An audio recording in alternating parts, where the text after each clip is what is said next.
Rizzi, you could achieve 90% clearer skin. Ask your doctor about the #1 dermatologist prescribed biologic in psoriasis and visit skyrizzi.com or call 1-866-SKY-RIZZI to learn more. In Palo Alto, it'll be partly cloudy today, highs near 58. Weather brought to you by Pfizer and BioNTech. This winter, there are new COVID-19 booster shots designed to help protect against recent Omicron variants. Schedule your updated COVID-19 booster dose at vaccines.gov. It's time to wake up with a nice cup of morning.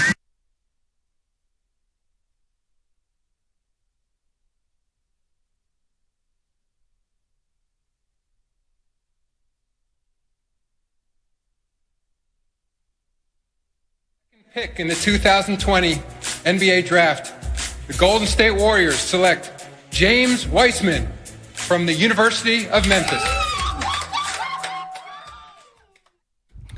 And oh, baby, that was a bittersweet day for the Golden State Warriors for a plethora of reasons. One, it was the same day Klay Thompson tore his Achilles. So you really couldn't celebrate James Wiseman being added to the Golden State Warriors. But it also signaled the start of a tumultuous, up and down, injury-riddled tenure with the Golden State Warriors from James Wiseman. And was it all his fault? No. You can't control injuries. You can't control COVID. His development got stunted with the meniscus injury where he misses 15 months, doesn't play all of last season, has setback after setback, finally plays his summer league, has multiple setbacks this season.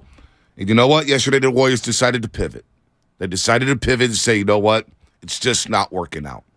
And it's probably best for the Golden State Warriors, and it's definitely best for James Wiseman's career, where he'll get a fresh start in Detroit and possibly start with the Pistons, and he gets to grow with Cade Cunningham and Jaden Ivey. I like Ivy. You know, he gets to grow there. And the Warriors, they get a trusted agent back in Gary Payton II, young glove. So we got a lot to talk about today. And today is all about the callers, the listeners, the roasters. Shaskas, I say good morning to you, Spadoni and Sam Lutman. 888-957-9570. We're going to discuss this all morning long. Was it a good deal for the Golden State Warriors? Was it a total crap out by drafting James Wiseman? Are you happy about Gary Payton II? Is it enough? Is it enough to get over the Denver Nuggets, the Phoenix Suns, the LA Lakers, the LA Clippers, the Dallas Mavericks, and all these other teams, the Sacramento Kings in the Western Conference? Bonte, to me, that's the biggest question. We all agree they got better, right? Like everybody agrees they got better. Did they get better enough? I guess is the question. Is it enough? Right? You know what I mean? Like that's kind of the question that's resonating in my head. And I don't think we have an answer to that because a lot of this hinges on Steph's got to get back and he's got to look good and healthy and they've got to keep everybody else rolling. I do think that they look a lot better this morning, just adding one player who can help on the perimeter against all of those players that you're kind of, subtly referencing there on those teams. Like, they need perimeter defense. Absolutely. And this is a guy who's and to your way of putting it, a trusted agent? Yeah. Hell yeah. The other part of this, and can we just stop for just a second? Because I do want to start here, and I was talking with Spadoni on this. We don't have to talk long about this. I just want your opinions on this. Listening to this station, we field a lot of calls. We get a lot of text messages, social media, a lot of different DMs. I love hearing from everybody, and I don't want to say that this is everybody. It is not everybody. It's a small minority who are very vocal, and they pound it down. Just in general, when it comes to these young athletes in sports, I'm really not liking the way that we scapegoat and talk about these kids and take dumps on their faces when they don't perform. And people can say, Joe, they're professionals and blah, blah. I get all that. They're also very, very, very young, and you're going out of your way to crap on people, and like not their game. You're crapping on who they are as people. You're taking still photos and trying to infer on what kind of person they are and this and that. A part of me felt tremendous empathy for James Wiseman yesterday. I don't know if he's good, B. He's probably not. I want him to be better. He didn't. I hope he does well in Detroit. But, he's the reason that the Warriors were being anchored down and his decision, and it's costing them championships. It's like, oh, my God. You've won 4 championships. Yes, I would love to have won all 6 of those championships. I know for that segment of fans that wants to dump on Wiseman's face, 4 championships will never be enough. 6 championships wouldn't have been enough. 8, nothing will be enough for that segment of fans. And I just say, please stop rushing to social media and crushing these kids who you don't know. Like, it bothered me yesterday. I saw the comments under the Warriors announcing the trade, and I said, God damn, this kid deserves a fresh start somewhere else for a variety of reasons. Some of you need to look in the mirror. Well, number one, you know me, I've scaled back on social media. If you lurk, you will get hurt, as Klay Thompson said. And I felt bad for him, B. Listen, I've gotten to know James Wiseman a little bit. I've been lucky enough to do the television job, Warriors pre- and post-game show. And I got to know James Wiseman really well. His rookie season, he had just got COVID as the Warriors were going back to Memphis, and he was going to play in front of his hometown, family and friends. And they were in Miami. And so we had a Zoom here at 95.7 The Game with clients, some of the sales staff, and I was hosting a Zoom with James Wiseman for an hour. Mm-hmm. And I'm thinking to myself, how the hell am I going to get James to open up? Yeah. He's a quiet kid. Super short-winded, super guarded. Yeah. Unless you know, an hour later, it's like, it's kumbaya. We could have gone another hour. Yes. You know, he was happy. He was smiling, telling his life story. We talked about the first time he dunked a basketball, what it was like walking into school the next day. And the kid just wanted to play basketball. He loves basketball. Yeah. So I've gotten to know him over the last couple of years. We chopped it up in Media Day this past season. Every time I see him before warm-ups, what's up, man? We met him. Yeah. When you came to Media Day with me, and I was like, what's up, James? Remember you said, yeah, the Zoom, Miami, blah, blah, blah. He's a great kid. He comes from a rough upbringing, obviously. Single-parent home with his mother and his sister. Obviously, they were doing homework on school buses and all that stuff. So the whole social media thing at crushing James Wiseman. Look, the Warriors are 28 and 27, and I could select 7 games where the veterans had a chance to close the deal in the fourth quarter, and they didn't. Steph Curry is an all-time great here. Yeah. Legend. A lot of people think he's slander-proof. Yeah. You look at the Minnesota game. Yeah. Look at the Orlando game. You look at some of these games where he's turned the ball over in crucial situations. Yes. The Boston game just a couple weeks ago. The veterans have been responsible for this, but James Wiseman, number 2 overall pick, yes, it's a big swing and a miss. Oh, of course it is. Has it crushed your franchise? No, you won a championship last year without James Wiseman. It's a big swing and a miss, but you still got Jonathan Kuminga to lead on. You still have Jordan Poole to lead on. You develop Kevon Looney. So is it the end-all, be-all? Yeah, it's a massive trade. Now, you get the other thing, too. Oh, man, see, I told you should have drafted Halliburton. You should have drafted LaMelo Ball. We just had Tim Kawakami here yesterday from The Athletic in a fun hour. Yeah. And Kawakami talks to people.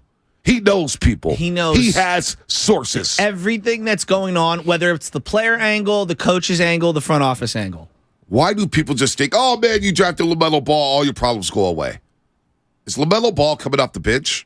Is LaMelo Ball going to run off multiple screens? Is LaMelo Ball going to set multiple screens? What does LaMelo Ball mean for Jordan Poole's development? Right now, I would rather have Jordan Poole than LaMelo Ball. I don't know if the Jordan Poole that we see now is a Jordan Poole. Is that Jordan Poole with LaMelo Ball on this roster? It's you should have drafted LaMelo Ball. LaMelo Ball's not a winning player. Doesn't play winning basketball. Right now, he's about himself. Is he a good kid? Absolutely.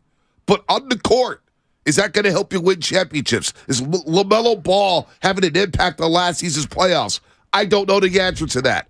But I highly doubt it, Shasky. I highly doubt it. So miss me with the whole, you should have drafted LaMelo Ball. Ball is about ball. Ball is not coming off the bench. Well, they didn't draft him. So we can argue. What I would say is once you drafted Wiseman and then you held on to him for as long as they did, we can argue about did they get enough for him? I think that's an interesting let's conversation. break down the details here. Yeah. All right, so the Golden State Warriors traded number 2 overall pick James Wiseman to the Detroit Pistons in a series of deals that ended up in reunion with Gary Payton II.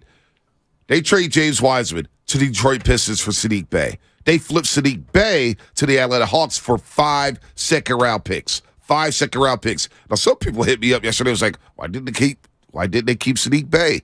They feel like he's a better fit than GP2 right now. Sadiq Bey, who hit the game-winning shot against them earlier this year. And he cooked you in Detroit. When you thought you had that game in the bag, another late-game situation crumble. That may be a conversation for another day. That game was so bad. So bad. They didn't deserve to win that game. Oh, my God. So then they flipped the 5 second-round picks, and they get Kevin Knox back from Detroit. They flip Kevin Knox at 5 second-round picks to Portland for GP2. 5 second-round picks. Yeah, that was pretty funny. Now, fans, by the way, in that hour, were losing their minds. Oh, I know. I was up at a funeral, and shout out to Uncle Mike, man. Rest in peace. It was a lot of fun up there at the funeral, man, seeing a lot of family. But what's funny about James Wiseman is, now that I'm thinking about it, at that funeral, there's a lot of people came in from Dallas. Yeah. A lot of people came from New Orleans. A lot of people coming in from all over the state. And outside the Bay Area bubble, they think that the Warriors gave up too soon on James Wiseman. A part of me feels that way. But I understand why they would do it. And I think getting Gary Payton Jr., and I know you could have easily just signed him in the offseason, and you could have had him anyway, and there would have been a luxury tax hit. I don't know. Here's a good example, B, and I just want to close the book on the whole, like, how we treat people. 925. And I want to talk about this for just a second. Check it out, Joe. When you get millions of dollars and you suck, we're going to have something to say. Well, we make $100,000 a year and get up every morning. You won the lottery and he sucked. Do you know how disrespectful that is to the amount of effort, energy, and hard work that he's put in? Mm-hmm. Like, you're not seeing the hard work. Bonte. Wiseman works his ass off. You know people behind the snes. Right. We act like these guys win the genetic lottery, and then they all of a sudden they just walk up to the podium. Here's your millions of dollars. That's why it bothered me in the offseason when Stephen A. said, "Oh, I'm hearing that Kuminga's feel like he made it." That really bugged you. It really did, because it's a flat out lie. Yeah, it was a flat out lie. Kuminga works his ass off. He works his ass off. And so people smear these young players, like Trey Lance. You hear stuff about Trey Lance all the time. And then Trey Lance sits down with Rich Eisen, and all of a sudden people are like, oh, wow, look at Trey Lance. He's vulnerable. We've been on that from day one. And eloquent and smart and it's really been like thoughtful. that forever. I know. But yeah, we find little things. Oh, Trey doesn't really study the playbook. Trey doesn't really do this. Trey doesn't. Brock Purdy's so much smart. Like, we do this with the young players. It's the same thing with Jordan. And let's call it what it is. It's the same thing with Jordan Poole. It's primarily young black athletes. And it's sad to me. And B, I know I'm the white guy saying that, but it's the truth. It is we do that. We file it away, and it really bugs. I feel bad for James today. The same thing happened with Jordan Poole with the Draymond Green incident. How many people started with, well, Jordan Poole acts like he's got an attitude. He acts like he made it. And then the details come out. I was like, oh, wait a minute. Jordan Poole, the fact that he took a punch from Draymond Green and later on that practice was still working out after practice. I know. Was still working on his game. The guy's a gym rat. Same thing with Kevin Durant. We all talk about Kevin Durant, and a lot of people discuss Kevin Durant now. He's not a real leader and all that stuff. All that stuff may be true. One thing you can't take away from Kevin Durant, he's a gym rat. Yeah, he lives in the gym. These athletes want to be the best. How about D Ford, who everybody rips? And I've had opportunities at him. We've had a run at him in terms of like, hey, the guy didn't do much for the Niners. He got paid a lot, right? No doubt. But like when you go up and you have to actually face-to-face the man, he's like, I'm not physically right. I want to be right. How hard was he working on that field to try to get back? So how much, when we were at Trading Camp, we saw D Ford there. And I was like, D Ford, what's up, man? When you coming on the road? It changed you. I saw that. I know. I saw that. And I was trying to explain to people, it's like, oh, D Ford's a bust. Well, he can't control his back injury. No. D Ford wants to play. Exactly. These guys are football players. Exactly. They want to go out there and sack the quarterback. But there's a financial envy in general in life where people, they see someone making a ton of money and they feel envious, and I get that. Here's what I would say to people. D Ford was out there working on a sled by himself after practice, and he goes, guys, I'll join you, but I got to get right first. I'm trying to get right. Which he's right. And we did this with Pablo Sandoval. Oh, he's greedy and wants the money. No, he was literally sad that he went to Boston and he didn't realize that, like, he had no friends on the team. Well, but he got $100 million. Yeah. That doesn't insulate you from mental anguish. Mm-hmm. Like, people think that just because you got a lot of money, does it help? Yeah, I'm sure it does help. Give me $100 million. I'd love to have it. But that doesn't mean that I'm still not going to be a psycho up in the head. Right. Your boy over here, I do therapy for a reason because I'm crazy. I know it. James Wiseman came out and told everyone he was going to therapy. Yes. And people are still taking a crap on his face. Look, I don't think he's very good. But my point being is, can we have a little more class and dignity as a sports society when it comes to some of these younger athletes? I'm not you, not me. Can we not rush to Instagram and get in the comment section? That's not changing, Shasky. That's not changing. We're going to do that. That's today's society. Me seeing the comments don't look at it. On his Instagram. I'm tell you right now. Bad for the kid. I'll tell you right now, Shasky, you need to stop looking at it. You're right. Because it's not going to stop. I stopped looking at it. I don't care about people disrespecting other players. I'm done with that. I don't look at it. I don't look at the comments. Because, listen, I had family members yesterday saying, hey, Bonte, man, we look at 95.7 Facebook. People say something about you. I'm in the comments fighting for you. I know, my dad does I the don't same need thing. you to do that. I know. Don't read the comments. I try to tell them I don't care about the haters. But they're your family, They're and they your family, care. and they care. And it bothers him. It bothers him, just like it bothered Wiseman family. Real quick, Wiseman makes $9.6 million. No, it's fine. $9.6 million this season, $12.1 million next season. Payton makes $8.3 million this season and $8.7 next season. So what does it mean? This swap saves them around the Warriors $7 million in luxury tax this season and a projected $30 million next season, although that number can change depending on how the roster is reconfigured this summer. So GP2 is back. So that Wiseman goes to Detroit. And you know what? I'm going to push back on something you just said. What is that? About Wiseman sucking. It may not be good. I'm just saying, I don't know. We don't know how good he could be. We don't know how good he could be. I will say this. I do know this. He wasn't good enough for our expectations and the team's expectations and probably his own expectations in a Warrior uniform. He wasn't good in the uniform. But Kawakami said something yesterday that I've heard for over a year. What's that? Where everybody's blaming Joe Lacob for keeping James Wiseman. Yeah. Everybody goes straight to the owner. Yeah. Oh, Joe Lacob needed to eat humble pie. The same guy who built the stadium is spending historic amount of money on the luxury tax, who everyone says sucks. Yeah. The guy who didn't trade away any of his stars and kept them together and paid them glorious amounts of money that no one else in the history of sports has done in terms of going over the tax. So Joe I heard yesterday all day getting crushed for being a bad owner. So apparently he's a bad owner. Yeah, from idiots. Supposedly he's a bad owner. I would want him owning. I want him to own. I love Jed. He's done a great job. I would love a Joe Lacob type owner to own any team. So Joe Lacob gets all the blame for James Wiseman. Was it just Lacob that wanted Wiseman? The front office wanted Wiseman. And you know what? What's that? There's unsaid players who wanted Wiseman in that draft. Some of your star players who wanted James Wiseman with the number 2 overall pick. However, it didn't work out. He didn't pick up the system. And this is where my pushback on Steve Kerr. Steve Kerr, to me, is a great head coach. He's one of the top 15 head coaches in the NBA. We know about his plays out of timeouts. I love it.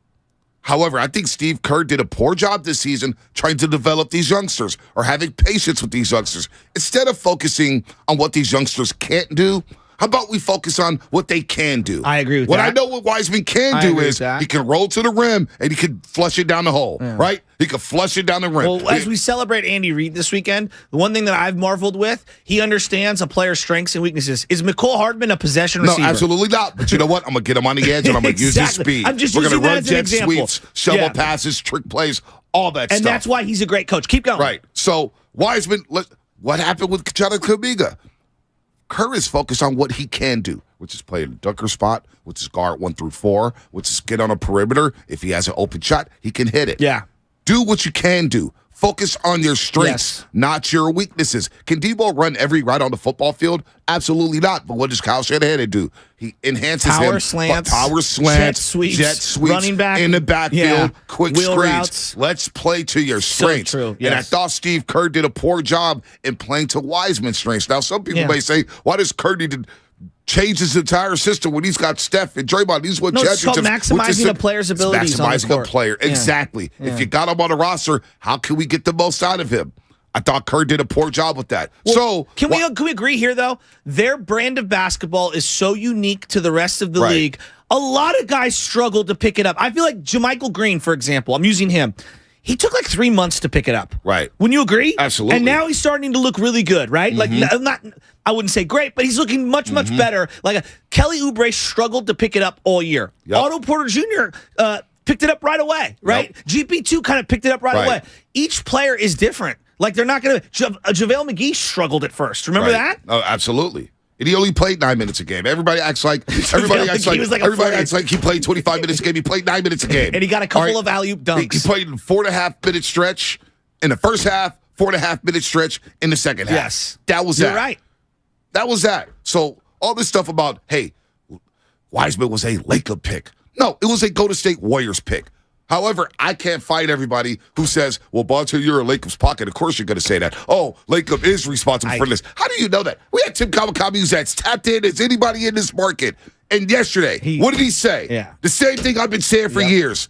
This was a organizational pick, not just a Laker pick. And you know what? The pick failed. So you know what good organizations do? They pivot, don't panic, as Shasky always says, and they go out there and go get GP2 because they want to win now. It's fine. But the Joe Lacob slander is so odd to me. People are like, look at the roster. There's 5 guys that are unplayable, 7 guys that are unplayable. They just won the championship. Do you want Chris Cohen back? Do you want John Fisher? They just won their 4th championship. Do you know how hard it is to win 4? Right. Cuban, we blow Cuban until we're blue in the face. He's won 1 ring. And he can't sign a free agent. No, and yet this team, whereas Oklahoma City said, hey, that 3rd star, we can't afford it, go away. We're going to ship you away. They have dipped into the luxury tax, which is so unique because no one other team does it to the degree that they do it. And they've tried to put together a roster. Guys, it's hard to put together championship roster. Bonte, in North American sports, organizations that have won 4 championships in a decade. Right. It's a very small list. It's like the Yankees, the Lakers, the Niners, the Steelers, the Warriors.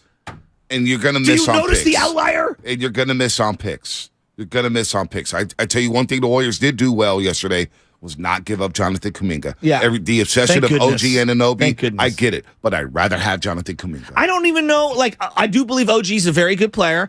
I'm not sure what that would look like. Yeah, I don't know. Let's get more into this trade. I do know what GP2 will look like, and that's why I really like this move. Hey, 888-957-9570. Your overall thoughts on the James Wiseman trade. I know it broke right before high noon. I'm sure Damon and Ratto, Steiny and Goo, Willard and Diz took a lot of calls on the trade, but we want to hear from you on the morning roast for our morning crowd here. 888-957-9570. Don't forget, we have shameless shout-outs at 745. Shameless shout-outs at 745. A lot of shout-outs to get to this week here on the Frisco Friday. All guests appear on the Bud Light Guest Line. Bud Light, easy to drink, easy to enjoy. This segment was brought to you by Golden State. Serving the Bay Area for 3 generations. When you succeed, we succeed. Visit GoldenStateLumber.com.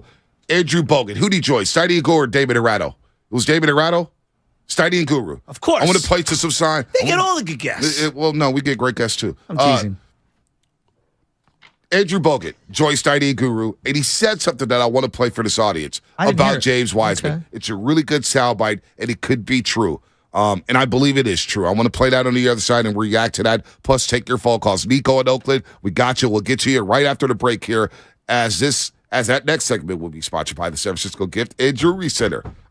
With over 75 showrooms in one location, the SF Gift and Jewelry Center has gifts for every budget. So this Valentine's Day, you can definitely give BDE, Shasky, big diamond energy. So let's make that happen this year. Okay? Thought I was going to say something else. Bling, bling. What did you think they meant? Visit today at 888 Brandon Street in San Francisco or shop online at sfgcjm.com. It's a football Friday on 95.7 The Game. Like, the images don't make me happy. I'm not going to lie to you. All the images of Jimmy Garoppolo smiling down 21-7 and then 28-7, I don't like that. I know I played sports. You played sports. Yeah. I was a sore loser. Okay. Brought to you by the SF Sheriff's Office. Your future begins here. Hey, I'm Andy. If you don't know me, it's probably because I'm not famous. But I did start a men's grooming company called Harry's. The idea for Harry's came out of a frustrating experience I had buying razor blades. Most brands were overpriced, overdesigned, and out of touch. At Harry's, our approach is simple. Here's our secret. We make sharp, durable blades and sell them at honest prices for as low as $2 each. We care about quality so much that we do some crazy things, like buy a world-class German blade factory. Obsessing over every detail means we're confident in offering a 100% quality guarantee. Millions of guys have already made the switch to Harry's, so thank you if you're one of them. And if you're not, we hope you give us a try with this special offer. Get a Harry starter set with a 5-blade razor, weighted handle, shave gel, and a travel cover, all for just $3 plus free shipping. Just go to harrys.com and enter code TRUST at checkout. That's harrys.com, code TRUST. Enjoy. Join us at Odyssey as we all do our one thing, together millions of things for our planet. Give your sweetheart an experience rather than a gift, like a night out for dinner or a couple's massage. When we each share our one thing, it becomes a million things for our planet. What's your one thing? Hi, I'm Aaron, owner of California Deluxe Windows. Ever notice? When your neighbors get new windows, there is a large black eye of broken stucco, uneven plaster, and even mismatched paint. At California Deluxe Windows, we never leave a ring around the window. Why? Because because we are one of the only companies in California who custom crafts every window and door to your home's exact measurements. Almost everyone else on the radio is a distributor. They grab a window from a warehouse, break open your walls, shove it in, and patch things up. At California Deluxe Windows, we take pride in our work. Our installation technique is so precise, we do not break your stucco. Your house could be covered with potato chips, and we wouldn't crack one. Call now, and for a limited time, you get 30% off your entire order and 24 months of interest-free financing. 800-874-3600. 800-874-3600. That's 800-874-3600. California Deluxe Windows. Windows engineered for life. Certain terms and conditions apply. CSLB number 774518. At Fisher Investments, our clients know we have their backs. How do your clients know that? Because Fisher Investments is a fiduciary, the highest standard for a financial advisor. It means we're there for our clients and always put their interests first. So wait, you do it because you have to? No, we do it because it's the right thing to do. Our clients trust us with their retirement savings, and we know how important that responsibility is. So we take the time to really get to know them. Get to know them how? We make sure we understand their unique goals, finances, health, family, and lifestyle so we can tailor their portfolio to their specific needs. Our goal is to help them achieve a comfortable retirement. Sounds like a big responsibility. You must make big commissions then, right? No, we don't sell commission-based products. We have one single transparent fee that's structured so we do better when our clients do better. Visit FisherInvestments.com to find out why investors like you are switching to us. Fisher Investments. Clearly different money management. Investing in securities involves the risk of loss. Duran Duran returns to the Bay Area May 28th with special guests Nile Rodgers and Chic and Bastille. Don't miss Duran Duran, the Future Past Tour, May 28th at SAP Center San Jose. Tickets on sale Thursday at Ticketmaster.com. Lowe's always has more ways for you to save. On top of our everyday low prices, pros can save big when buying in bulk. It always pays to be a pro at Lowe's. While supplies last, minimum purchase required. Selection varies by location. Lowe's reserves the right to limit quantities.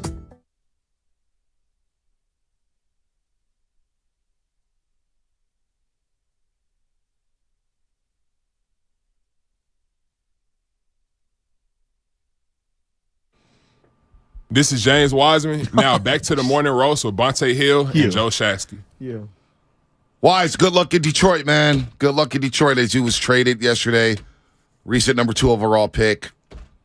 In a series of moves where the Warriors received Sadiq Bey and Kevin Knox, they flipped Sadiq Bey to Atlanta for 5 second-round picks. Kevin Knox and those 5 second-round picks go to Portland to bring back GP2, who we all, don't forget, a lot of the power brokers on this team wanted Avery Bradley, and they cut GP2.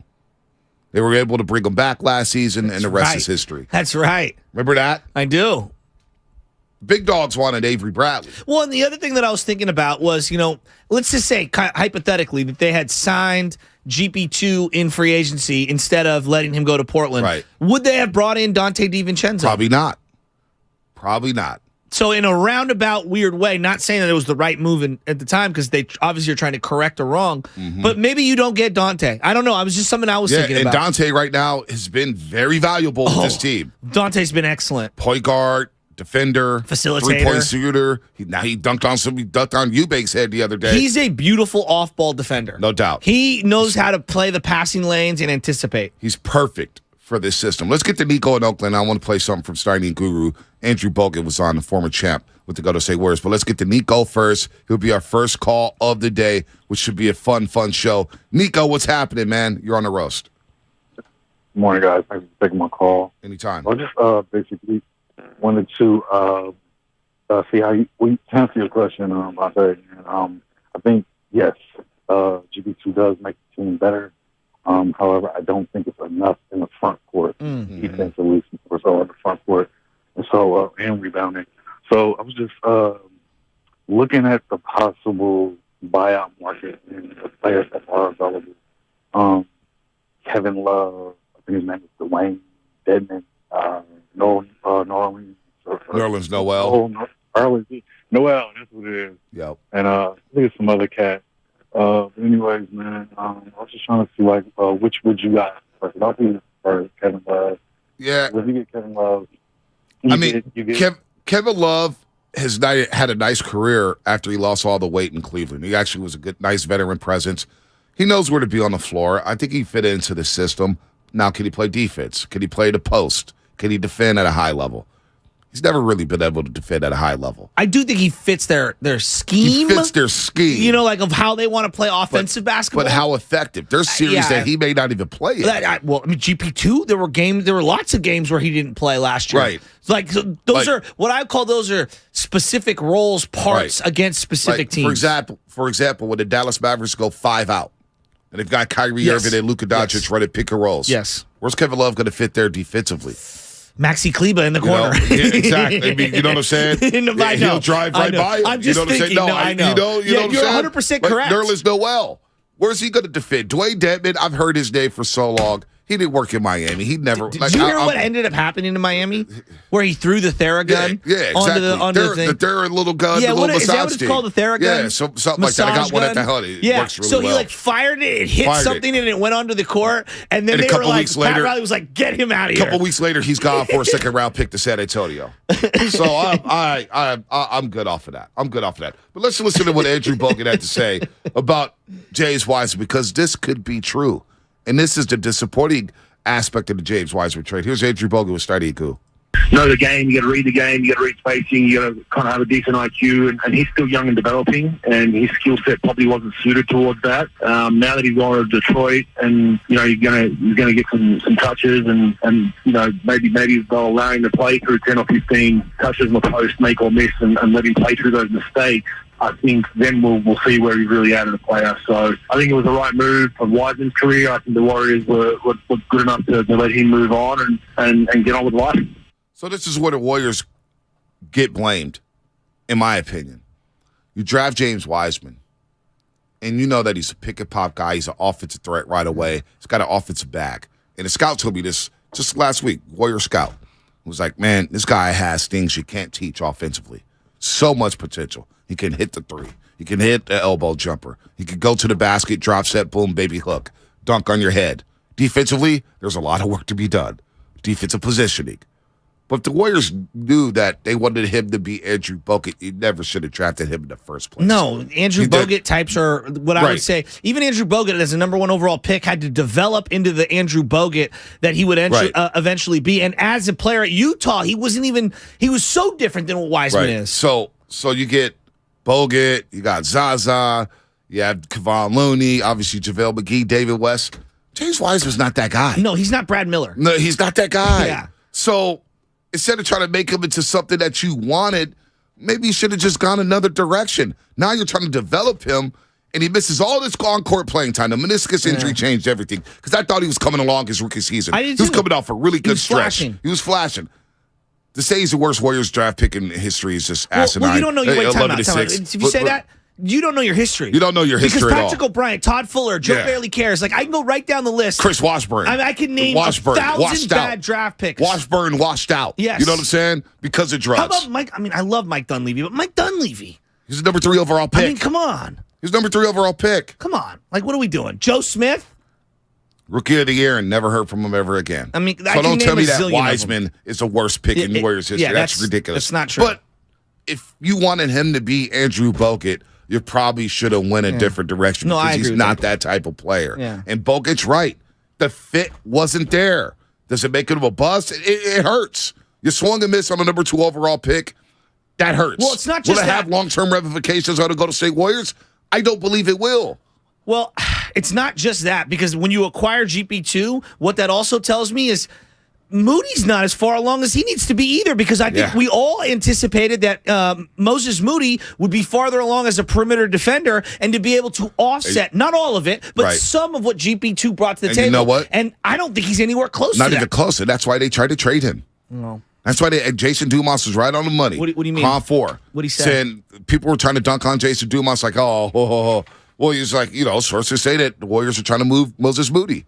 And that's been something in the works for weeks. We know that, which is why he's been out of the rotation. That was no secret. Moses Moody was on the shopping block. Well, I mean, he's not helping. Yeah, he's MIA. He's not helping, and that's disappointing. Yeah. Well, no, disappointing. I mean, as one's number 2, one's 14. Like, I get that, but we talked about those 2 picks, Kuminga and Moody, and we thought combined all 3 total picks were going to do something. Last year, we thought Moody was ahead of Kuminga. Yeah. We thought he was the better lottery pick. A lot of chatter was about that. Well, and I think at times and I still he think did Moody play. has a lot of potential, but he's not playing right now. At times he did play better than Kuminga. And now you look a year later. So the Warriors have this new rotation. You got GP2, you got JP, you got DiVincenzo coming off the bench alongside Jermichael Green and Jonathan Kuminga. And then you got your starters. So you're 10 deep. Is it enough to get through the West? After the dust is settled, is GP2, the addition of Gary Payton II, enough to get the Warriors through the Western Conference? Because I tell you what, Phoenix got better. The Clippers got better. Dallas got better.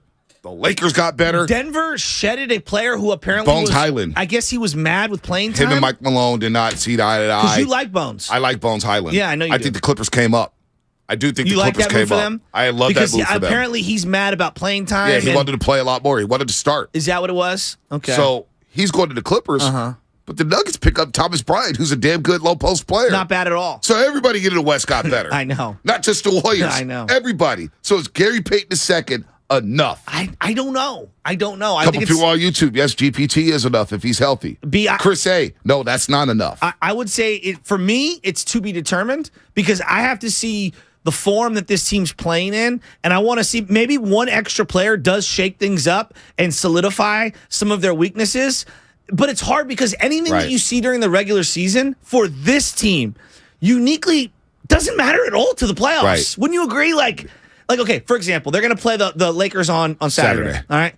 There's no Steph Curry. No. Right? That changes everything. It does. So if Steph comes back and he's healthy and he's good to go, like, how can I take anything that I see Saturday night and roll it over into what it's going to look like in the playoffs? Now, there are individual performances that might carry over, but like team form, it's going to be hard. So this is why that's why Twitter's like 10% of everything, right? Twitter is not everything when it comes to fans, when it comes to outrage, when it comes to people talking about the Golden State Warriors. A lot of people I bet at the Fedora don't even know what Twitter is. And their mindset was just like this mindset from from Johnny Rager on YouTube. Is that Jalen Rager's brother? Maybe. GP2 is the missing piece. That's a joke. 4 points a game. 4. And you wonder watching GP2 just the other night against the Warriors. He wasn't picking up Jordan Poole full court. I wonder why. Is he going to be able to pick up Kyrie Irving full court? Where's his body at?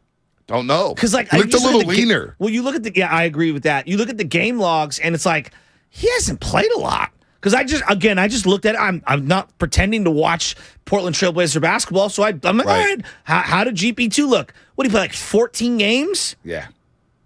I mean, maybe I'm wrong. Am I wrong on that? No, he was around 14. I mean, Bonte, and he didn't have the spring because you remember he had such good hops before. Well, he had abdominal surgery in the offseason. He misses the first 35 games of the season. Wow. Some people in Portland questioned why he missed so much time. They thought he could come back. Mentally, he had to get over a hurdle, which is why you didn't see him play at Chase Center when he received his championship ring shortly after he comes back.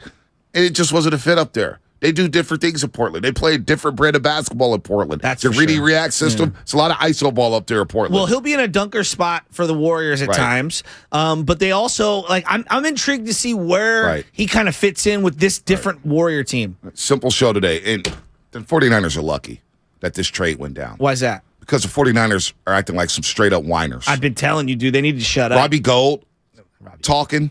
Deebo Samuel talking. Brandon Ayuk talking. You look like little whiners. You look like sour-ass losers. I totally agree. Stop talking about the Eagles. You know what they say in the kingdom, the Viking world, my favorite show, Vikings. It used to be on History Channel, now it's on Netflix. To the spoils goes the victor, all right? Shut up, take your loss. I know it hurts. Robbie Gold talking? You're a kicker. I know.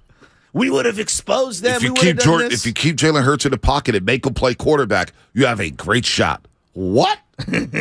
Robbie Gold's talking now? So the Niners are lucky. We're going to spare them today because they sound like some straight-up crybabies. And I'm sick of them. They need to just go away for a second.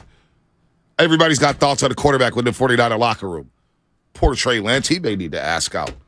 I'm Trey Lance. You want to not even want to play here. You want to talk about comments being awry. Anything that happens in the world, like the comments for the 49ers, it's out of control.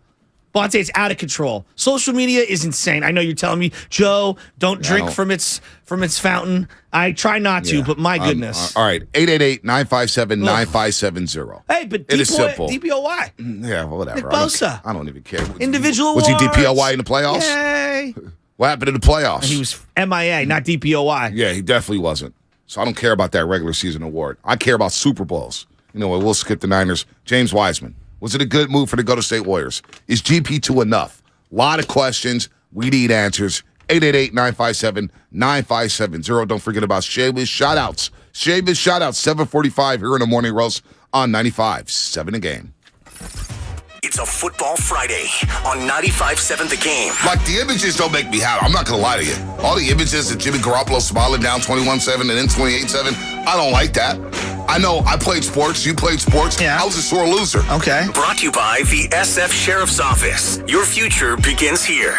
The other day, I bought a cockatoo. Hello! He's a handful, but I'll manage. Just like I manage without home internet. Sure, my mobile hotspot is slow and makes streaming shows unbearable, but I'm making do. Oh no, who's this? It's mating season, Dad! No home internet? It's not that bad! Don't settle. Get Xfinity Home Internet for just $19.99 a month for 1 year with a free streaming box. Call, click, or visit a store today. Restrictions apply. Not available in all areas. Requires paperless billing and auto pay with stored bank account. After 12 months, regular rates apply. Offer ends 2/21/23.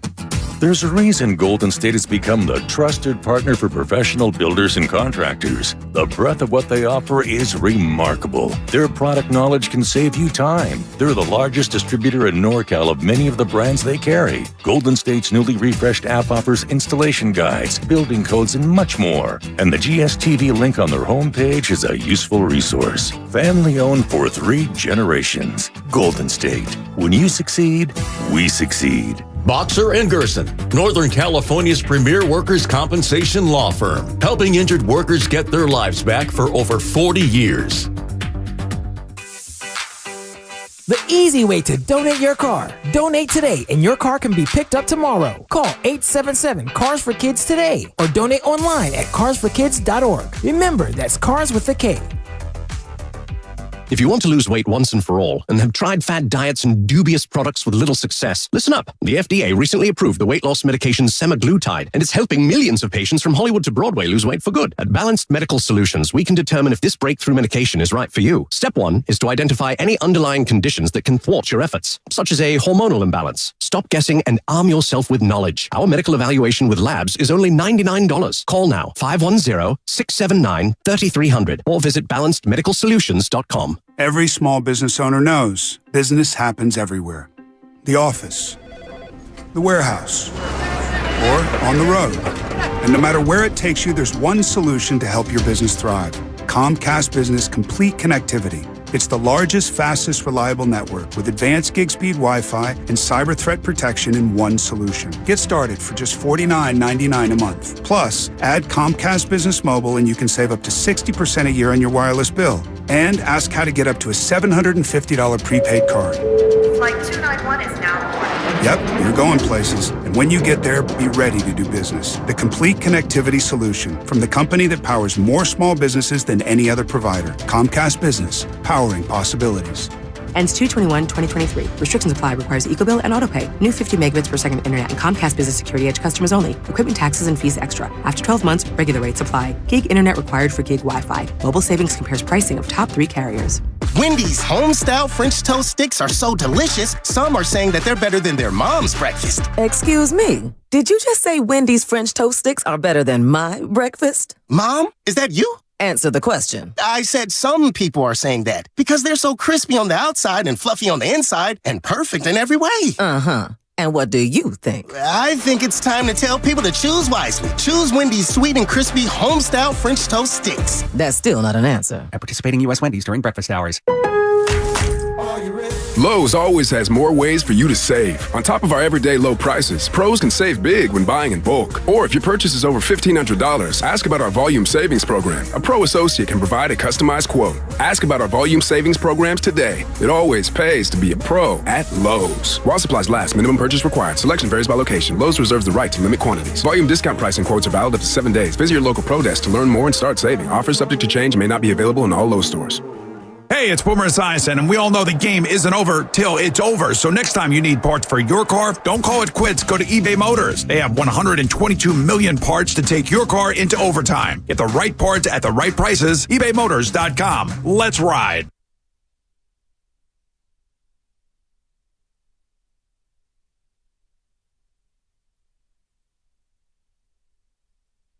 Hayward drives on Iguodala, stops in traffic, hook pass inside, rotated up top. Washington for three, no good. Ball rebounded by Draymond, just went up and got it. Finding Payton on the break, goes up and jammed it right on top of Oubre.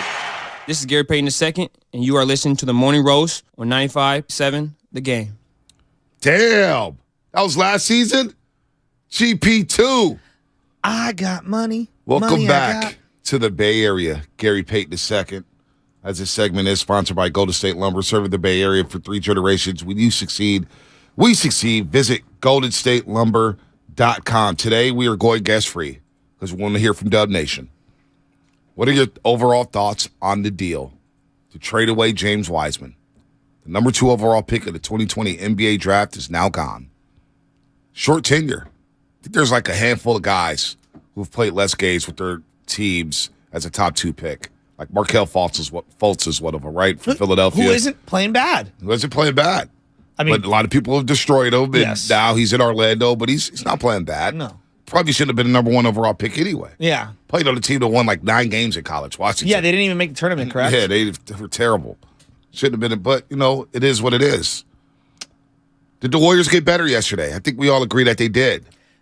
However, is this enough to get through the Western Conference? Now, Bogut said this. I don't know. With Study Guru about top seeds, whether or not they want to play the Golden State Warriors.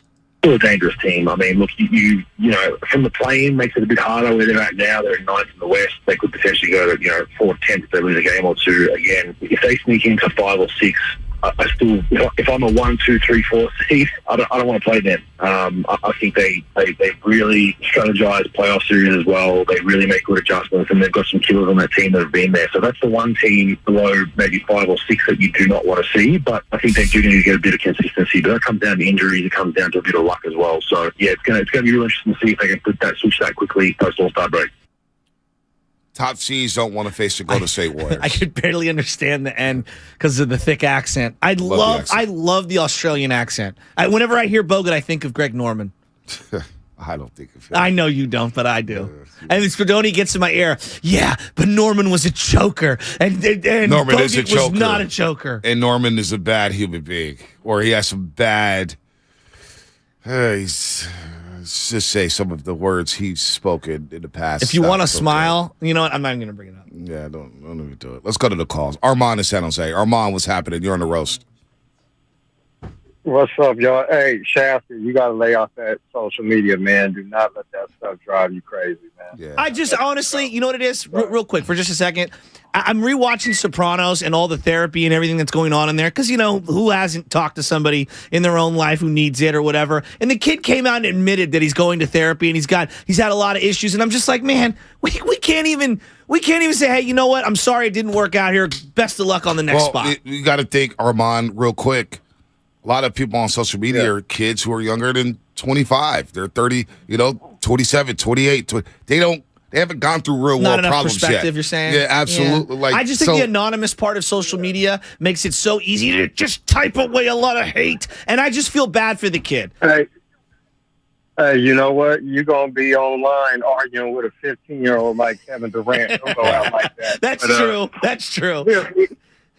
Yeah, here's the thing with Wiseman and the Warriors. Number one, I'm happy for him going to Detroit. I'm surprised because they got Beef Stew and Jalen Duren out there, but they actually started him tonight from what I understand. It comes down to this. Steve Kerr is at fault for this reason. He acknowledged that Wiseman can get you 20 points a game, but we don't need that. Yep. And I have a problem when you know a guy, like this is the coach, not me. He's offensively skilled, and you don't want him to show it. I have never heard of a player whose coach has confidence in his scoring ability, but you don't want him to use his strength.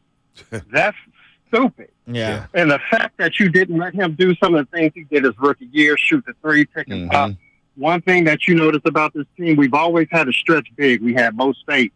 Yeah. We had David West, who could at least shoot 50. He could hit the elbow extended. We had Bielisa last year. Exactly. We don't have that, but technically we do with Patrick Baldwin Jr. or Wiseman. I like Don't give Wiseman a chance to do the things that he does better. That's bad coaching, in my opinion. This was a guy that walked into a tailor-made situation. He didn't have to go through the grind. I know people don't like Mark Jackson out here, but one thing Mark Jackson did do, he instilled confidence in those young guys, Steph and Clay. They'll tell you that to this day. What the hell confidence can you say this coach really instilled in his young players? That, by the way, this organization said they were going all in on, and you backtrack right away. They have to take responsibility for that. That's a great call. Wiseman, yeah, he was injured. He didn't play as good at times, but you know what? At the end of the day, as an organization, if you're going to make a decision, you're going to go all in, then you need to go all in. I don't believe that were that transparent. They backtracked. And for the starters, I got to say this before I go. Vontae, you brought this up. You know, you guys blew a lot of leads. They've gotten a lot of passes around here for being lazy, not showing up to games against Orlando.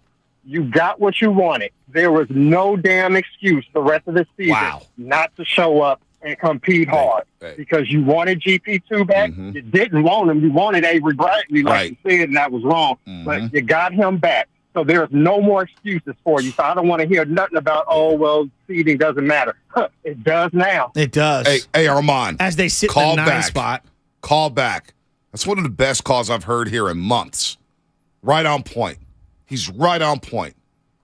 You don't want to play to Wiseman's strengths? Well, you want to suppress him and say, no, we know you can score 20, but you need to learn how to screen set and you need to move without the basketball. We don't need you to score. Well, it would help this team to get some damn easy baskets. How dependent are they on the three-point shot? And we saw it against Portland. How many layups do I have to see get passed up? I've been waiting for big on this team to just grab the ball and flush it. I know. We've been waiting on that for so long, so don't tell me that it wasn't just Laker that wanted Wiseman. It was this entire damn organization, including some of your superstars who wanted Wiseman. So Armand's out pointing the sense that now you got GP2. And now, is it enough in the Western Conference? You got what you wanted. You're going to be playing small. You got your guy back who helped you win the championship. Is that enough to get through the Western Conference? And as Armand said, nobody's going to buy the excuses if you get flamed out in the first or second round. Nobody wants to hear it around here. On the usage of Wiseman, like I knew the counter argument's always going to be, well, okay, offensively he can get you 20, but he can't play any defense. Did you watch Mo Spates play defense?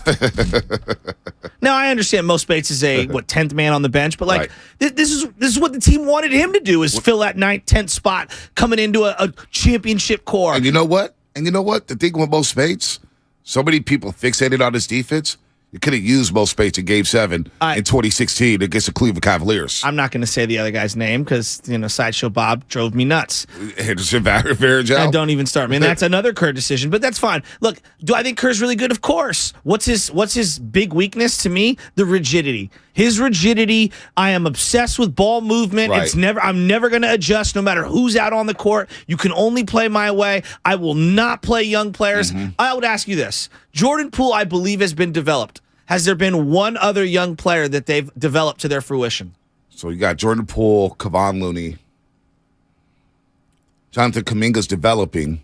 I don't think he's anywhere near his potential. There's a lot of pushback with him. Kevon Looney is at his fullest potential. Yeah, Kevon Looney, Jordan Poole. And to be honest, Draymond was a bit young when Kerr got here, and Steve Kerr did maximize Draymond Green. He gets credit for that. I know it Draymond started Green before was that. But he was not the Draymond Green he was with Mark Jackson. And I would also say that he wasn't the same Draymond Green. His best season was actually with Luke Walton. Oh, to start those first 41 games? That was his best year. Yeah. The Luke Walton and him were on the same page. He was incredible that year. He was incredible. Now, maybe that was just an outlier year from Draymond. Okay, so, but I'm just saying, like, you got to adjust a little. Part of the Popovich thing. And look, let's give more Kerr credit, because I don't want to just crush him. I'm not crushing him. He helped unlock Steph Curry to a way he was unguardable. Of course. Instead of just ISO ball. Klay Thompson became a new two-way player. Yeah, but Bonte, I was getting to the Popovich thing. Part of why Popovich is such a revered coaching idol for a lot of the coaches is he's won in a variety of ways. Part of why Belichick is such a great coach is he's won in a variety of ways. Defensive dominant, offensive dominant, somewhere in between. Popovich went from, hey, we're going to have all these bigs to ball movement, right? And he has evolved over time. Kerr has been very rigid in, I only do this ball movement thing. They're going to lead the league in turnovers because they pass it more than anyone else. Because a lot of people beg for pick and rolls with Steve Kerr. Well, mix it in a little. And like one of my big issues with Chip Kelly was he goes, I don't use a fullback. So if I gave you Mike Allstott, you couldn't find a way to use him? And the whole up-tempo thing. Yeah, I don't slow down for nobody. Well, you need to slow down a little bit. There's a time and a place. Your defense has played 4 more full games by being on the field so then my counter to Kerr would be like, you've had a lot of success with ball movement. No one's saying it's got to go away. But if you want this kid to start feeling confident and feeling good, maybe you should switch it up a little just for him on second unit possessions. I thought the Jordan Poole, James Wiseman pick and roll could have been devastating. I agree. I thought the Kuminga-Wiseman 2-man game could have been devastating. We saw glimpses in the preseason. Now, people are going to say, Bonte, that's preseason. But we saw glimpses. I saw it. We saw it in Tokyo. We saw it out here when they played the Nuggets on that Friday night in the preseason finale. Tweak it a little bit. Ty Jerome joined us at the Gatehouse after one game. And I asked him about, Wiseman's screen setting. Maybe it's not where you guys want it to be.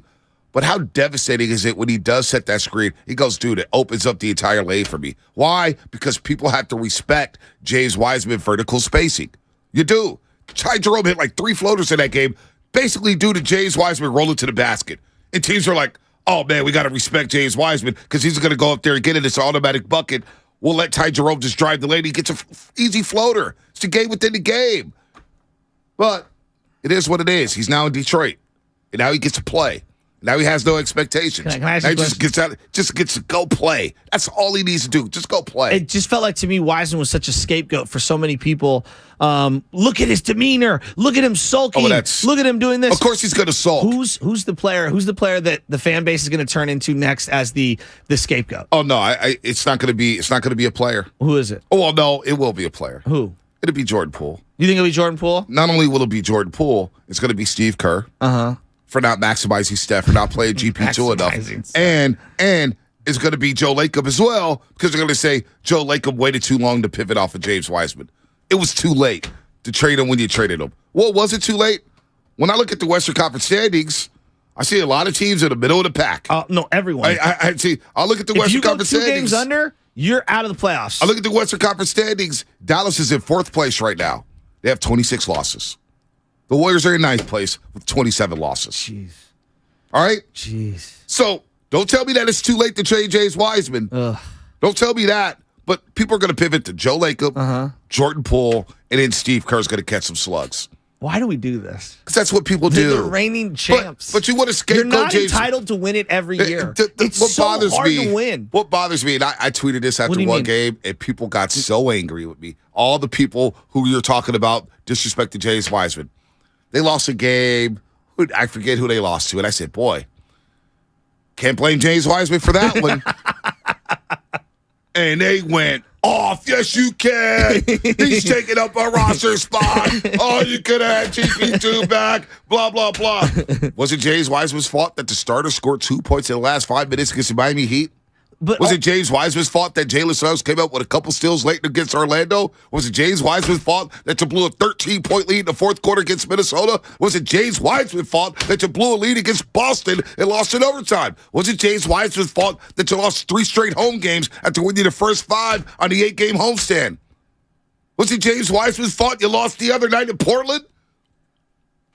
And you went on a cold streak in the last 5 minutes? Oh, let me guess it was James Wiseman's fault because he was taking up a roster spot. Look, the kid was not a good fit here. He was not a good fit. Yes. But to blame the 15th man when I have Steph Curry, Klay Thompson, Kevon Looney, Draymond Green, Jordan Poole, Andrew Wiggins. Oh, and by the way, we just not going to touch Andre Iguodala taking up a roster spot? I'm glad you brought him up. You know how many games he's played this year? 4? 3. Oh, this is wrong. I'm glad you brought him up. Wow. 3 games. And we all love Iggy, but, like, if you're going to do the roster spot thing, like, come on. Come on, people. Iguodala. Come on, people.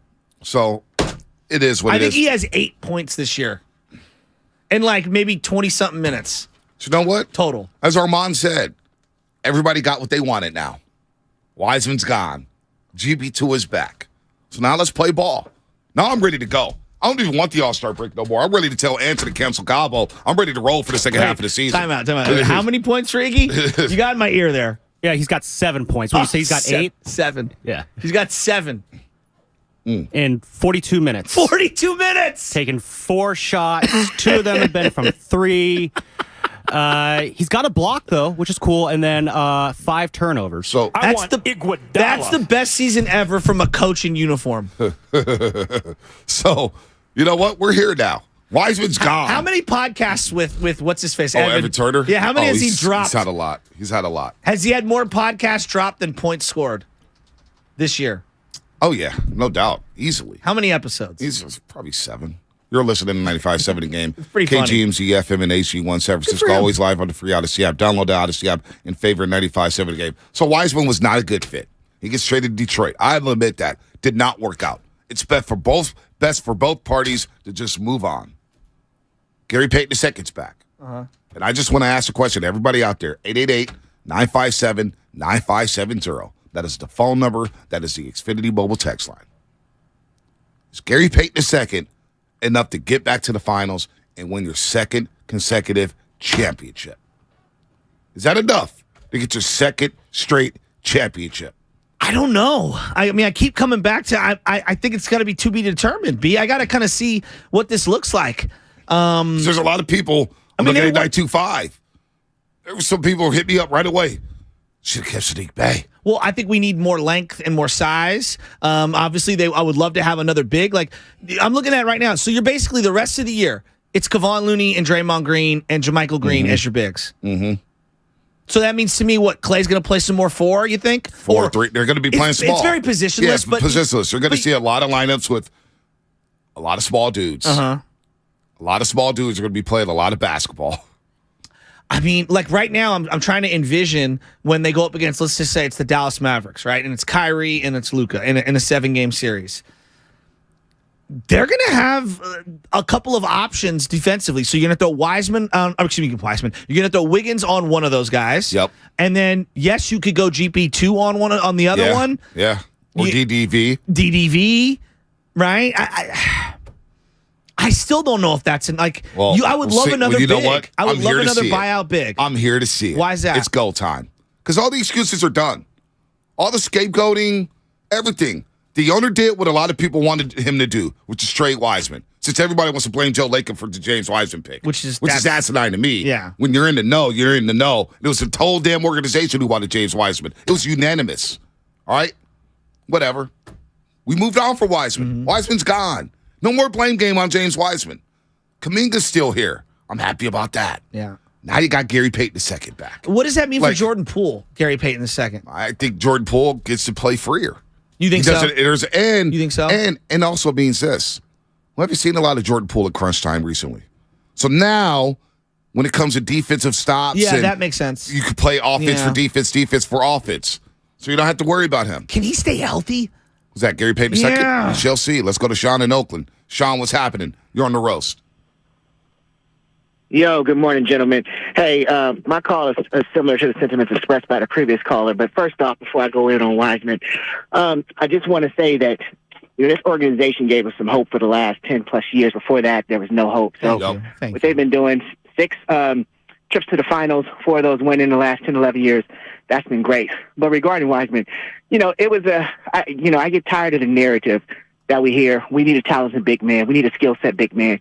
And you draft one and you don't use them. It's frustrating because I go back to the years of Robert Parrish, Kevin McHale, Joe Barry Curl, Chris Webber, all these guys who could play with their back to the basket, get your bucket in the paint, and now you've asked for one, you get one, and you don't use it.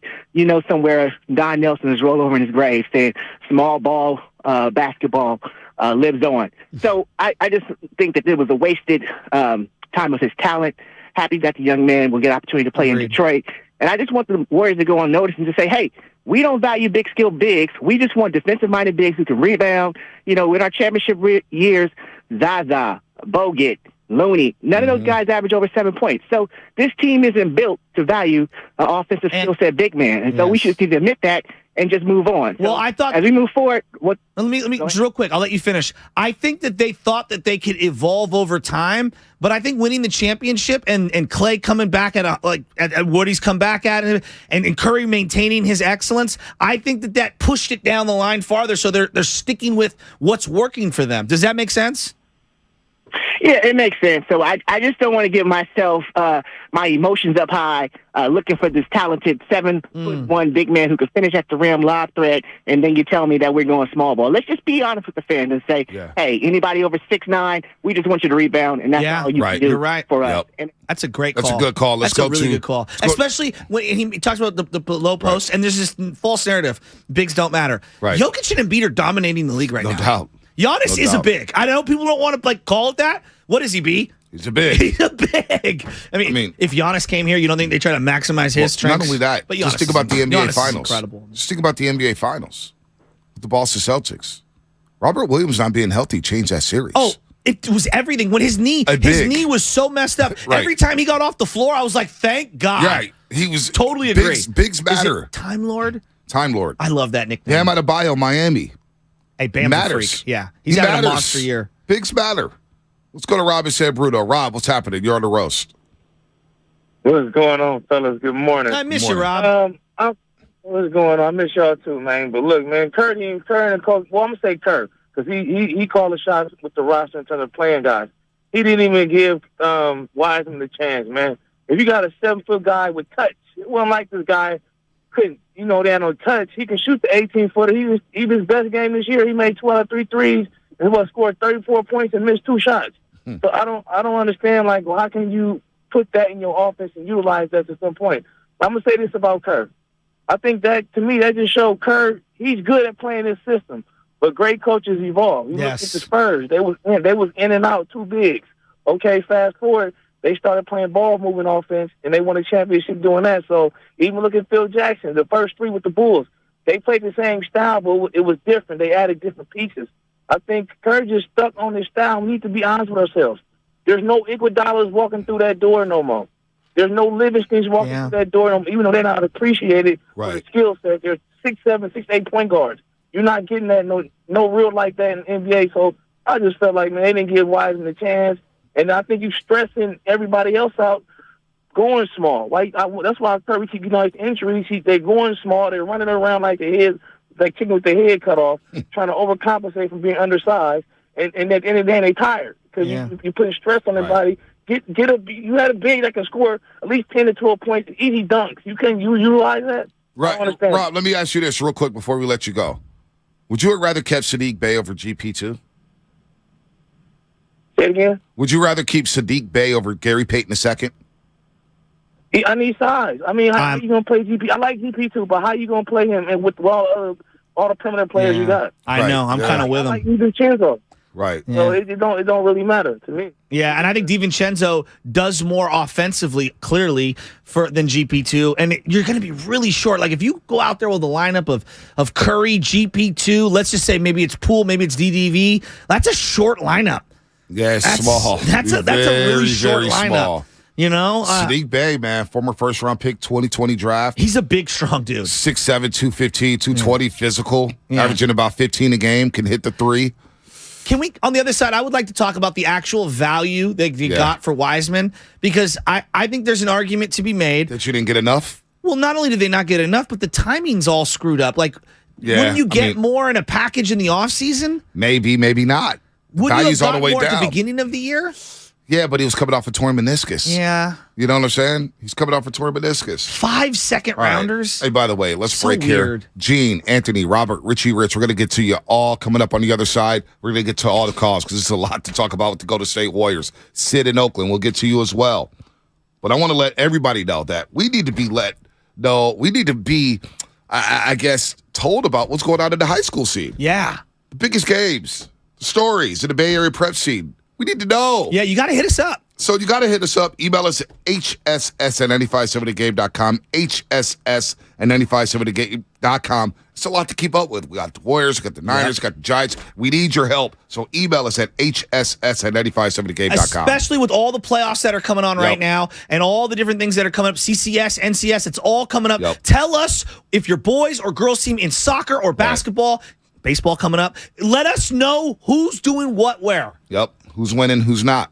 That's also what's coming up on the game sponsored by Save Mart, Lucky, California. Your phone calls. GP2 back. Wiseman gone. Your thoughts. 888-957-9570.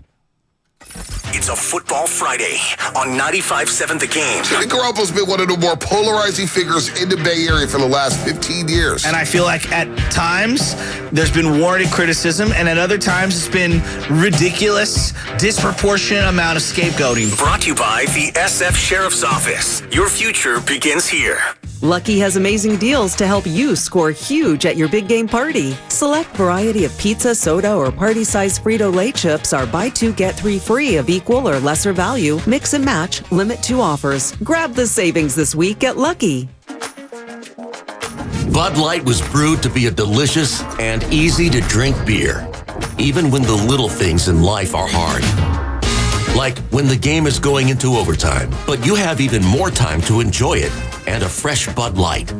Bud Light, easy to drink, easy to enjoy. Pick up Bud Light at your local retailer today. Drink responsibly. Anheuser-Busch Bud Light Beer, St. Louis, Missouri. So, the other day, I bought an extremely chatty... Boring story time. Make that an extremely catty cockatoo. You're welcome. Apparently, the pet store won't take it back. But, hey, I'll manage. I love that for you. Just like I manage without home internet. No, you don't. Sure, my mobile hotspot is slow and makes streaming shows unbearable. Oh, Bertie likes to stream. But I'm making do. Oh no, who's this? My lady friend. It's mating season, duh. No home internet? It's not that bad. No, not there. It is that bad. Don't settle. Get Xfinity Home Internet for just $19.99 a month for 1 year with a free streaming box. Call, click, or visit a store today. Restrictions apply. Not available in all areas. Requires paperless billing and auto pay with stored bank account. After 12 months, regular rates apply. Offer ends 2/21/23. Visit Friedman's Appliance in Pleasant Hill to see Signature Kitchen Suite's full line of luxury built-in appliances, including the first Pro range on the market with built-in sous vide, induction, and gas all on one cooktop. And now it's easier to build the kitchen of your dreams with the Dream Suite Savings Program with additional bonus rebates. You can see all of the Signature Kitchen Series appliances displayed beautifully in live working vignettes at Friedman's Appliance in Pleasant Hill or at friedmansappliance.com. Johnny Mosley here with your Friday Toyota Tahoe report. While Mother Nature is still making up her mind, load up the Toyota and get on the road because the weekend is better in the mountains. Thanks, Johnny. Today you'll see mostly sunny skies, but clouds will increase throughout the day. By evening, snow showers are expected with steady snow overnight. 1 to 3 new inches of snow are expected. This report has been brought to you by your local Toyota dealers. Check out Toyota's full lineup of mountain-ready all-wheel drive vehicles. Toyota, let's go places. Finding great candidates to hire can be like, well, trying to find a needle in a haystack. Sure, you can post your job to some job board, but then all you can do is hope the right person comes along, which is why you should try ZipRecruiter for free at ziprecruiter.com/free. ZipRecruiter doesn't depend on candidates finding you. Its powerful technology identifies people with the right experience and actively invites them to apply to your job. You get qualified candidates fast. So while other companies might deliver a lot of hay, ZipRecruiter finds you what you're looking for. The needle in the haystack. 4 out of 5 employers who post a job on ZipRecruiter get a quality candidate through the site within the first day. ZipRecruiter, the smartest way to hire. And right now, you can try ZipRecruiter for free. That's right, free. Just go to this exclusive web address, ziprecruiter.com/free. That's ziprecruiter.com/free. ZipRecruiter.com/free. Spend an evening with James Taylor and his all-star band. The American icon is back on tour. May 30th at Frost Amphitheater at Stanford. the multiple Grammy Award-winning James Taylor, and a night full of his biggest hits. Tickets on sale Friday at 10 a.m. at goldenvoice.com. James Taylor. Produced by Golden Voice and Stanford Live. This week at Macy's, find Valentine's Day gifts for all your loves, like fragrance gift sets they'll adore. Plus, take an extra 15% off with your coupon or Macy's card, on top of beautiful jewelry finds, now 35 to 70% off, and 25% off decadent chocolate from Godiva.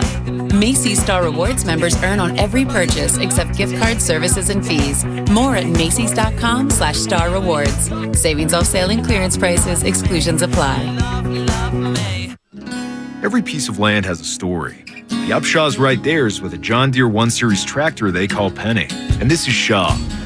Shaw stands for skilled hands at work. When he's not cutting grass, he's cutting hair. So every person is different, from hair tight to head shape. And I feel like it's the same way in a yard. From front loader to backhoe, the Upshaws have the tools to DIY all day long. Run with us on a 1 Series tractor and start telling your story. Learn more at johndeere.com/radio. Milk, eggs, $42. Ma'am, you okay? Need bucks? With Jackson Hewitt, don't wait weeks for the IRS to send your tax refund. Come in now for up to $3,500 with a no-interest, no-fee refund advance loan when you file your taxes. That's up to $3,500 today. Don't let high prices get you down. When every dollar matters, it matters who does your taxes. So get to Jackson Hewitt today. For eligible clients, loaned by Republic Bank and Trust Company. Details at jacksonhewitt.com.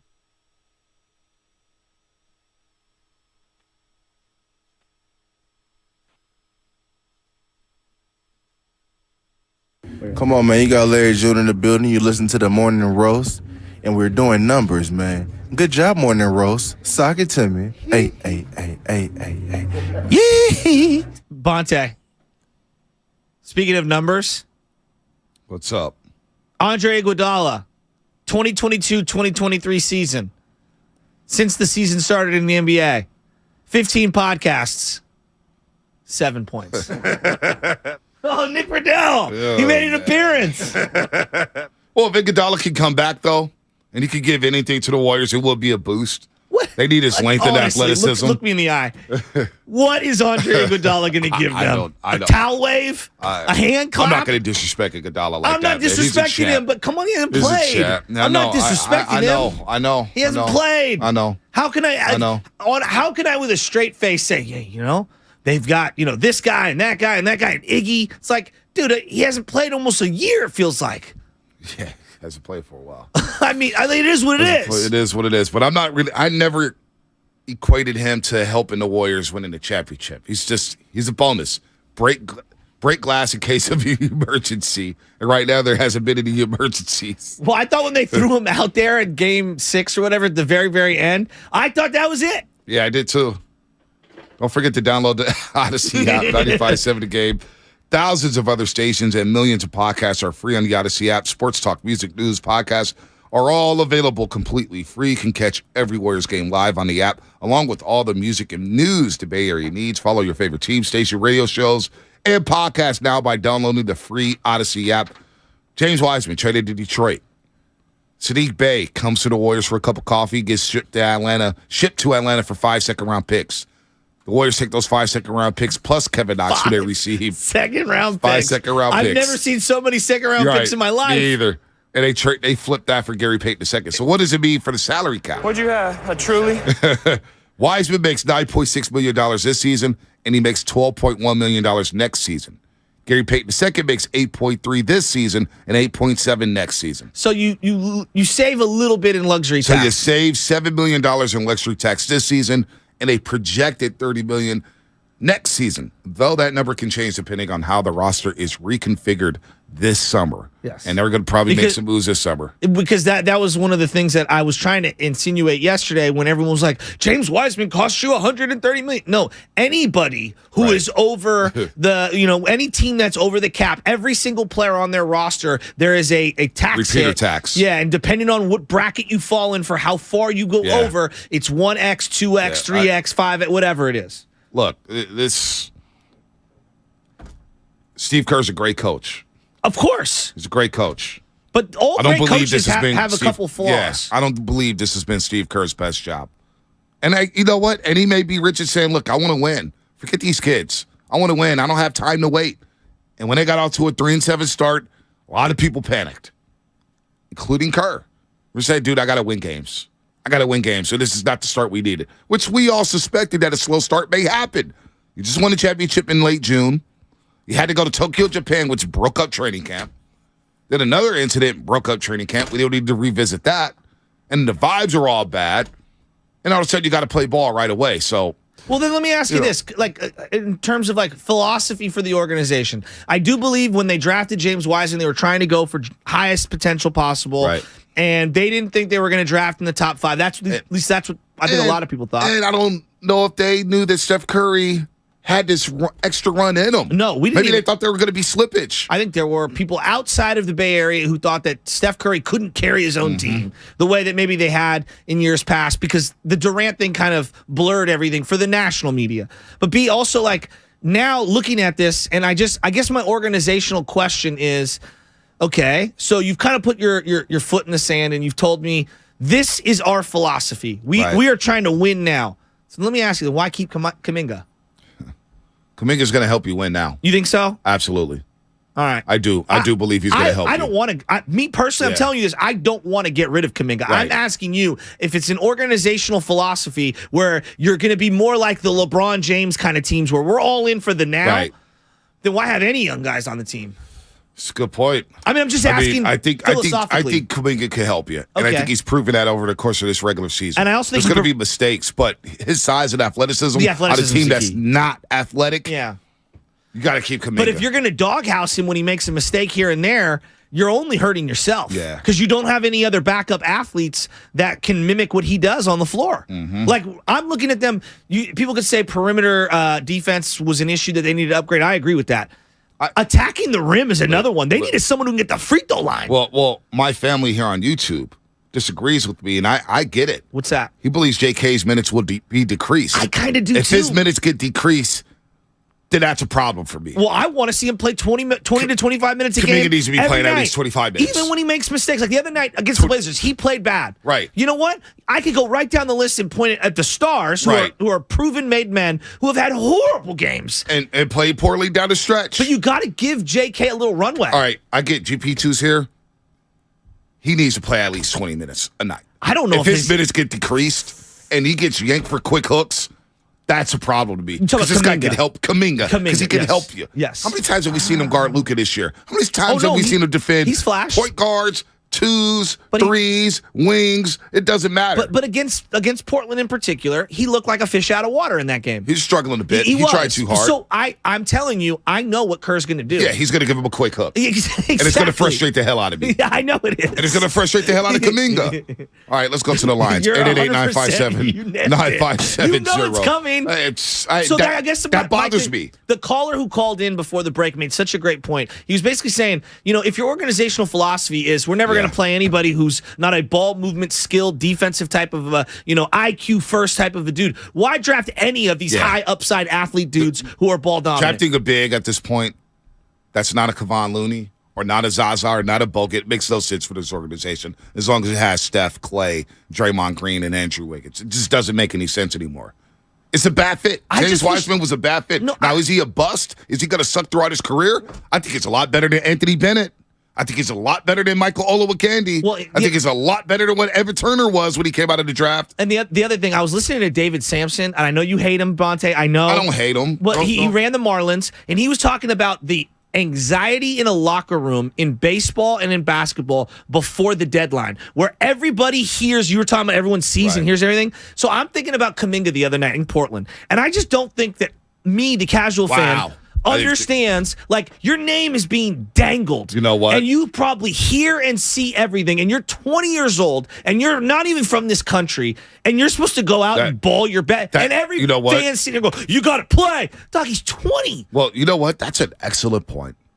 Because OG Anunoby's name was floating around with the Golden State Warriors. Yeah. And Anthony Slater reported this. Tim Kawakami reported this. Everybody, Monty Poole reported this. OG Anunoby, the Warriors are trying to get him for the last 48 hours. A lot of people on record have said that. Yeah. And they wanted Jonathan Kuminga so bad. And the Warriors would not give him up. But those rumors, Kuminga's on a cell phone. Kuminga's 20, as you just mentioned. His friends. Boys are on a cell phone. Too. His agent. It's like, hey, be prepared. Your name's getting floated. Warriors didn't give him up. But, now that I think about it, and now that I look at that performance in Portland, there's no doubt that was on his mind. He probably was out there thinking, well, he saw Josh Hart walk off the court minutes before tip-off, getting traded to New York City. Thinking, man, this could be – I remember on the pregame show, I asked Monty Poole, is this the last game we're going to see Moses Moody in a Warriors uniform?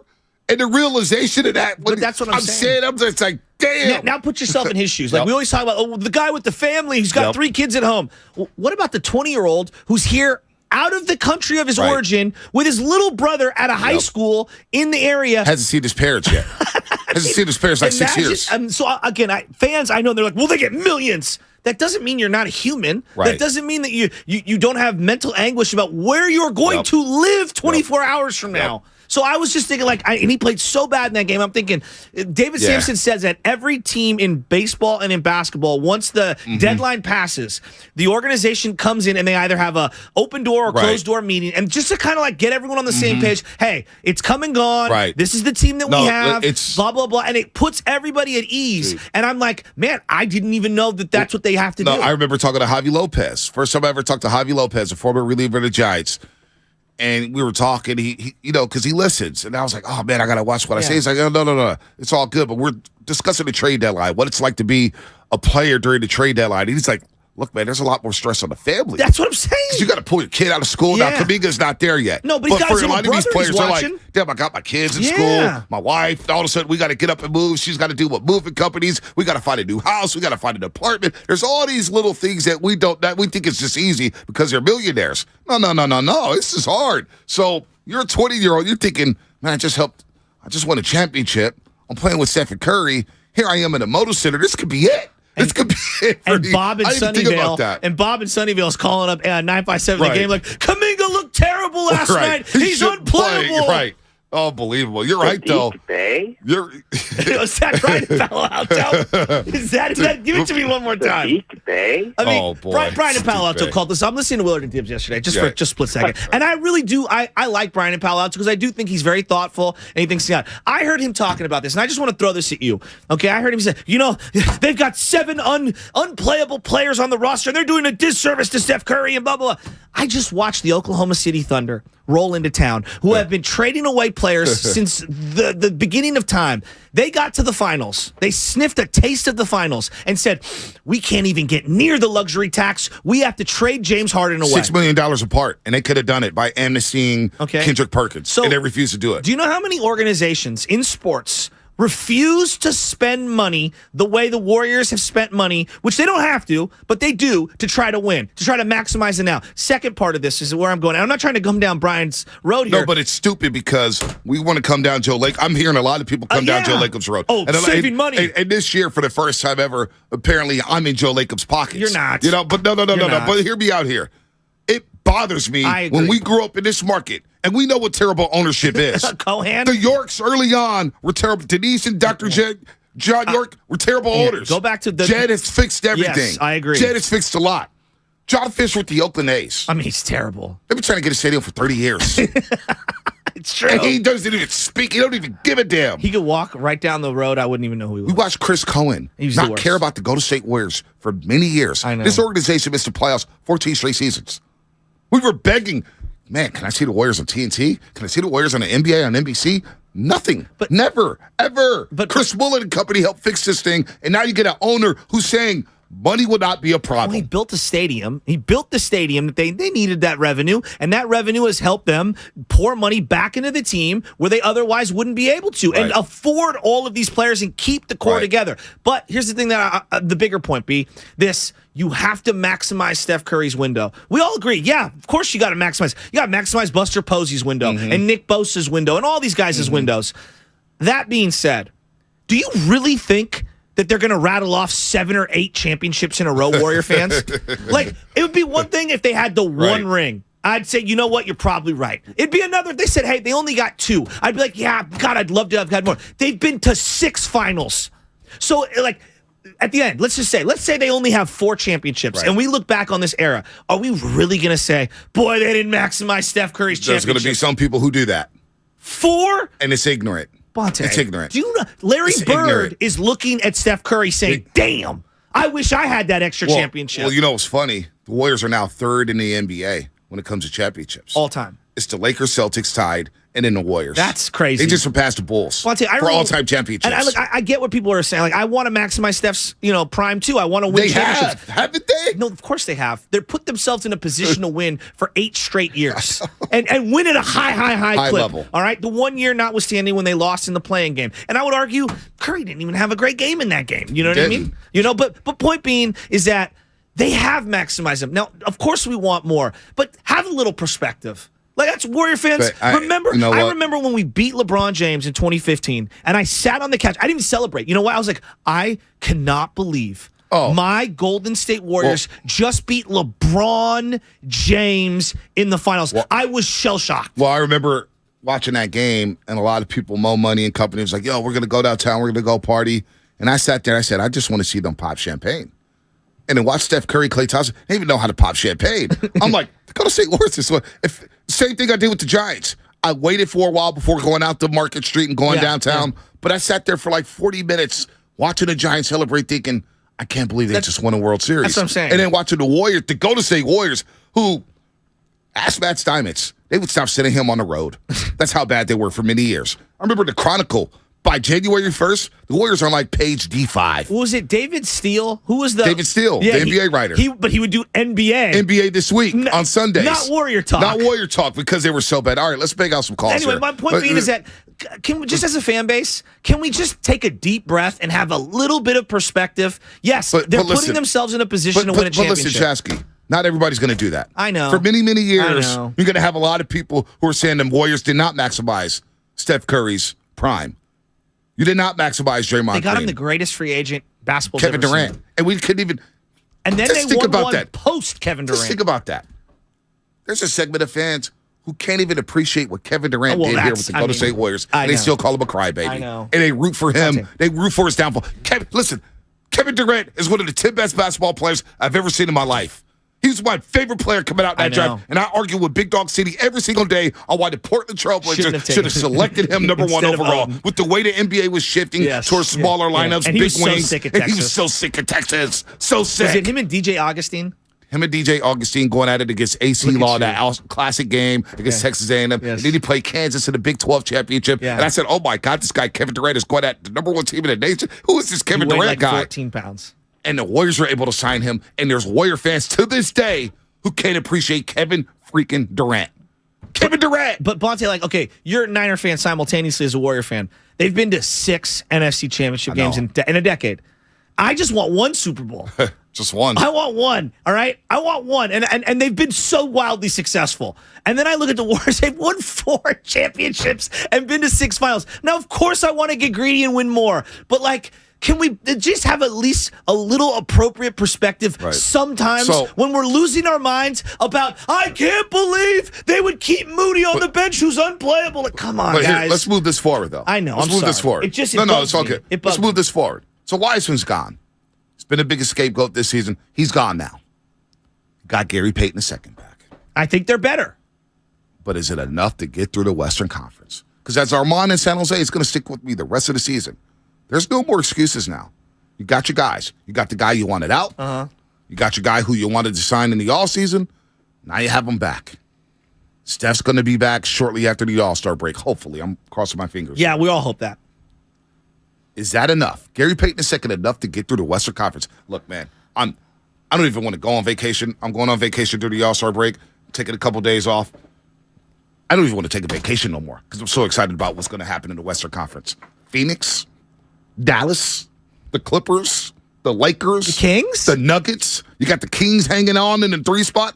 I'm excited about what's going down in the Western Conference. Minnesota's going to get Karl-Anthony Towns back. Could you imagine if the Kings go up 2-1 in a series on the Warriors? Warrior fans' heads will explode. I am so amped up about what's going down in the Western Conference, and I want to see where the defending champs stack up. I'm so eager to see what Steph and Draymond and Klay, because the organization does owe it to Steph and company to at least go out on their own shield. We've yet to see them lose a Western Conference Series under Steve Kerr. Is this the most difficult Western Conference to navigate that they've had to face?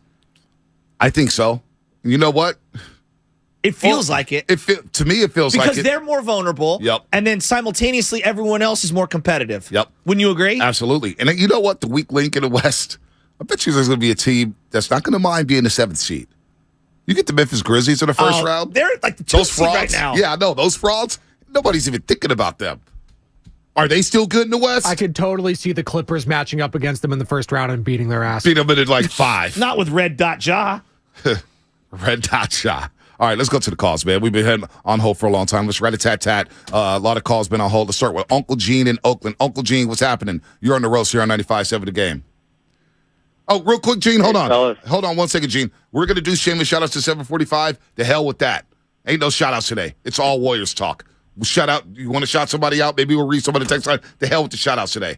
We got basketball to talk about. I will shout out the 2002 Archbishop Reardon class that won the championship in basketball, state championship. They're going to be honored, and John Tofey and Kately, the 2002 class. That's why Hef was texting me. Yeah. Wants to shout out Reardon, everybody about Reardon. They're going to be honored. Oh, my God. State champions. I love John Tofey. That's my guy. Yeah. Played in the pro Up for a in long Sac, time. yeah. His kids are balling, too. He's got some kids up there. Tofey, what's up, Tofey? I will not be there, Hef. I'm going to take a bite of a bagel while you do this. Gene in Oakland, what's happening? You're on the roast. Hey, fellas. Yeah, first of all, I would have given my left arm to bring KD back. I don't care that he's 34 and has had injury problems. But as far as GP2, I'm really happy he came back. We definitely are better. Are we good enough to win the West? I don't know about that since KD and Kyrie are in the West now, but we're definitely a lot better. I look at it this way. I went back and looked at our record this year, and I came up with 7 games where we either lost by 3 points or less, or we lost in overtime. I'd like to believe that if we had a healthy GP2, we win at least 4 of those games. Now, if we win 4 more games and lose 3 less, that puts us in the 3 slot right now instead of the 9 slot. Excuse me, and I know they're all tight, but that's starting to matter. So, I think they did make a mistake in bringing Wise in. He just wasn't a fit. Too young, too raw. Yep. He belongs on a team like Detroit where he'll get an opportunity. But from here on, I'm looking forward to much better defense. Our number one problem, now that GP2 is on the team. All right. Thanks for the call, Uncle Gene. Anthony in Napa, what's happening? You're on the roast. Is GP2 enough? What's up, top of Is GP2 enough? Top of the morning to you, Anthony. All right, so first and foremost, GP2 is not enough, but I am happy that he's back. I just want to say I appreciate you going hard for Wise, man, because he was dealt a raw deal. And there's too many people trying to throw this young kid under the bus because he was drafted to an organization that's in the win-now mode, and that's just not his fault.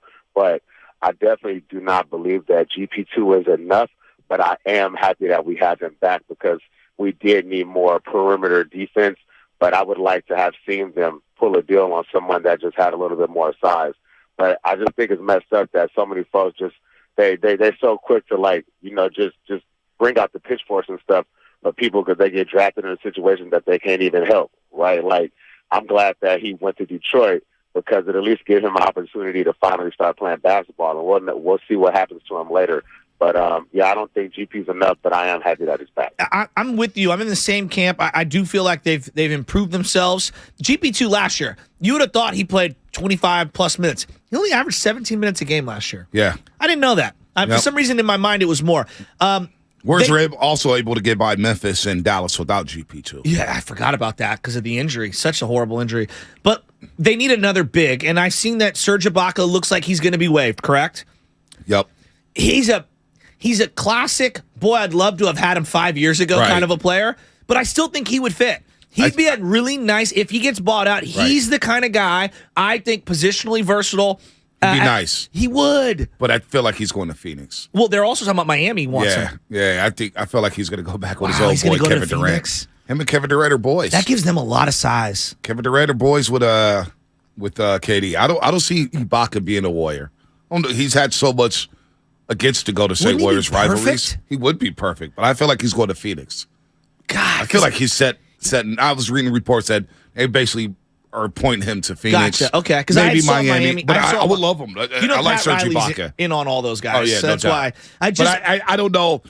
Here's the other thought I have. They need a buyout big. I believe that. But here's my other thought process when it comes to Ibaka. If he still has something left in the tank, why didn't it work out in Milwaukee? That's a great question. I don't know. Why didn't it work out? They've got a interesting. They've got Portis and Lopez and Giannis, but it should have still worked. You're a baller, right? It didn't even work out with the Clippers. Ibaka's with the Clippers, right? Yeah, but I think he's at a point in his career where he needs to accept a diminished role. And I think on those teams, he doesn't fit as well as he would on this team. I don't know. Would you play him over JMG? Who, Ibaka? Mm-hmm. Not anymore. You really? I haven't seen it. I'll take your word for it. JMG's been solid recently. Just come back from that staph infection. JMG, there's a role for him on this team. Okay. I would rather have him. I haven't seen nothing from Ibaka in 3 years. I'd have to see it to believe it.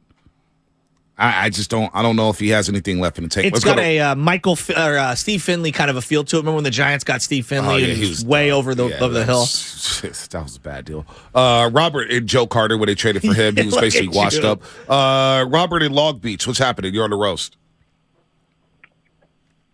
Hey, what's going on, guys?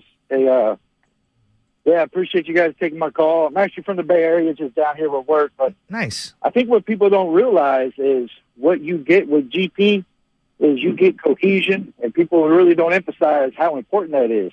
All these other teams got superstars, but chemistry matters. And less than 30 games, I believe, is not enough. GP gives you now a fourth guy with DiVincenzo, Kuminga, and Wiggins to go 94 feet.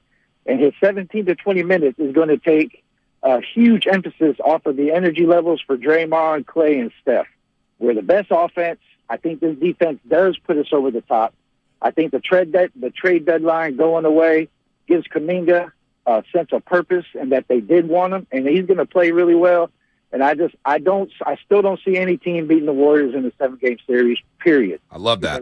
Continuity with chemistry is a good way of putting it. That's a really good way of putting it. No, it is. I like connecting that call. defense to offense, transition. Yeah. GP2 did a lot, man. And the pop he gets from the crowd. He was a fan favorite, man. Absolutely. And he became a locker room favorite. And he won that team. He won Steph and Draymond over. As we look at, I love the value of different things. And, when you sell is very important. Right now, all the housing in the Bay Area is kind of down. Had you sold a year ago, everything was through the roof. It was highest it's ever been. Interest rates now are way too high. But when you look at the Wiseman GP2 thing, I think it's easy to sit here and say they should have signed GP2 in the offseason. They traded Wiseman. There was no value with Wiseman. You don't think at all? He's coming off a meniscus injury. I mean, Nobody 5 knew what second he rounders. was. You don't think they could have got something better than 5 second rounders? I don't. Because the Warriors, TK said it yesterday. I thought it was spot on. What's that? Coaches tell you how they feel about a player with playing time. Yeah. Steve Kerr told you how he felt about Wiseman. The Warriors told you how they felt about Wiseman this season. He went down to the G League, and it was a wrap. Once he went down to the G League for the first time and got those DMPs, it was a wrap. So should I hold out any hope for Moody then? Because Moody's getting 0 run. Yeah, now he has a lifeline. He's got a lifeline, right? 29 games left. I mean, somebody goes down. So that's back to backs. He's got to play well, or he could be gone in the Ty offseason. Jerome will get more playing time than Moody down the stretch. You know that. Ty Jerome can't guard. It was just another reason why he got GP2. I don't want to spend a disproportionate amount of time with someone who shouldn't be playing as much as he does. Let's go to. But that's where their roster was. Let's go to Sid in Oakland. Sid, what's happening? You're on the roast. Hey, what's going on, guys? What's going on, Sid? Hey, I called yesterday about the Caruso proposal. I'm super heated that the Bulls didn't get Wiseman. I think he's going to Detroit. He's going to prosper, play with the young kid from Memphis University. Durant. Stewart. Yeah. I think they definitely should have gave Bay a chance, man. That guy is a killer. But to get GP2 back was amazing, but it's not enough. So what I think the Warriors should do is definitely look at, some bigs, try to pick up a big, because it's going to be a really hard playoff series from the start to finish. I still got you guys going to the finals. All right. Hey. You not a Warrior fan? No, he wasn't. He's a Bulls fan. Oh. He's a Bulls fan. He's disappointed the Bulls didn't get James Wiseman. A lot of, Shout out to Uncle Mike, since we're not doing shout-outs. Uncle Mike passed away a couple weeks ago. Mike Hilseton Jr., who you know, he came by, I think, got the GoPro from you. Yeah. His son Armani, he's a fun kid. A lot of people there, because there are a lot of people who were at that funeral from outside the Bay Area. And it's interesting, the conversation about Wiseman outside the Bay. What was it? In our bubble, obviously we got our segment of fans saying, hey, Wiseman's this, Wiseman's that, he can't play. I get it. You pivot, and you pivoted off of Wiseman. He's gone now. You get GP2 back. Yeah. So I don't want to hear anything about Wiseman anymore. For the Warriors, he wasn't good at all. He wasn't. It didn't work out. I don't even know what he is as a player. He's got to play. It's the same thing as Trey Lance. Yeah. We haven't seen him play enough. Yeah. Trey Lance, we haven't seen him play enough. Very similar. You're right. Very similar. Very similar. Joey Bart, too. Don't Joey Bart in the conversation. Another number 2 overall pick. Just haven't seen him enough. No. And he's even older than all those guys. I know. And we treated him with kid gloves. But a lot of guys at the funeral, and look, these fans, and they see the raw potential. They feel like the Warriors made a mistake giving up on Wiseman so early. There's a lot of Warrior fans who believe the Warriors made a mistake on giving up on Wiseman early. A part of me feels that way. But you know what? They win a championship this season, which seems far-fetched. Nobody's going to be thinking about Wiseman anymore. Well, I didn't really think about Wiseman at all, even while they were winning a championship. Because he didn't play last year. No, and I was high on him. Right. Well, that's the other thing. You and I did a lot of shows leading up to the draft. I mean, remember COVID hit. We spent so much time talking about draft here at this station. There was not one personality ready to put their name on draft LaMelo Ball. Was there? Some fans were, but I questioned the fit with LaMelo Ball. I questioned the fit. So he's going to play next to Steph and Clay and run off screens? He's going to start. LaMelo Ball's not coming off no bench. That's number one. You want to talk about Clay? We had a hard conversation about Clay, JP. You think LaMelo Ball's coming off the bench and not making us think about it? I think that's the thing about JP that people really don't understand. Like not graciousness, but the willingness to be able to come off the bench. Look at his role. JP's had the most difficult talk. Yeah. I got to play with DiVincenzo. Wait, now I'm playing with Draymond. Exactly. Now I'm playing with this second unit. Now I'm playing with that second unit. You're supposed to be a role player. Right. But then now Curry's out. You have to be great. You have to score 28 a game. You're right. You got to play like Steph. It's a demanding. JP's had a tough go. It's a demanding spot. You know what? Right. JP deserves flowers because he's gone through a lot this season. He deserves his flowers. That's the understatement of the year. You know what I'm saying? LaMelo Ball, the minute he comes off the bench for the Golden State Warriors, you don't think LeVar Ball's going on every show on ESPN saying, my son he's better than Curry. You don't think that would be a problem? I mean, yeah. Like, you know what I'm saying? What's crazy, though, just for a split second, T. Morant is who we thought LeVar Ball was going to be. And nobody gives him that. I'm sick of T. Morant. LeVar Ball is actually taking a step back. Good for him. Good for him. I like LeVar. I like LeVar. I like Big baller brand, everything. The AT&T commercials with LaMelo. That's There right. used to be more commercials than I'm seeing in actual games. Yep. But the minute LaMelo comes off the bench for the Golden State Warriors, there's a problem. But that still doesn't mean that the Warriors made the right pick. Right. It doesn't. They probably made the wrong pick. It's obvious now. They missed. But I also, like, people were like, maybe Halliburton. I think the majority, and I remember me and you had this conversation, a lot of us like, God, this is one of those drafts I'd love to trade down. Right. And they couldn't. Because nobody wanted the number 2 pick. No. I think it's easy in hindsight to just crush the Warriors. The reality is, like, it didn't work out on all sides. And, Let's go to look at on 95.7 the game. My bit's working, man. Richie Rich, Livermore. What's happening? You're on the roast. What's up, my guy? Thanks for taking my call, man. Real quick, I think GP is not enough. I think it could be if we were consistent and played perfect ball, but we don't. All season we've been inconsistent, and that's a problem. We all went to sleep and woke up, and the West got stacked. I think we're looking at Phoenix and the Mavs the way they were looking at KD when he came over here. Yep. Let's be real, that's a damn problem. And as far as Wiseman, we gave up early, man. I feel like, okay, he don't fit the brand of basketball. What the hell is our brand of basketball right now? Because it's so inconsistent, we can't even get a damn bucket. Hey, look at the Blazers. We have 4 minutes of scoring a damn point where, hey, go throw Wiseman in there. Put him down low. You can't tell me the kid ain't going to put up 4 or 6 points. That's a matter of winning or losing. We were flat on our face right there. You know what I mean? No doubt. We did him wrong, I think. And I hope he goes and puts down for Pistons. And last one real quick. Hey, Shafty, I'm going to need you to take a day off before my golf tournament, man. Because when you got back in the studio, your ass was lit, dude. You was on fire, man. So I'm going to DM you guys the info. It's the last Okay. I told you guys to take care of you guys. Yeah, I love. I'm in on that. Guys to bring man, and I'm gonna send you the info. You guys can spread it if you want. I'm in. Yep. But I got you guys covered. Have some fun, man. Have a good weekend, guys. Sounds good. You too, Richie Rich. Good call there. And B, Tay and Adam, we'll get to you on the other side. But before you read the injury report here coming up, I will say I have something in the books, in the works, if you will, where I'm thinking about a potential sponsorship, and I'm thinking we can get Bonte Hill, this little golf segment, off the ground.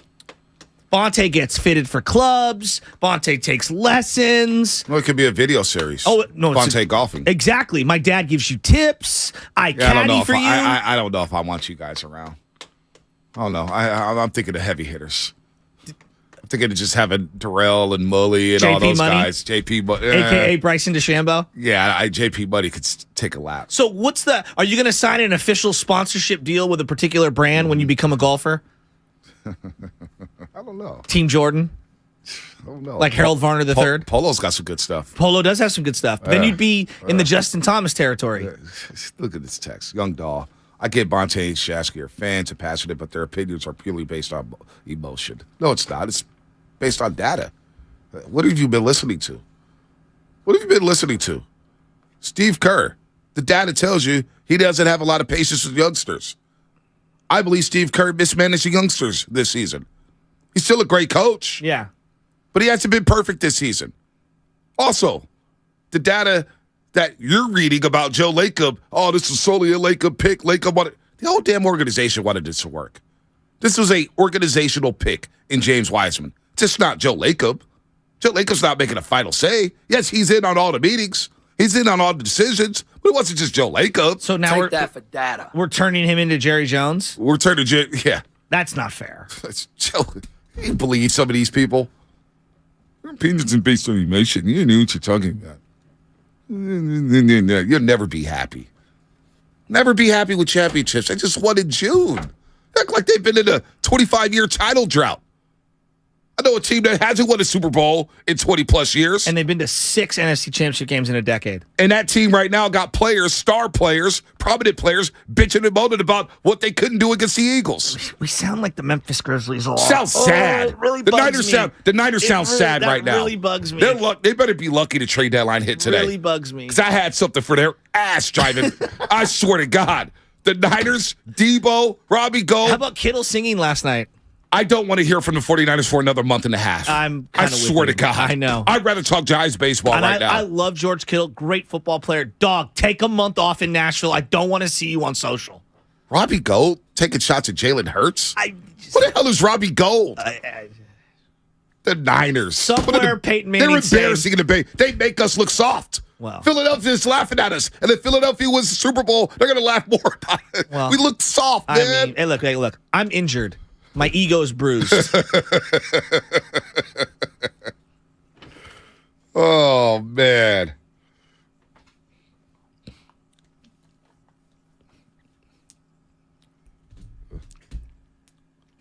Bud, Tay, Adam, D, Ray, we're getting to you all. I want to hear from you all about what went down with the Golden State Warriors yesterday as they trade James Wiseman away. But while in the process of moving James Wiseman, the Warriors did provide an update on Stephen Curry. Curry is expected to be reevaluated after the All-Star break as he continues to recover from partial tears of the ligaments that we never heard of. What is it? Where's the drop pass? Oh, here it is. Interosseous. Yeah, that ligament.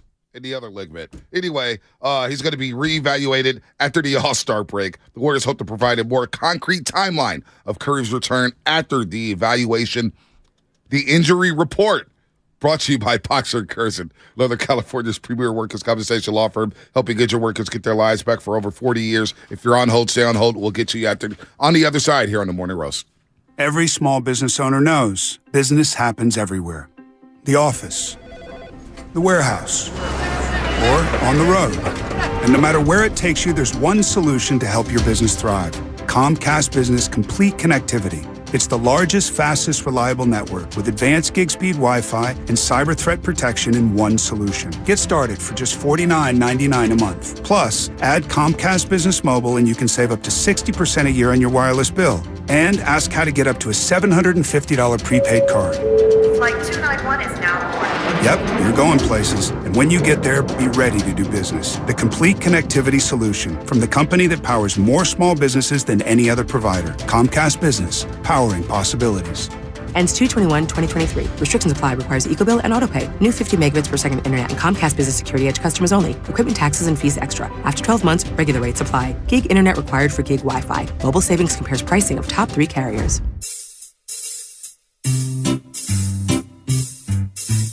$1-877 Cards for Kids. KARS Cards for Kids. 1-877 Cards for Kids. Donate your card today. 1-877 Cars for Kids. KARS Cars for Kids. 1-877 Cars for Kids. Donate your car today. With car prices at an all-time high, our donors are now getting highest receipts ever. Donate at carsforkids.org and your car can be picked up tomorrow. 1-877 Cars for Kids. KARS Cars for Kids. 1-877 Cars for Kids. Donate your car today. Now accepting donations of land, homes, buildings, or any kind of real estate. Hey, it's Dan Dibley from 95.7 The Game, and I'm excited to let you know that the San Jose Earthquakes are taking on the Vancouver Whitecaps for their 2023 home opener, Saturday, March 4th at 7:30 p.m. The Quakes will be celebrating the 20th anniversary of the 2003 championship team by giving away 10,000 championship jerseys. There will be a special halftime ceremony featuring your favorite 03 alumni and debut of the supporters section. Get your tickets now at sjearthquakes.com. Uncle, Kate's gonna leave me, and I need your advice. What's the problem, John? She thinks I'm cheating on her, but I'm not. It's just that I have ED now, and I don't know why. Don't worry. The same thing happened to me. All men lose testosterone with age, and this can cause ED. I went to Balanced Medical Solutions, and they helped me rebalance my hormones. Now your aunt is happy again, and I lost weight, too.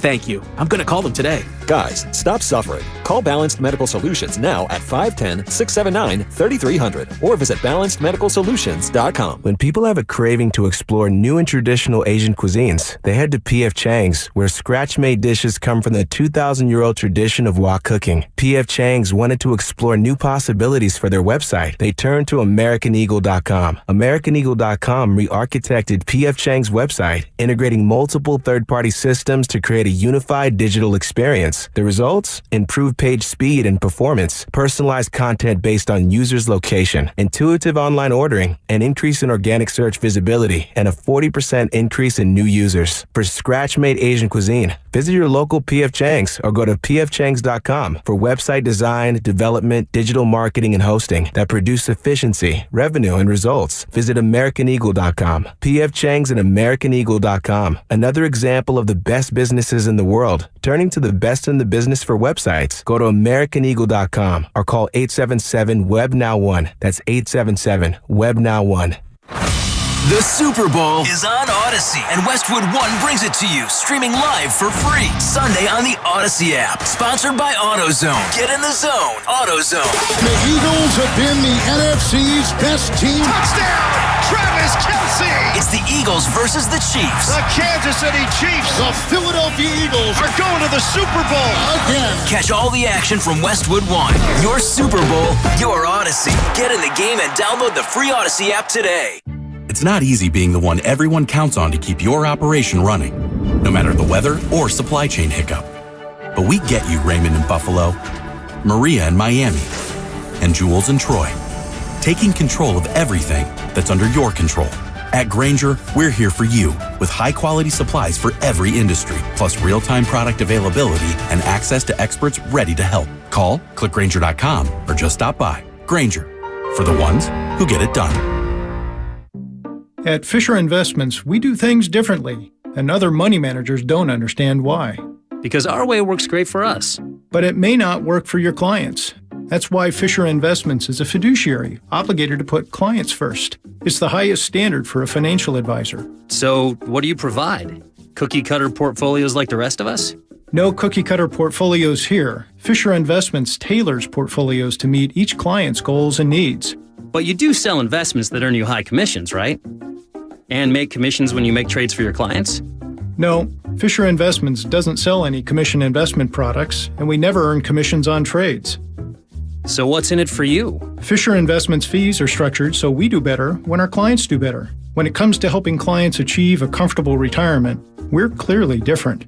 Visit FisherInvestments.com to find out why investors like you switch to us. Fisher Investments, clearly different money management. Investments in securities involve the risk of loss. You're listening to 95.7 The Game, KGMZ FM at HD1 San Francisco. Always live on the free Odyssey app.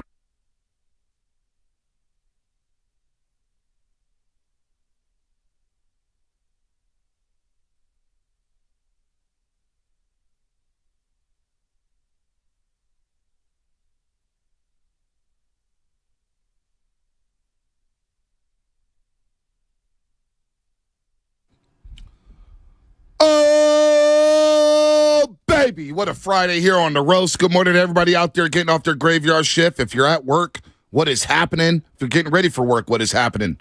Teachers, students, Reardon High School, honoring that state championship team. John Tofey, Marquise Kately, what up? Shout out to all the high schools out there balling this week. Girls and boys basketball, CYO, cops, CHP officers. Big game tonight. Big game. You know? Shout out to the Hill family. It was great to see you guys all yesterday. Loved it. Loved it. Great times. Can I promote really quickly? Yeah, go ahead, promote. 5:30 tonight, St. Brendan's versus St. Cecilia's, a clash of two championship organizations. Are you coaching? Yep. Me versus my boy Jimbo and the Lewises, Jimbo Mark who? Lewis. Huh? Who's Jimbo? Jim Moylan. Oh, I thought you were talking about James Kincaid. No. There's many Jimbos. Yeah. There's many Jimbos. I'm actually going to help him do some baseball this year. But yeah, tonight, 6th grade, Division I is one of the playoff matchups. I think tomorrow's Epiphany St. Stephen's in 6th grade. And I think Justin LeBau's 3rd grade team plays as well, but there's a couple of injuries. Yeah, they play this weekend. He was not very... I don't know. This 3rd grade St. Brendan's team is going to be in the playoffs. I know City College is looking at its wounds for losing to Chabot. Oh, did they? Boys men's basketball, the second loss, but you know City's going to be all right. Oh, they'll be fine. They'll be fine. Speaking of, I got to tell Justin, I need some more gear from City College. Yeah, I do too, actually. I do too. Maybe I need to stop up. Maybe I'll stop up there after the show. Coach Adam, I know you're out there. I'm a size large. Double X. Boy's gotten bigger. Yeah. Double X. Look a boy up. You know what I'm saying? If you got some kicks too? Nah, I don't need kicks. Just definitely need the gear. Sweatsuit. City's always got dope gear, dude. I had to give away so much stuff from City. Yeah. Over the last few years, the hoodies. Still got my Redwood. Still got my black one. But there's your cycling clothes out. That's my rule with my wife. I tell her for all the new stuff that comes in, something else has got to go. Yeah. This is a woman who has, I kid you not, over 80 pairs of jeans. Yeah, that's ridiculous. Yeah, well, she works for a big jean company, and so... there's no way she wears 80 pair of jeans a year. That's what I've said to her. But there are some, like, they stopped making certain cuts, so she got some extras, and... Well, it sounds like she has jeans for the rest of her life. That's exactly... You're preaching to the choir. She shouldn't have to pay for another pair of jeans ever again. You're preaching to the choir. And she's probably not happy with me putting that out there, but it drives me nuts. Hey, Michelle, Shasky just put your business out there, and I'm going to be on team Joe Shasky here. I'm proud 80 of my pair wife, of jeans. though. She's killing it at work. She is killing it at work. Hey, but Michelle, 80 pair of jeans? Come on. What are you doing? Sounds like she's an awesome Levi's jeans hookup, though. Yeah, I've yet to see anything. Baby Chess see more Levi's gear than me. Damn. Lubman, what's up, man? This dude. Anyway, James Wiseman traded to Detroit. We're talking about it. There's a lot of people emotional. I get it. A lot of people not happy with us. For what? Not happy about the trade. What did we do? It's just, a lot of emotions here. A lot of people wanted to see James Wiseman succeed. I'll step back here and say it did not work here. He was not a good fit here. It turned out to be a terrible pick for the Golden State Warriors. Do you know anybody that's the worst divorced? pick? Yeah, I've plenty of people. Yeah, I do too. Like, not every circumstance is this way, but in a lot of those circumstances, like, if you love your friend on either side, you want that person to be happy, right? Mm-hmm. And I'm not saying that I love James Wiseman, but, like, the Warriors weren't happy with him. He wasn't happy with the Warriors. It wasn't working out. And they both go on their different ways. Now, we can argue till we're blue in the face about value and whiffing on a number 2 overall pick and how much that could or couldn't set the organization back. But the reality is that I think both people, the Warriors organization and James Wiseman, are probably in the appropriate spaces today. Yeah, I agree. He needed a fresh start. The Warriors needed a fresh start. Now they get their trusted agent back in Gary Payton II. Here's what went down yesterday. A lot of pressure on Gary Payton, too. A lot of pressure on the Warriors now. The West is reloaded. Mm-hmm. Oh, boy. I'm actually excited. If you were to power rank them, how do you power rank them? Well, King of the Hill will be next week. No, but I'm just saying right now. Just off the these, rip. Yeah, Denver number one, okay. even though they got blown out last night in Orlando. Denver number one. Your Denver Nuggets. Okay, that's not my Denver Nuggets. I just told you I'd take them over Phoenix. Okay. Hey, my Denver Nuggets, my team is the Golden State Warriors. Number one. That's who I ride with. I didn't call you guru. No, I didn't say you had ride with 17 the Warriors. Western I said Conference teams. you asked me a chat. I said Phoenix. I think they're going to struggle against Denver, but Denver will be number one. Okay. Phoenix will be number two. Okay. Number two. The Clippers will be number three. Number three. The Mavericks will be number four. Number four. Whoa. The Warriors will be five. Number five. What about the Grizzlies? Oh, they were like number 6. They're off the map. Trust me, we're all good in the West with the Memphis Grizzlies. I hope they never move to the Eastern Conference. Keep the Grizzlies in the West. What about the Pels? Fly, Pelicans, fly. We got to see what Zion does. I agree with that. They're a dangerous team. They're a team that could give Phoenix problems. Okay. They're a team that could give Denver problems. You didn't bring up the Sacramento Kings. Well, they'll be like 7th. What? I'll put them ahead of Memphis. They had a great year. Well, they're good. They're you're ahead of schedule. No shade towards D'Lo, KC, and everybody up there at ESPN 1320 Sacramento. I want you guys to be lighting that beam up all weekend long because they have a back-to-back against the Dallas Mavericks. Kyrie coming to the Golden One Center. So the Warriors are in the top 6. I got the Warriors in the top 6. Approximately. I have them on the top 6. This feels like because they're not as strong as they were in years past, this might be the most difficult landscape to navigate out of the Western Conference. It would not surprise me if this would be the first time under Steve Kerr that they lost a series in the Western Conference. Think about that. They've never lost a series in the Western Conference under Steve Kerr. And you heard Andrew Bogut. What's he in year 9? Andrew Bogut said it yesterday with Starting Guru. I bet you teams in the top 4 don't want to play the Warriors in the playoffs. I bet you Denver doesn't. I know for sure Memphis doesn't. They can say whatever they want. The Memphis Grizzlies want nothing to do with the Warriors. Nobody but Phoenix wants the Warriors. Yeah. I feel like Phoenix wants the Warriors. You know what? The Dallas Mavericks wants the Warriors, too. You think so? Dallas thought they had a shot last year. Well, and Kyrie is the great elixir that makes all Warrior fans sad. Dallas was up 20 in Game 2 against the Golden State Warriors in the Western Conference Finals. They win that game. It changes the entire complexion of the series. And the Warriors had to – that felt like a Game 6, right? That game – you were at that game. That was a Steiny legacy game. Why was it a Steiny legacy game? Because his legacy of predictions was on the line. Well, he said he just did it to be different, so whatever. This is legacy Even though game. I know he's lying. That's cap. Steiny really thought the Mavericks were going to win that You ever seen that meme on the internet when somebody puts something out and the guy's got like 15 hats or 20 hats all on top of his head? Mm-hmm. Full cap. Mm-hmm. Full cap. Steiny was full cap with that one. Swear it. You got a prediction wrong. Who cares? You know how many predictions I get wrong? I'm wrong all the time. Wait, what did he say there? AJ Anunoby. AJ Anunoby. I guess Steiny's not watching League Pass. He's our 95-70 game basketball expert. AJ Anunoby.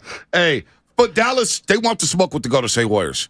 You don't think Kyrie Irving does not fear the Golden State Warriors. No. I just watched Kyrie Irving 3 weeks ago on a Sunday after the Niners beat the Cowboys, single-handedly beat the Golden State Warriors. Honest to God, I want no part of Kyrie. Exactly. Yeah. That Game 7, being at that game, I said I want anybody, even LeBron James, take a shot. I don't want the ball in Kyrie Irving's head. Kyrie's a problem. Yeah. So Dallas wants to smoke. They got Luka and they got Kyrie. And they're going to look at GP2 and Andrew Wiggins and say, let's play. The only reason why I have reservation on Dallas, it's not defense, which everyone brings up. It's health. Because Kyrie, weird things happen with Kyrie. And what I mean by health, I don't mean like just him getting hurt. Like, God, mental health. Who knows with him? That's yes. Yeah, like who knows? Physical, mental. Like I think it's fair to say like they'll play nice for a month or two, but then what? Yeah. What happens when they face some adversity? So like, but I do fear them. I absolutely do. And to your point on Denver, like I think the Warriors could beat Denver. I do too. But I also think Denver could beat anyone else in the West. Yep. I do. I agree. It's going to be a lot of fun, man. Now basketball's back. Now we're about to see some ball being played in the last 29 games. Well, it's about time. It feels like the worst NBA regular season ever. Hey, well, that's because you haven't been watching. But listen. Me in America. This is what you haven't been watching, you know? But now it's game on, baby. Now it's Gary Payton II's back. And is it enough for the Warriors to get through the Western Conference? Let's go to Adam in Arizona. Adam, what's happening? You're on the roast. Hey, guys. Good morning. It's been a while. Happy Friday. Happy Friday. Originally got here thinking that our team might have been here. I got the tickets or my flights and stuff way before Brock Purdy even came in, but that's neither here nor there. Oh, wait, you're going to the Super Bowl? Warriors. Oh, this is my guy, Adam. No, Shafty. What's up, Adam? I don't got the plug like that. No, I'm just in Arizona for the festivities. It's fun out here. It's sunny, you know. Hey, Adam, real quick. Are you single? Are you single, Adam? What's up, Bonte? Are you single? Why? Because you're in the right place if you're a single man. You can do no wrong in Phoenix, Arizona, brother. Save that chuckle for the board. Take the conversation off air. I'm not talking about my personal life on the air anyways. I'm just saying. Funny. You're a single guy in Old Scottsdale, man. So we're going to start calling you Wilt Chamberlain. Keep going, Wilt. That's okay. Just chew it and do it. Listen. Here's the thing about the Dubs. After what we just saw over the last couple of days, I'm really disappointed, and here's why. So that trade goes down. It's like, oh, we're getting Sadiq Bey. It's like, oh, he's a good 3-and-D guy. He's a good 3 guy, good basketball player, whatever. Then we trade him, we get all these draft picks. It's like, great, okay. Like what? I was thinking we were going to get John Collins or something when the move happened with the Hawks, but then we just get all these picks to then get Gary Payton back, and it's like, here's the thing. I don't think any team in the West fears the Warriors right now because I'm sorry, the whole, like, we're going to be able to flip the switch. It's not playoff time yet, all this stuff. Like, the Warriors all year have not shown any type of consistency on the defensive level to show that they can, not that they can't win a playoff series, but they can't close games out. And that's not just something that you can just flip a switch on in the playoffs, especially when you're looking at the main rotation and it's like, health is a concern, but they're just not closing games out. So GP2, yes, we know he's a great defender. It's good to have him back. Him and DiVincenzo, Kuminga, they off the bench can cause some defensive problems. That's fine. But I have not seen anything from the Warriors this year on the defensive level to show. Oh, that I agree. That yes, that any team should fear them in the West. Well, so that's Adam, my biggest concern. Great call. Great call, Adam. And I don't mean to run you off the board here, but like. B, let's take a step back. Let's take a step back from the bubble of the Bay Area. Yeah. I'm going to say something to you, and I want to hear your opinion because I heard this from many people who don't live in the Bay Area who aren't Warrior fans. Well, you guys dodged a bullet last year with Phoenix going out before they even played you. You didn't really have to play anybody. Jamal Murray was just coming back, and Denver that. Dallas did all the dirty work for you, and they exerted all their energy against a team that had COVID or whatever. Phoenix. I've heard the same thing. Okay, but on the flip side, I'm asking you, like, what does that mean to you when you say it means absolutely nothing? Okay, it means people are looking for excuses. I think there's a shred of truth in there, though. No, too. It's not. Didn't you no, want it's not.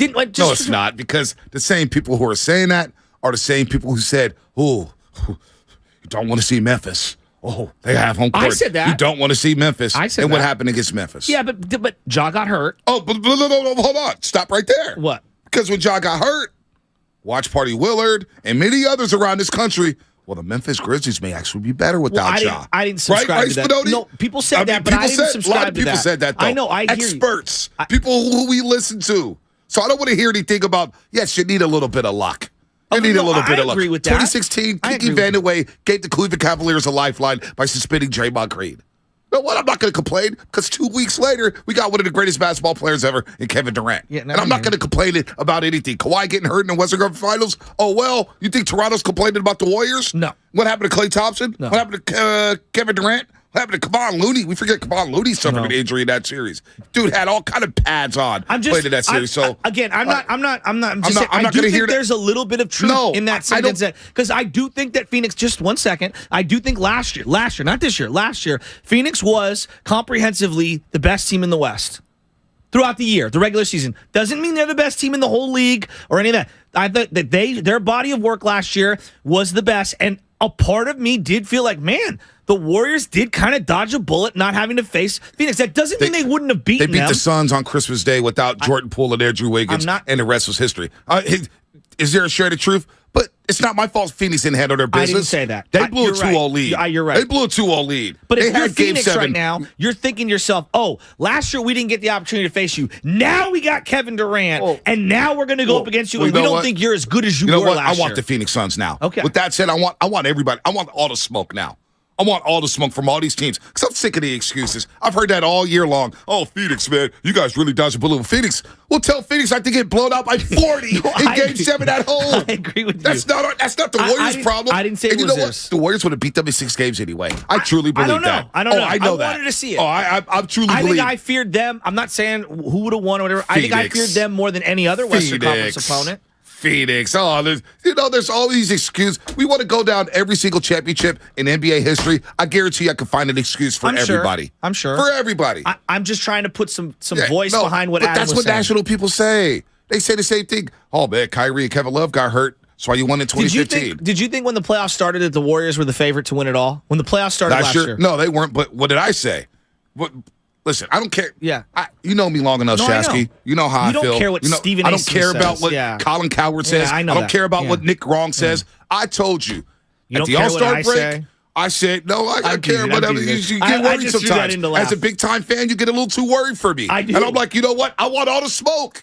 I wanted to smoke last year with Memphis. I wanted the Phoenix smoke. I wanted the Boston smoke. And I said it right before the playoffs started. When we play We Ready, I want everybody because I'm betting on the Golden State Warriors until I see them lose in the Western Conference under Steve Kerr. I won't believe they'll lose in the Western Conference under Steve Kerr. So right now, that's why I'm hyped up. You got GP2 back. Wiseman's gone. No more excuses. It's time to go win that Larry O'Brien trophy. And you know what? If Phoenix wants to bring it then, KD. Yeah. They beat KD before. I was surprised they won it all last year because it's hell with Phoenix. No, just hear me out. When you got the beginning of the playoffs, let's remember where we were. Clay, Dre, and Steph had not played together but like a minute. I think Dre returned when Clay returned. They played like 7 minutes together. It was nothing. There was so many unknowns. Steph was starting the playoffs coming off the bench, right? So, like, I think it's a fair assumption to say, like, hey, man, everything broke the Warriors' way. Right. They took advantage of it. They get credit for that. But I don't know if that's going to happen again this year. You know what? I'll say this. The NBA screwed up. The Western Conference screwed up. In any other year, the Warriors would be down to 12th, battling 500.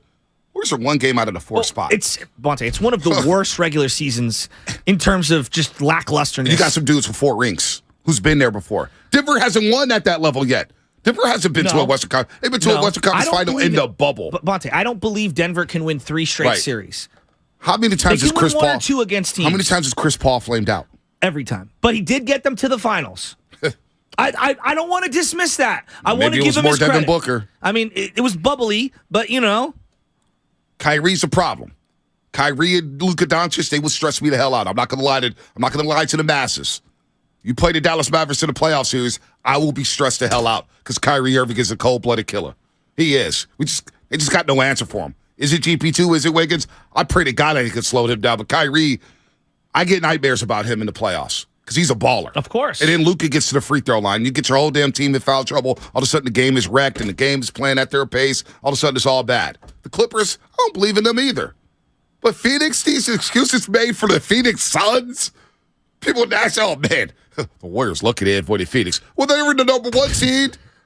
They had a 2-0 lead on the Mavericks. I know. They were talking trash to Luka. I'm trying to give you the... And remember what Luka said coming off a Game 5 blowout loss? Oh, it's easy to talk when you winning, and they didn't win another game. And they were down 30 at home. So I don't want to hear anything about Phoenix. It's not me saying it. It's what I've heard from others. Hold on. I'm supposed to believe the Phoenix Suns had a shot against the Warriors last year, and they were down 30 at the half at home in a Game 7, and they were supposed to be... Oh, wait, they're going to blame COVID, right? I know, they're going to blame COVID. Hey, I'm not saying I subscribe to it. I'm telling you what the outside arguments are. These guys out of here. These guys out of here. I want to smoke with them.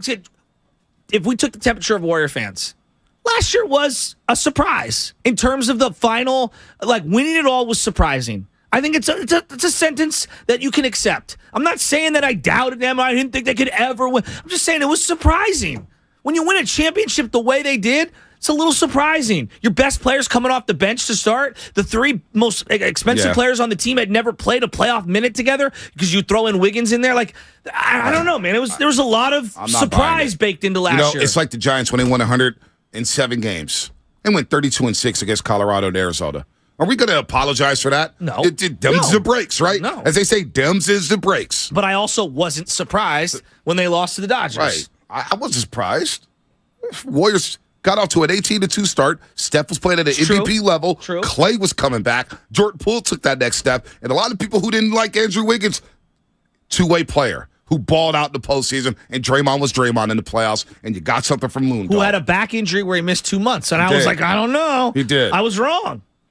They didn't even go to a Game 7 in the playoffs last year. And also at least listen to people, you got lucky, man. Phoenix, you didn't have to play Phoenix. It's like Doc Rivers saying, what did Doc Rivers say? What did clown-ass Doc Rivers say? Glenn Rivers? What did he say after the 2015 championship? Well, they didn't have to go through us, the Clippers. Well, it ain't our fault that you bowed out in the playoffs. It ain't our fault that you blew a 3-1 lead against the Houston Rockets. We were waiting on the Clippers. You don't think Warrior fans want to play the Clippers and bout y'all asses? I wanted to go down to Staples Center, now Crypto.com Arena. I wanted to go down to Staples Center and take their arena over. It ain't my fault. I was looking for a trip to Phoenix to go take over that stadium. All these excuses everybody makes. I'm not giving excuses. I'm trying to play the devil's advocate. I hear Joe you. Spadoni, Sam Lubman, if I were to ask you, now you got me all fired up, Shaq. I feel like the league as a whole was surprised we didn't get Warriors Suns. Am I wrong saying that last year? Yeah, I guess there's a little bit. I mean, I think it's fair to assume when you're a 64-win team, like, you should at least be making it to the conference finals. So yeah, I agree. Surprised, and it's on them for not making it there. I'm not saying it's the Warriors' fault. They fell apart, but at the same time, that's what happens when you put your faith in Chris Paul. Oh, there you go. Okay, let's Spadoni. You know what? It happens every year. Like there's a team that loses. Okay. It could happen with. Would we be shocked if the Nuggets lost in the first round of the series? No. Honestly, would we be shocked? Wouldn't. But I would also not be shocked if they beat anyone. Yes, right. We would not. This year's weird. 2 series. Yes, this year is weird though. Yes, like, so no, it is very weird. Yeah. And you know what? Damn it! You could call me a homer. I'm you gonna call me a shill. No, you're Radio Bonte. No. You call me whatever the hell you want. I'll say the same damn thing. I'll say the same damn thing on television tomorrow when they play the LA Lakers. But with what's much more of a smile. Damn it! Yeah, Molly, looking a lot dapper. You know baby. nobody fears the Warriors. Here's the problem. In his Dave Chappelle white guy voice. I need to believe it. Until I see them lose in the West under Steve Kerr, I don't believe they can. And you know what? I'll bet my 401k. I'll bet my bottom dollar. I am riding with Steph Curry. I'm riding with Day-Day. I'm riding with Klay Thompson. It's go time, folks. It's go time. We don't have forget all that. Here. We forget have all that. No, forget all that. All these excuses coming from these other fan bases who ain't never won a damn thing. Phoenix ain't won anything. And we're supposed to be, oh, man, you were lucky you avoided Devin Booker, Chris Paul. I got to hear that, Jay Crowder. I'm just saying that's what people thought. Who the hell is the Phoenix Suns? I'm just saying. Get Eddie Johnson on. I'll tell him to his face, Eddie Johnson, you ain't got nothing on the Warriors. I'm riding with Steph this year. GP2's back. Let's go. King Kong Let's go. ain't got nothing on me. Damn it. Get to the calls after this. I'm fired up. Over here. If you're scared, go to church. Because Warriors are one game back in the 4th spot, and everybody here is going to tell you, boy, I don't think the Warriors have enough. Boy, Steph's injury. Steph's going to be back, folks. Jordan Poole's he's playing well. I'm tired of we ain't hearing nothing about Klay Thompson going to no bench anymore, are we? Klay Thompson's balling right now. If he gets like this when they trade James Wiseman, wait till the Niners trade Trey Lance. Let's go out there and take the Celtics. I'm telling you right now, Warriors will be healthy and whole. They got their 10 guys. Now it's go time. 29 games left. Let's go. Let's go. Kart. If you're scared, you don't want to ride the bus. You want to doubt a 4-time champ. You want to doubt 4-time champs. I'm not saying you, but all you people out there want to doubt 4-time champs, go ahead and doubt them. Go ahead and doubt them. I'm not doing that. I didn't do it last year, and I'm sure the hell ain't doing it this year with this mediocre-ass conference. Let's go. But how come they haven't turned the switch on yet this year? They haven't had to. They haven't had to. Begging for a 2-week stretch all year. They haven't had to. Now they will. Wow. Now they will. 29 games left. Let's go. Let's go. You a firecracker this morning. Joe, Alex, Dre, D, Ray. I don't care about what they're. Phoenix Suns. The Phoenix Suns, really? The Phoenix Suns. Bring Katie's ass out here. March 13th. Let's see you, Katie. You get your standing ovation, and then it's on, baby. And we'll give you flashbacks of 2016 when the Warriors came back from a 3-1 deficit against your Oklahoma City Thunder. Bring KD back to the Bay. Let's go. Ain't nobody scared of KD. Nobody's scared of the Suns. Nobody in the West. Let's go. I love KD. It's coming up on the game sponsored by 5 Hour Energy. Sounds like I am. I sound like a psycho right now. Living Essentials, 5 Hour Energy. Let's go. It's go time, Spody. Go time. You know who I am.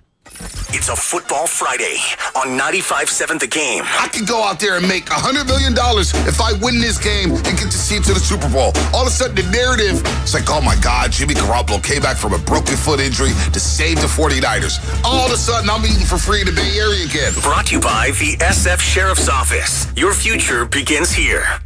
Remember college? 5-Hour Energy got you through. The energized feeling you relied on back then still works today. Rediscover 5-Hour Energy. It'll get you through again. Visit 5hourenergy.com. Ladies and gentlemen, it's official. Fast just got a whole lot faster. Xfinity has the fastest internet with up to 6 gig speed. Plus, Xfinity Mobile is the fastest mobile service with 5G and millions of Wi-Fi hotspots. You heard that right. Xfinity just increased internet speeds again. And Xfinity Mobile gives you can't catch me speeds. The fastest internet, the fastest mobile service, and major savings? Can't argue with the facts.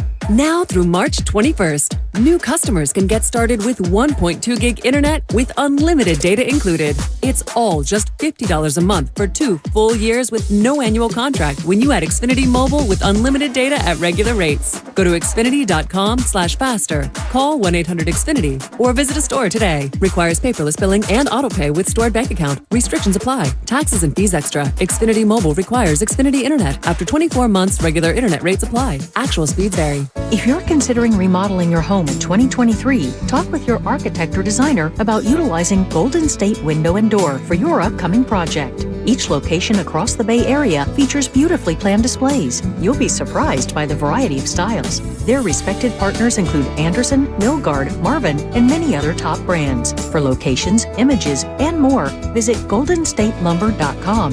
Since 1954, Golden State.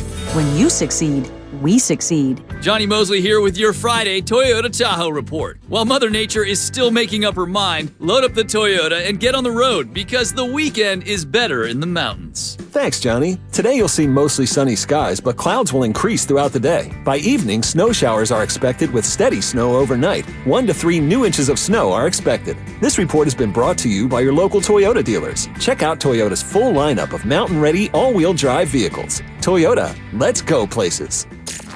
Now, it's time for the Closer of the Week, presented by LiftMaster and RNS Doors. Turn your garage into the envy of the neighborhood. Visit rsdoors.com. The Closer of the Week is Klay Thompson. 42 points. He knocked down 12 triples as the Dubs stayed hot. 23, Klay Thompson takes it, hits another 3.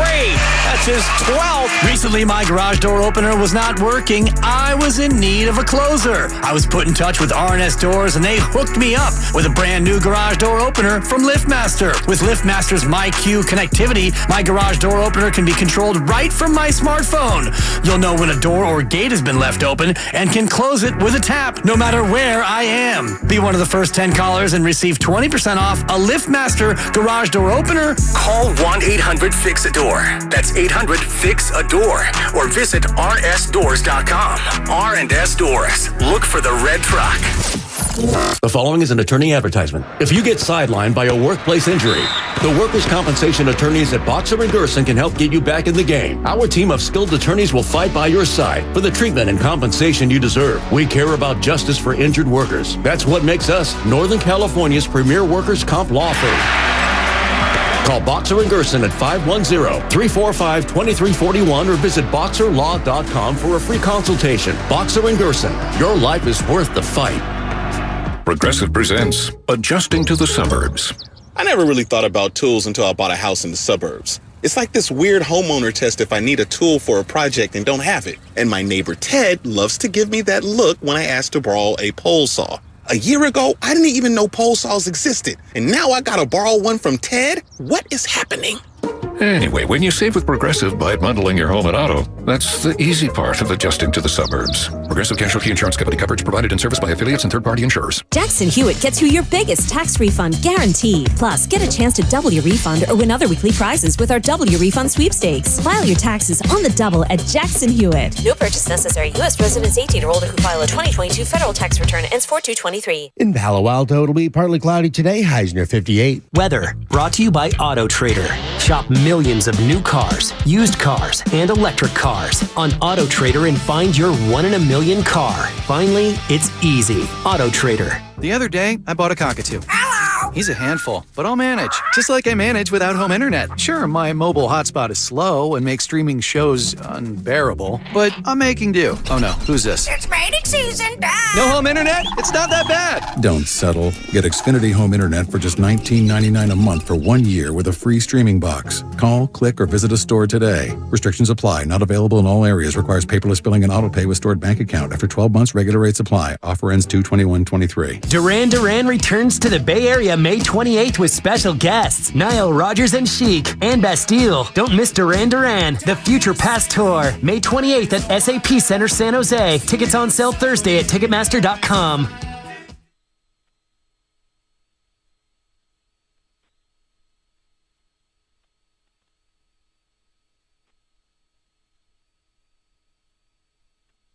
The Morning Roast is live on YouTube right now. Take it away, Bonte. Let's go, Steph. Can't wait for you to be back. They forgot you as a 2-time MVP. Now I'm envisioning you upside down like 50 going, go, go, go. But I don't want you to have your shirt off. Yeah, me either. Nobody wants to see that. Nobody wants to see that. Were you as surprised as I was to see Madonna? She looks, at the Grammys?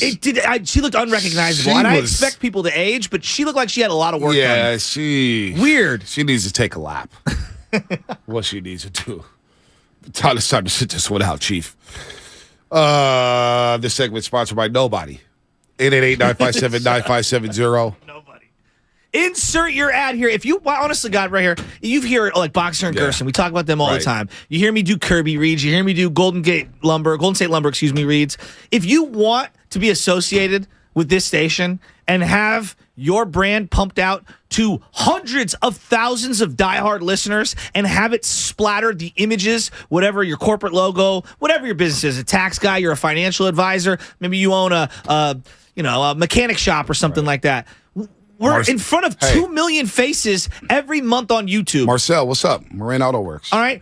We talk to hundreds of thousands of people at any given time, all day, every day. Why wouldn't you pick up the phone right now? I'll tell you why. And hit up 95.7 I tell you why they probably wouldn't pick up the phone and spend money with us. Because we shot everybody out for free. So they probably think, well, they're going to mention us anyway, so we might as well save $1. I'm kidding, man. You didn't like that? I do. The first time you were speechless, man. Pretty good. He's pretty good material. Pretty good. But now imagine what a paid endorsement would get you. Oh, my gosh. Because think about all the things we've sold. Corporate Chasky in meetings, buddy. Yeah, come on. He'll sell anything. He'll sell these dusty-ass computer screens in front of our face. I mean, I'll sell water to a well. There you go, Jay-Z. I mean, come Blueprint on. One. Look at you. Come on, man. Look at us. Look at us. Look at our Calm down, warriors. folks. Wiseman to Detroit. Boy, GP2's back. You know what? Real quick, you know it's a Joe Lacob Friday because Bonte came in hitting hard. You know that check cleared this morning. He went in, he was like, "You got it, Joe Lacob. I'm the man for the job. I'm going to come in and I'm going to flame every team in the Western Conference. I got you." Can you get him another beer? Actually, the check cleared on Wednesday. The NBC checks clear on Wednesdays every 2 weeks. Fridays at 95.7, right? So I'm not trying to flex, but I had that long drive from Dixon, California. Again, shout out to Mike Hill, my cousin Mike, man. Chopped it up. He's coaching at Midlow, man. Mike, his father, Mike Hill Sr. I'm wearing his lanyard right now. Mike Hill Sr., man. Rest in peace. Great uncle. It's great to see the Hill family. But I had all that drive, hour and a half, back to the city. And let me tell you, Shasky, that sun was setting on the drive back to the city. And then I hit the bridge and that orange sky over the skyscrapers and the Salesforce Tower, and all I was doing was thinking. How's this going to work? Well, you know what? Gary Payton II's back. The synergy feels like it's back. Jordan Poole loves GP2. Draymond's talked highly of GP2. Steph loves GP2. And you know what? He helped them win the championship last year. So now you got some dogs. Now you got some dogs on defense, right? Now you can go coast to coast with some guys pressuring the ball 94 feet. Now, are they big enough? Who knows? We didn't think they were big enough last season, and what happened? They didn't go to a Game 7 in the playoffs. All right? They beat the Nuggets in 5. They beat the Grizzlies in 6. Without Gary Payton. They beat the Mavericks in 5 without Gary Payton II. Mm-hmm. And you get to the NBA Finals, and you rally from a 2-1 deficit and beat the Celtics. So you know what? GP2's back. Steph will be back.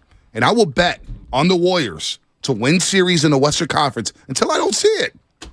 Is this year possible that they lose in the second round, Western Conference Finals, first round? Absolutely. Can we get into the playoffs first? Got to get in the playoffs. But you know what? Clay's playing better than ever. He is.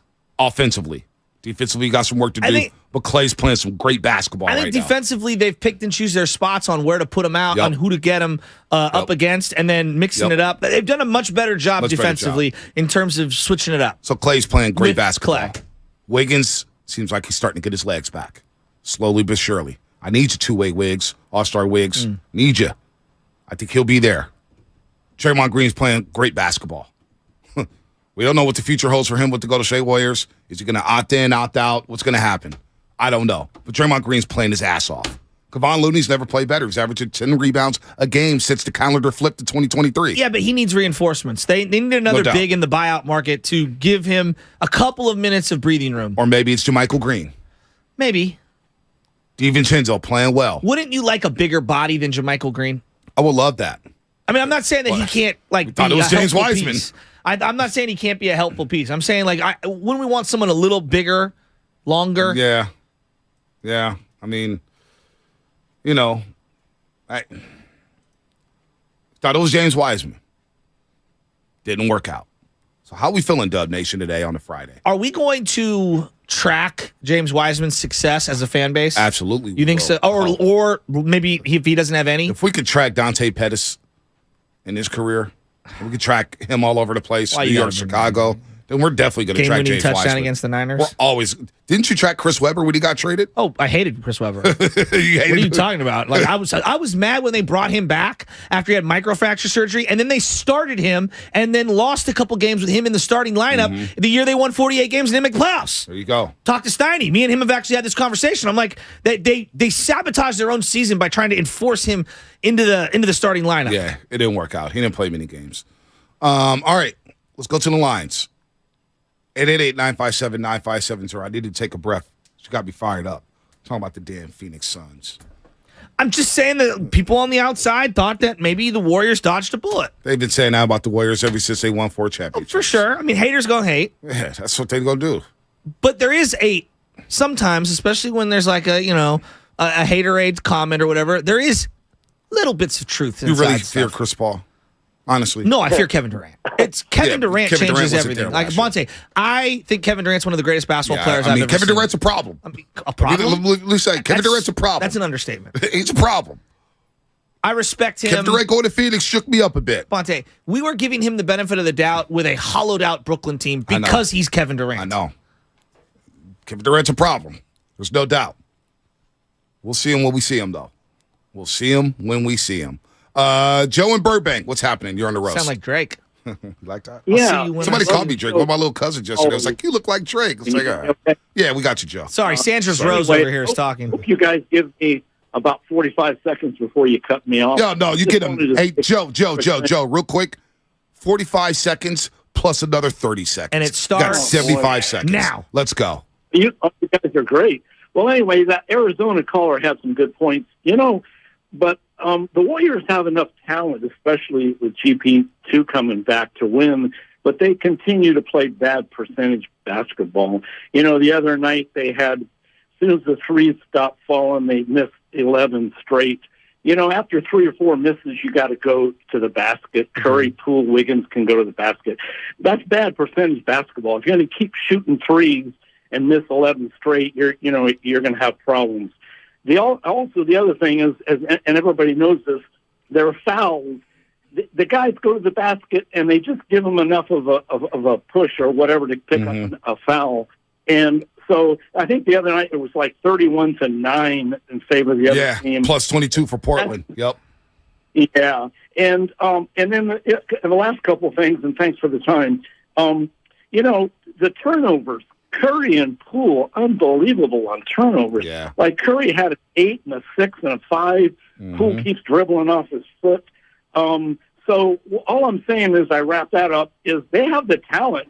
And the question, like everybody knows, you guys know, can they clean up all these problems? I don't know. And then last comment, and take care, guys.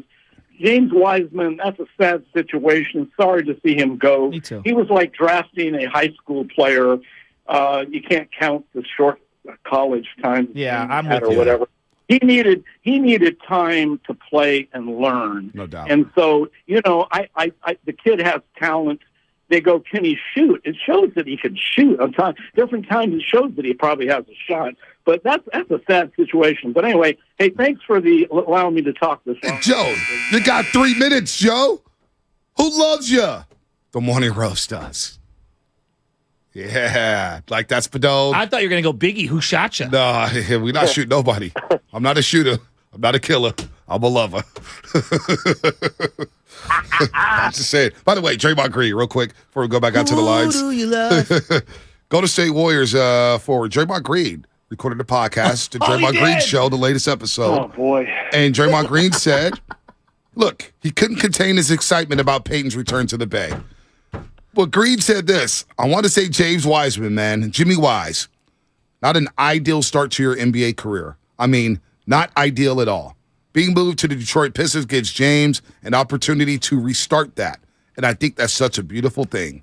I feel like in this trade, James Wiseman gets what he needs, and the Warriors get what they need, which is Gary Payton II. He also added James Wiseman needs to go somewhere where he can play, where he can get minutes and reps, and where he's not expected to compete at championship level. It's happened for him in going to Detroit, where you're going to be with a bunch of other young guys who are going to make a ton of mistakes. Green believes the super talented, super skilled Wiseman will blossom with the Pistons, and he offered the former Warrior some advice. I would just say, man, go into it with an open mind. Go into it hungry, understanding that I've got a new life, and take that energy from that and go be who James Wiseman was expected to be coming up. And then he added, I'm excited about this move with Gary Payton II. Number one, we've really struggled on the defensive end, and bringing GP back. We all know what GP is capable of on the defensive end. Can plug GP right in, and he knows the system like the back of his hand. I like this trade for us. That is Draymond Green on the Draymond Green podcast.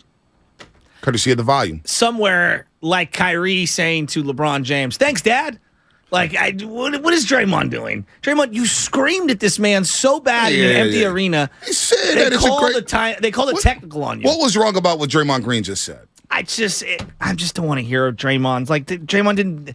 I don't want to hear about it, And if I'm James Wiseman, I probably don't want to hear from Draymond right now on his podcast talking about me getting traded. He said it's a good opportunity for him. Yeah, he loves Jimmy Wise. Sometimes words of less wisdom. is more. All right. Oh, I like this call from Stockton. Listen to this guy, Oscar. The 209? Oscar in the 209. Is he going to say that I'm an incredible broadcaster? Oscar, what's going on? You're on the roast. Hey, what's going on with you guys, man? Oh, Good, can't call Friday. Oh, man, I'm just on this freeway, man. I got that same energy Bonte got, man. And everybody's making all these trades. They got to make trades. We don't have to make the trades like they did because we are the champions. And the trade that we did make, that is going to satisfy. Because what we don't have is defensive ball pressure. And you got to understand, with Gary Payton coming back and the way Kuminga is coming on, DiVincenzo, and the way two-way Wiggs and Draymond, that's why they did that. Of course, we need a little bit more size. That's why we need to bring the Marcus Cousins in on the buyout. But other than that, don't forget, the Warriors will prevail. Steph is the man. It's the MVP of LeBron James era. Don't forget that. Ooh. That's all I got to say. So Gary, whoa, Oscar. You still there, Oscar? He gone. It's guaranteeing the title. So we're good in the West.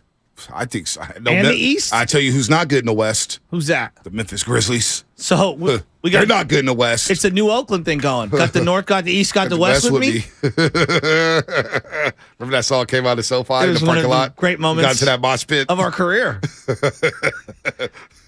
Shasky never felt more hood in his life. It was incredible. I didn't either. I was square, man. I was like, whoa. You didn't even get low. This is what it's like. This is what it's like to be one of them guys. I felt like a rock star. That was great. Alex in Atlanta. What's happening? You're on the roast. That was unbelievable. Alex in Atlanta, what's happening? Hey guys, thanks for taking my call. I just wanted to say, while I do like the idea of having Gary Payton back as a piece, I did mention this to you guys back in November. I always thought one of the biggest needs for this team this season was that they needed more size and length, either in the front court or somewhere on the perimeter. And I don't think Gary Payton II, while he's a great defender, solves that problem. And I also want to say that I feel like the fan base is getting a bit of short-term amnesia. Yeah. Because we look back in December and November, everyone was excited about the fact that while we wanted to keep Gary Payton II in the offseason, he was injured for most of this season. And first 35 games. Not re-signing him. We saw him the other night. He just didn't look the same in terms of the athletic explosion, but that could change. Maybe he's just coming back into form. But I kind of hear you here. Yeah, and I agree with you there. I mean, it's a small sample size. He's only played 14 games. Exactly. And I hope the Warriors are able to add maybe a big, like a Kevin Love, a Serge Ibaka in the buyout market. But I just don't think this trade did enough to push them over the top to make them back into that championship contender conversation. Yeah. Especially with Steph being out now, you needed some more scoring. And Gary Payton, unfortunately, doesn't provide that either. Yeah, no I'm kind of with you on All that right, one. we got a couple calls here. Before you go to that, do you follow James Wiseman on social media at all? I don't. He hasn't posted anything yet. No, has it's he? been a long while, but I did on Instagram for a minute, and he would post SoundCloud stuff, music. Yeah. I want to hear him do a diss track on the Warriors. Nah, why would I'm he teasing, do that? I'm teasing. Come on, Shafsky. Wouldn't that be funny, though? No, that wouldn't be funny. That wouldn't be funny. How many punch references? I didn't even think of that. Didn't even think of that. Hey, Laker fans, sit this one out. I know you're feeling good right now with D'Angelo relax. Russell, Well, they got rid Jared of the Vanderbilt. vampire. We're Trust fine me, with our you're the 17 enemy. championships. You get to Hey, 10 more, hey, and then we'll talk. Spadone, I love you. I love Jade. I love Benny. I love Little Mama. But, hey, be careful. He didn't know her name. Be careful. Little Mama. It's close. Nora. No, I know Little Mama Nora. The only other I Nora call her I Little know Mama. is from Leftovers, the HBO show. Be careful. Be careful, Spadoni. I just like how he has to bring up the 17 titles there. Hey, you may have to play the Warriors in a playoff series.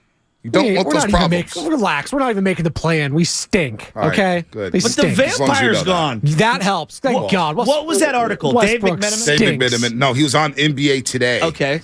And Dave McMenamin, he got a source, which was LeBron James. All right, let's just stop. It was LeBron James saying Westbrook was like a vampire in the room. He was. He just sucked the life out of the basketball team. There's Brad Pitt and Tom Cruise in there. I was just thinking of the Brad Pitt movie. I was just thinking of that. Interview with the Vampire? Yeah. It's actually a good movie. That was very good. It's a really Kirsten good Dunst movie. was a little kid in it, right? Yeah. The Lakers and their fan base. Oh, boy. You want to talk about toxic? Oh, wow. Oh. Westbrook's from L.A. And he may never be able to go back to L.A. without hearing slander ever again in his own hometown. He stinks. No, it's shady business. You guys knew what you were doing when you traded for him. No. You knew he wasn't going to change. No. But yet, you guys scapegoated him instead of LeBron James not getting back on defense. We all saw the footage last year. LeBron James wouldn't play no defense. And then he street clothes Davis can't even suit up without getting hurt or Lakers hurting a fans did not fingernail. want him. No. They did not want him. They wanted Buddy Hield. LeBron James wanted him. Laker fans did not. We And knew what he LeBron was James out there telling McMenamin that he's a vampire who sucked the life about. out the Well, all locker due room. respect, LeBron James is one of the greatest players of all time. He can do whatever he wants. Yeah, we've Russell seen that. Westbrook somehow alienated two of the greatest players in the history of the NBA, and it's not his fault. Please, get that crap out of here. He brings everything upon himself, but it's never his fault. He's never looked in the mirror once, Bonte. Post game, at any time. Listen, you know me and Westbrook. Yes, we have exactly. history. We won't get into we that. have history. But this, I'm actually siding with Westbrook in this situation. He situation. never looks in the mirror and blames himself for his poor play, his boneheaded decision making. He is the lowest IQ for a top 75 player in the history of the league. He has the lowest basketball IQ I have ever seen. He's never going to win a championship. He's never going to win anything. I hope the Clippers take him if he gets bought out by the Utah Jazz, because they're never winning anything with him ever. No one is ever winning anything with Russell Westbrook playing meaningful minutes on a team. And LeBron James won't ever win anything else with the LA Lakers. Probably GM not. LeBron is terrible. It's fine. Anthony Davis he won his can't stay title. healthy. He won his title. And we don't even count that title. I do, because Nobody there's counts a banner that in the title. Nobody counts that All title. right, Fast Five. All right, Fast Five. Hold on. Before Fast Five.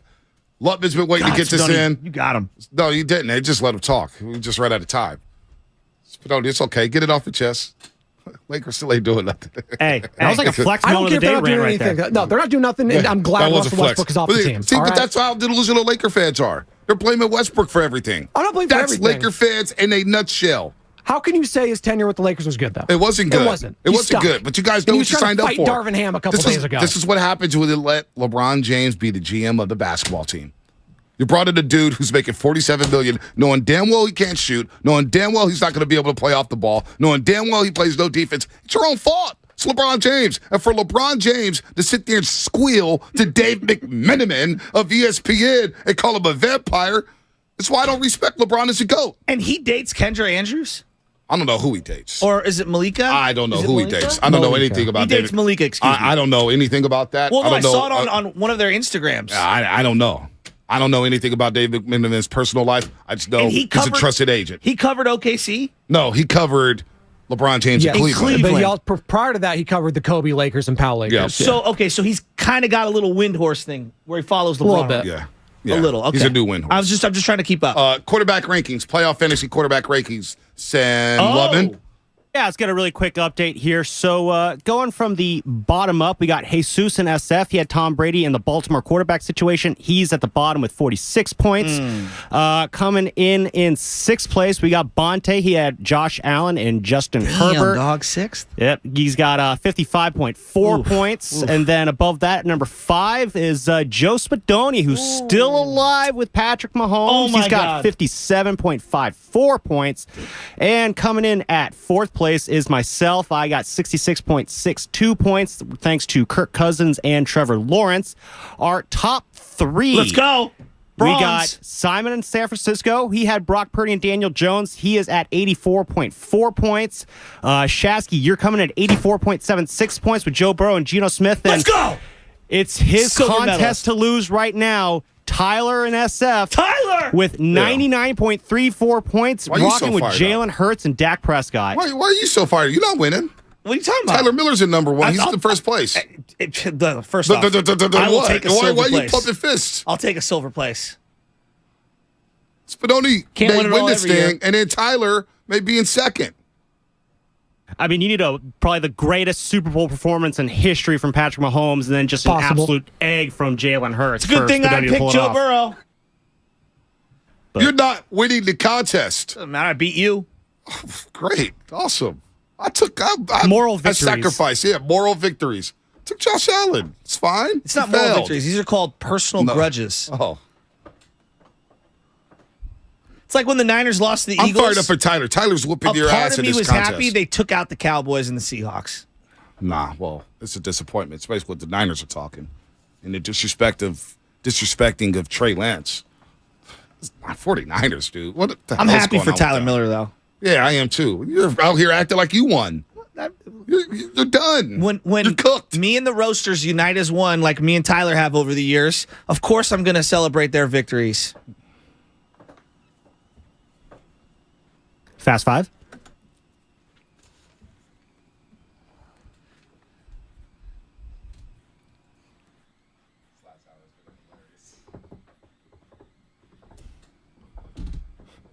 Xfinity Fast 5, Xfinity Fast 5.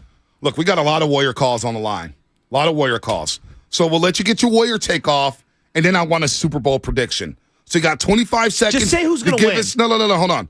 Super Bowl prediction, but your Warriors take right before that. So 25-second Warrior take, 5-second Super Bowl prediction. I'm going to start with D in Richmond. Let's see how this works out. D in Richmond, you're on the roast. Throw some D's on it.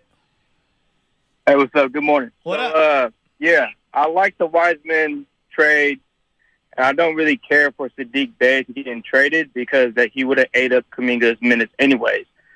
So with that being said, I like GP2 because I think he's a top 5 perimeter defender, but they still need a serviceable big because, knock on wood, what if Looney gets hurt? Yeah, no doubt. No doubt. We thought that last year. D, what's your Super Bowl prediction? Who's winning? Eagles, man. I got them by a field goal. Damn. All right, D. I think the Eagles are going to win too. Dre in Lemoore. Dre, what's happening? Come quick with your Warriors taking in Super Bowl prediction. Dudes. What's up, D? What's up, Dre? Dudes. Okay. Wiseman, he never showed me any emotion. Never showed me any love for the game. I mean, everybody's different. Some people are cerebral. But I say good riddance, man. I need somebody that loves the game. Okay? As far as the Niners go, look at the history of the Niners. We've lost a lot of NFC Championship games. Whoever beats us in the NFC Championship game, like last year, 90% wins the Super Bowl. So I hate the Eagles. I think they're going to win, but I'm rooting for Mahomes because he's something special. I'm right there with you, Dre. Good call. Way to get in and out. T in South Bay. T in the South Bay. What's happening? What's up, T? Warriors taking Super Bowl prediction. All right, can you hear me? We got you. I can hear you now. We always can hear you. All right. Thank you for taking my call. All right, Steph, Clay, Wiggins, Draymond, Looney, Poole, GP2, Devontae DiVincenzo, and Jonathan Kuminga. We do not need anything else. We have the most talented roster in the NBA. Okay. We don't need length. We don't need size. We need desire. If this was our second run at the title, we would be 25 games over 500 right now, and we'd be on our way. We just need to want it. Bad habits on defense need to go away. 26 in the league. All right, Super Bowl. Super Bowl prediction. Super Bowl prediction.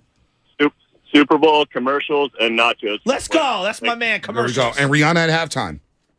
I saw her yesterday. She had the like a pair of puffy pants with a slit down the side. She was doing with Nate Burleson and a bunch of people on CBS. You gonna announce that tour? Yeah. Come on, Chase Center, Bonte. Yeah. Let's go. Yeah, we do right now. We funking. Oh, what? Over Westbrook Don't let Westbrook take was so the bad. vampire get in between us. Come on. The Westbrook take, the hatred.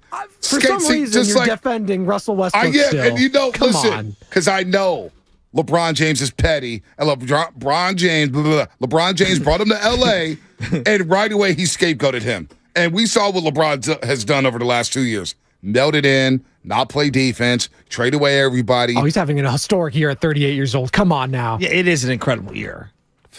That's not going to end up in the playoffs. Play in. Maybe. They're still in the box. The box. only age 38 season that even comes close to this is Jay-Z's. Jay-Z, that's a good one.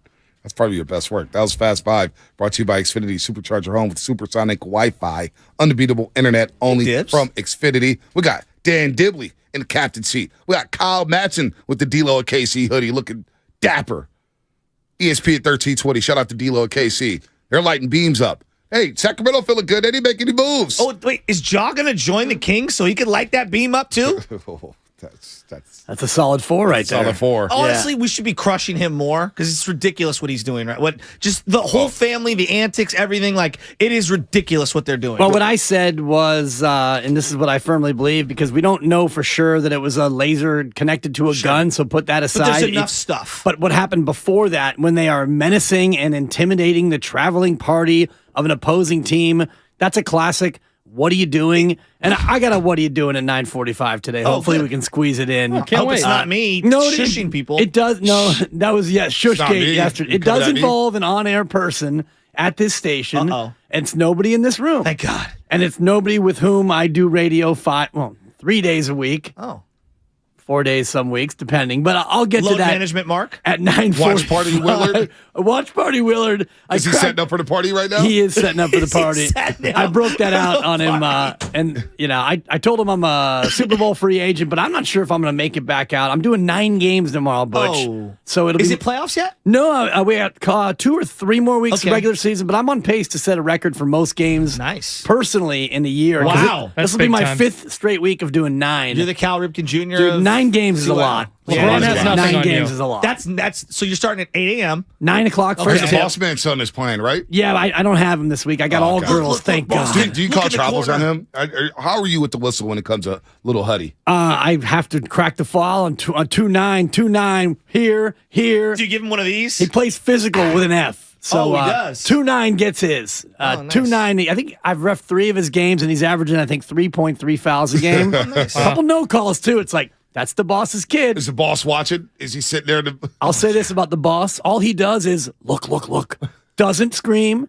Doesn't bark orders at his kid. He is a model spectator. Nice. And you know me, I'm not big on compliments to anybody. Yeah. But he's the kind of parent you dream about as a ref. And he knows you will turn and you'll tee him up. You'll toss him. Well, I've actually had to admonish him pregame just out of fun. All right, Nahigian, that's enough. Because we do a pregame so prayer. You know what I like to do? Pregame when the referees know me very well, CYO. in the game beforehand, there'll be a stoppage of time at some point in the 3rd or 4th quarter, and your boy goes over, and I pay homage to the officials that I know very well. They come over, we share love. It's my way of signaling to the entire gymnasium, we go way back. Yeah. And for me, it's like maybe every other game, somebody be like, man, love the show. Yes. And it's like, you love the show? It's a guaranteed 1 or 2 calls going your way. Do you have a meter? That's 3 calls. So tonight, 5:30, okay. We got a playoff game tonight, St. Cecilia's. 6th grade, right? 6th Division grade, 1, I heard St. this Cecilia's. earlier. Yeah, it's going to be a big one. And or Perpetua's in the other bracket, right? What's that? Isn't Perpetua? Or no, it's St. Stephen's versus Epiphany. Epiphany, yeah. Perpetua. Is James Wiseman playing in any of these games? Seriously, that's a transition right there. Jeez Louise, let me tell you. Oh, public school kid, this is all lost. I will not say that we are good in the Western Conference of this bracket. Yeah. We've got to play the games first. You think John feels like they're still good in the West? Who? I bet you there's people who would love to be the 7th seed and play the Memphis Grizzlies. It's funny you guys all say that, and everybody's ready to think they're rat-a-tat-tat Memphis, and I think that Memphis does want I the Warriors. And you guys said earlier, like, they don't want that smoke. They do want that smoke. Now, whether or not they should want the smoke is different. Right. But John and company, they're the kind of team that I don't think that they think about what's our best path to navigate to make it all the way. Who do we hate the most? Exactly. Let's play them first. I think they look at the Warriors like, hell yeah, we want the Warriors, even though I think the Warriors match up best with Memphis because something about basketball IQ, Memphis is faster, younger, more athletic, yet the Warriors will win that in 5 for obvious reasons.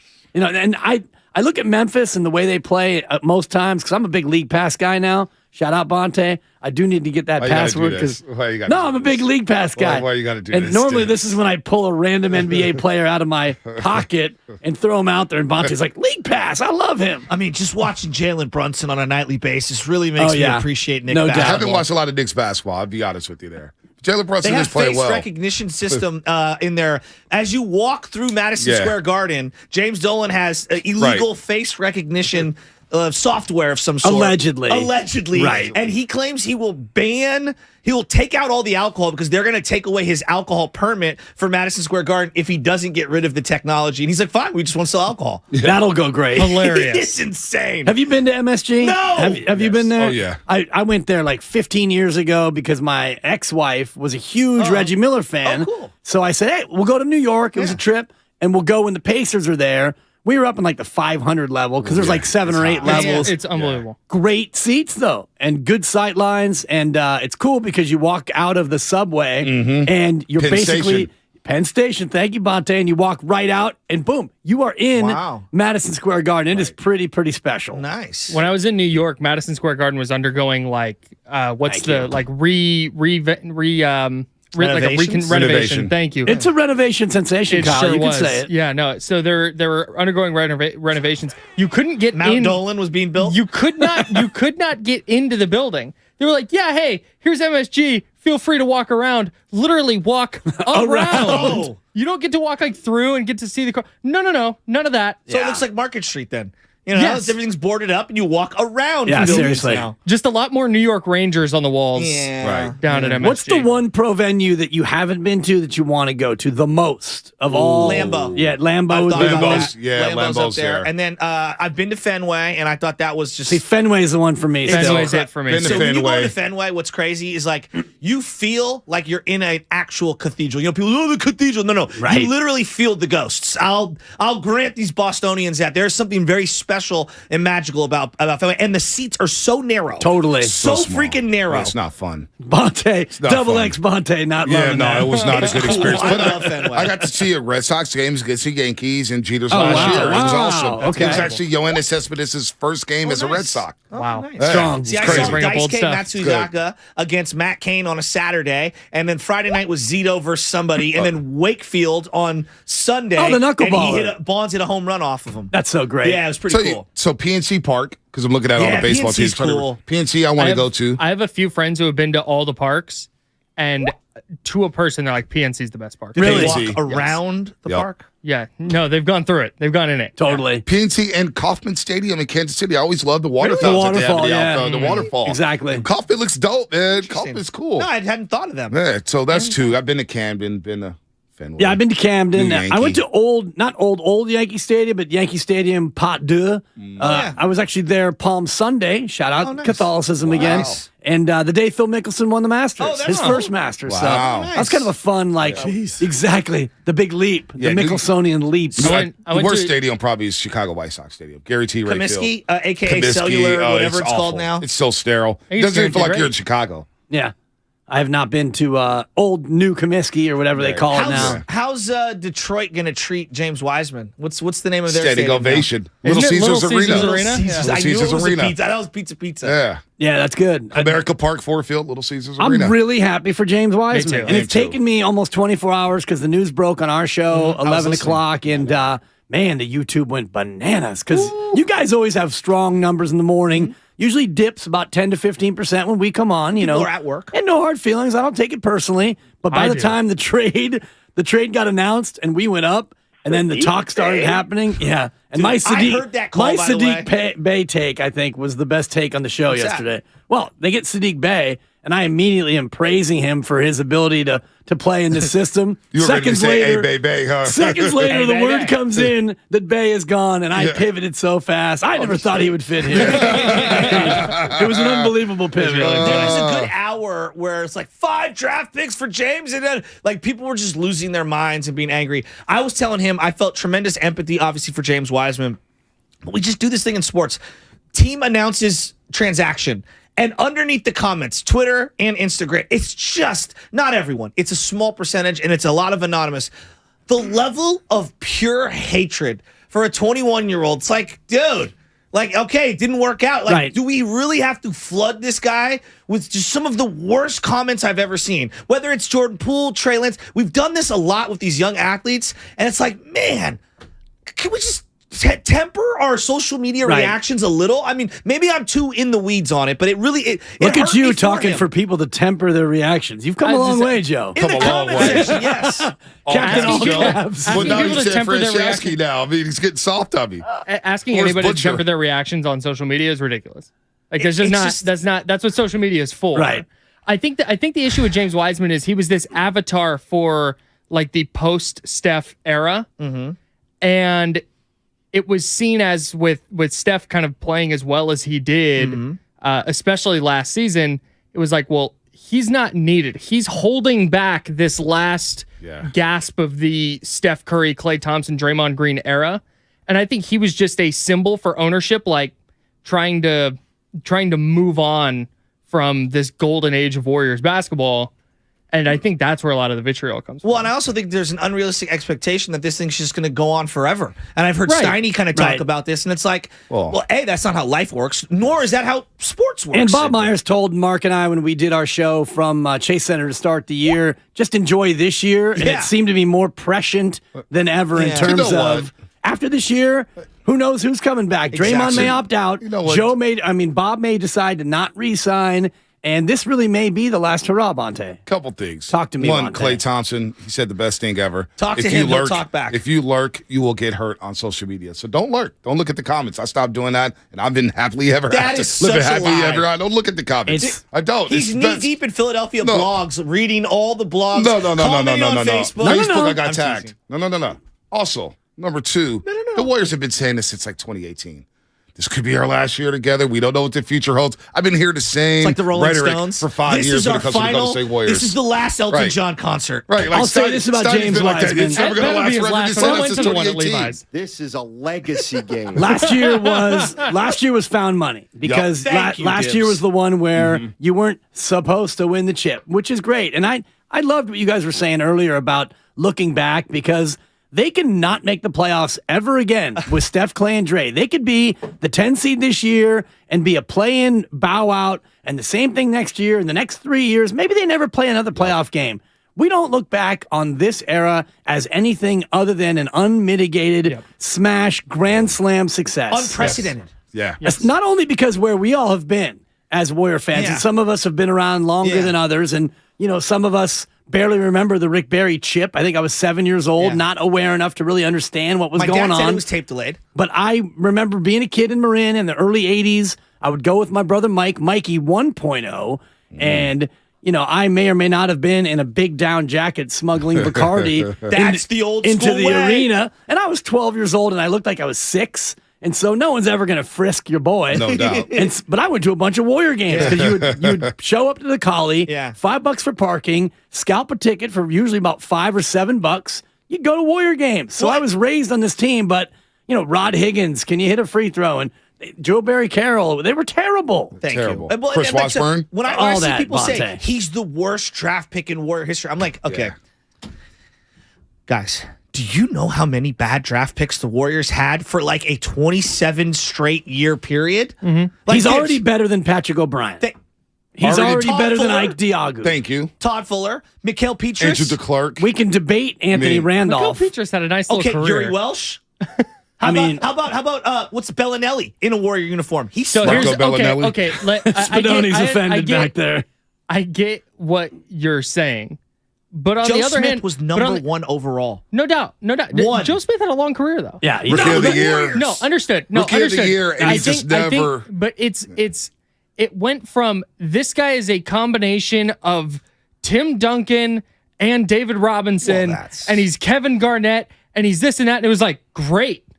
And then he was just his rookie year, and it was fine. And he gets hurt, and he misses the whole second season. And in the meantime, the Warriors were too good to play him and let him learn. And we're celebrating LeBron James right now, right? Because rightfully, he took a couple of years. One of the greatest players who's ever played. Came straight from high school, and even then, it took time to develop and nurture. And how many wasted, games of basketball did they play the first couple of years as he found himself? Like Tim Duncan was a 4-year player at Wake Forest. So James Wiseman played 39 games his rookie season. Mm-hmm. In those 39 games, his numbers were on par, or if not better, than Rasheed Wallace through that stretch. Kevin Garnett through that stretch. And played 2 or 3 years. And Jermaine O'Neal, who didn't even play at all his first 4 years. And it was on par with Dwight Howard. Similar because they all came out either after high school or 2 years in college. So his rookie season, he was trending up. People forget that he was ascending, starting to figure it out slowly but surely, and then he got hurt with the meniscus injury. Yeah.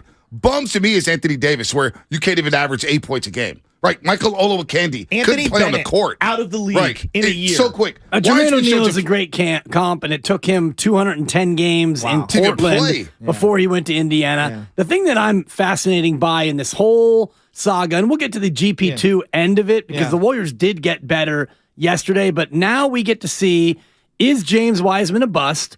Did the Warriors give up on him too early? Right. Did they get enough for him? Well, I don't think that they could have gotten anything more. And whether or not Steve Kerr has misused the young players or not, I disagree with that notion, because the veterans aren't going to tolerate having these guys learn on the court. So that's just the nature of where we are. They learned on the court, but they were not in the championship window. I get and that. That to me is that's a totally different thing. Because a lot of people will blame the kids for some of the losses early in the season. Well, I see the veterans on the floor. Absolutely, it's the veterans in these games. This is one thing that I totally believe that Steiny says, especially when it comes to Jordan Poole. Like when Steph's out, you can't expect Jordan Poole to carry it. It's up to Draymond, Clay, and Wiggins. You're the veterans. You stem the tide. It's whatever you get from Jordan Poole. Well, you have to crush JP because he makes plays that make you want to slam your head into the steering wheel. But we don't crush Wiggins for his 3 consecutive turnovers on dribble drives. For example, the other night. Well, I don't know if you listened to my K-Wig bit, but I've been not crushing Wiggins. But the thing that I come down Wiggins wrote about is the disappearing act. Yeah, he's a spaceman. That's 2 for 6 with no rebounds. Dude, think about it. Before he got hurt with the right adductor strain and had the non-COVID illness, he was shooting 45% from 3 and 50% from the floor. Yeah. And now his free throw percentage is at 52%. He's not shooting more than like 23% from 3, and his field goal percentage is dipped into the 30s. Yeah. He's got to wake up. There's no doubt. Absolutely. But also, if we could give Clay heat, who's won 4 championships, has come back from 2 gruesome leg injuries, then Jordan Poole can get heat too. Yeah. Everybody can get heat on this team. Jordan Poole gets heat, but I don't think that, for me anyway, when Steph's out, I don't look at Jordan Poole and say, all right, Jordan, you be Steph, or else we can't win. That's not to fair. me, the mantle of responsibility still falls on the veterans first. But Steve Kerr, obviously, with his veterans, they came to a point this year early on where the vets and he sat down and they all agreed that you can't play these guys. You just can't play these guys and expect to win. Steve Kerr famously talked about chasing wins. We're not chasing wins. Well, yeah, you are. Because if you weren't chasing wins, 100%. Kuminga, Moody, and Wiseman all would have been playing a lot more early on. So it's okay. You're chasing wins. I don't blame you for chasing wins. Because in 3 years or however soon, when you don't have this core anymore, then you're not going to be chasing But that's wins. a miscalculation organizationally for them to not understand their own roster dynamics enough. Now, you could say, Joe, in the position they were in 2020 is dramatically different than 2022, and I'll listen to that argument. But my thing would be to them, well, you put yourself in a position to set yourself up for this misery because they won't tolerate playing with young players, and you tried to thread the needle. And if you don't understand your own locker room dynamics, then you kind of brought this on yourself. Do you get where I'm trying to? I do, but and it's tough because you're picking number 2 overall. I know. And Edwards goes 1, and you're sitting there at 2, and you got LaMelo Ball sitting there or James Wiseman, and you're thinking LaMelo Ball kind of repeats what we already have, and we got to deal with his dad. Yep. I didn't want him to draft James Wiseman. I've never been a believer in James Wiseman. You were on that.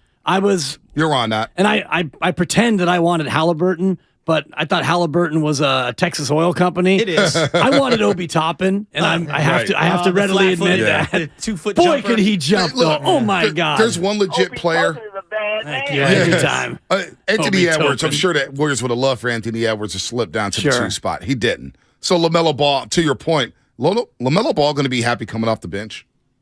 I mean, would LeVar Ball be happy with LaMelo Ball coming off the bench? Exactly. I think the off-the-court stuff and him playing winning basketball, what happens with Jordan Poole if you have LaMelo Exactly. here? So now you've got 4 guards, and Clay isn't much of a passer. Jordan Poole is getting better as a passer. Steph is great. You got Draymond, and how is Ball going to fit with this team? So I think in that spot, they were in a difficult situation. Now, Kuminga, you drafted another project. You drafted Wiseman, who's a project, Kuminga, who's a project, and you thought Moses Moody was more rotation ready than he's turned out to be. You thought he would be able to offset the loss of Gary Payton Jr., not all the way, but give you some of that perimeter defense, and it's nowhere near. See, to me, GP2, as much as we could say it's about Wiseman, it's a lot about Moody, too, and Kuminga, because I think they thought all 3 of those guys would be farther along. Kuminga has come along here. I agree. And he shows Absolutely. that he can play that GP2 system, being a dunker, hit the open 3 like GP2 but not did last as season. far along as we would all like. Would you agree? Well, he didn't play a lot last year. He's 20 years old. He's so raw. More, Of course, but you also want to win. Yes. I want to go back to the James Wiseman thing, and you saying they miscalculated their personnel or their locker room culture. The temperature I think that's in the wrong. locker room. I think that's wrong because Why? in 2019-2020, that was the year Steph played 5 games and they were abysmal. Yeah. Draymond didn't play a lot, and when he did, he looked ineffective. Steph, before he went down, But was they not gave playing. him an extension before that season even started. Sure. And they knew that Dre was going to be a part of this team for 4 straight years. Sure. They Yeah, gave him- but he and melded they- in, and it wasn't a good look. Right, No, and I they know, but I'm looked- saying but that it they looked- knew they were sunk looked- in with that roster. Let's be real. It looked over. It looked like, okay, this group, and Clay tears his, was it the Achilles? Achilles is second. Yep. Yeah. Right before right before on the draft draft. day. On Right. draft Kelly day. Oubre Right. To So- try to salvage the situation. Right. Like, if it was over, if they would have waved the white flag, you're not making the Kelly Oubre trade at all. And I know that sounds absurd to say out loud. They were thinking that they could salvage, and they tried their ass off to get into the playoffs. No, but they thought, they weren't going to punt and tank. Yeah. But they were looking at Draymond Green, Steph Curry, and Klay Thompson and going, all right, these guys' days of being effective on a championship team are probably behind us. We're going to be in a spot where James Wiseman is going to be able to play a lot because this team's not going to be great. This team's not going to be contending for titles. point. Well, then they come back and they start contending again. Right. And But look- once you've look at where given they're at. Clay a 4-year deal where he doesn't play for 2 straight years, and once you give Draymond a 4-year deal extension, you know the nucleus of this team is over the luxury tax. You know that financially. But I think you're missing his point. They didn't believe that they could play at a high level again. That's why they were like pinning their hopes on James But Wiseman when you have and the whole the locker money, room dynamic. but when you have the money exactly. invested that they had invested, 4 players, okay? Wiggins, it was D'Lo before, but Wiggins, Draymond, Clay, and Steph.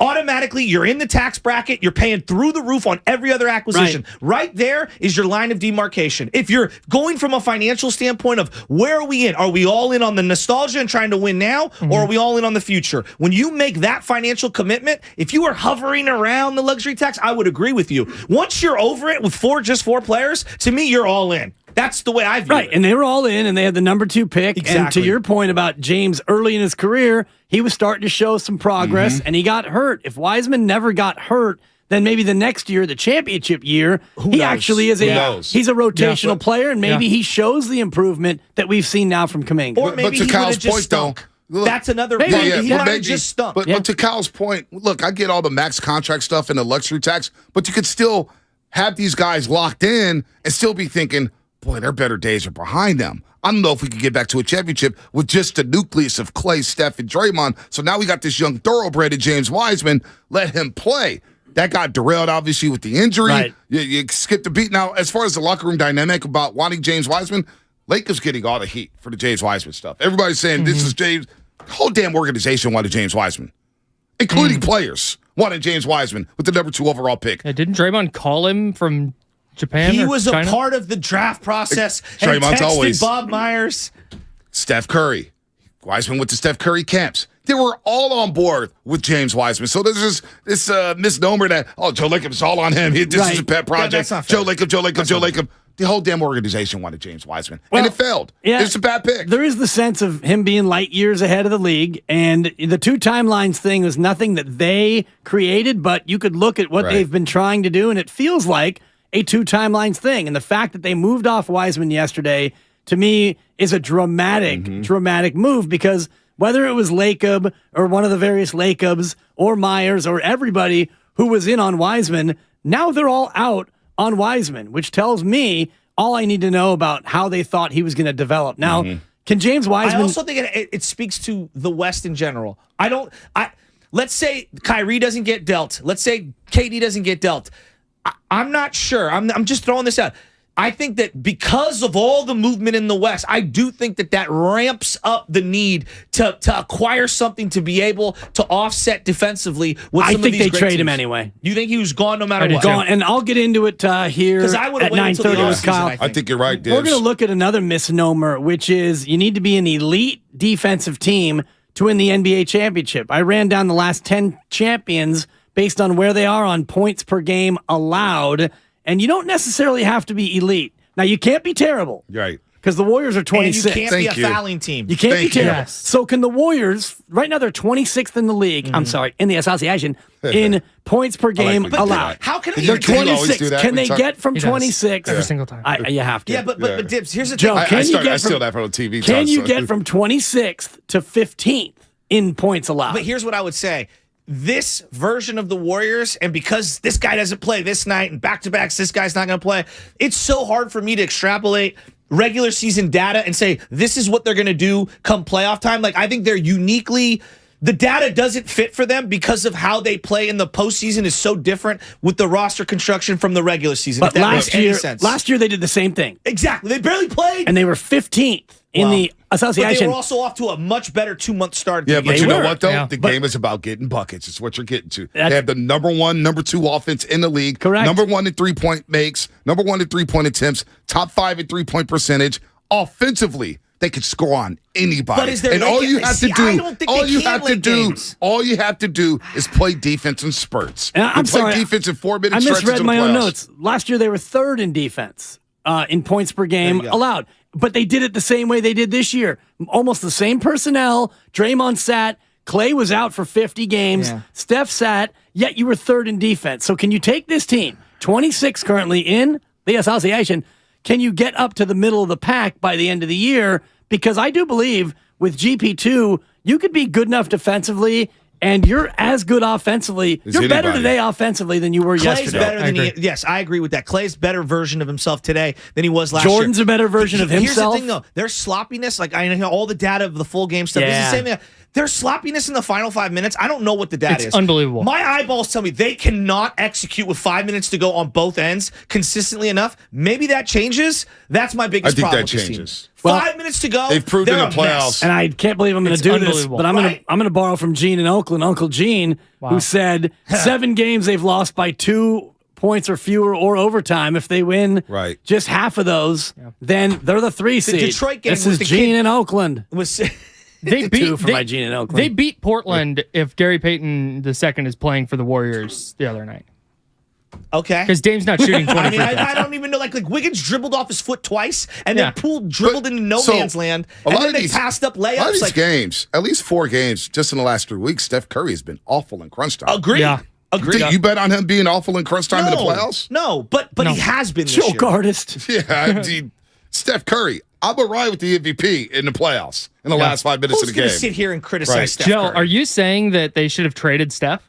Just let's cut that. Let's cut Damn, that. Joe. Damn, Joe. Hey, limping into the weekend. Hey, good luck tonight. I'm kidding. Good luck He tonight. didn't say that, obviously. Bring home a W. Nah, let's just say he said that. The only issue with tonight's game is that for the loser, you're going to have to hear about it forever. And you already lost a big game a month ago.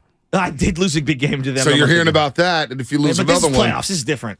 This is a lot of Warrior talk today. Trista Crick at 11 o'clock, friend of the program. No, that's Shasky's best friend. That's my girl. Shasky's best friend. She's going to join us. We'll talk a little Super Bowl. It's me, Guys, no, I'm not Don't do do it. I'm not that. going to do it. Why you got to do That was that, a man? mean-spirited one. Dude, you know what, dude? You know what? I'm You know- sorry. I apologize. You know what, Joe? I apologize. Trying to do the voice. You know, Turn your the mic on. mic- Man.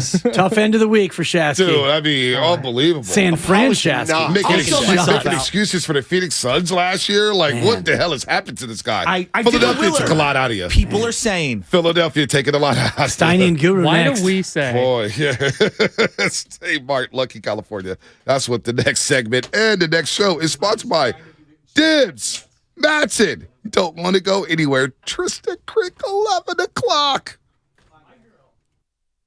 Lucky has amazing deals to help you score huge at your big game party. Select variety of pizza, soda, or party-size Frito-Lay chips are buy two, get three free of equal or lesser value. Mix and match, limit 2 offers. Grab the savings this week at Lucky. So, the other day, I bought an extremely chatty. Boring story time. Make that an extremely catty cockatoo. You're welcome. Apparently, the pet store won't take it back. But hey, I'll manage. I love that for you. Just like I manage without home internet. No, you don't. Sure, my mobile hotspot is slow and makes streaming shows unbearable. Oh, Bertie likes to stream. But I'm making do. Oh no, who's this? My lady friend. It's mating season, duh. No home internet? It's not that bad.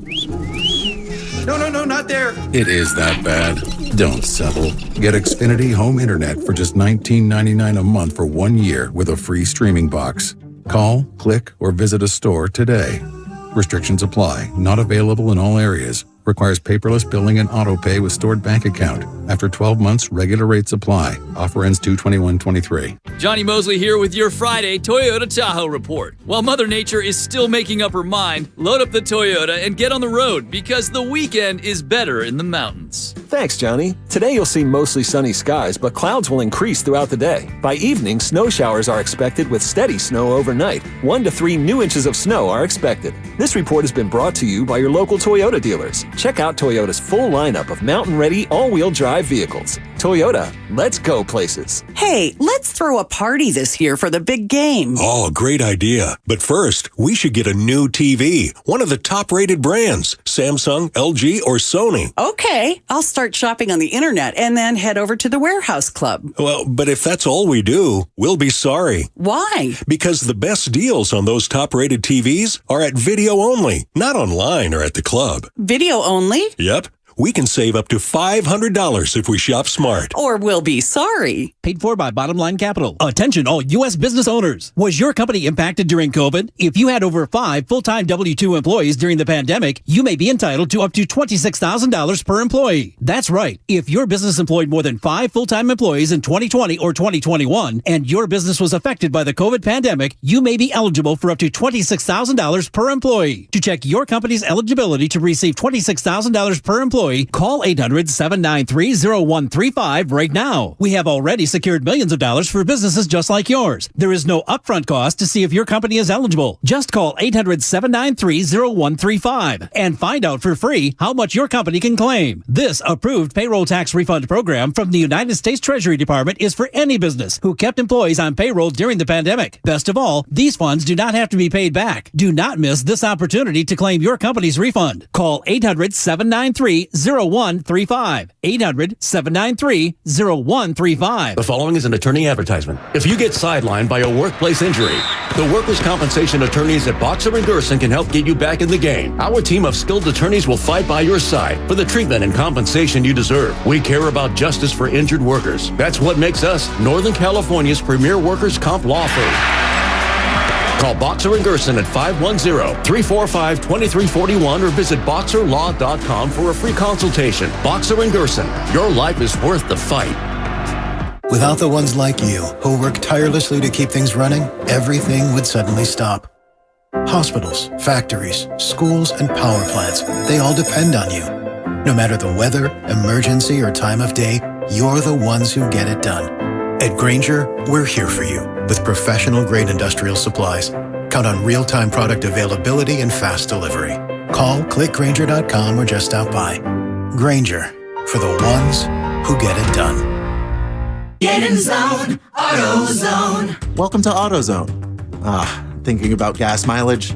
If your check engine light is on, it may be affecting your MPGs, but the free AutoZone Fix Finder service can help. With the most complete free warning light report backed by technician-verified fixes, you'll know what's affecting your gas mileage and more, and you don't have to drive too far to find the fix. The free AutoZone Fix Finder service is available at all 6,200 stores. Get in zone, AutoZone. See details at AutoZone.com. Need weekend plans? Check out what's happening at your local Lowe's. Weekending at Lowe's gives you and your family the opportunity to make us your weekend destination. Join us in-store for free giveaways, events, and activities for everyone to enjoy.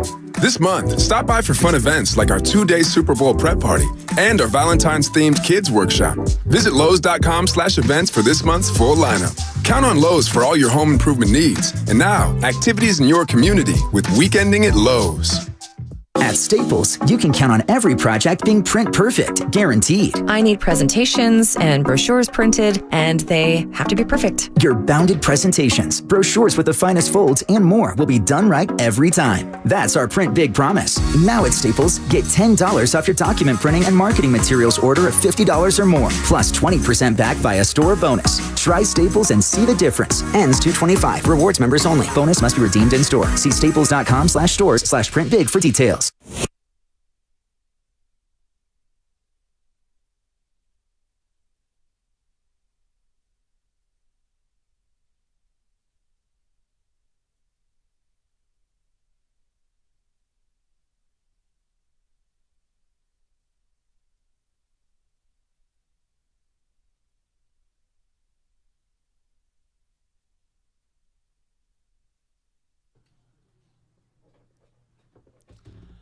Hey, happy Friday to you, Kyle Madsen. Good to see you. Yeah, you too, man. Yeah, it's good. We got Super Bowl coming up in just 2 days, and of course, we are reflecting still on the big news from yesterday. The Golden State Warriors trade James Wiseman and reacquire Gary Payton II. Do we know if it was a 4-way trade or was it a bunch of staggered moves? I'm still unsure as to the exact nature of what the transaction was. I believe it was a staggered move because it was Wiseman to Detroit for Sadiq Bey. For Sadiq Bey and Kevin Knox. Sadiq Bey then went to the ATL for the 5 second-round picks. Gotcha. And then the 5 second-round picks and Kevin Knox went to Portland for GP2. So staggered moves. Not a 4-team trade, but obviously it was a consummation sensation in that this was all done in advance. It's not like Bob took the 5 seconds and started shopping them. This was all in place beforehand. I'm guessing what happened was they called Portland and said, hey, and this is a total guess, said, hey, how about Wiseman for GP2? And they looked at the cap ramifications of that. Portland did and said, no, but we want to deal GP2, so figure out something else to give us. And the Warriors said, how's 5 second-round picks grab you? And Kevin Knox, exactly. Yeah, and they went, great, we'll take them. And then the Warriors facilitated it that way. That's how I'm guessing it worked out. 5 second-round picks. I mean, second-round picks yesterday were flying all over the place. And the second-round pick traditionally is somewhat of a meaningless pick. So it was interesting to me that it was such a commodity yesterday on trade day. I think it's a increasingly valuable asset because the talent in the league is just getting so much deeper. And if you're a team like the Warriors and you have 4 second-round picks, say, and you happen to stumble into a starter with a second-round pick, like an effective rotation guy even, not even a starter, but an effective rotation guy, that's huge. It's cheap.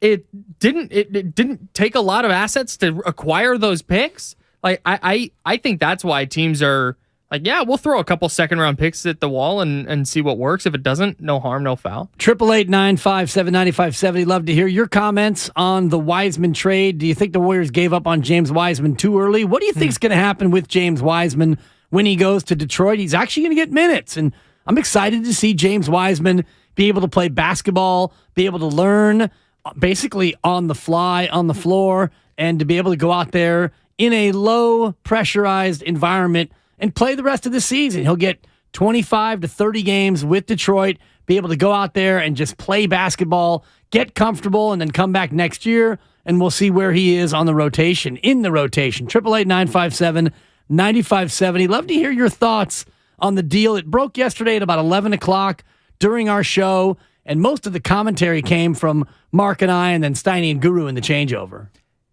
For James Wiseman, it's going to be a rotation sensation. I think I can say that. Yeah, sure. I feel good about that. I'm rooting really hard for him, man. Like, I didn't think he fit with the Warriors. I understood, like, the idea behind it. You get a guy who's 7 foot. He can clearly score. Like, we know he can score the basketball, but it's like, does he have feel on offense? Does he have enough feel and presence on defense? Can he rebound? And I get the idea and how tantalizing it was for Golden State looking at this guy who's 7 feet tall, super athletic, and now you're envisioning a quote-unquote small ball lineup with James Wiseman at center because he can be switchable on defense and he's going to pull down rebounds and he can score and he can shoot out a little bit. I get the theory, but it was clearly not going to work on the timeline the Warriors are operating under. I get wanting to have two timelines.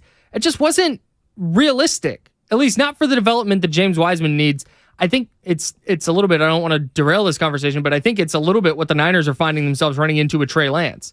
Like, hey, there's a player here, but we also have a championship team that player doesn't get to struggle with. Well, especially the player at quarterback. And it's one thing to have James Wiseman come in and play and struggle. You've got a championship team, but you can play and win without a center. The Warriors have won championships without having a center. And this is where Bonte and I were kind of in agreement in the changeover. Wiseman did play well. He was showing good signs his rookie year. Then he got hurt, and he missed the entire season last year. And so had he not gotten hurt, had he been able to be a guy who could play 10 to 15 minutes, let's say 55 games a year, if he last year was able to play 15 minutes a night over the course of 60 games, that's 900 minutes of NBA basketball where you could have played with him, you could have grown with him, you would struggle with him, but at times you would have been able to put him out there and allow him to somewhat assimilate not only to the way you play,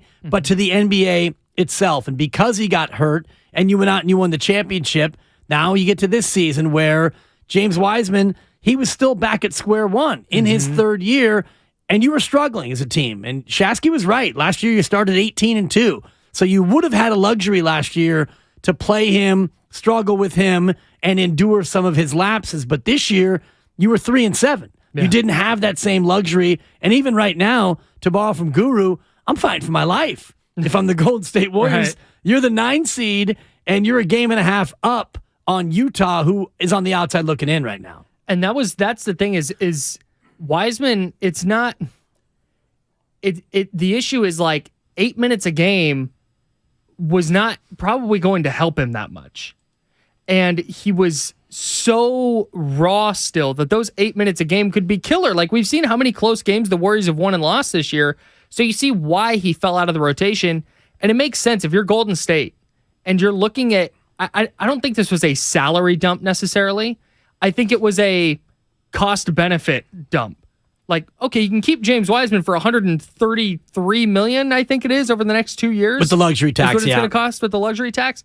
So you can keep him, or you can pour that asset into something that's going to help you right now, and as an added benefit, save money in the future. Because I don't think they saw a path for James Wiseman ever to be really good with this team while he was on his rookie. But I was listening to Draymond Green's podcast a little bit, and he talked about the timeline for James Wiseman and how long it would take, and if it takes a Jermaine O'Neal length of time in terms of games played at 60 games a year, which is about all anybody plays anymore, that's 3 more seasons to get to where Jermaine O'Neal was. It took Jermaine O'Neal about 210 games with Portland to them to give up on him. He goes to Indiana, and even his first year in Indiana, he wasn't a double-double player, so it took him about 250 games to really become the kind of player that we eventually would see, 9-time All-Star, borderline but not quite Hall of Fame talent. And if you look at it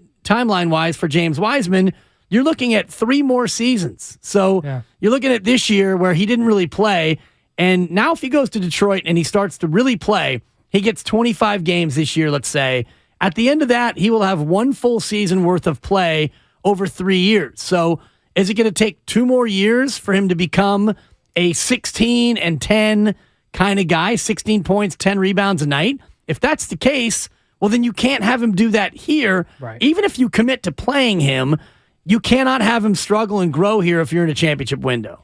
And I think it's interesting when you talk about like the whole 2 timelines part of this. Because Mark's big thing yesterday was like the 2 timelines failed, it didn't work, they messed up. But I thought that they weren't interested, or it didn't sound like anyway, based on all the reporting around the OG Anunoby trade. It sounded like the Raptors wanted Kuminga and talk stalled at that point. The Warriors said, no, this is our guy. And same thing, the report about Moses Moody was the Warriors were shopping him, but their asking price was really steep, which tells me the Warriors were like, yeah, if we can trade Moses Moody and fleece somebody for him, we'll do it. But they, I think, still think that he can play a little bit in the future. It's just a matter of like, yeah, hey, he's not going to play on a nightly basis right now, but he is further along in his development than James Wiseman is. Moses Moody played key minutes in the Western Conference Finals. And why isn't he now? That, to me, is the question that I would love to hear Steve Kerr address. Steve Kerr tonight, 5 o'clock, with Damon and Rado, pushed from yesterday because the trade was not finalized. Great tease. Thank you. And I love listening to the Steve Kerr interview, and I wonder if he can address in any real way what's happened to Moses Moody. Because now if you look at the playoff rotation, assuming the Warriors do make the playoffs, your bench is going to be Poole, it's GP2, DiVincenzo, JaMychal Green, and maybe one other player potentially, but that's a solid 9-man right there if you go with Wiggins and Looney, Steph, Clay, and Dre as your starting 5. So feels like the Warriors got better yesterday. Andrew Bogut on with Steiny and Guru yesterday talked about this being a win-win for Wiseman and the Dubs. Know the game, you got to read the game, you got to read spacing, you got to kind of have a decent IQ, and he's still young and developing, and his skill set probably wasn't suited towards that. Now that he's gone to Detroit, and he's gonna get some touches, and maybe they'll allow him to play through 10 or 15 touches in the post, make or miss, and let him play through those mistakes. I think then we'll see where he's really at in the playoffs. So I think it was the right move for Wiseman's career. I think the Warriors were good enough to let him move on and get on with life. Andrew Bogut yesterday, Steiny and Guru. He goes to a Detroit team, Kyle, 7-21 at home, 7-21 on the road. Bottom of the table in the Eastern Conference, 14-42. They got 26 left to go.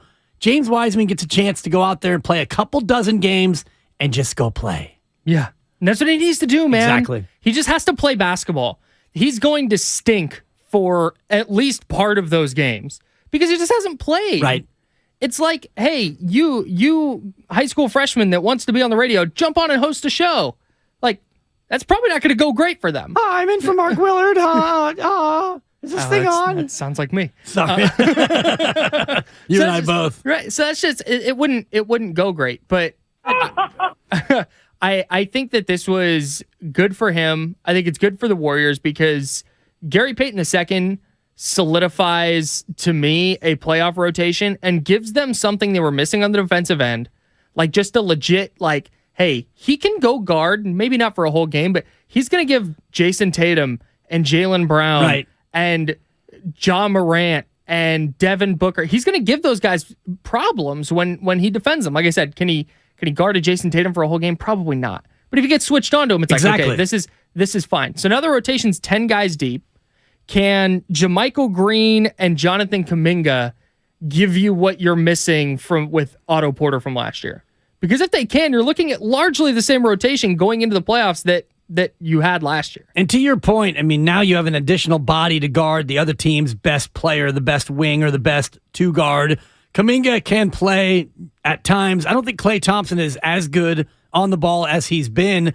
Wiggins can be and has been a great defender, and now you add Gary Payton II, and now it feels like your defense got significantly better. 888-957-9570. Give us a call. Rich, I saw you on there. You were on hold. I was about to go to you, but you dropped off. You can also hit us on the Xfinity Mobile text line, 888-957-9570 from the 415. Sucks Wiseman didn't work out. I wish him the best. No hard feelings here. As for GP2, home run acquisition, not a grand slam. They know he's a scheme fit on both ends, and he will fit in no time. Let's talk about the GP2 addition instead of just the Wiseman subtraction. How much better does this make their defense immediately? Significantly. I think significantly better is probably the move. You get a guy who can defend full court. We saw him do that last year. And remember when he went down against Memphis? It was like, can they win this series without Gary Payton II? It was a big deal. And then he knows how to fit offensively. He is smart with how he cuts. He can hang out in the dunker spot. He can catch lobs. He can shoot the three a little bit, especially that corner three. And the big thing is, and you said this, and I agree fully, his fit, we know what he does. He knows how to fit with this team. So there's 27 games left, 26, 27 games left for them. There's not going to be this like, yeah, hey, he needs a month and a half to figure out how to fit in this system. And even then it's a question mark. They know what they're getting. Exactly. And they know how he slots in. They know how he fits. Do they still need some size? Yeah, maybe. But we've said that every year about this team since 2015. Yeah. Oh, they need more size. Oh, they need more. What are they going to? That's fine. There's going to be a robust buyout market. It's not always robust with big men, and I know the boys this morning on the roast were talking about Serge Ibaka. He, I think, would be a great fit for an 8-minute-a-night guy, but it seems like Phoenix is a more likely destination considering how close he is with Kevin Durant. Mm-hmm. Also, Miami, they were saying, is rumored to be interested in Serge Ibaka.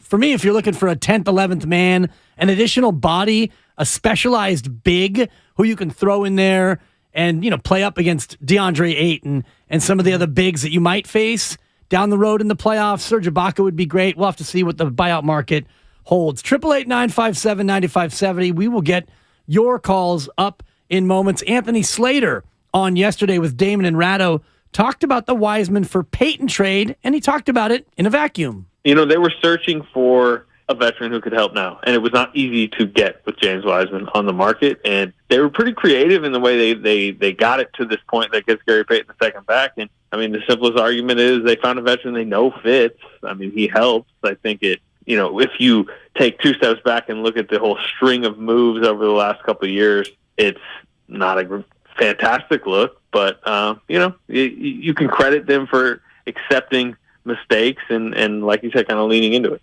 Accepting the mistake of drafting James Wiseman, also accepting the mistake, maybe it's a mistake that you didn't keep Gary Payton II. You didn't want to pay him as much as he got, but now you have him back and at the right time. Yeah, making a mistake is going to happen. It's whether you compound it that you can avoid a problem or it becomes a bigger problem. The Dubs whiffed on James Wiseman. They should have re-signed GP2. And now they've remedied that. I think one of the things that made the Gary Payton II signing, I think there were some people who are underwhelmed by it. And I think that's partly because there was all the OG Anunoby talk. And it sounded like, okay, GP2, but hey, here comes this huge swing with Kuminga and Moody and a bunch of picks for OG Anunoby. Here it comes. The Warriors are the front runner. Sham said it. And then nothing happened. It turns out Toronto didn't really want to shop or ship OG. I keep wanting to say AJ Anunoby, Dude, and I know it's OG Anunoby. And it's just... Spinone, do you have the drop I handy? wonder if he has... AJ Anunoby. He's always got It's just the way his voice says it. It's Matt Steinmetz, don't miss him. Confident. Noon to 3. AJ Anunoby. I think that came from Steiny Guru and Dibs. It might have been from Bonte, Steiny, and Guru, the it's show. a Steiny Guru and Dibs special. Yeah, it may have been. Let's go to the phones, Kyle. Brian in Palo Alto is on. What's up, BPA? Happy Friday, my brother. Good morning, Dibs. How are you, buddy? Excellent, B. How you doing, brother? I'm doing good. Full credit to Lake Up for realizing Wiseman was a mistake and a bust. and cutting bait and getting paid. I think it's underrated move because he's a scheme fit, right? You know how he fits into what the Warriors do. And you look at like the Lakers, Lakers or even the Suns with Durant. Well, the Suns just gave up the best wing defender in the NBA for a guy who's obviously a prolific scorer, but Durant plays no defense. And nobody else does that's really left on that roster. And so the advantage of getting a guy that fits and how he fits, I think, is hugely underrated. And I think they don't really have an on the ball defender. I mean, I think Dante does a pretty good job, but he's Kuminga is essentially a turnstile with quick guards. And so, and I don't know what was going on with Kuminga the other night. That was maybe the worst game I've ever seen him have in the NBA. Maybe the trade deadline was in his head or something. Right. No. Yeah. But to me, Kuminga is like, Kerr needs to tell him, okay, you got to take the next step now, right? Yep. Like now. Yeah, thanks, Brian. Appreciate the phone call, BPA. Have a good weekend. And I think having GP2 makes it so Kuminga doesn't need to take the next step so quickly, especially defensively, because now you don't have to play Kuminga on Damian Lillard, for example. Right. Well, and Kuminga is doing the thing that we never got to see James Wiseman do. You see the flashes. You see the stretches of play. That Christmas Day game, Jonathan Kuminga, or not Christmas Day, the last time they played the Grizzlies at home, Jonathan Kuminga, I thought, did a really, really nice job on Ja Morant. Excellent, really well done. Right. Didn't shut him down per se. Shai Gilgeous-Alexander as well did a really nice job on SGA. Again, didn't shut him down, but made life difficult for him. But then there's going to be times where he gets cooked. Right. And those flashes, though, it's like, man, if Jonathan Kuminga, let's say Warriors Celtics in the finals, if Jonathan Kuminga gets switched on to Jaylen Brown, I don't hate it. Is it going to go great for the Warriors every time? No. But I'm also not going to be shocked if he goes and gets a stop there or makes him take a tough shot. But to your point now, we have the ability to play GP2 on him, and Klay Thompson in spots can still be a pretty good on-ball defender. DiVincenzo can play in that spot. You still have Draymond Green behind, so defensively, I can't wait to see how far up they rise now, the defensive ranks, with the addition of GP2.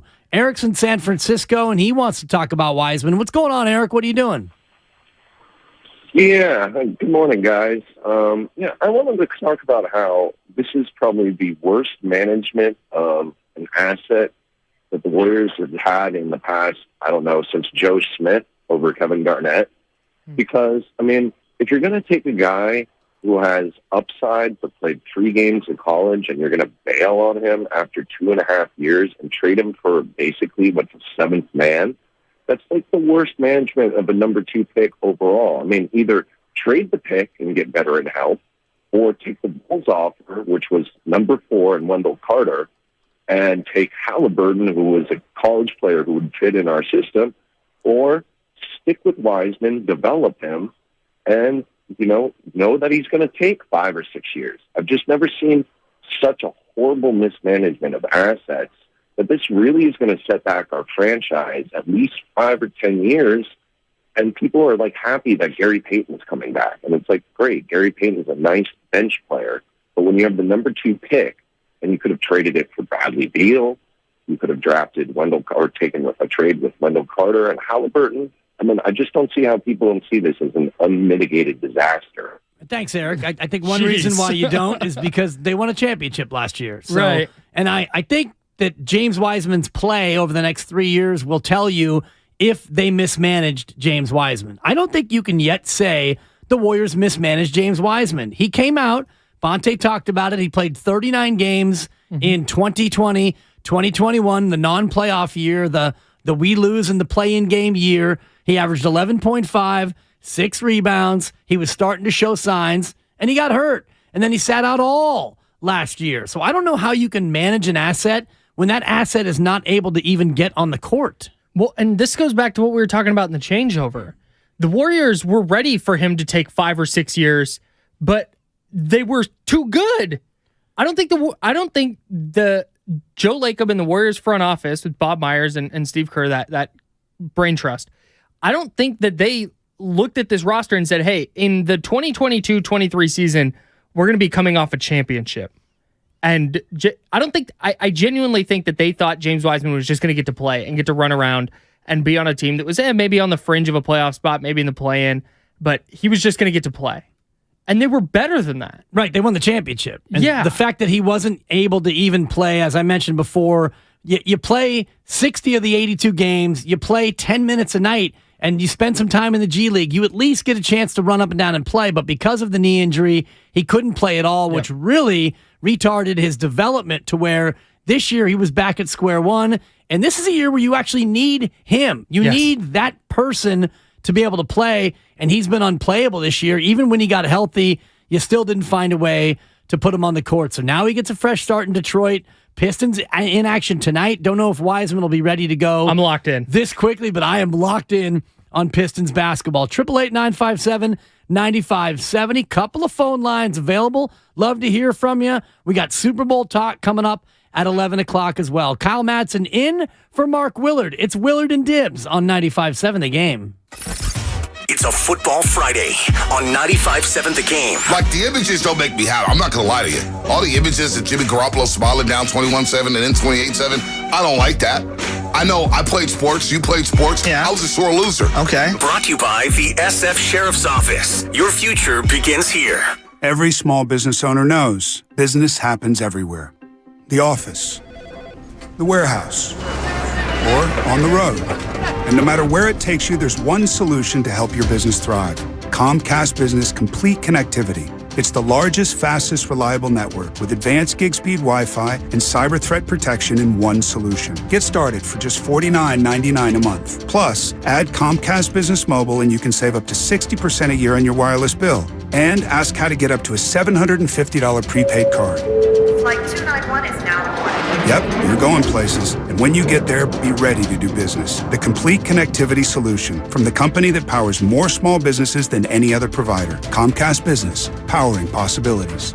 Ends 2/21/2023. Restrictions apply. Requires EcoBill and AutoPay. New 50 megabits per second internet and Comcast Business Security Edge customers only. Equipment taxes and fees extra. After 12 months, regular rates apply. Gig internet required for gig Wi-Fi. Mobile savings compares pricing of top 3 carriers. Golfers, tee it up at the Golf Mart with the new 2023 Aerojet woods and irons from Cobra Golf. The new Aerojet woods are designed with a unique aerodynamic shape that delivers faster clubhead speeds for longer drives. And the new Aerojet irons are made with hot face technology, so every strike delivers more distance. Elevate your game by swinging into the Golf Mart and get custom fit on the new Cobra woods and irons today. The Golf Mart, unmatched expertise, unmatched service.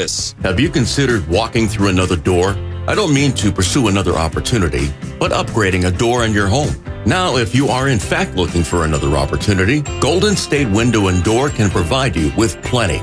You can create renewed function and design for use indoors and out. You'll find modern options like Marvin's Elevate In-Swing French Door, Barn Doors by Trustyle, or Anderson Big Doors that welcome in natural light. Golden State Window and Door features a variety of materials, sizes, and glass options. You can get inspired by the many possibilities when you visit goldenstatelumber.com. Click on virtual tours and you'll discover beautifully planned displays of doors and windows of all kinds that will spark your imagination.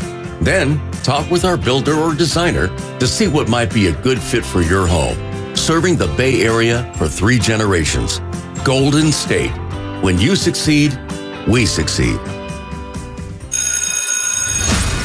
Don't miss taking them to school. Quick move, good, decisive drive over Walker. Took him to school. Every weekday morning after a Warriors game. Shoots on the way, it's up and in. Taking him to school. Brought to you by Evergreen Valley College. Get free tuition at Evergreen Valley College when you enroll in 6 units. Enroll in 15 units for $1,500 towards textbooks. Apply today at evc.edu. Evan Mack talks with Matt Hardy. There's nothing like a wrestling fan, for better or for worse. How do you handle that, though? We're talking about people talking about your family, what they don't know about your family or your brother or you. How does one handle that from a day-to-day basis? Something I joke about with the Young Bucks all the time. I said, if you would vanity search Matt Hardy on Twitter, I said, after you got through 100 replies, you'd want to quit the business and never be seen again.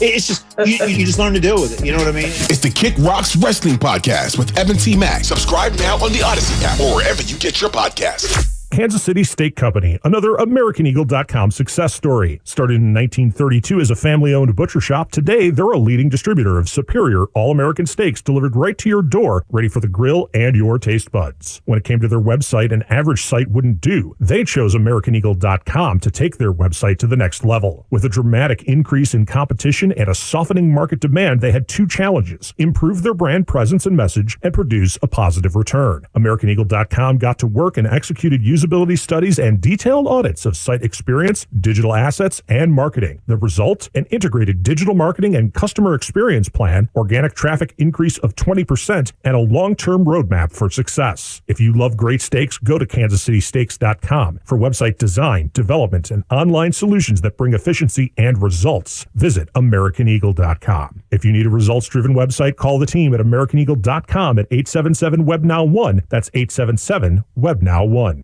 You're listening to 95.7 The Game, KGMZ FM and HD1 San Francisco. Always live on the free Odyssey app.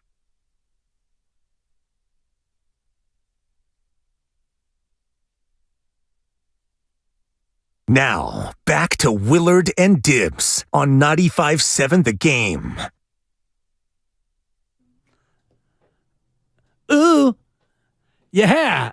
Who's ready? YouTube can't hear this. Dude, if I still had my man card, if it hadn't been shredded long ago, I would yield it because I'm ready. I'm excited for the halftime show. I am too, man.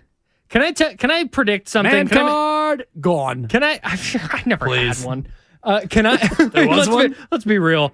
No, I have a prediction for Super Bowl Sunday. Okay.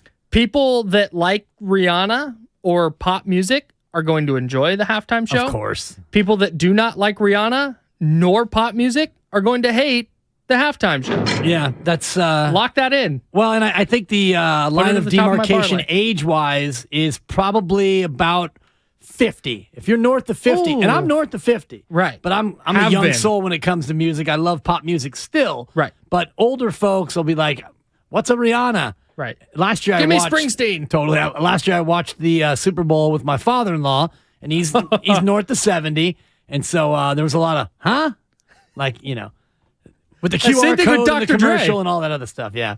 So Anyways. anyway, I'm looking forward to it. Thank you for that, Spadone. It's Kyle in for Mark today, and it's Willard and Dibbs on 95.7 The Game. 888-957-9570. It's also the Xfinity Mobile text line if you want to weigh in via text or on the phones. We're talking about the big news from yesterday. James Wiseman traded to the Detroit Pistons, and in return, in a convoluted 4-team mega swap, Gary Payton II comes home. The much-beloved GP2 joins the Golden State Warriors, so the Warriors go from a mostly empty roster spot. James Wiseman, a player who only mustered 21 games this year, 12 and a half minutes a night. James Wiseman not being used. And so in place of giving up on James Wiseman, you acquire a player who is very usable. He's a champion. He's a defensive stalwart, and he's a guy who can hit an open corner three. Did the Warriors give up on Wiseman too soon? And did the GP2 acquisition put the Warriors over the top? We'll go to the phones in just a second, but I'm a firm believer in bros before phones. Of course. So I'm going to go to my bro. He shares a birthday with me. We're separated by a couple of decades, but it's the same day. Kyle Madsen, those two questions. Yeah. Did they give up on Wiseman too soon? And did this acquisition put them, quote, over the top? No and yes. Let's go to the phones. All right. No. James in Chicago. James, how you doing? You're on 95.7 The Game. I'm pretty good. How are you guys? I'm better now, James. Better now. What's going on? Well, I'm a longtime fan of the Warriors, and I got to say this. The system is defensive. They gave up on James Wiseman too soon because he's offensive. Rookies come in offensively. I think offensively, when he goes to Detroit, you're going to see that he's really good offensively. Now, does he miss defensive rotations? Of course he does. Every rookie does. In the offseason, you don't practice defense. You practice offense. He was practiced as a guard in college. He's going to be guard heavy. They're going to use him the way he needs to be. I think a lot of Warrior fans are going to be upset because when he was with the Nets game, he scored 30 points. When they see that he comes out offensively and can do offensively what he can do, they're going to be like, oh, my God, we gave up on him too soon. But they're looking at it as, from the coach's standpoint, that defensively he's lacking. And defensive deficiencies is what he's going to give up when he goes to the championship. In the playoffs, you win by defense. In the championship, you win by defense. I think defensively they look for Gary Payton because he can stop you in the playoffs.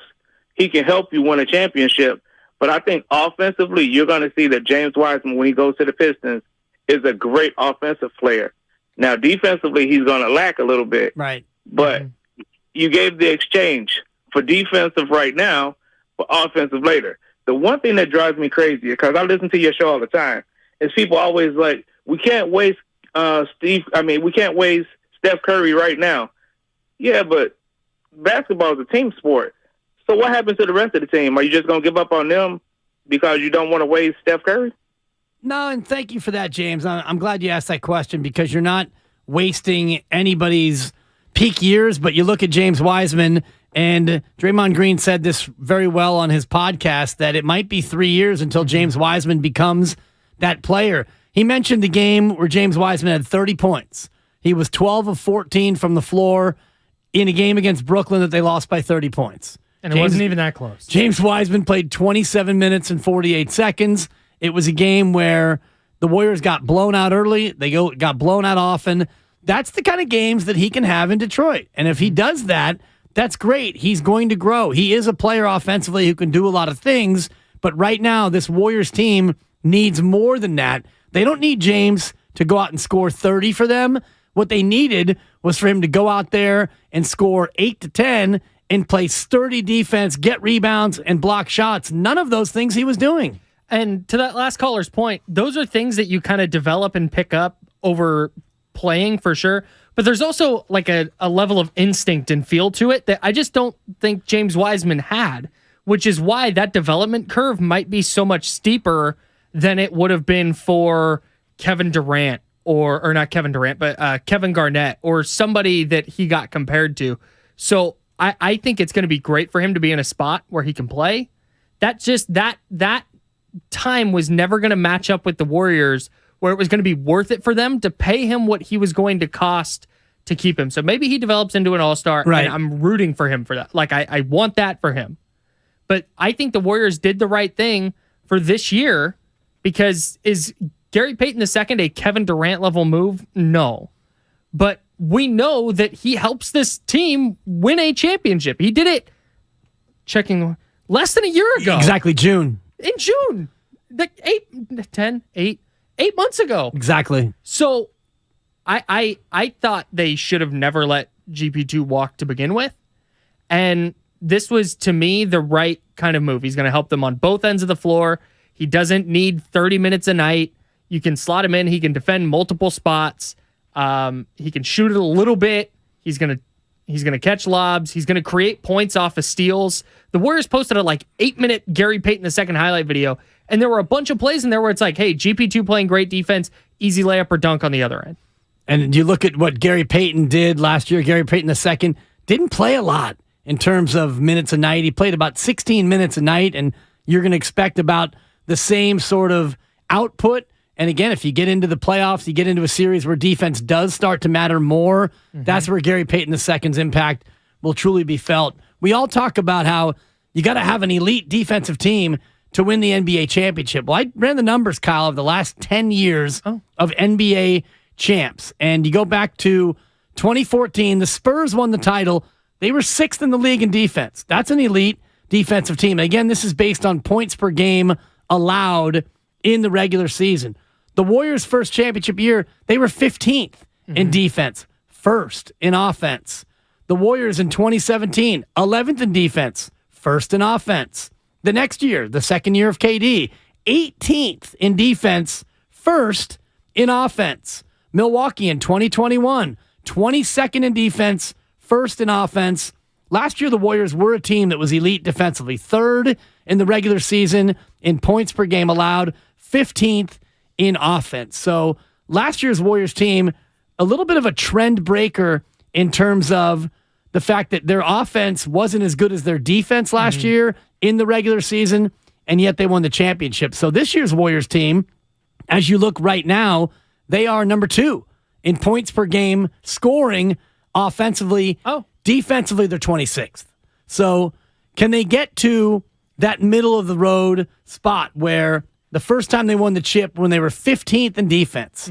If the Warriors get to a middle of the pack defensive team but have a top 2 offense, can that win this year in a very difficult Western Conference? So can they play that level, let's say top 12-ish defense in defense the rest of the way?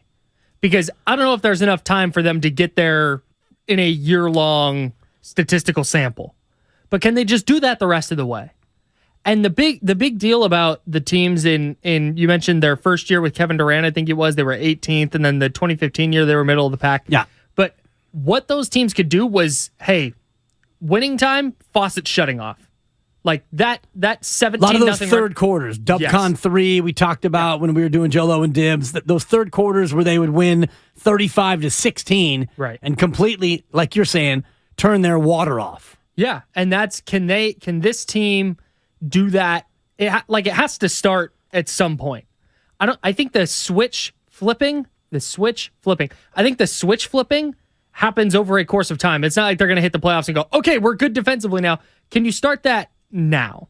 Can you get to that point now? Can you start defending without fouling? Can you stop turning the ball over on offense? You and Bonte were talking after the changeover. It's those live ball turnovers, man. They see it feels like it's not this many, but it feels like they give up 16 points a game off live ball turnovers. Exactly. It's a lot fewer, but yeah, and just in terms of if they could become a top 10 defense, that's 6 points a game allowed of a difference. So it's a pretty significant change. To your point, can they get to that spot where you head into the playoffs, assuming that they can make the playoffs? I know nothing's guaranteed, but can you start to be a team that only gives up 110 a night? Because right now you're giving up 118 a night, and the 10th ranked team in terms of points a game allowed is 112.2. The Memphis Grizzlies are giving up 112 a game.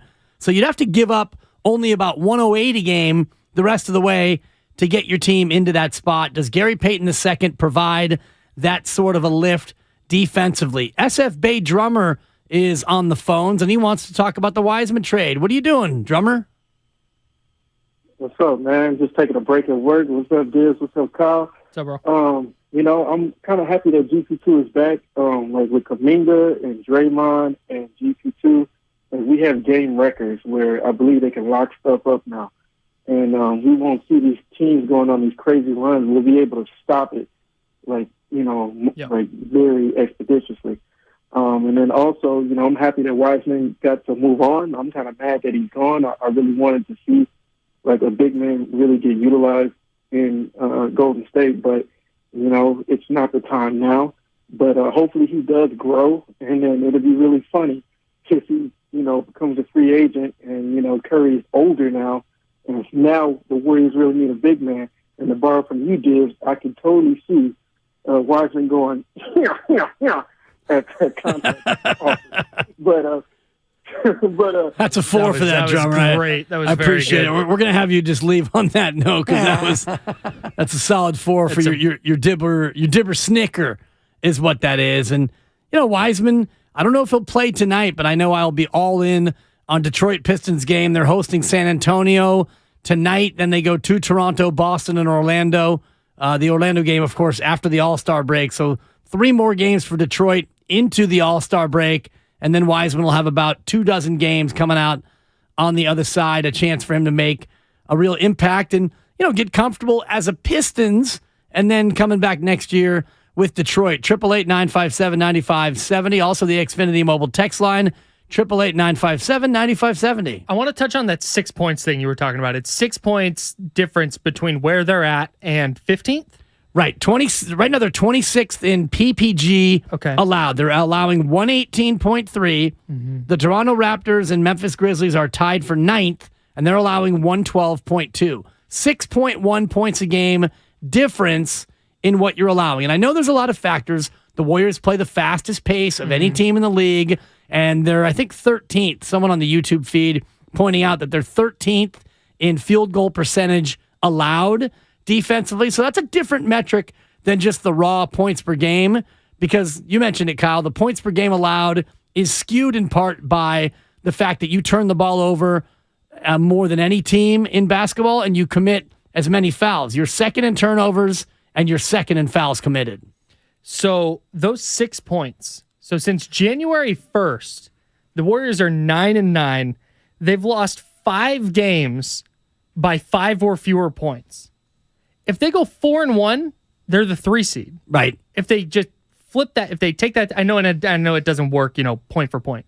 But if they flip that, if they get 6 points better on the defensive end in those games, and they just go 4-1, like, they're sitting in the 3 seed right now, and the conversation we're having about this team is much, much different. Absolutely. And that's where the addition of Gary Payton II, I think, can be profound, because you are right now the 9 seed, 28-27, but you're a half game out of the 7. You're a full game out of the 6. You're a game and a half out of the 4. So things will change and can change dramatically in the Western Conference standings. And, right now you look at points a game, you're at 118.5 scored, 118.3 allowed. Gary Payton II doesn't hurt how many points per game you're able to score. In fact, he might help you a tiny bit, because he shoots more and scores more than James Wiseman did. Yeah. Defensively, Gary Payton II should help you significantly more than having to play Ty Jerome and even Moses Moody, who now can't crack the floor, and James Wiseman, who's been unable to play. Your defense got better yesterday. Your offense probably got a tiny bit better with GP2, so there's no reason why those numbers don't continue to improve. I think 2 things can be true as we talk about this. Ralph Barbieri. Kind of this trade. Rest in peace. Like, they whiffed on James Wiseman, but they also got better yesterday. Like, you can say the Wiseman thing went wrong, but pulling the plug on it to get better, that matters. And the Gary Payton II edition matters. Like, they're going to be a better team now. And if you combine that with them locking in, quote unquote, in a way that they haven't through the first 55 games, then I think the conversation about this team come playoff time is a lot different. And I'm going to assume they make the playoffs. But I feel so much better about the Warriors now that they have GP2. And again, not that he's an all-star caliber player, but when you look at what this team needed, it's like, you see how he can help right away. No doubt. And the vibes improved. Yeah, the vibe absolutely improved, because you could tell that the veterans didn't want to have James Wiseman on the team. And I'm not sure if Steph Curry knocks on Bob Myers' door and says, trade him or I'm not coming back from injury. That's a phone call. That's probably dramatic, overly dramatic, but you had the sense that the vets and the young players are not on the same page. Jonathan Kuminga is a guy now who's earning his stripes to where he's able to play with the vets and they can tolerate it. I don't know if they're loving it, and based on what we saw in Portland where Kuminga was really struggling. Disaster. Just disastrous. Couldn't catch the ball, and he looked completely out of sorts, only shot the ball 4 times. I think that they're willing to be a little patient with that, but you've seen them and how they've acted toward Jordan Poole. The Steph Curry mouthpiece throw. Klay Thompson the other night putting his hands up, like not being as patient with Jordan Poole as they probably could be. But you see, with Wiseman now gone and GP2 coming back, the vets are feeling a lot better. I think it's because Poole's supposed to know better, right? Like, he took some audacious shots last year, but it was never it never felt outside of the flow of the offense, and it never felt like overstepping. It was like, hey, he got the ball in the corner in a big spot. He should take that shot, and he would shoot it. It's not, got the rebound, a fresh 14. Let's chuck a 3 in a 3-point game with 20 seconds exactly left. Like, whoa, what are you? So I think that's where the frustration comes from with Poole. It's like, dude, no, it's not a matter of have you earned the right to do this? Like, that's just a bad basketball play. That's not what this team is. This team doesn't do bad basketball plays. They do. They do. But, No, they do a lot, but it's not, it's usually just an aggressive mistake. And the recklessness with the basketball, the turnovers, but it's, the Jordan Poole lack of perspective plays that you see the vets getting frustrated with. And it's not why they're losing games. They're losing games in a number of different ways, but you can see the frustration that's on the faces of the vets. It's a little Kelly Oubre-ish. A little bit, yeah, but he would do it like almost every possession. Right. Different team, different. Completely. I totally get, but I get that same little vibe of like Kelly Oubre would drive and try and dunk on 3 dudes when Kevon Looney's standing there in the dunker spot. It's like, dude, just dish it. You don't have to try and dunk on those guys. Just get rid of the basketball. Yeah. Like, why are you standing in the corner? You got to go cut. You got to go make. It's like I said, the same but different. 888-957-9570. It's the phone line. It's also the text line, and this from the 650. Dibs, you lose the drop back to Wiseman. So that is something that we need to... I didn't know that'd be a part of the trade. No. Warriors and Pistons play every year. Twice. Back to Wiseman. Now, I guess we got to hang on to the drop for those 2 times a year where we need it. And that's from the caller, huh? Impressive. That was SFA drummer. That's very good.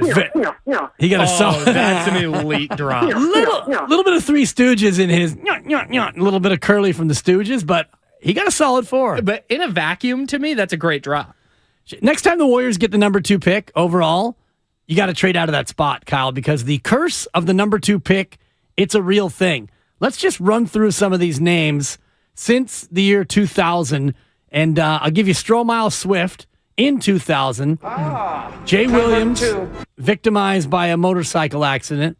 Darko Milicic, Emeka Okafor, Marvin Williams, a guy named Kevin Durant. I'm not sure if he ever panned out with the Supersonics, but he was.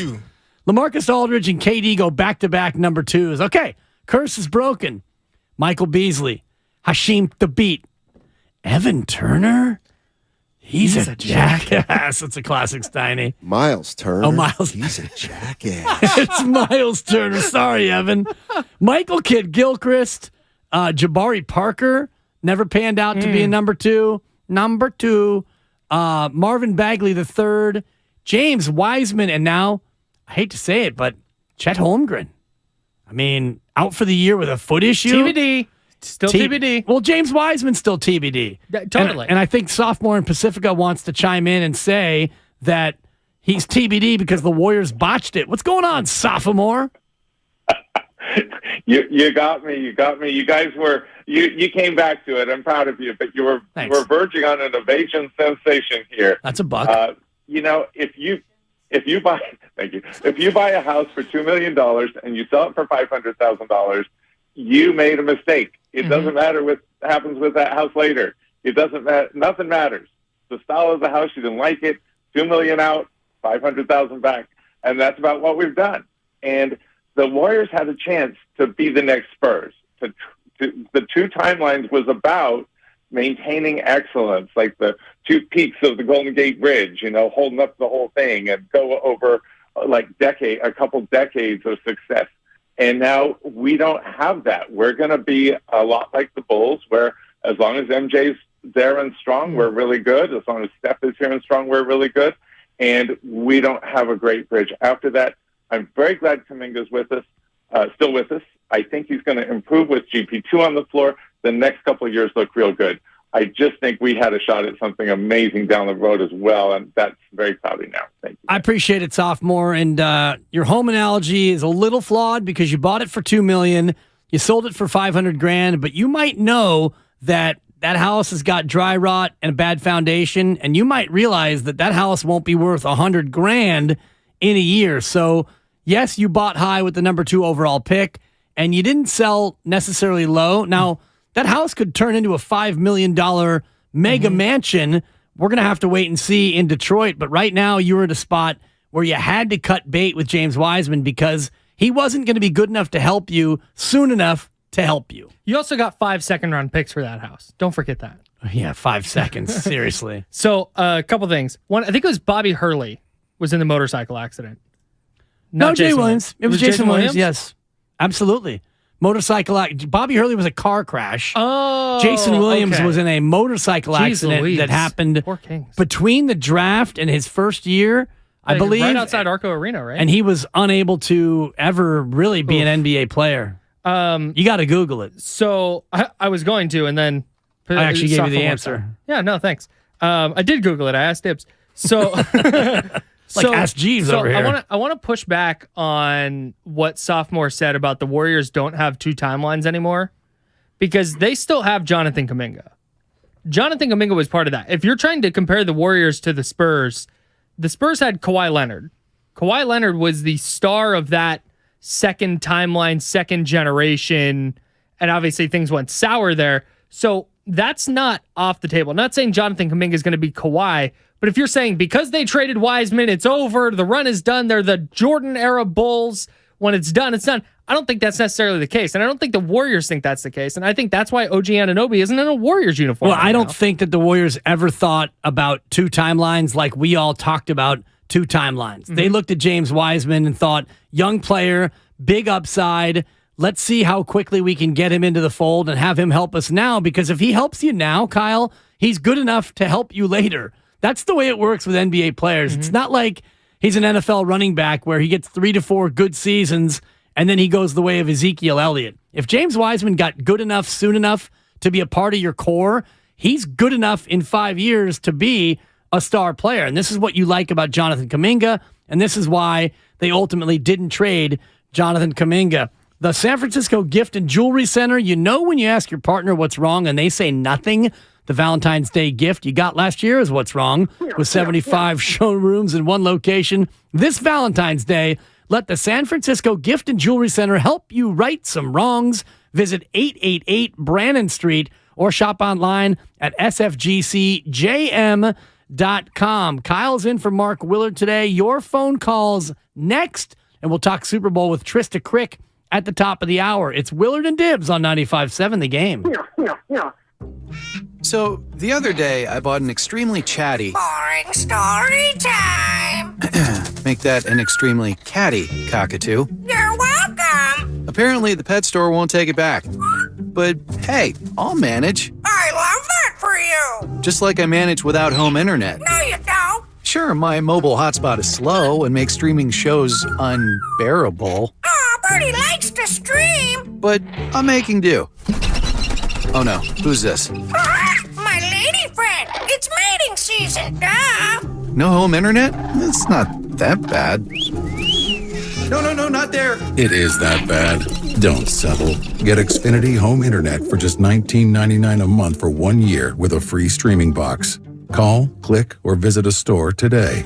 Restrictions apply. Not available in all areas. Requires paperless billing and auto pay with stored bank account. After 12 months, regular rates apply. Offer ends 2/21/23. First, we decide where we want to go. Then we need to know the best way to get there. Hi, my name's Adam Barada. I'm the owner of Advantage Gold. We're the highest rated precious metals firm in the country. We teach people how to own physical gold and silver. Now, we've won the Best of TrustLink Award 4 years in a row because we educate our clients on how to buy gold and silver the right way. We don't pay celebrity spokespeople millions of dollars. We'd rather pass that value on to you.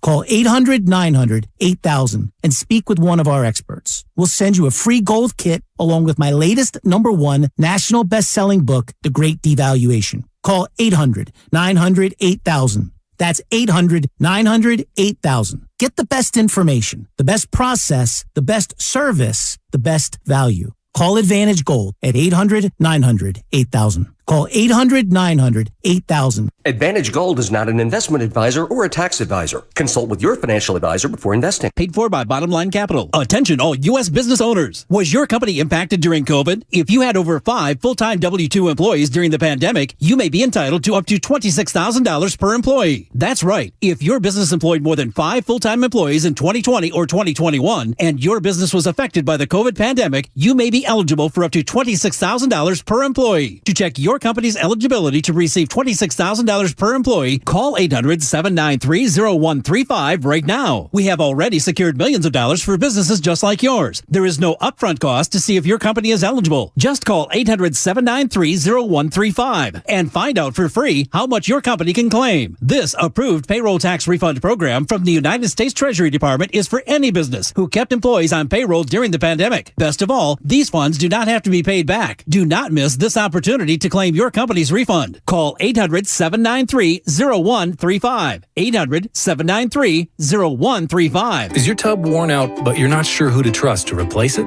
With over 2 million successful bath remodels, people trust Bathfitter because we know how to do it right. We've been custom designing and manufacturing baths for over 35 years. Our unique tub-over-tub installation takes as little as a day with no demo to fit your busy schedule. And we offer a lifetime warranty on every tub. That's how confident we are in our quality and durability. Bathfitter, it just fits. Visit bathfitter.com to book your free consultation.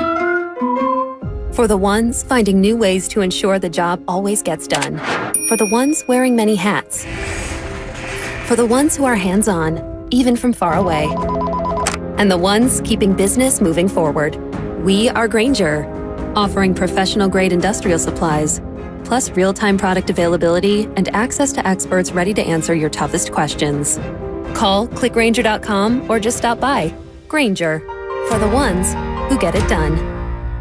Meet Joe A, Hi. Joe B, Hello. and Joe C. What's up? 3 everyday Joes perfecting their banking with Chase. Joe A is locking his lost debit card with the Chase mobile app. Joe B is cruising toward his new ride with Autosave. And Joe C's Chase banker is helping him budget to go back to school. Tools that help protect, support for what's next. One bank that puts you in control. Visit chase.com/checking. Chase, make more of what's yours. Chase mobile app is available for select mobile devices. Messaging and data rates may apply. JP Morgan Chase Bank, N.A. member FDIC. This week at Macy's, find Valentine's Day gifts for all your loves, like fragrance gift sets they'll adore. Plus, take an extra 15% off with your coupon or Macy's card. On top of beautiful jewelry finds, now 35 to 70% off. And 25% off decadent chocolate from Godiva. Macy's Star Rewards members earn on every purchase except gift card services and fees. More at Macys.com/Star Rewards. Savings off sale and clearance prices. Exclusions apply.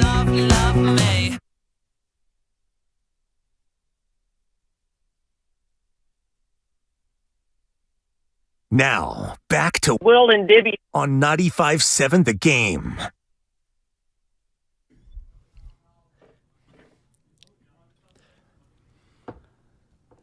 I'm trying not to be into this right now, Kyle. I messed up because I've been betting on SZA songs. That's not working. Kyle's in for Mark. It's Willard and Dibs, and we are celebrating Rihanna. She's a Barbadian, right? From the island of Barbados. She's not Barbadosian. She's a Barbadan. A Barbadite. Barbadan. Barbadan. She's a Barbadite? No, she's a Barbadan. Yes. Not a Biden, not a Barbiden. I was going to say. Like Sleepy Joe. That's my president.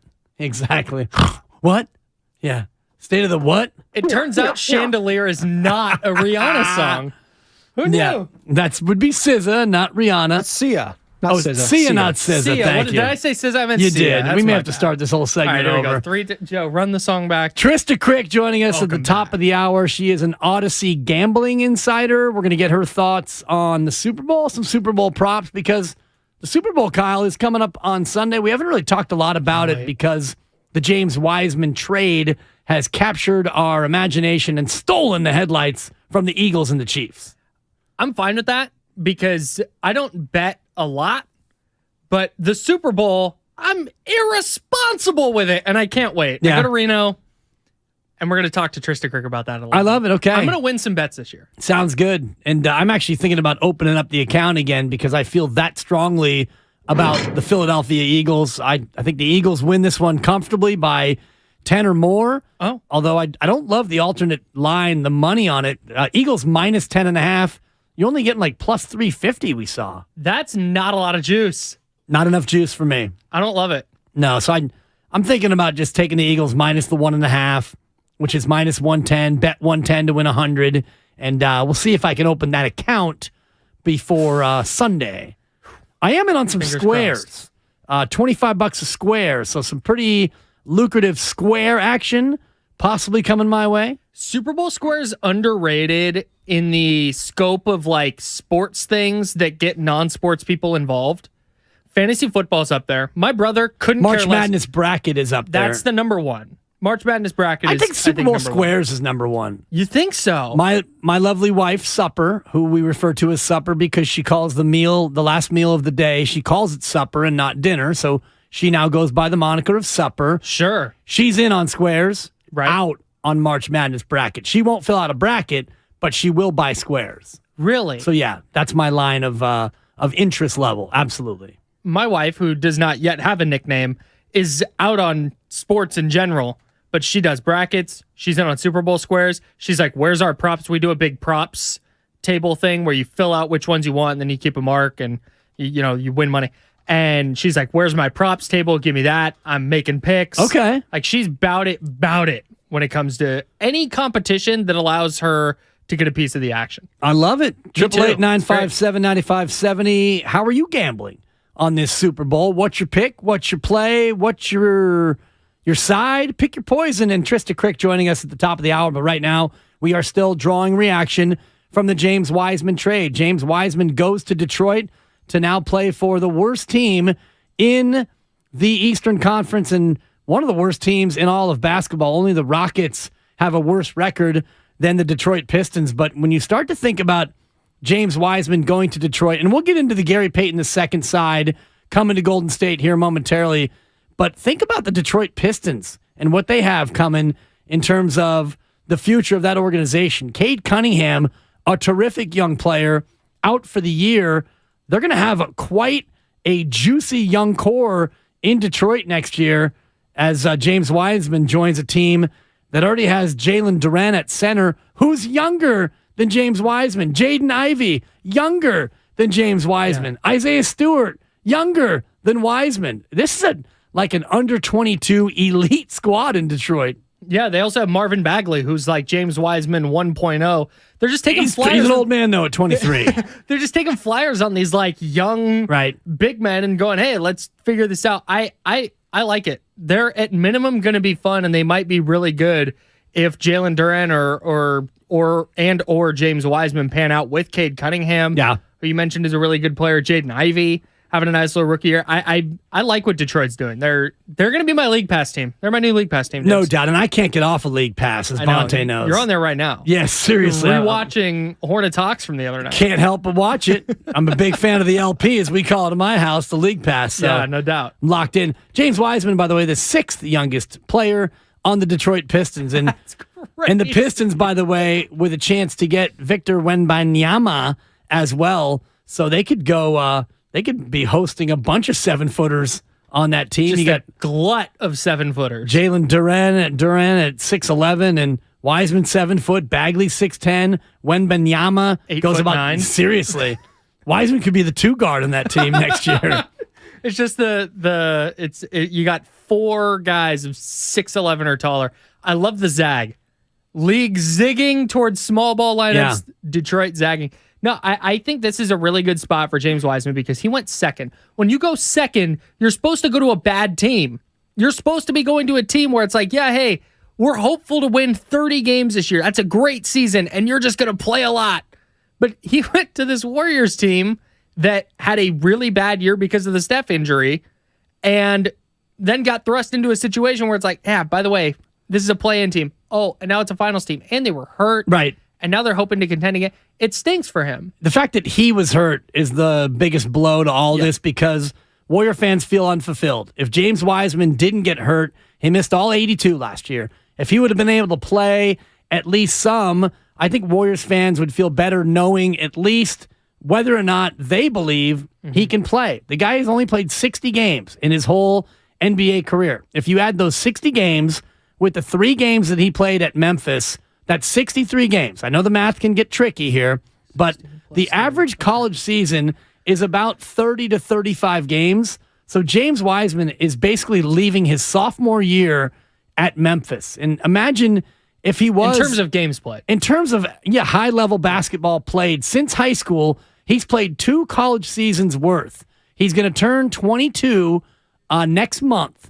and he's only played 65 games above high school. So it's frustrating the Warriors didn't get a chance to see him. Now James Wiseman gets to go to Detroit and showcase his skills. 888-957-9570 is the phone number. It's also the Xfinity mobile text line. This segment brought to you by Fremont Bank, full-service banking, no compromises. This, not a single one. From the 207 and also from the 415, people from Barbados are called Bajans. Bajans. I did not know that. Thank you, texters, for correcting me. I believe I said Barbadans. Might have made that up on the spot. Might not have. Well, according to a quick Google search, they are called Barbadans, but yeah, Bajans is another word. So you guys were both right. Like the Texas running back, Bijan Robinson. Look at me, Loveman. Kyle, it's a 2 only because I have no idea who that is. Bijan Robinson? Oh, okay. Yeah, now it's down to a 1. Not NFL draft. Not to be confused with Boban Bajanovic. That's even better. See, that's a solid 3. That's a solid 3. Really Ken in good. Richmond, please save us. Mark Willard's out. please, Kyle's Ken. in, and the puns are flying. What's up, Ken? What are you doing? What's going on, Dibs? How you doing? What's up, Cal? How y'all doing? What's up, man? Living the dream, Ken. This is a lot of fun today. Super Bowl in 2 days, and we got a big, juicy trade to talk about. Mm-hmm. Yeah, man. I'm gonna just tell you right now, man. As far as the Super Bowl, man, I'm still a little hurt, and I'm going for Rihanna. Just to let you know who I'm going for. But I wanted to call and talk about James Wiseman, man. I feel like I don't want to say that the Warriors whiffed with the number 2 pick because it's like, how can you pass up on the 7-footer with that offensive game potentially? But James Wiseman, I don't think his development and his timing was not for Golden State, because Golden State they're not looking for James Wiseman offense. They're looking for James Wiseman defense, his getting after the rebound, and him being able to screen and cut and do forfeit, etc. But James Wiseman was just an offensive. He's an offensive specimen. Like I wish him the best in Detroit, man. But I don't feel the Warriors missed. I don't feel like they dropped the ball. I just feel like it was bad timing for James Wiseman. Like, man, James Wiseman he wanted the ball, and the Warriors didn't have. The Warriors' offense is not fit for him to just get the ball and just do his thing. It's for him to get the ball pass, screen, run, cut, get aggressive on the defensive, go for blocks and go for rebounds. So, I wish him all the best, but I don't believe the Warriors dropped the ball with James Wiseman, because you drop when in the NBA, when you drop the ball with guards. You never really drop the ball with big men. It's because it's either big. Look at JaVale McGee. When he came to the Warriors, everybody was like, I don't know. And look what he turned into after he left. He was a champion. Everybody wanted him.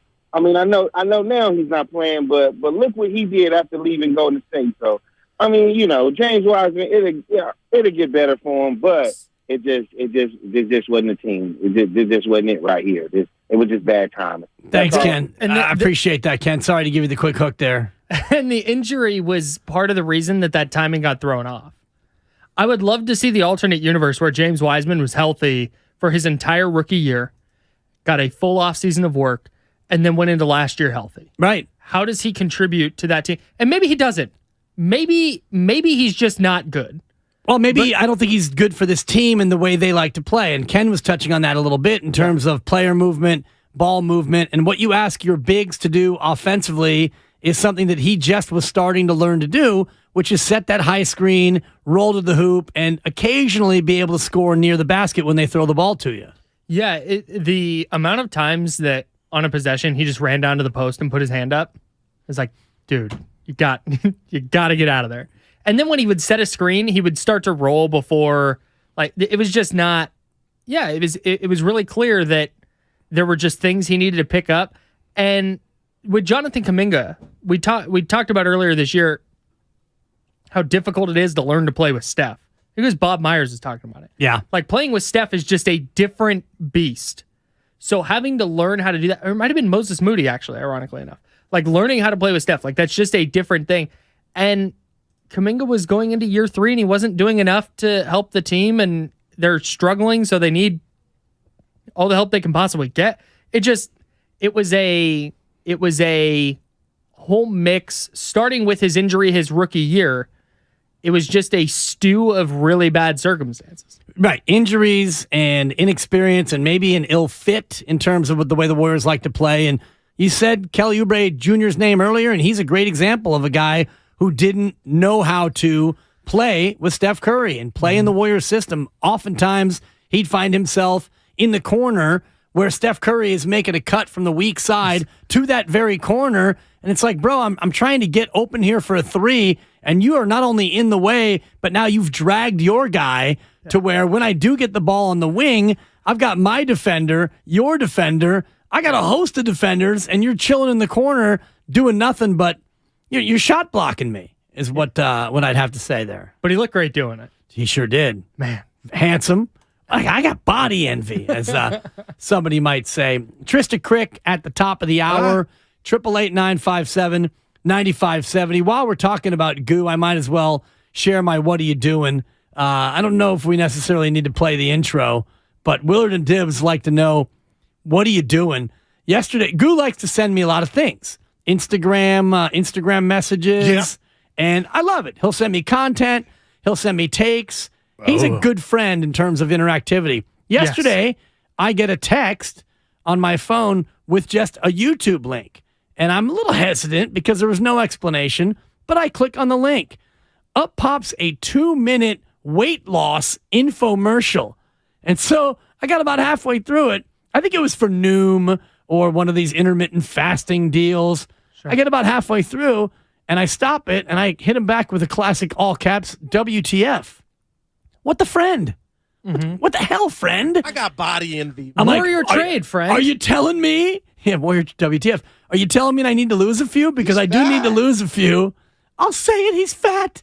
So then I hit him back. He's like, oh, my bad. He meant to send me a Common YouTube freestyle, an 8-minute, Common, the Chicago rapper. Of course. He sends me the actual clip, a YouTube of 8 minutes of Common. So, and when he sent that, he's like, I know, 9:45. What are you doing? I said, you're the best, Goo. So, hey, Goo, check your links. What are you doing, bro? I got 3 kids and a bunch of problems. Great point. Yeah, it's pretty funny.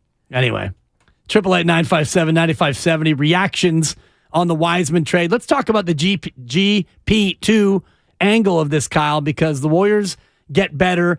And I asked you earlier if they got better enough to, quote, get over the hump. And I don't know if it's fair to say whether or not Gary Payton II helps you now win a championship or not, because where you are, you're 9th right now. You're fighting for your life to just make it in the playoffs, to avoid the play-in.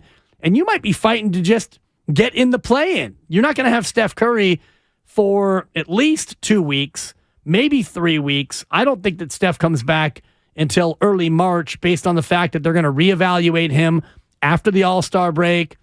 Once they do reevaluate him, if he's good to go, cleared to play, it takes about a week to get back ramped up with a knee injury. This is not his shoulder injury where he's still able to run up and down and keep his legs fresh. With the knee, you're basically shut down from a lower body standpoint. And with the shoulder, I'd imagine Steph's not doing a lot of anything.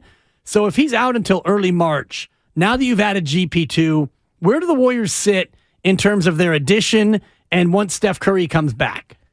I think they're fine right now because we've seen them win games without Steph before. So I think they're in a spot where if you can just stay a game, maybe 2 above 500 until Steph gets back.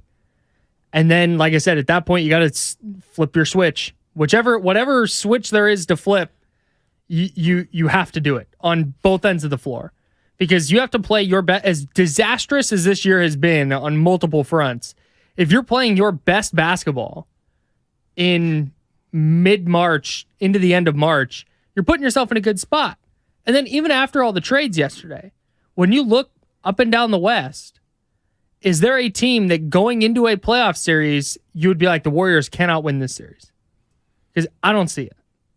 Right. There's no team that you look at and say they can't possibly beat them. And the Denver Nuggets, 38-16, are a team that are very good. And I think it's a tough matchup for Golden State in terms of, Nikola Jokic, for example, who guards Jokic. Looney's had a real difficult time. Draymond can. Certainly, he does a good job against Jokic. You've got, Murray in the backcourt. You've got a host of athletic wings. I think Denver, in terms of being able to score, gives your defense a lot of trouble. But then again, GP2 added now. How much does that help you against Denver in particular? It's another guy to throw at Jamal Murray. Right. And I don't know if you can throw him on Michael Porter Jr., but that's what Andrew Wiggins is for. And that's what I think Klay Thompson's defense in the playoffs is going to matter a lot, because I felt one of the turning points in the finals was in game 4, his defense in the fourth quarter, turned on. And he was really good defensively the rest of the way. And I think it was a big reason that the Warriors won that series. So I think GP2, when you just look at, Jamal Murray or Devin Booker / Chris Paul. Yeah.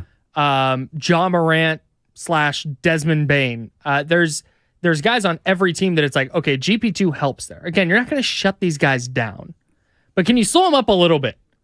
Can you make it so, okay, Nikola Jokic is going to be really effective? You're not just going to throw Draymond on Nikola Jokic and be like, cool, you're taking him. He's arguably the best player in the league right now. But if you can mitigate other players against Denver specifically, GP2 helps you do that. 888-957-9570. What do you make of the GP2 acquisition? Where does this put Golden State? Bonte this morning did a quick rat-a-tat-tat. It wasn't an official King of the Hill ranking of the Western Conference, but Joe asked him on the spot, and he had the Warriors 5th right now among Western Conference teams in terms of where he sees them. So it's not a vote of supreme confidence from where they are, where they can be, but a lot of this to me depends on Steph Curry and how healthy he is when he returns. Andrew Bogut yesterday came on with Steiny and Guru and talked about his opinion that no team in the West wants a piece of Golden State come April. Still a dangerous team. Look, you know, from the play-in makes it a bit harder where they're at now. They're in 9th in the West. They could potentially go to, 4th, 10th if they lose a game or two. Again, if they sneak into 5 or 6, I still, if I'm a 1, 2, 3, 4 seed, I don't want to play them. I think they really strategize playoff series as well. They really make good adjustments, and they've got some killers on that team that have been there. So that's the one team below maybe 5 or 6 that you do not want to see. But I think they do need to get a bit of consistency. But that comes down to injuries. It comes down to a bit of luck as well. So yeah, it's going to be really interesting to see if they can switch that quickly post All-Star break. Yeah, he's saying that it comes down to injuries and luck, and last year they had both go their way. The injuries all subsided. Draymond got a good, healthy dose of rest to get healthy. Steph missed a couple weeks late. He got healthy. Klay sat out about 50 games, and he was able to get some momentum. And they also caught some breaks in terms of Phoenix getting knocked out of their way. So do they still have enough, though, Kyle? A team that's 7-21 on the road in the regular season, with health and luck, do they still have enough this year to make it happen? I don't want to rule it out entirely, but it's a bigger uphill climb than it's been any of the years since 2015. Absolutely. But when you're looking at realistically, can they piece this together? Andrew Bogut mentioned they strategize in playoff series as well as anybody. They've been there before. Every big spot in the playoffs last year, every turning point in a series, the Warriors figured out a way to win that turning point, whether it was a possession or a stretch of minutes or a quarter. They always rallied and figured out how to be the better team in the key spots. And I think that is very much still a factor. Are they as talented as they were last year? Maybe not. Are they going to get the same Andrew Wiggins that showed up in the finals? TBD. He hasn't been playing very well. But I think the fact that you now have GP2, you start to see okay, in a playoff series, they have more options and different ways that they can match up. It's just a matter of, are they going to play well enough? Can they stop turning the ball over? Right. And can they get those stops defensively? Get the stops defensively, and they need to be at least a mediocre defensive team to be a champ. Last year, they were 3rd in the league in defense in points per game allowed. The offense wasn't as good last year as it was this year, and yet that was good enough. Tim is in Napa, and he wants to talk about the big trade. Tim, what are you doing, Tim? What's going on? Hello? Hey, Tim, what are you doing? I am going to the dog park and also very disgruntled about this trade. What kind of dog are you rolling with, Tim? He is a Lab Husky mix. He kind of looks like a Swiss Mountain Dog, though. He's a Lusky. Nice. It's We call him Huskador. Okay. So what has you so disgruntled about the trade yesterday? I think it's a trash trade. I mean, obviously, like, GP2 was great for the Warriors last year. He could probably be an upgrade over Wiseman moving forward. But this is the number 2 pick in the draft only like 2 years ago, and you're only getting a guy that you might only really get for another year, really. And he's not actually even better than Saddiq Bey that we would probably have preferred. I just don't get it. Yeah, thank you for that, Tim. It was 3 years ago, officially, so you get to the point after 2.5 seasons of James Wiseman where internally you look at what he's done and what you project him to possibly be, and you realize that you need something now. Because if James Wiseman's going to be the player you thought he was when you drafted him number 2 overall, but he's not going to be that player for 3 years, I don't think you necessarily have the time to wait if you really want to give one more push with Steph, Clay, and Dre in this window. What have you seen from James Wiseman in his 60 games that makes you think, hey, this guy can contribute on a championship team right now? Not much. No, not much. I frankly... Well, this championship team especially, because the way you play and the way James Wiseman, even when he excels, he hasn't really excelled the way that you need him to in this system. Exactly. That's the key point.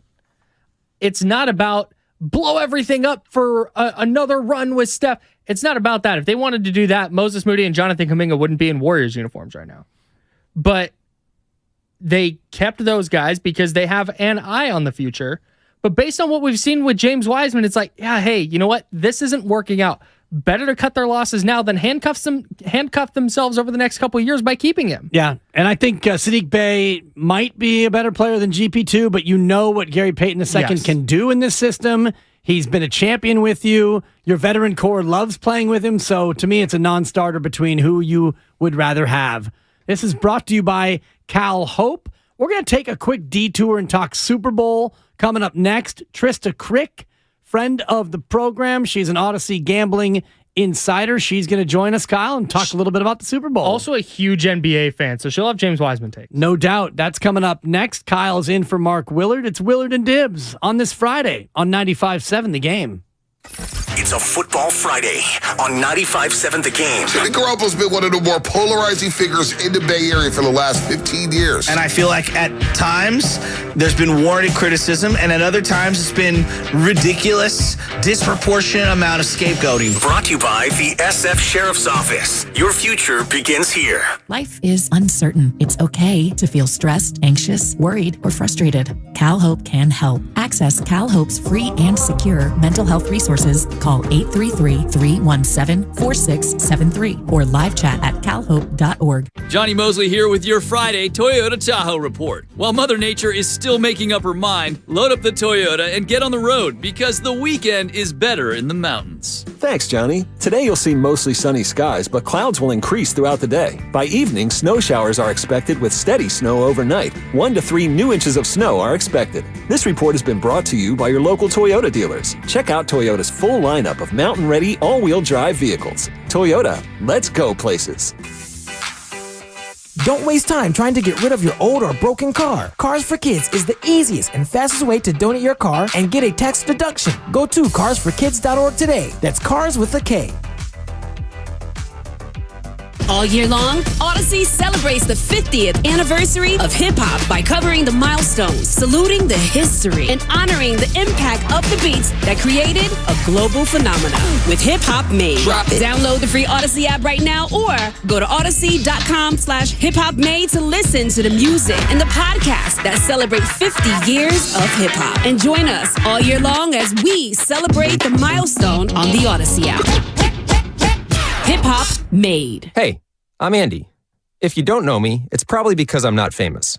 But I did start a men's grooming company called Harry's. The idea for Harry's came out of a frustrating experience I had buying razor blades. Most brands were overpriced, overdesigned, and out of touch.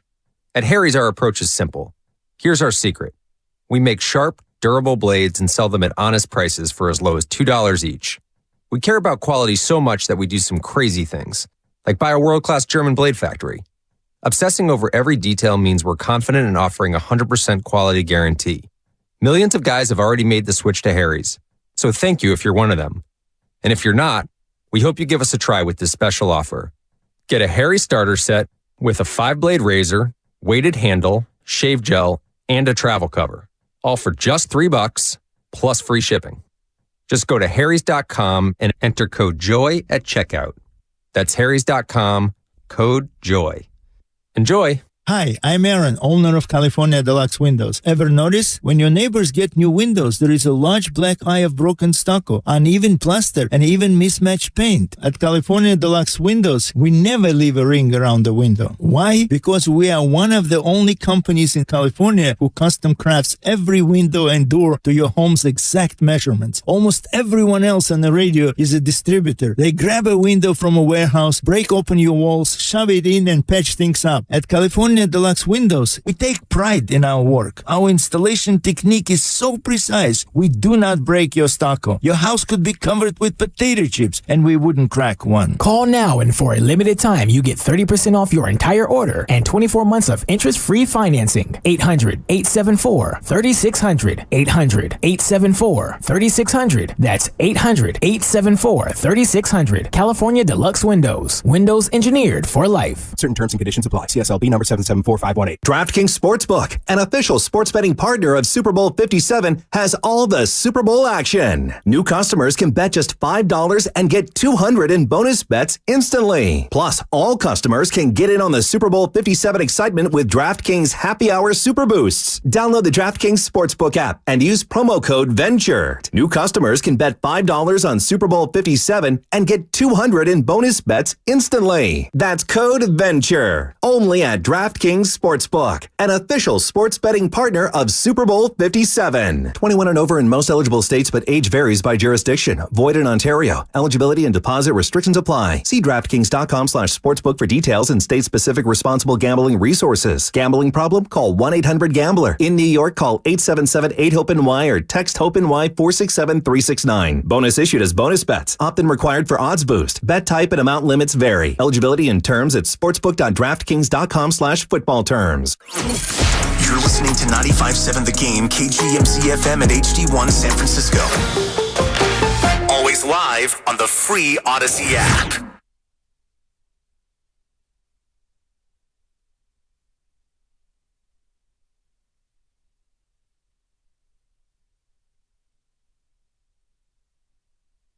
Hey, it's Dante DiVincenzo. Now back to Willard and Dibs. Take it away, Mark.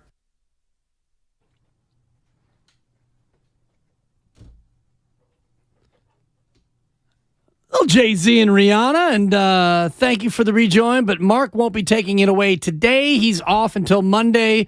Word is he's getting ready, Kyle, for the Super Bowl watch party. Watch Party Willard gearing up for the game this coming Sunday with the Chiefs taking on the Eagles, Super Bowl 57. I can't wait. I get really excited about the Super Bowl, man. I don't care who's playing in it. Don't care how the Niners season ended. Come Sunday, I'm going to be fired up to watch a football game. No doubt, as will I, which is why we are clearing the decks for our next guest. I have guested on her show on Odyssey and the BetQL network, and now she comes on my show. Trista Crick joining Kyle and I here, Willard and Dibs on a Super Bowl Friday. Trista, how you doing? Glad to have you. Oh, I'm so glad to be here. She really is. I don't think she's lying. No, she better not be lying, because when I was on her show, she openly said to me, "You got to get me on your show." And I said, absolutely. The couple days before the Super Bowl would be the best time. And now here we are, Trista, reunited. And it feels actually quite so good. It feels all right. Good, yeah. It feels fine. I mean, geez. Do you want me to hang up on you or no? No, I want you to bring the fire. And I also want you to explain when you became such a diehard Golden State Warriors fan. You know, my whole life. Oh, the number one Dubs fan. It's so great. Born Gold into blood it. in her veins. I get that. Kyle was telling me the story about some tweet that you apparently came over the top on and had to do a mea culpa on the whole thing. Well, some might say that was the reason that our Dubs went 9-1 to start the year. You know, that level of extra motivation. Sometimes it comes in the form of very mild takes that seem like disrespect. And that is pretty much the exact reason that I made the video, is because really the fact that that was such an outrageous comment tells you everything that you know and need to know about our Dubs fan base. I love it. Gold-blooded. She is a lifelong Dubs fan, according to her Twitter profile. Sports betting personality from Odyssey and also from WFAN. Yeah, shout out. You're down there. Are you still in Arizona? I am. Just after I get off the phone with you, they're going to kick me out of this room. I've got to go to a new hotel room near the airport. So that's a fun one. Are you going to go to the game? Absolutely not. No chance. I did that Super Bowl 51 through 55, I think it was. And it's not really a fun event to see live. I know that sounds crazy. That sounds entitled. But it's an event made for TV, especially the halftime show. I am so excited to see Bad Girl Riri come down, probably from the rafters, and do some crazy stuff. I wouldn't want to see that in the arena because you just don't really get what they're trying to do from a production standpoint. And the game, I think football in general is better watched on TV unless you're in a, I don't know. I don't actually know a scenario where it's better. But obviously watching with fans and tailgating with fans, that vibe is good. But the actual watching football is much better on TV. Have you placed any props on Bad Girl Riri's halftime show? So I like Bitch Better Have My Money a lot. I think it's the line changed quite a bit. I believe a couple of days ago it was plus 1,200 to be the first song. Now I was on Zaslo's show in Miami just before I came on with you guys, and it's now plus 165. I don't know what kind of offshore account he's looking at. Wow. But Bad Girl Riri to do Bitch Better Have My Money, to me, is what I am hoping for. I think that is a shot across the bow to Beyonce announcing her tour in the middle of Riri's moment, if you will. Right. Mm-hmm. Please don't come after me, Beehive. I love Beyonce just as much, but this is Riri's time. So why don't we go dark for a little while and let Riri have everything? And so if I was to do that, I would play Bitch Better Have My Money. As a first song, that's a bold play because normally you want to ease into the water, especially with Middle America tuning in. I thought maybe like a little Umbrella Ella Ella might be, considering the rain we've had this year, might be a more appropriate opener. You're right, but doesn't that feel like not her style? Yeah. To play by the rules, you know? Like, I just don't see her. Remember when The Weeknd did the halftime show? And they were like, hey, Mr. Weeknd, could you guys not do any of the songs about drugs? And then he came out with Can't Feel My Face. That was all of his songs. That was about a trip to the dentist, I thought. Yeah, root canal. Yeah, that's what he said. It was all of the trazodone that he had. Gotcha. Well, from Bad Girl Riri and trazodone to actual football. Before we get into the props, Trista, let's just talk about the side. Who wins the game, and what do you think about the over-under for this Super Bowl? So I played Chiefs +3 when it first opened. I bought the half a point minus 130. I haven't done anything since. Probably don't want to. This game's going to be really close. The matchup's fascinating. You've got one of the best offensive lines in football, Philadelphia Eagles, and best D-line versus obviously Pat Mahomes, and you're going to try to make things uncomfortable for him. Jalen Hurts is no slouch, but I think the real key to this game is, can Hassan Riddick get to Pat Mahomes? Can he basically do what he did to Trent Williams and treat him like wet tissue paper? I think if he can do that to Trent Williams, he can do that to the Kansas City Chiefs tackles, right? So if Pat Mahomes doesn't get things going fast, the game's going to get out of hand. If he does get moving fast and he can get some quick completions to Travis Kelce, they can get things going on the ground, then the Chiefs can win. But I can't forecast whether or not my man Pat Mahomes is going to see ghosts. So I have a real hard time forecasting the side there. And the total. It feels like it's an under game, but frankly, both these offenses can go bananas at any time. So I'm like all in on props, mostly. I think I have 35 props. 35 props. Wow, before we get into all 35, and I was going to ask you for your top 30 I'm going to parlay all 35. Serious, I wonder what that would pay. But what's the prop that you think that you have an insight on that maybe is one you can give to the good people here in the Bay Area, considering what a Warriors fan you are? Yeah, for our Dubs, Our Thank Dubs you. fans need to make a little extra money. Pacheco under 48.5 rushing yards is probably the one that I'm not hearing given out. I like the Gainwell prop a lot, but I hear that a lot. I'm hearing that as maybe one of the most public props on the market, 19.5 rushing yards. So I'm not going to give that out. Isaiah Pacheco under 48.5 rushing yards. I like it a lot. Here's why. Jerick McKinnon's going to be in on pass blocking. That's what he's going to do. Pat Mahomes is going to need to have some more protection, and that's what Jerick McKinnon does really well. Pacheco doesn't block. So those opportunities are going to come for Jerick McKinnon and less for Pacheco. Under 48.5, I've hammered. That was one of my first bets that I played. I have sat here my entire life and watched Travis Kelce dominate, and every year I go, well, he's not going to do it again. And he keeps on doing it. So am I crazy to just hammer all the Travis Kelce overs? The number 7.5 scares me just slightly, and it's juiced to the under. Now, I would not play the under because Travis Kelce can go bananas and get 12 catches, and none of us would be surprised. Right. But I do worry about him getting just 7 catches. And so if you can get, there's a bunch of different places that you can shop around, right? If you can get a 6.5, I think a 6.5 is a lock. I think 7 catches is the absolute minimum that Kelce gets in order for the Chiefs to stay in it. But he could get like 13. The number for his yardage is 78. 78.5. I think he had 78 receiving yards last game. So Vegas is getting very sharp on Travis Kelce. I think the move is Travis Kelce anytime touchdown. Sprinkle some money on first touchdown at plus 650. So $100 wins you $650. And then I actually did a prop or a anytime touchdown parlay, and it's Kelce, Jalen Hurts, and Boston Scott, who is a postseason red zone god. Anytime touchdowns for all three of them. That's 20-1. Wow. That's great for I love a that. 3-person parlay. One more for me, and I know Kyle's got at least one more. Super Bowl MVP odds. I got my eye on a wild card, Hassan Reddick, 33-1. You got anything else in the MVP market, Trista? That's my favorite one. Hassan Reddick MVP is my favorite one. I think Chris Jones is interesting, but I like Hassan Reddick a lot more. Hassan Reddick, if he goes bananas, you guys have probably Hassan Reddick PTSD, don't you? Oh, big time. Big time. Yeah. So a little bit for Kyle, just like a little bit. I'm thinking of betting the Kyle Juszczyk over 7.5 receiving yards on Sunday. Trista, your thoughts? Yeah. You know what? So your producer calls me. He kind of sounds like Kyle on the phone, and he's like all bright-eyed and bushy-tailed, probably excited that he's calling someone for a guest. And he's like, hello, Trista? And I was like, no, this is Kyle Juszczyk. And he goes, what? And I go, this is Kyle Juszczyk. And he goes, are you sure? Are you sure this is Kyle Juszczyk? It's not Trista Crick?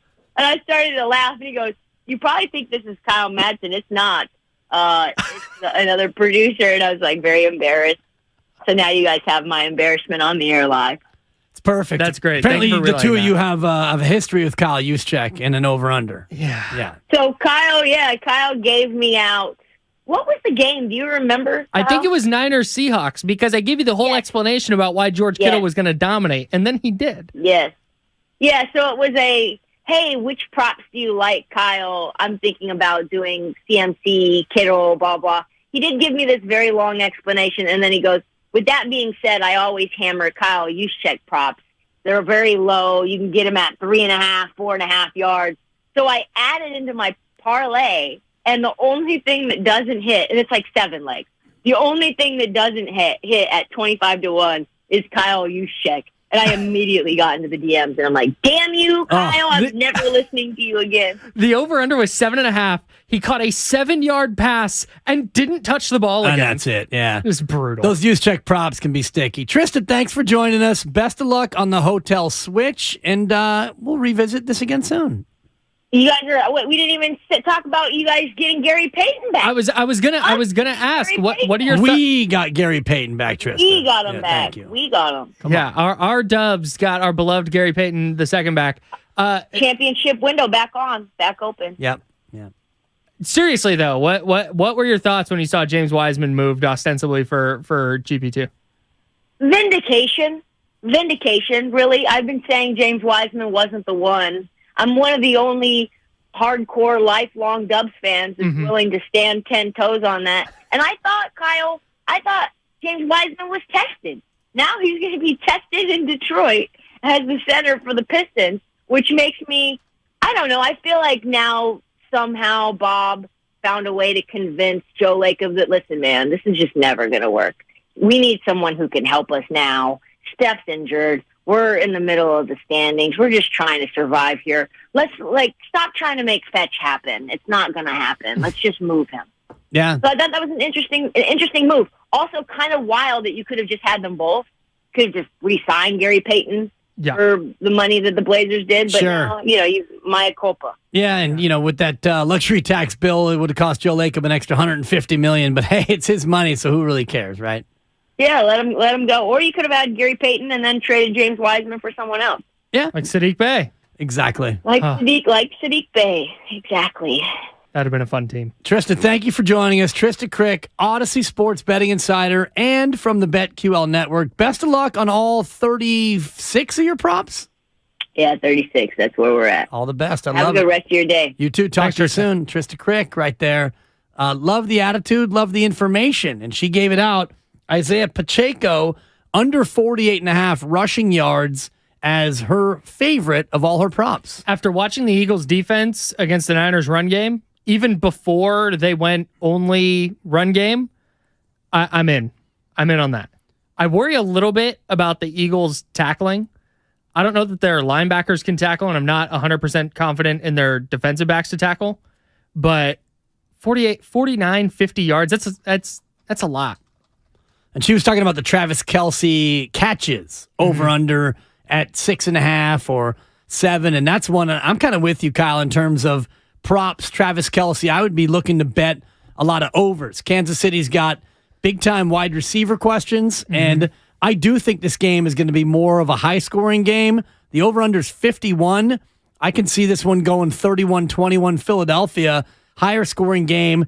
Kansas City falls behind, abandons the run. So I do like the Pacheco under on rush yards. And I don't think they're going to have a lot of success with their depleted wide receiver core against a good Philadelphia Eagles secondary. I think the biggest edge that Kansas City has in the pass game is Travis Kelce against an underappreciated Eagles linebacking core. Look, I've passed on drafting Travis Kelce in fantasy. They've been in 3 Super Bowls, and I have not bet him. No, 2. They've been in 2, and I've not bet any of his overs because I'm like, it's a Super Bowl. They're going to shut him down, and he just continues to get loose. So this year, I don't care what the numbers are. I'm taking the overs. And if he doesn't go over and I go down with the ship, fine. But I'm going to go down trying because I will not sit there and watch Travis Kelce have an awesome game again after sitting there going, he's not going to do it again. I'm not. Fool me once and twice. Shame on you. And a 7th time. Fool me, can't get fooled again. Not 5, not 6. You got to do the full George Bush if you're going to do it. Okay. Fool me once, shame on me. Shame on you. Fool me. Can't get fooled again. Fool me, can't get fooled again. Yeah. Shout out J. Cole for using that in one of his song intros. Yeah. J. Cole. Am I right? I'm out. 888-957-9570 if you want to weigh in on your Super Bowl thoughts. We are 42 minutes away, roughly, from Steiny and Goo coming in for the changeover, and Super Bowl just a couple days away. What are your plans? What are your picks? Are you a Squares person or are you not? 888-957-9570. That's also the Xfinity mobile text line if you want to weigh in there as well. I also wonder if you're a Niners fan and you're gearing up for this Super Bowl, do you consume it? Like, are you the kind of person that's like, I want the Eagles to win? Like, I heard Trevor Lawrence on a podcast, and Trevor Lawrence said, I'm rooting for the Chiefs because they knocked us out, and I want the team that knocked us out to win. Say, hey, you know what? We lost to the Chiefs. Or are you a person that watches this game and goes, I want the Chiefs to win because screw the Eagles? But it's tough because the Chiefs are last team to beat the Niners in the Super Bowl. The Eagles knocked them out in the NFC title game. I'm interested if you're a Niner fan, how are you consuming this game? Because I'm assuming Raider fan is fly Eagles fly this week. Raider Spadoni, can you fan confirm? all day, every day. No, I'm sure. He's wearing a Jalen Hurts jersey. Well, and you can't, Spadoni is our resident Raider fan, and I'm sure he can't stomach another AFC West team winning another Super Bowl. You're tied right now because the Broncos and Raiders both tied in the division with 3. Then the Chiefs would join them, and the Chargers with none. Yeah, hang in there, Chargers. You hang in there, LA. Yeah, so that would be 3 for Kansas City, right? Going all the way back to the early days. It'd be 2 for Mahomes. And it's an interesting question you ask about, whether or not you want to be able to say we lost to the best team and that makes you feel good.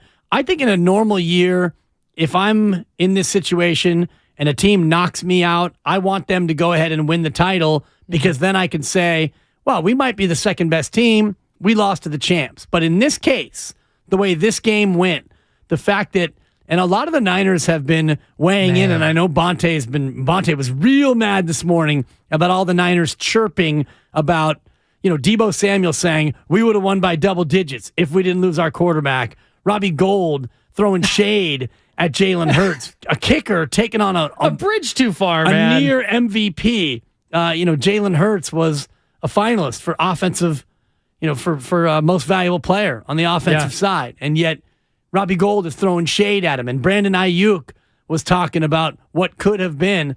I think the way you got knocked out by Philadelphia changes a little bit. But you're right, Kyle. You look at Kansas City, and it's hard to support Kansas City after what they did to you in the Super Bowl and what they did to you this year. And I get with the Niners talking, I don't even want to call it chirping because they're getting asked. They're almost whining. They're on Media Row, and they're getting asked, like, hey, you lost both your quarterbacks in the NFC Championship game, and you got smoked 31-7. Thoughts? Like, you're not going to go, yep, we got smoked. Hope we see next. But so I understood Christian McCaffrey said, it felt like we got robbed. And that I get. Like, you've got robbed of an opportunity to throw your best punch. It's we had him schemed up, would have beat him by double digits. If we had just blocked better and executed better, we would have won the game. Like, yeah, man, that's every team that's ever lost. No doubt. And it's just and then when Robbie Gould jumps in and goes, all you have to do with Jalen Hurts is make him play quarterback. Like, Robbie, you're a kicker. Right. Are you in defensive meetings? Are you grinding Jalen Hurts tape? I doubt it. No, and he did play quarterback, and if I'm not mistaken, while playing quarterback, he drove down the field and scored a touchdown on the opening drive, and they led 7-0 while he was playing quarterback. So, yeah. Is this just in? Is it breaking? I'm hearing that's right, Dibs. So, it's one thing, Kyle, to say, yeah, if we didn't lose our quarterback, it might have been a different game. Yes, I think we all agree that if the 49ers didn't lose both quarterbacks, they don't lose that game 31-7. Mark and I have debated the point of whether or not Philadelphia would still win the game. I thought Philadelphia was better going in. I thought Philadelphia would still have won that game. But I will say, I don't think the Niners lose by 24. And by the way, Philly could have won that game by 44, but they didn't have to. Once they realized Brock Purdy couldn't throw, Philadelphia put that thing into second gear and coasted to the finish line. Yeah, I was of the belief, based on the 6 offensive plays we saw from Brock Purdy before he got hurt, that the Niners are going to move the ball a little bit. And the Eagles, they scored that touchdown, but it was a drop by Devontae Smith that the Niners didn't review. There was that miracle catch by A.J. Brown on the 3rd down where Hurts is backpedaling. Great catch, shoe tops. Incredible catch. Like, A.J. Brown's one of 3 guys in the league that makes that reception. So I kind of left the game feeling like, man, if Brock's healthy, I think the Niners probably win. But it's not like a slam dunk, man. The Niners win that game. I'm not going to say that because the Eagles are freaking good, man. And I think we might see that on Sunday. And that's why I'm picking the Eagles, is because of the way they beat the 49ers. It wasn't flukish. You knocked out 2 quarterbacks because you got to those 2 quarterbacks. And I know the Brock Purdy injury, the fact that he got hurt that badly on that hit was a little bit flukish. It wasn't a pre-existing injury that was exacerbated by a football play. It was Hassan Reddick beating Tyler Kroft. And miss me, by the way, with blaming Kyle Shanahan for that. Insane. Because the very nature of play action is putting your tight end in that position, because the defense sees a tight end and thinks, okay, this could be possible play action with this tight end going out. And in fact, the tight end didn't go out. He just got beat by Hassan Reddick, who then lit up the quarterback. It's more, to me, on Brock Purdy for not getting rid of it earlier, but he's a rookie. You're going to forgive that. And, in fumbling the football on that play, to me, that was a play that's blameless. You had an elite defensive player make an elite defensive play, and in freakish fashion, you lost your QB. That was a bummer. You bring the backup in, and the reason why he got knocked out of the game was because a Hall of Fame, possibly, defensive player in Ndamukong Suh made an elite defensive play and got to your quarterback. So these are things that Philadelphia gets credit for, in my opinion. Yeah, Hassan Reddick, the thing that hasn't gotten, and I don't want to relitigate this whole thing, No, but of course. That's play action meant to freeze the defense, make the defense make a decision, make them take a step in the wrong direction. We heard Deebo Samuel on Radio Row, Media Row, talking about Kyle Shanahan's all about timing and details. Well, the defense on that play is supposed to hesitate a half second. Hassan Reddick didn't. He made the right play, or he made the right read. He didn't bite on the play action. Stuff happens sometimes, man. Yeah, and that's football. He made a great play. Yeah, 888-957-9570. On the other side, we'll talk more about the James Wiseman trade. Where do the Warriors go from here? Steph Curry, we got an update yesterday. He'll be reevaluated after the All-Star break. We'll take a look at what the schedule looks like between now and Steph Curry's estimated return date, what the Warriors can do to navigate those games and still be in position. Steph Curry likely going to come back with about 20 games left to go. And I've got a historical fact, Kyle, that points to the Warriors still very much being viable as NBA champs. I've got a stat that even Tim Roy doesn't know. That's coming up next on Warriors Talk. Kyle's in for Mark Willard. It's Willard and Dibbs. We're going to the phones next as well. 888-957-9570. My super stat on the other side. This is brought to you by Fremont Bank, full service banking. No compromises. Willard and Dibbs. It's Madsen and Dibbs today. Mark back on Monday on 95.7 The Game. Wow. We're talking to Warriors head coach Steve Kerr today at 4. You believe the Golden State Warriors can repeat as NBA champions? Yeah, 100%. That is absolutely something I believe, and that's what we're working on. That's the plan. Steve Kerr today at 4 on 95.7 The Game. This world has its limits, but in the all-new, all-electric Nissan Ariya, you've got a world of possibilities. You can leave it all behind in serene interiors, or you can go after it with available E-Force all-wheel drive. Go your way in the all-new, all-electric Nissan Ariya. Nissan Ariya with E-Force not yet available for purchase. Expected availability early 2023, subject to change. E-Force all-wheel drive is an optional feature. E-Force cannot prevent collisions or provide enhanced traction in all conditions. Always monitor traffic and weather conditions. Ladies and gentlemen, it's official. Fast just got a whole lot faster. Xfinity has the fastest internet with up to 6 gig speed. Plus, Xfinity Mobile is the fastest mobile service with 5G and millions of Wi-Fi hotspots. You heard that right. Xfinity just increased internet speeds again. And Xfinity Mobile gives you can't-catch-me speeds. The fastest internet, the fastest mobile service, and major savings? Can't argue with the facts. Now through March 21st, new customers can get started with 1.2 gig internet with unlimited data included. It's all just $50 a month for 2 full years with no annual contract when you add Xfinity Mobile with unlimited data at regular rates. Go to Xfinity.com/faster, call 1-800-XFINITY, or visit a store today. Requires paperless billing and autopay with stored bank account. Restrictions apply. Taxes and fees extra. Xfinity Mobile requires Xfinity Internet. After 24 months, regular internet rates apply. Actual speeds vary. Hey, it's Dan Dibley from 95.7 The Game, and I'm excited to let you know that the San Jose Earthquakes are taking on the Vancouver Whitecaps for their 2023 home opener, Saturday, March 4th at 7:30 p.m. The Quakes will be celebrating the 20th anniversary of the 2003 championship team by giving away 10,000 championship jerseys. There will be a special halftime ceremony featuring your favorite 03 alumni and debut of the supporters section. Get your tickets now at sjearthquakes.com. Toyota's President's Day sales event is on now. And when you're staring down a 3-day weekend in California, look no further than Toyota. Right now, shop a great selection of Toyota certified used vehicles at your local Toyota dealer. Because the best new cars make the best used cars. From snowy slopes to sandy coasts and everything in between. This President's Day, Toyota lets you do it all. Toyota, let's go places.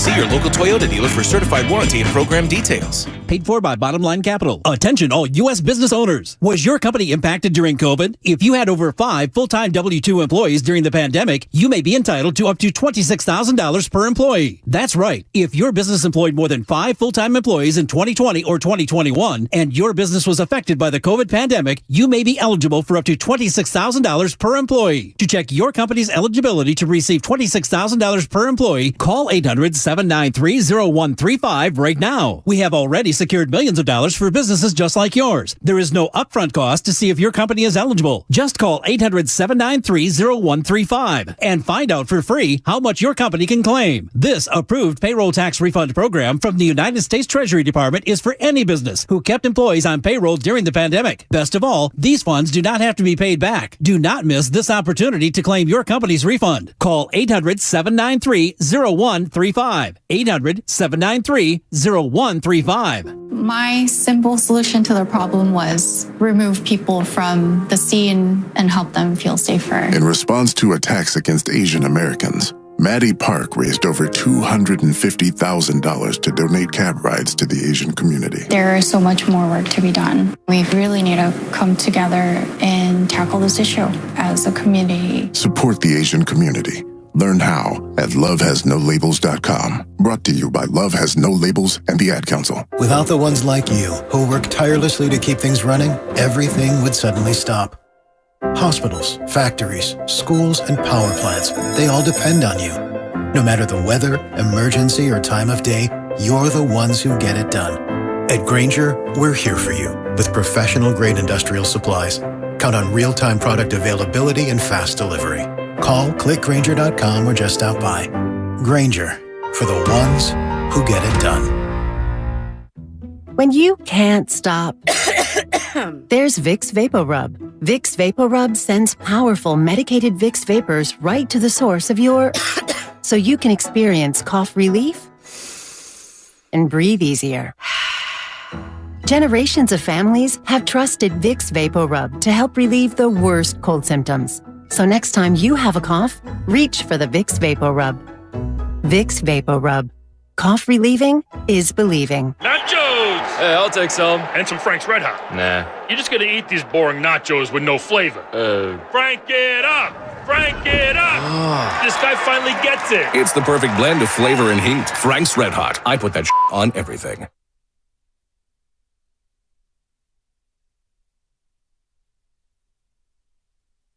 Now, back to Willard and Dibs on 95.7 The Game.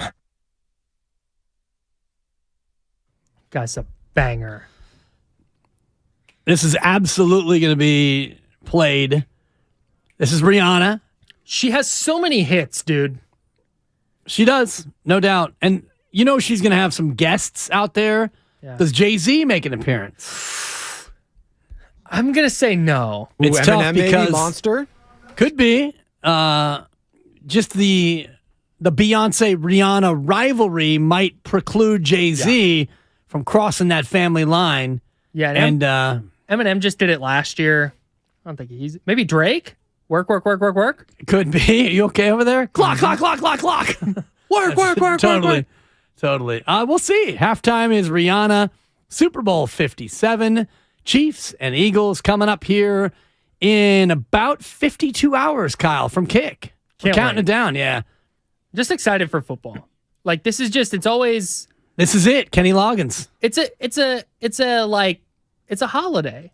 Like, you wake up on Sunday, we have our whole routine where we stay in Reno, and we hang out. And where do you stay in Reno? At the Mill? No, oh, yeah. Pepper Mill. Oh, yeah. I love it. Big Pepper Mill guy. Me too. So we have our whole... Hi, I'm Dan Dibley. Whenever I stay in Reno at a casino, I stay at the Pepper Mill. Me too, Dan. It's my favorite place to stay. Go ahead and cut that. Seriously. The John Curley, get on that, please. My man, the sports book is incredible. Many food options. And let me tell you about the buffet, Kyle, for just a minute. Don't even get me started. Oh, the hot bar, the cold bar, the room temperature bar, the dessert bar. That's incredible. Mount Barmore. It's way up there with Neville Barmore. Neville? Christian Barmore? Christian Barmore. Christian Barmore, that's it. I knew Thank that you. You're much funnier from the back room. Yeah, thanks. You get under the bright lights and the pressure's on. choked. That's a rough one. This update is sponsored by Bud Light. And the Bud Light guest line, Trista Crick, appeared courtesy of the Bud Light guest line. She's a lot of fun. She was giving us some Super Bowl props. We'll get into a little bit more Super Bowl coming up on the other side. But right now, before I give you my big Warriors stat that even Tim Roy hasn't thought about, I don't even know if Raymond Ritter has focused on this yet. And Raymond Ritter doesn't miss a dang thing. Does Uncle Townie know it? Uncle Townie's got no idea. Uncle Townie right now is getting ready to stretch it out in Arizona, babe. Okay? Ace talk. Don't miss a second of it. The Warriors right now, 28-27. And we know that we don't have Steph Curry for at least the next couple of weeks. The word is from the Warriors, Steph Curry will be reevaluated after the All-Star break. They've got the Lakers in town tomorrow, Washington in town Monday, and then the second half of a back-to-back, the end of the virtual first half against the Clippers on the road in L.A. on Valentine's Day.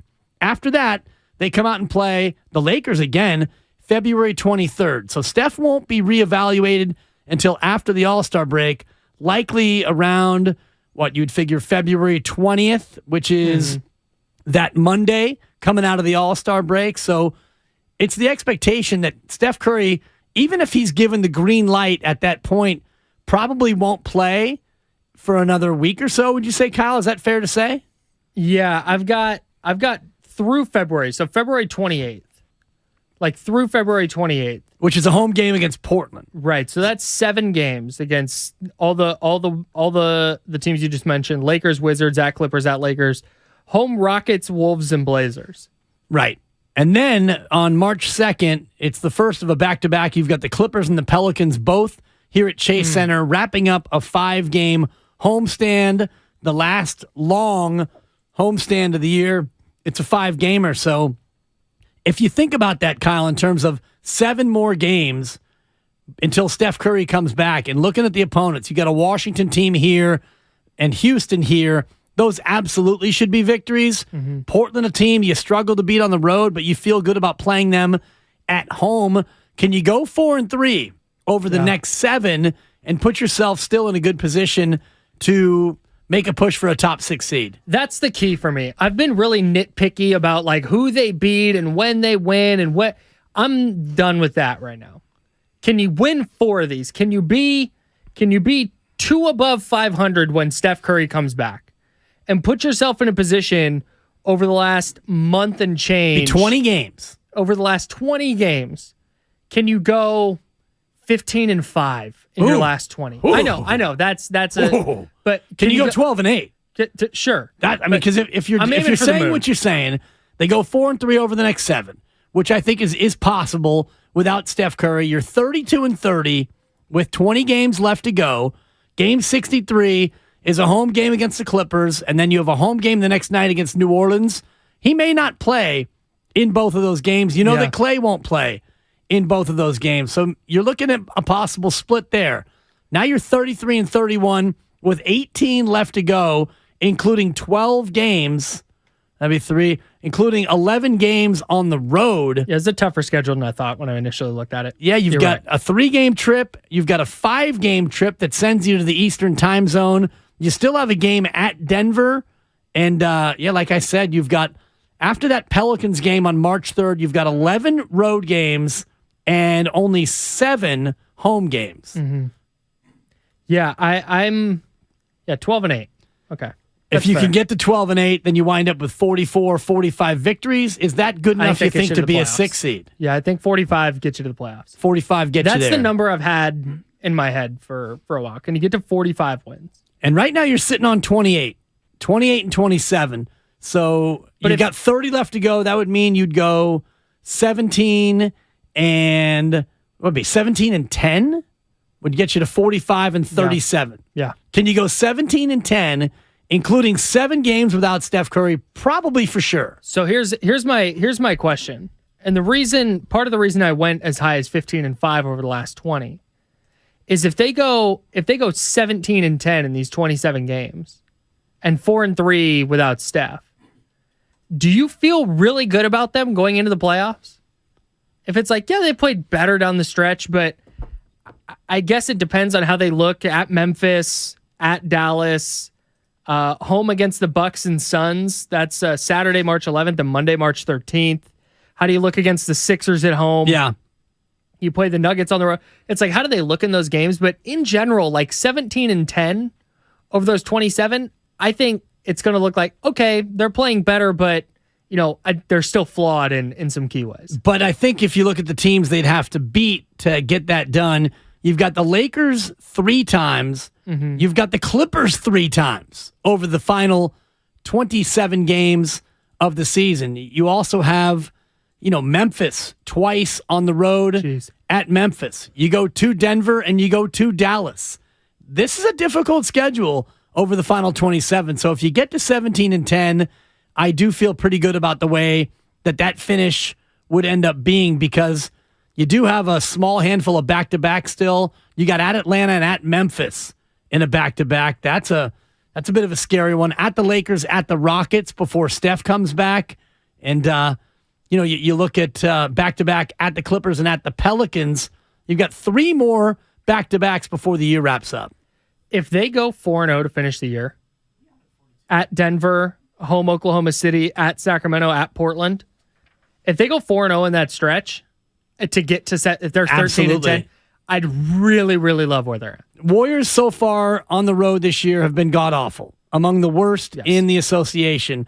And so we've all asked, has a team ever won the NBA championship with a losing road record? The Warriors are going to have a losing road record. Even if they win their final 13 road games, they would go 20-21 on the road. 2 times, Kyle. An NBA champion 2 times has been under 500 on the road. The Golden State Warriors. Oh, yeah. Now, we're just going to get right to it because you'd never get this. The Golden State Warriors in 1974-75. I would have had that one. 17-24 on the road. Yeah, everybody knows it. 2 years later, the Portland Trailblazers. 1976-77. They were 14-27 on the road. Right. So everybody wondering if this road record is a harbinger for Warriors postseason failure. Not so fast, my friend. It is not a guaranteed predictor that the Warriors can't win the chip. 2 times, NBA champions have gone sub 500, and by the way, by a lot, sub 500 on the road, and still have gone on to win the chip. Feels like those are exceptions that prove the rule. And the fact that they were both 40-plus years ago, but road games, feel great. It was tougher on the road then than it is now. So it's still a possibility. Warriors are 7-21 on the road. They're probably going to finish 13-28 on the road, you would imagine. But just because they're sub 500 on the road doesn't mean they can't win the championship. This is sponsored by Bud Light. Steiny and Guru are champing at the bit in the green room. We'll get their thoughts on my stat of the day, and we'll talk a little bit more about the Wiseman trade and also get ready for the Super Bowl. It's Willard and Dibs. Kyle is in for Mark on 95.7 The Game. Knocked on his keister. It's a Football Friday on 95.7 The Game. I could go out there and make $100 million if I win this game and get to see it to the Super Bowl. All of a sudden, the narrative, it's like, oh my God, Jimmy Garoppolo came back from a broken foot injury to save the 49ers. All of a sudden, I'm eating for free in the Bay Area again. Brought to you by the SF Sheriff's Office. Your future begins here. Bud Light is brewed to be a delicious, easy-to-drink beer. Bud Light. Easy to drink, easy to enjoy. Pick up Bud Light at your local retailer today. Enjoy responsibly. Anheuser-Busch Bud Light Beer, St. Louis, Missouri. He's the best interview in the Bay Area. Steve Kerr, Warrior head coach here on 95.7 The Game. When those nights happen, I kick myself afterwards for not walking into the locker room and banging on the walls, during our pregame meeting and yelling, do you guys understand what's about to happen? And he's On with Damon and Ratto every single week during the NBA season. Wow. Steve Kerr on 95.7 The Game. Presented by Xfinity. Supercharge your home with supersonic Wi-Fi. Unbeatable internet only from Xfinity. Now, it's time for the closer of the week, presented by LiftMaster and RNS Doors. Turn your garage into the envy of the neighborhood. Visit rsdoors.com. The closer of the week is Klay Thompson. 42 points. He knocked down 12 triples as the Dubs stayed hot. 23, Klay Thompson takes it, hits another three. That's his 12th. Recently, my garage door opener was not working. I was in need of a closer. I was put in touch with RNS Doors, and they hooked me up with a brand new garage door opener from LiftMaster. With LiftMaster's MyQ connectivity, my garage door opener can be controlled right from my smartphone. You'll know when a door or gate has been left open and can close it with a tap, no matter where I am. Be one of the first 10 callers and receive 20% off a LiftMaster garage door opener. Call 1-800-FIX-A-DOOR. That's 800-FIX-A-DOOR. Or visit rsdoors.com. R&S Doors. Look for the red truck. The Golf Mart, home of the 90-day 100% satisfaction guarantee, serving Northern California golfers for over 30 years. Are you curious about who offers the best deals on top-rated Samsung, LG, and Sony TVs? The answer is surprising. It's not online, and it's not the warehouse clubs. The best deals on top-rated TVs are at Video Only. Don't believe it? Then check out the trade-in deals at Video Only. How about $500 for your old TV? Try doing that online. Before you buy that new TV, drop into Video Only. If you don't, you'll be sorry. For the ones finding new ways to ensure the job always gets done. For the ones wearing many hats. For the ones who are hands-on, even from far away. And the ones keeping business moving forward. We are Grainger, offering professional-grade industrial supplies, plus real-time product availability and access to experts ready to answer your toughest questions. Call, click Grainger.com, or just stop by. Grainger, for the ones who get it done. Hey guys, this is Kenan Thompson. I have a problem with you. Yes, you. None of y'all told me that AutoTrader has millions of new and used cars that I can shop from home. I thought we were friends. I put smiles on your face, but I'm not smiling. No one told me that with AutoTrader, a dealer can deliver cars to my home or that I could shop by price on AutoTrader. No one. Consider this friendship that you just learned we had officially over. Finally, it's easy. AutoTrader. Everyone knows time is money, so don't wait weeks for the IRS to send out your tax refund. Go to Jackson Hewitt instead for up to $3,500 with a no-interest, no-fee tax refund advance loan. With up to $3,500, you could bring home the bacon and bring it home today. Money now instead of later? That's worth its weight in gold. Don't wait weeks for your refund. Go to Jackson Hewitt today. For eligible clients, loans by Republic Bank and Trust Company. Details at jacksonhewitt.com. In Walnut Creek, partly cloudy, highs near 58. Weather brought to you by the Specialized Recruiting Group. The Specialized Recruiting Group takes an individual approach, placing people in contract and full-time roles. SRGExpress.com, now placing in accounting roles. Duran Duran returns to the Bay Area May 28th with special guests Nile Rodgers and Chic and Bastille. Don't miss Duran Duran, the Future Past Tour, May 28th at SAP Center San Jose. Tickets on sale Thursday at Ticketmaster.com.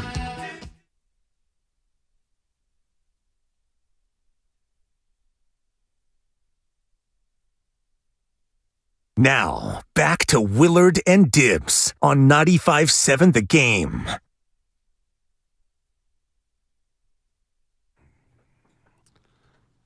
Little throwback Rihanna here. Early tune. That's her first hit, I believe. Pawn to Replay. Oh, this is a banger.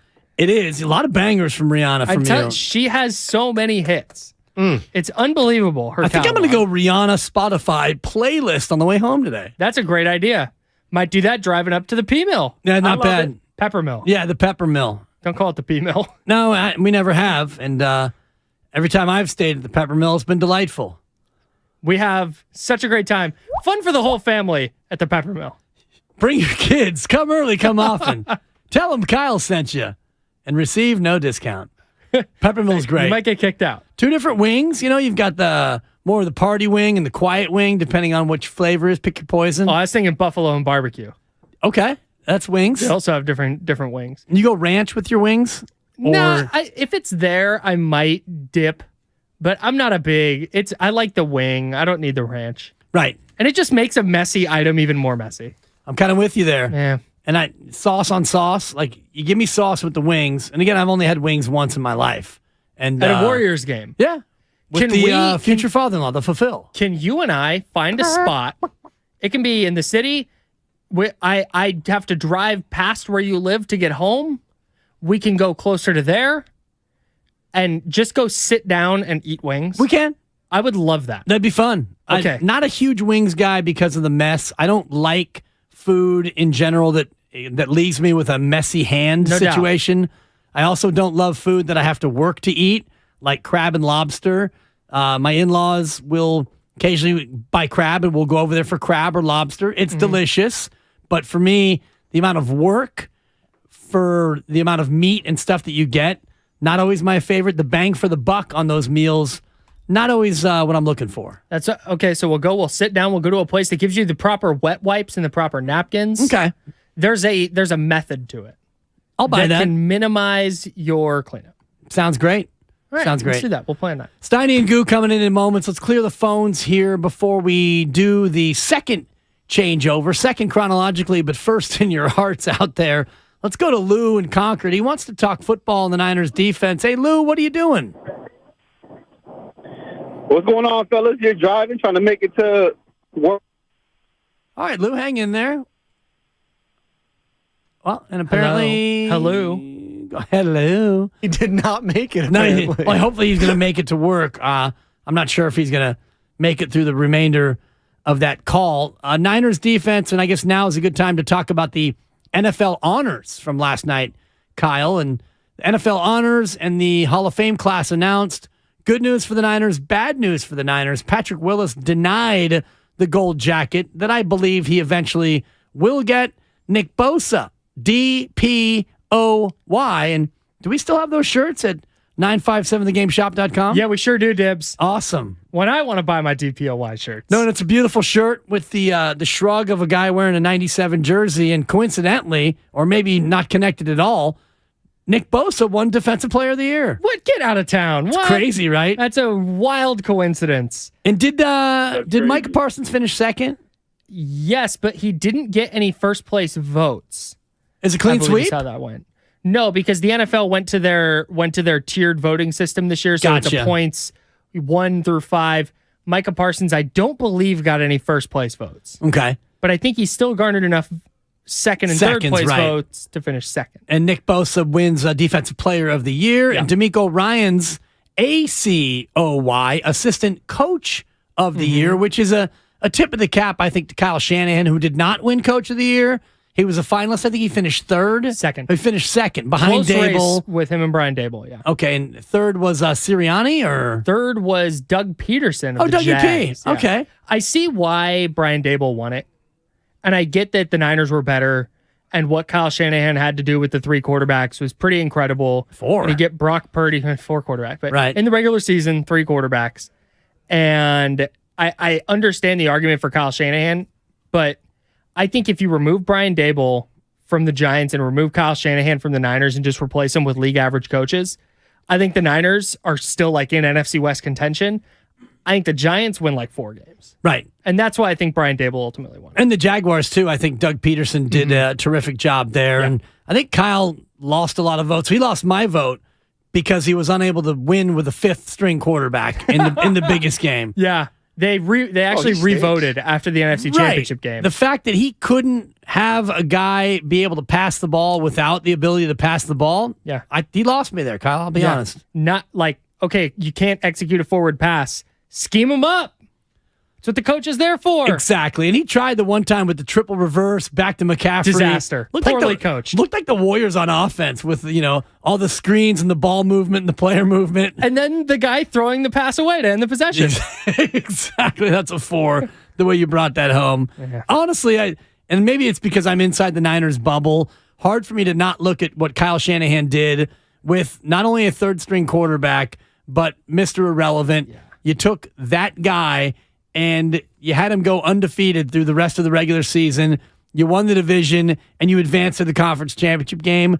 Hard to look at Brian Daboll, and I know he did a lot with not a little as well, but Shanahan won the division with 3 different quarterbacks, including the last pick in the draft, a player whom traditionally has never even attempted a pass, ever, let alone thrown a pass, completed a pass, thrown a touchdown pass, won a game, won 6 in a row, went to the conference championship. But yeah, it was unbelievably impressive. And I wonder if Brock Purdy had come in 2 weeks earlier, does Shanahan get that nod? Right. And Brock Purdy also missed out. He was, third in Offensive Rookie of the Year? Yeah. A-R-O-Y? O-R-O-Y. Offensive Rookie. O'Roy. O'Roy. Yeah. Yeah. O'Roy. Yeah, third place behind Garrett Wilson from the Jets, who won it, and then Kenneth Walker III, the Seahawks running back. That's right. He was really effective, but that's such a small sample. And for him to even be included in that is astounding. Impressive enough. And the 49ers had nobody in Executive of the Year, right? Correct. Christian McCaffrey was up for comeback player. He finished second behind Geno Smith. Yes. And I think Geno Smith rightly deserved it. So there's an argument that, what did Geno come back from? Right. He came back from, I think the NFL needs to establish a most improved award. Because that's what Geno Smith earned this year. Yeah. He's not the comeback player of the year. So you need to divide that from comeback player of the year, especially for football, because so many guys get hurt. Reserve that for somebody who comes back from injury. Right. And then most improved, which is a little bit of a backhanded award. And, basically, when I coached a lot of high school sports, you'd give most improved to the kid on your team who was probably really, really bad at the beginning of the year and turned out to be just halfway decent or not very good. So you went from 14th player to 10th player. Hey, you're most improved. Basically, you had a good attitude. You weren't good then. You're not great now. Here's an award. Thanks for coming out. That's Geno. That's kind of what, that's exactly Geno. But okay, so call it breakout player of the year or whatever. I like most improved. Whatever flowery language you want to throw on it. That's what Geno Smith earned. I think Christian McCaffrey, especially, he played 10 games the last 2 years. He was a comeback player of the year. Yeah, and he got robbed. Yeah, he's comeback player of the year because he comes back from injury. Right. That's where comeback player of the year should lie. Hall of Fame class, Patrick Willis misses out on getting the gold jacket, even though he's a finalist. I see you shaking your head. How much does that bother you, knowing that Patrick Willis most likely will eventually be a Hall of Famer? He's going to get in. He'll get in for sure. I was reading today that every linebacker with 5 or more, there's 15 linebackers all the time with 5 or more All-Pro, first-team All-Pro nods. 12 of them are in the Hall of Fame. And the other one is Luke Kuechly. The other one is Bobby Wagner. They'll eventually get in. Yeah. And the other is Patrick Willis. Zach Thomas getting in over Patrick Willis. Zach Thomas should be in the Hall of Fame. But So he say got this in. again. 15 linebackers all time have 5 or more. Is it All-Pro or First team Pro Bowl? All-Pros. First team All-Pros. Yes. And 12 of them are in. Yes. Luke Kuechly. Kuechly is a good one for Patrick Willis because they both had a very truncated David. thank you. Career due to injury, yet both, I think you're right, are getting in. Yeah, they'll both get in. Bobby Wagner will be a shoo-in. But Zach Thomas got in because he's been waiting longer. That's why Zach Thomas... Right. If you took a poll of every NFL GM right now and said, hey, you can have prime Patrick Willis or prime Zach Thomas, 32 GMs are taking prime Patrick Willis. He was the better player. They're just making him wait because that's the process in the NFL. It's stupid. Yeah, it's exactly the process where, and especially where you can't have a guy be first ballot because that suddenly is more special than somebody who just gets in. Steiny and Goo are in right now. They're a couple of first ballot Hall of Famers in my book. What's going on, fellas? You guys sounding good. What's up? I would just picking through the aftermath of the Wiseman GP2 maneuver. We didn't have a lot of time to talk about it yesterday because trades were flying around fast and furious. And I know Kyle didn't have a chance to weigh in because he was in the other room, but a lot of reaction on that. I came in actually, guys, and said, I feel better today about the trade than I did yesterday. Yesterday, I gave it a D- just based on the fact that everyone else around you got better. Yeah. This morning, I feel a little bit better about the final 27 games of this year. Well, for me, it's, okay, did they get better from 2 days ago? The answer is yes. Yeah. Mm-hmm. But at some point, you have to assess the James Wiseman pick. And we kind of haven't assessed that for 2.5 years. So to me, it's impossible to just view it as, well, they traded an 11th man for Gary Payton II. No, this is the time that you've got to weigh in the Wiseman decision from years back and where they are. That's why if I give them a B for Payton, now's the time you got to pay the piper for Wiseman, and that brings it down to a D. See, I'm sorry, I think that the time to do that is still down the road. No doubt, Dibs. Because right now you got better. And I also think that depending on what Wiseman does in Detroit, and I'll even give him the next 25 games. I think when we get to April, May, and June, however this ends for the Warriors, at that point, I think you can look at the Wiseman and start to say, oh boy, they were smart to get what they could while they could, or geez, turns out Wiseman's a monster. So that's just my sensibility. Yeah. So I think there's a little bit too, because Wiseman was the poster child for this second timeline, this post-Steph era. But to me, if Jonathan Kuminga turns into AJ Anunoby, like that type of player, and which can happen. OG Anunoby. Yeah. Watch that. Thought I heard that. We'll go ahead and cut that out. That was a little slow. So if he turns into OG Anunoby and he's just a really good player and he helps kind of lead this post-Steph generation, I think the Wiseman pick becomes a little more like forgivable. But if that's what you were hanging your hat on and you've now traded him and Jonathan Kuminga is just a kind of a rotational guy and Moses Moody is just around, then I think it's like, man, that this whole second timeline deal was a disaster. All three of you guys are right. Nobody's wrong. But Stoddy, I'm flabbergasted that you want to compute in your equation right now that we have to talk about the Wiseman and that has to be a part of this run, because what they're trying to do is go back to back. And the fact that he was basically a mulligan, you were getting nothing from Wiseman, and defense was an issue. The fact that you got GP2 who knows the Warrior way, to me, you got better. And the thing about it is, it's fantasy basketball. All the other teams in the West, they did improve, but they got a jail. They got a bond. The Warriors play a different brand of basketball. The back cuts, they've won 4 and 8. And the last thing about Wiseman, if anybody could afford to miss, I think it's a team that's won 4 and 8. But you're going to have to pay the piper. Right. It's down the line, but you can't tell me GP2 in the immediate guys does not help them. He helps them, and in terms of being able to be a better team right now, today, as it sits. But you missed on Wiseman when you drafted him number 2 because he played 60 games for you and didn't help you at all. He was 0 for 0 last year when you won a chip. So Steiny's right. We can look at that pick and chalk it up as a miss. If Wiseman goes out in the next year and a half and turns into 16 and 11, well, now you missed again. Now you blew it a second time. I think he could do that. Unless GP2 leads you to a title this year or something significant, if Wiseman turns out to be the player you thought he was back in 2020, well, now, in my opinion, Steiny, you've missed again. Well, Shout out Phil Collins. Yeah, he's got a 4. I mean, the thing about Wiseman is, to me, he's got to take 2 steps.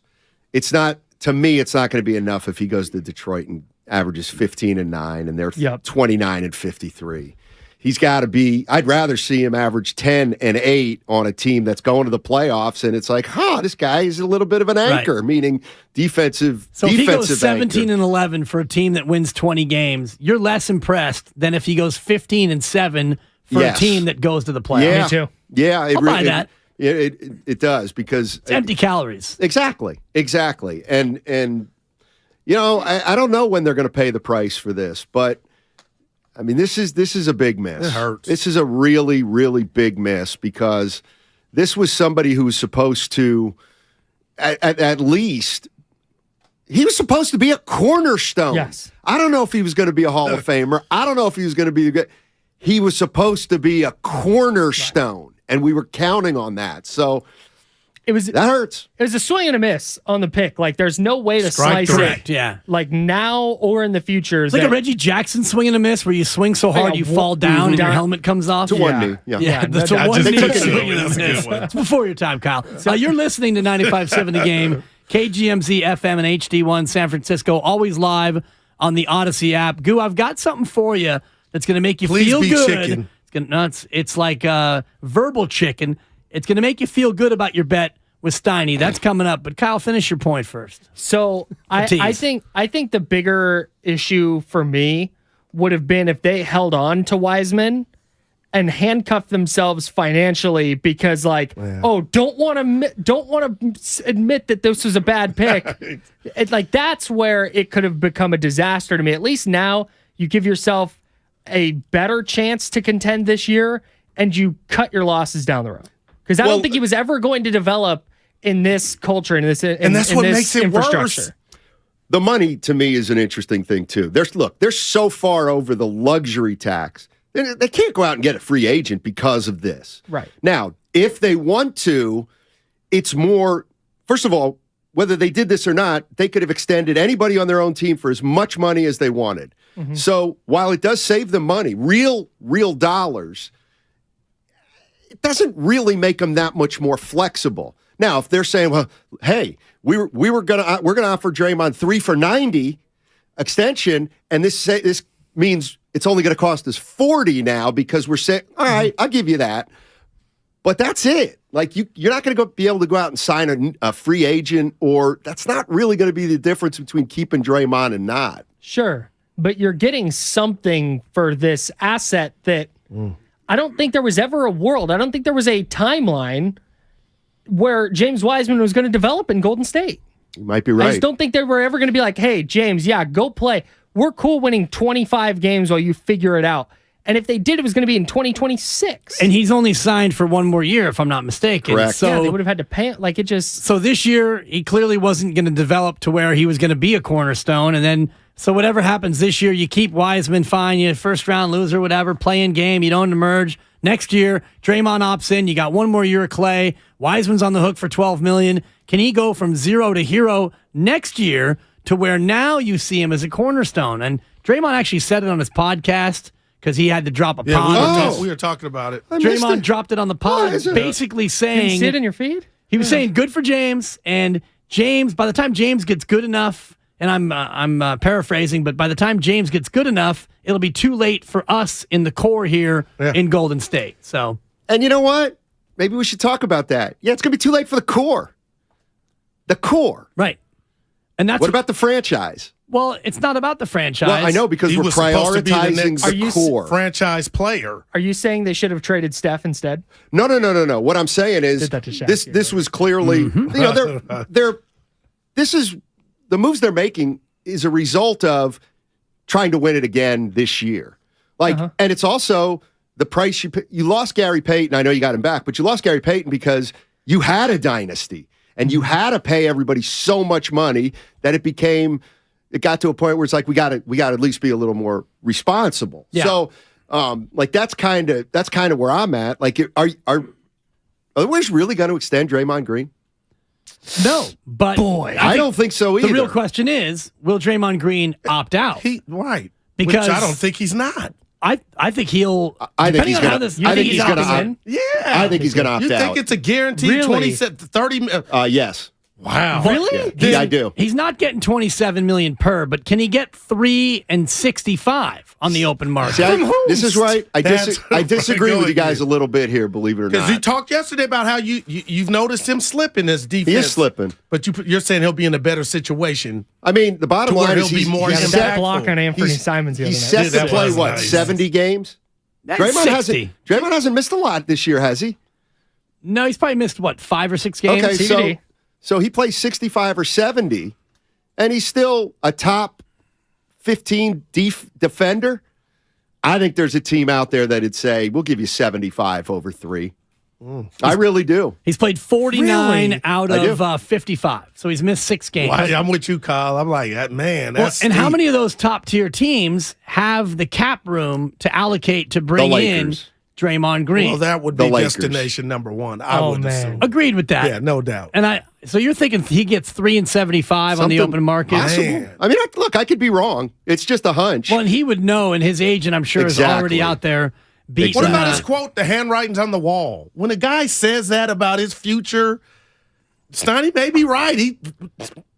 One foot is out the door. And the ball's in his court because he can either opt in or opt out. He's got the option. Yeah. So if he wants to stay here and play for 27.9 and then go out in the open market, or if he knows he's got 3 and 75 waiting for him, I think you're right in terms of him opting out and going elsewhere. Goo, I want to throw you one here that makes you feel good. Glove. I'm going to give you a little Halle Berry. Make me feel good real quick. Two. The Warriors. I'll give him a 2. The Warriors are dreadful on the road, 7 and 21, and everybody's crying about no road team. No team's ever been this bad on the road and won the NBA championship. Well, in fact, I have found through my deep research 2 teams in the association that have been far below 500 on the road and have won the NBA championship. Mm-hmm. You get that music, right? Well, the first guess I would have to take is the lowest seeded team that's ever won it, which is the Rockets. And you know what, Steiny? It's a great guess, but unfortunately, they were 22 and 19 on the road that year. I wrote down 3 teams. The first one I looked at was the Rockets, 94-95, the post-Jordan, pre-Jordan era where Houston went, shout out Drake, back-to-back. Yep. Houston was 22 and 19. The correct answers, the Golden State Warriors, 1974-75. They were 17 and 24 on the road. Gotcha. And 2 years later, the Portland Trail Blazers, 76-77, they went 14 and 27 on the road. Damn. The year that they won the chip. So Steiny's not buying it. Yeah. Kyle was pointing this out earlier. This is 40 years ago. Yeah. However, there is precedent. So just because the Warriors have been dreadful on the road in the regular year does not preclude them from winning the chip. And the crazy So part there you about go. their You're welcome. No, that's awesome information. Do you want to double the bet then? No, not at all. It doesn't affect the bet. But I'll say this: they're such a different team at home. Like we get it, teams play better at home, but they go after who they beat Boston, they beat Memphis, and then you get Portland. I'm worried. Like we got the bet. You should but be the worried. Bet could be over by playoff if they don't make the play in. Yeah, I look good in this bet. There's no doubt about it. You feel Tony. You feel good. You've got it. Your team that's 500. They have to win it all. Like they could put it all together. And they could run the table in the West, and they get up against the Bucks, and it's 3, and they lose in a Game 7 on a Giannis half hook at the buzzer. Unbelievable! But I'm going to need my honey. No, but that Kyle, I would be at the dinner table ordering drinks with you, happy to pay that bill, because that would mean it's going down to the wire. Well, no, hold on. If we go, let's say I win the bet, and we go out drinking. That's how it's going. And there's $100 bill. Yeah. And we had half as many drinks. Right. You'll still owe me $50. Oh no, we're gonna get all that in. Man. Can I go around here? Because I got to get a Super Bowl talk. Dibs, hold on. I never got that, Dibs. You know, you're playing golf and there's action. Let's say. Okay, and guess what? You play well. Hey, play like, hey, Steiny, guess what? You won $46 today. It's like, yeah, that just goes into the drinking money afterwards. Well, for everybody. It's funny he says this. We have our annual tournament in Truckee. Selfish. Annual tournament in Truckee. Yeah. And that's coming up, right? It's July. All right. The year I actually won the jacket. Coming up. Yeah, So I win the tournament. I win the jacket. But this guy wins 2 closest to the pins and a couple of skins. He walks with about 380 in cold hard. I get this funky jacket that hasn't been washed in 17 years. No Whatever. way, Dibs. I get The not a booby penny. prize? No. I'm the champ. I'm on the trophy. I am immortalized. Okay. This guy, though, walks with a wad of cash. I did. Somebody from the tournament's like, dude, congratulations, Steiny.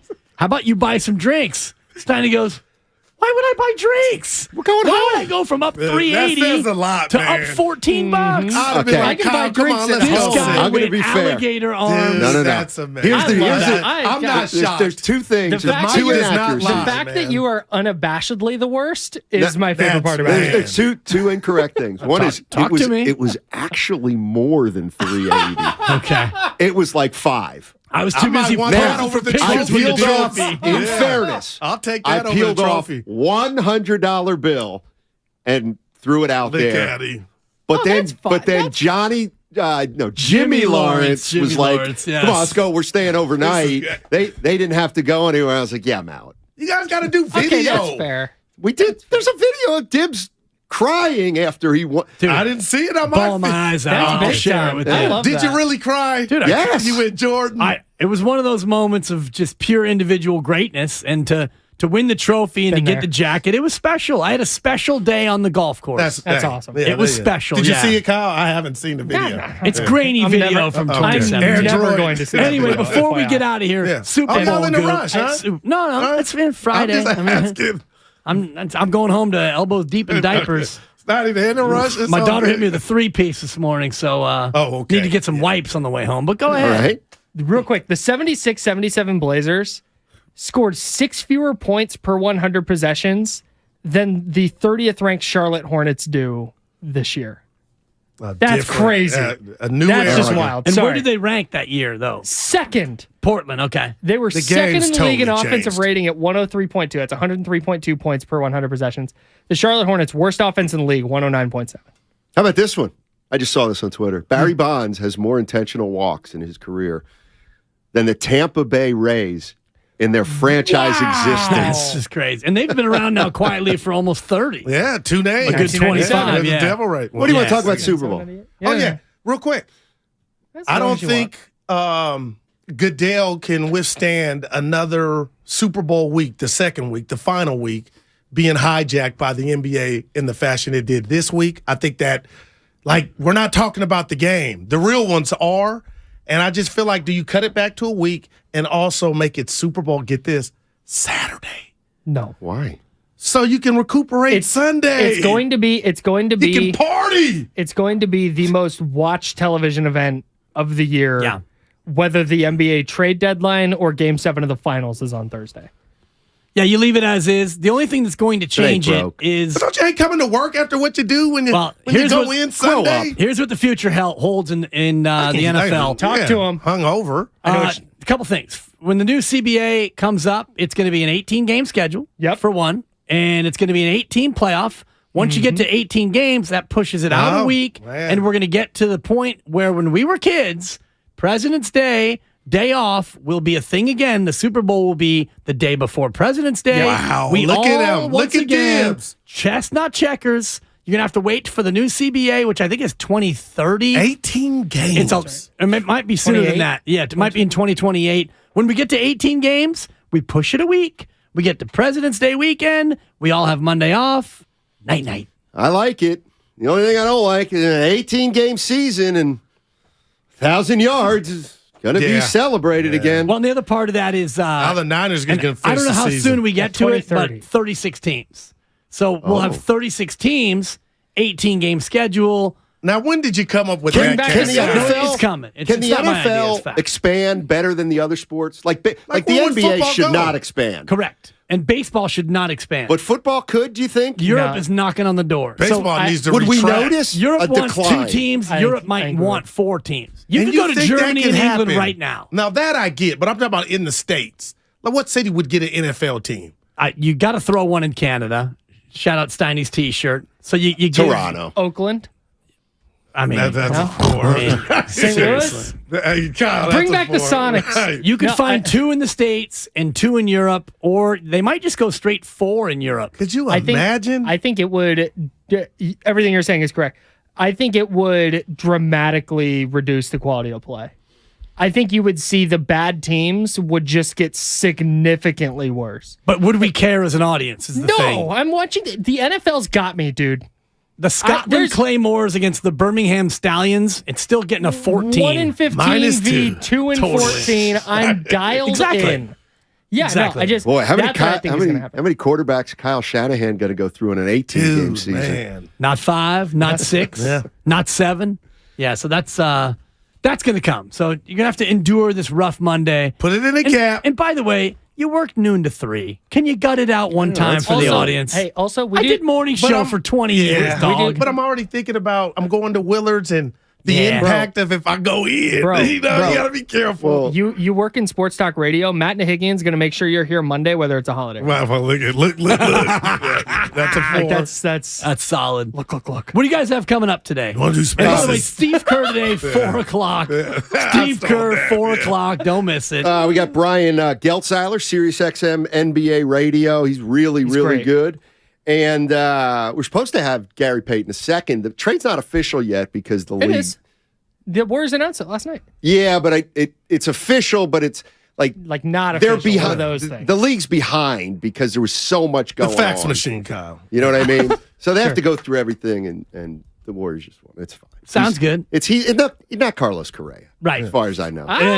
Did you golf in tomorrow? Or no, you're reffing. 9 games at St. Vincent's up in Marinwood. If you come through, say hello. Your boy. When's the deposit hit? Before you ref or after? A Tuesday. It's cash. Tuesday, yeah. And I got a couple of 6th grade games tomorrow, and those let's pay a little bit more. So Dick Bavetta. yeah, check. The envelope will be a little bit thicker. Why don't you after Dibbs tomorrow? Bavetta. Yeah. Why don't you go to? Why don't you get to high James school? Bavetta. Why don't you start reffing high schools? Because you make just a tiny bit more, and the headache is not worth it. You get yelled at from tip to horn. I went to a college game in Santa Clara. I text you. Yeah, there had about 9 people there.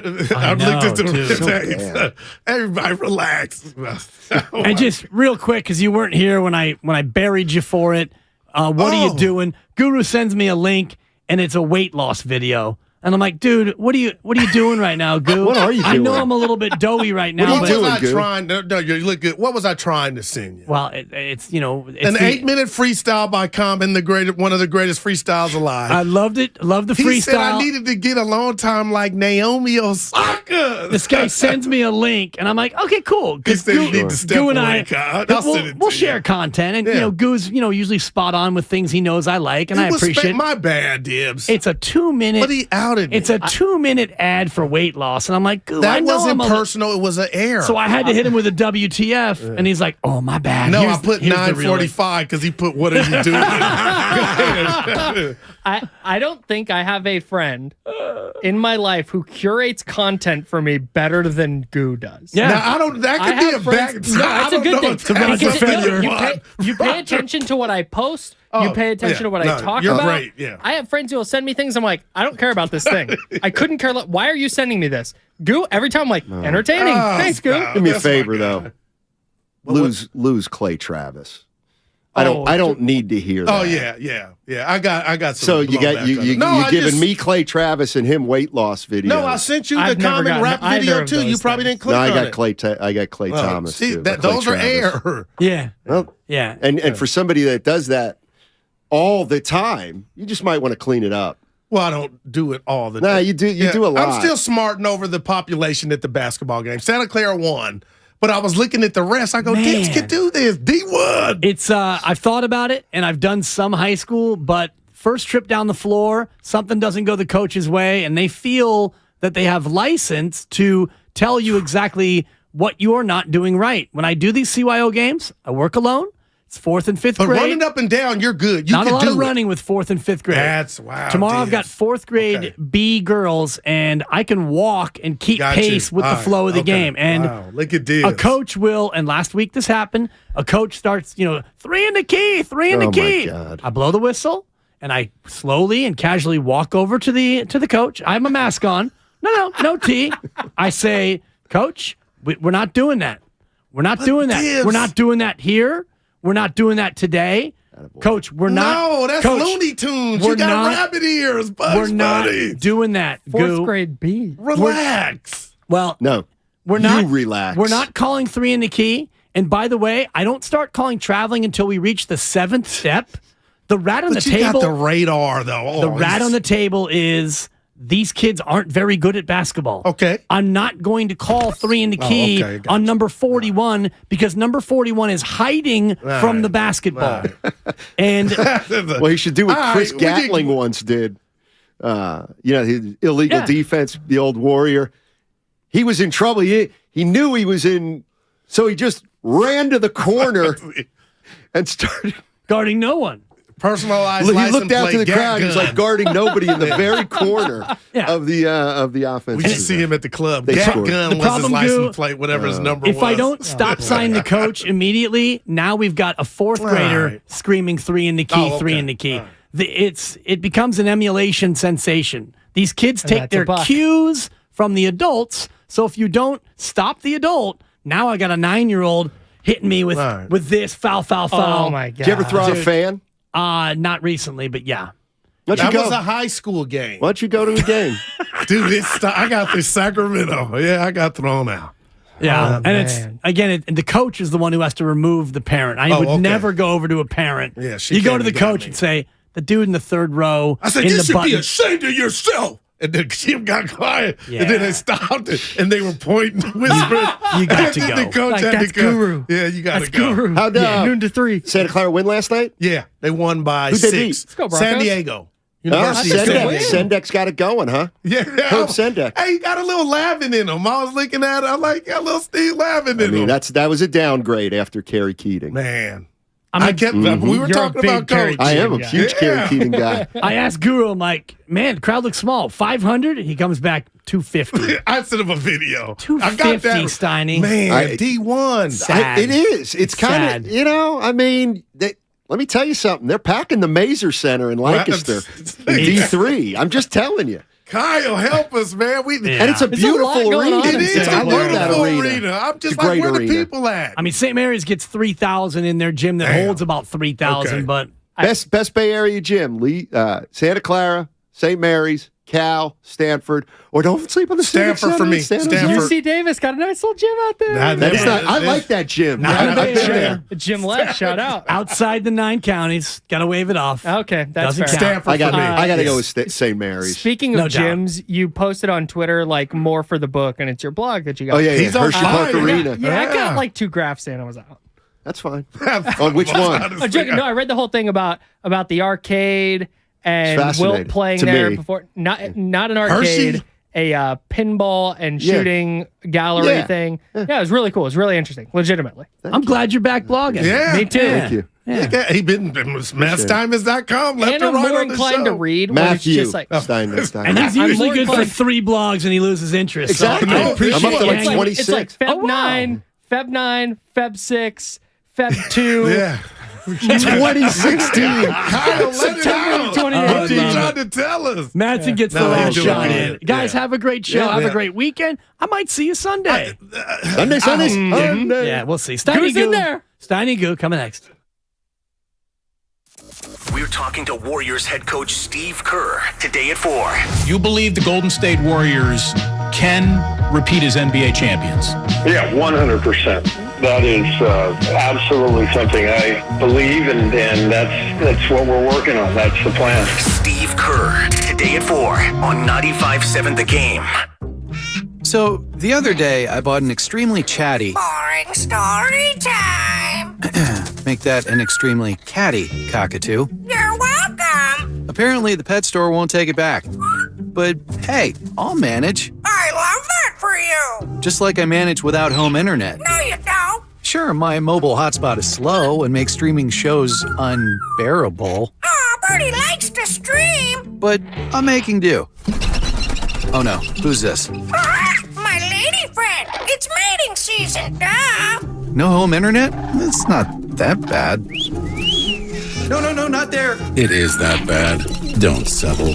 Get Xfinity Home Internet for just $19.99 a month for 1 year with a free streaming box. Call, click, or visit a store today.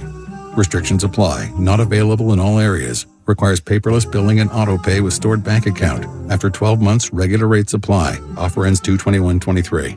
Boxer & Gerson, Northern California's premier workers' compensation law firm, helping injured workers get their lives back for over 40 years.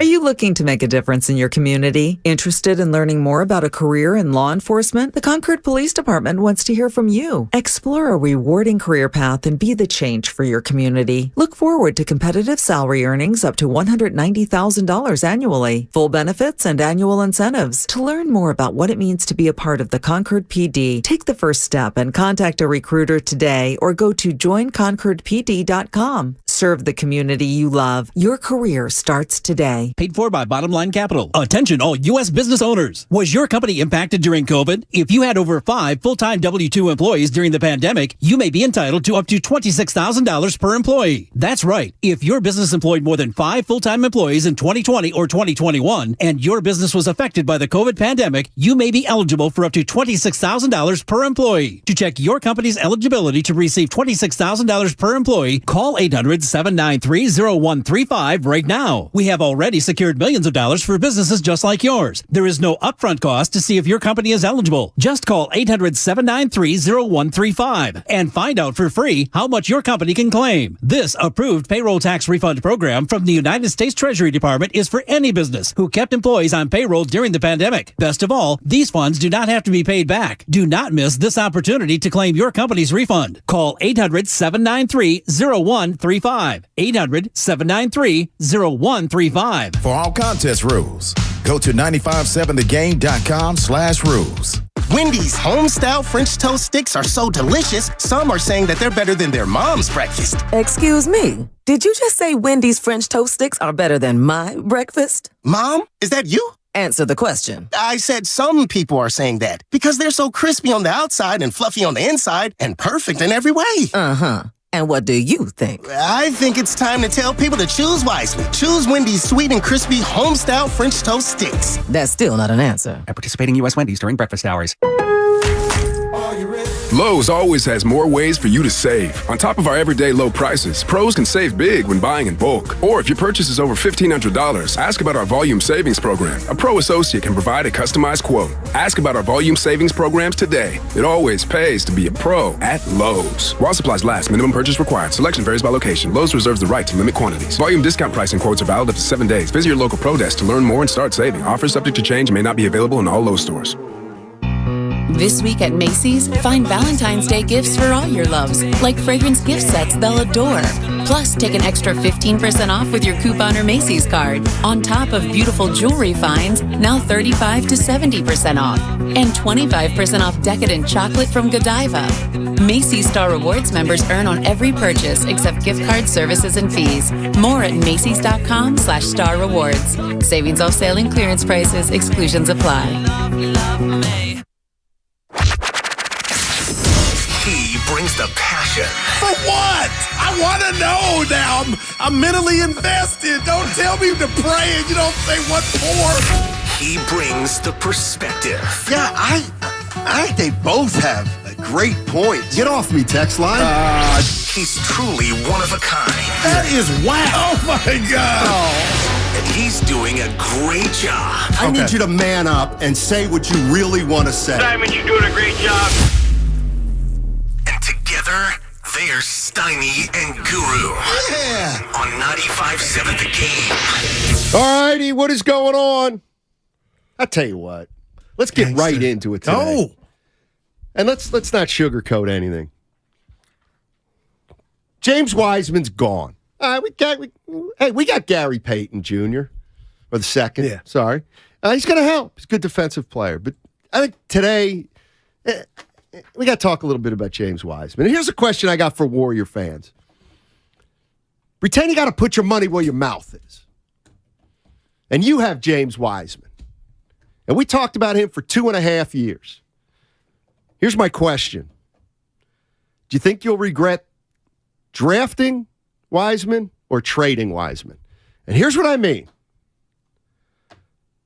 Do you think James Wiseman's going to turn into a player that the Warriors regret not having on their roster at some point during his career? Probably, let's say, the first half of his career.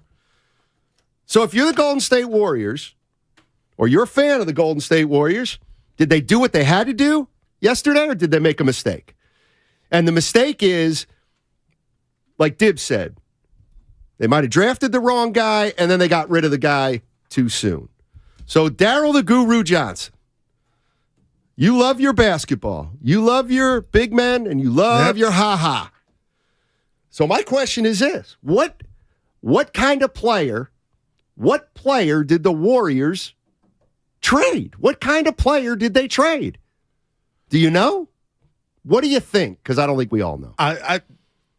they didn't trade a future superstar. And I'm not hating on James Wiseman. And we talked about it yesterday, Steiny, with Bogut. The things that he's missing or lacking, to me, you're born with, or you get it when you take that ride with Gary Payton. And he didn't take that ride. And James Wiseman is going to go to a team. He's going to help them, but he will be a piece. He will never, to me, live up to the Shaquille O'Neal, that big man fraternity to where just get on my back, the Jokic. That body, I don't even know, outside of the shoulders, the legs, is he ever going to be a dog? And why it's it's trouble to me twice is the fact that the Warriors looked at it like, okay, we can ride this out and the petals will blossom, or we think there's no petals. And that's where I'm at, Matt Steiny. So to answer your question, I don't think James Wiseman will be a regret from the Golden State Warriors. And kudos to whoever, I'm saying Joe Lacob, you said to hold no punches. They identified he wasn't going to live up to what they needed him to be, and they cut the cord, and they got microwave help with Gary Payton II. Well, there may be another thought process. And the thought process, in theory, could be this. Actually, we do think he's going to be pretty good. But it's going to be 3-4 years from now, and we just don't have that time. We don't have that time. Is he going to be healthy, Steiny? That's what I'm worried about. We got that. Like him staying healthy is a part of it. I'm not calling him a scrub or a stiff. I'm not. Jay Boogie on YouTube is saying, Goo, he needs reps. But in order to get reps, you got to be healthy. This wasn't all just a Warrior problem. And there was a lot of me, and the priest would call, the priest of the world, and would say he hadn't been getting the opportunity. And I wanted to see more. And this last episode, his body betrayed him to where he couldn't go out there when he finally was going to get a shot. Now, I could be wrong, but Steiny, I just don't think physically this kid is ever going to have that grown-ass man body and be a problem in the paint. 888-957-9570 is the number. It's also the Xfinity mobile text line. James Wiseman was the number 2 pick in the draft. Damn. The number 2 pick. And he's gone. He was supposed to be a cornerstone. Maybe it didn't happen fast enough. So my question to Warrior fans is James Wiseman going to be a cornerstone player for another franchise? You know, I was listening to Damon Bruce yesterday, and he said he thinks he's closer to playing overseas than playing on an NBA roster. I missed that part. And I got to tell you, I don't know what the kid is. I don't know. I didn't watch him in practice for 3 straight years. But from what you've seen of him, Steiny. From what I've seen of him so far, he's got a long way to go. And here's the other thing. If James Wiseman goes to Detroit, let's say Detroit has 25 games left. If James Wiseman goes to Detroit and averages 16-9, and they finish the year 6-19, that's not going to bother me one iota. That's not going to bother me one iota. And to me, I would hope you wouldn't even look at that and come back and say you changed your mind. We're talking about I'm going to change my mind if he plays 25 games and he averages 25 and 10, and all of a sudden you're like, oh my God, this guy's great. Yeah, then I'm going to change my mind. Okay, but then he would have then gone down that long road that you talk about. Because I just don't think physically he's ready to do that. No, I don't either. I don't think he knows how to do that. So, I mean, it is what it is. And right now, you got a window with 3 champions and Steph Curry. I believe he's got 4 or 5 years more left. Who? There's Steph Curry. And they got to win now. They got to go back to back. They ain't doing dibs, gaga goo goo. Ain't no babysitting. And I can't believe, has it really sunk in that they said bye? That they pulled the cord? I mean, yanked it. I'm still in shock. He didn't do anything. He didn't do a damn thing.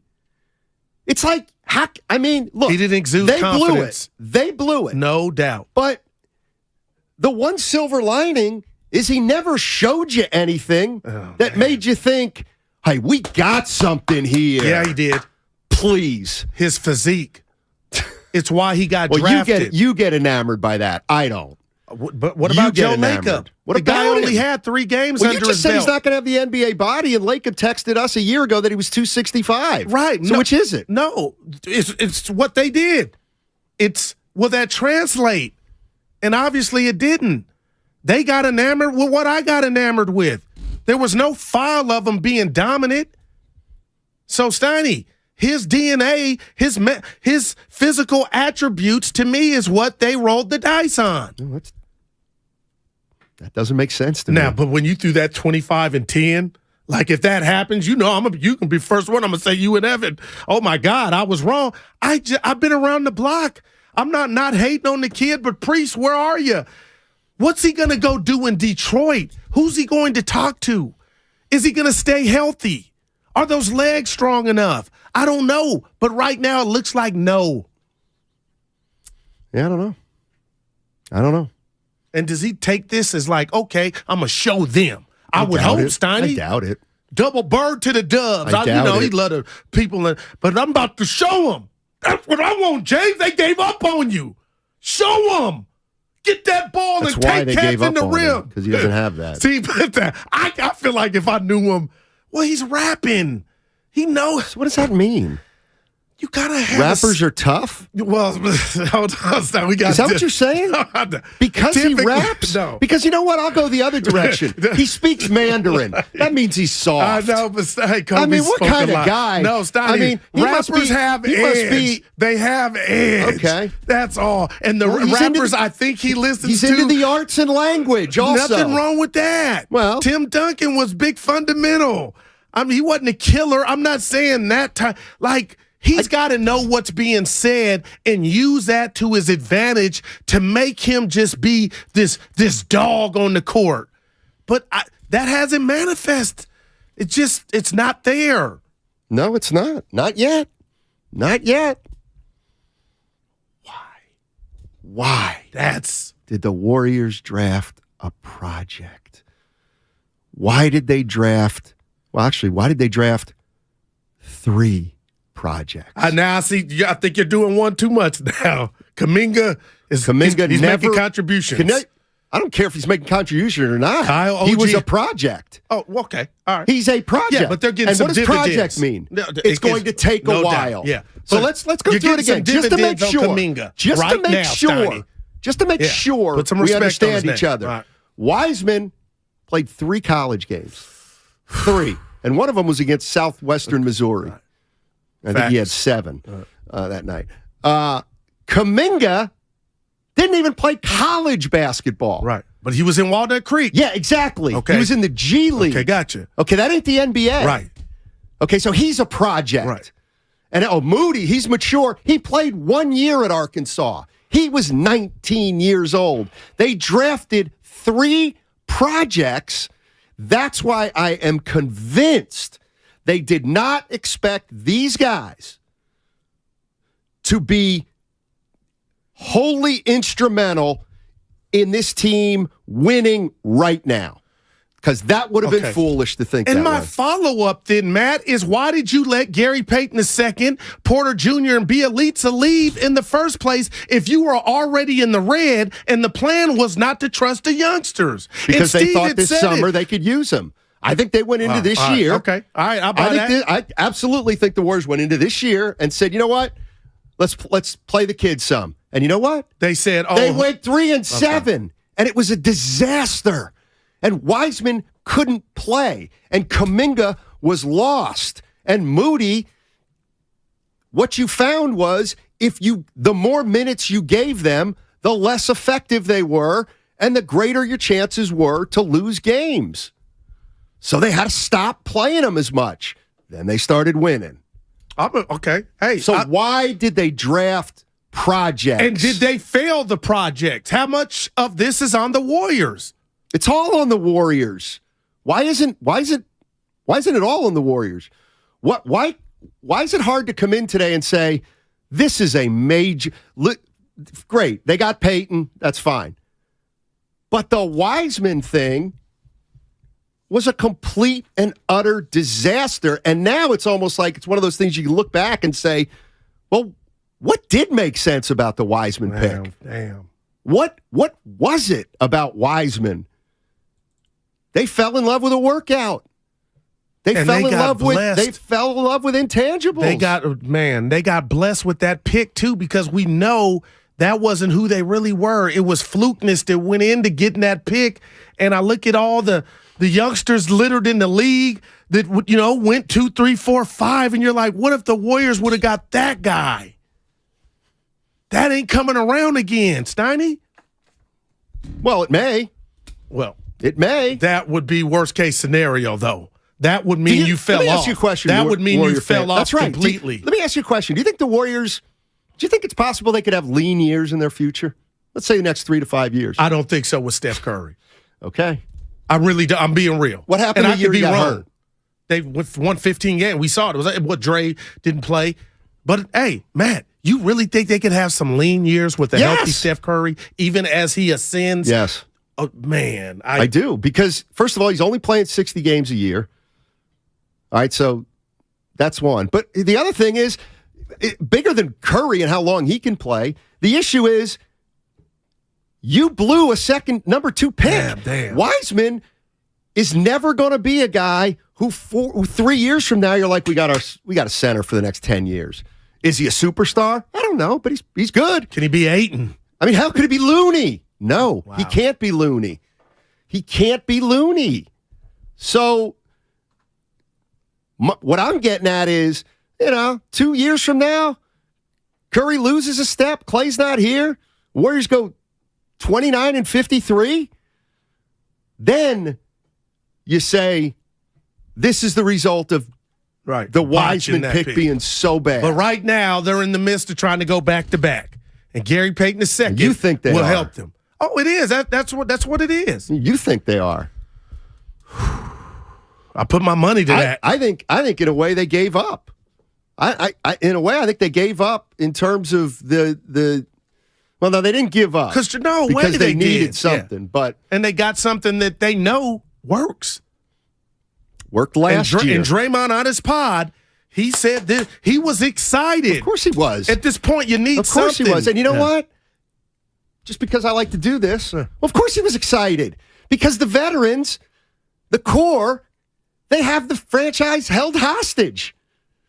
Well, if they have the franchise held hostage. If they do, they've earned that. If they do, they've earned that. Absolutely, they have. Okay, you are absolutely right. But if they stink in 3 years, hey, we're talking about something else. But they're not going to stink. Now, what makes you say that? Seriously,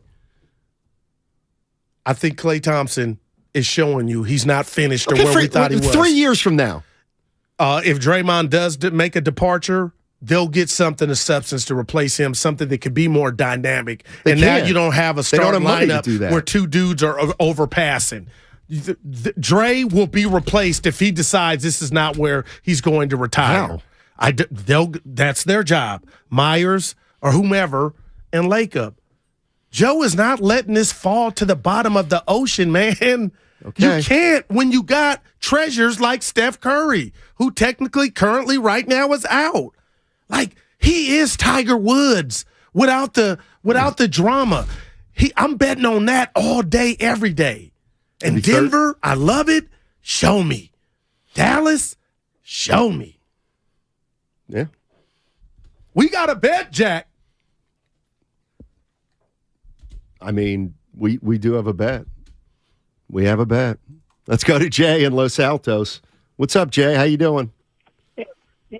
Good. Hey, guys. Hey, listen, I'm sure you can debate how Wiseman is gifted, his height, his weight.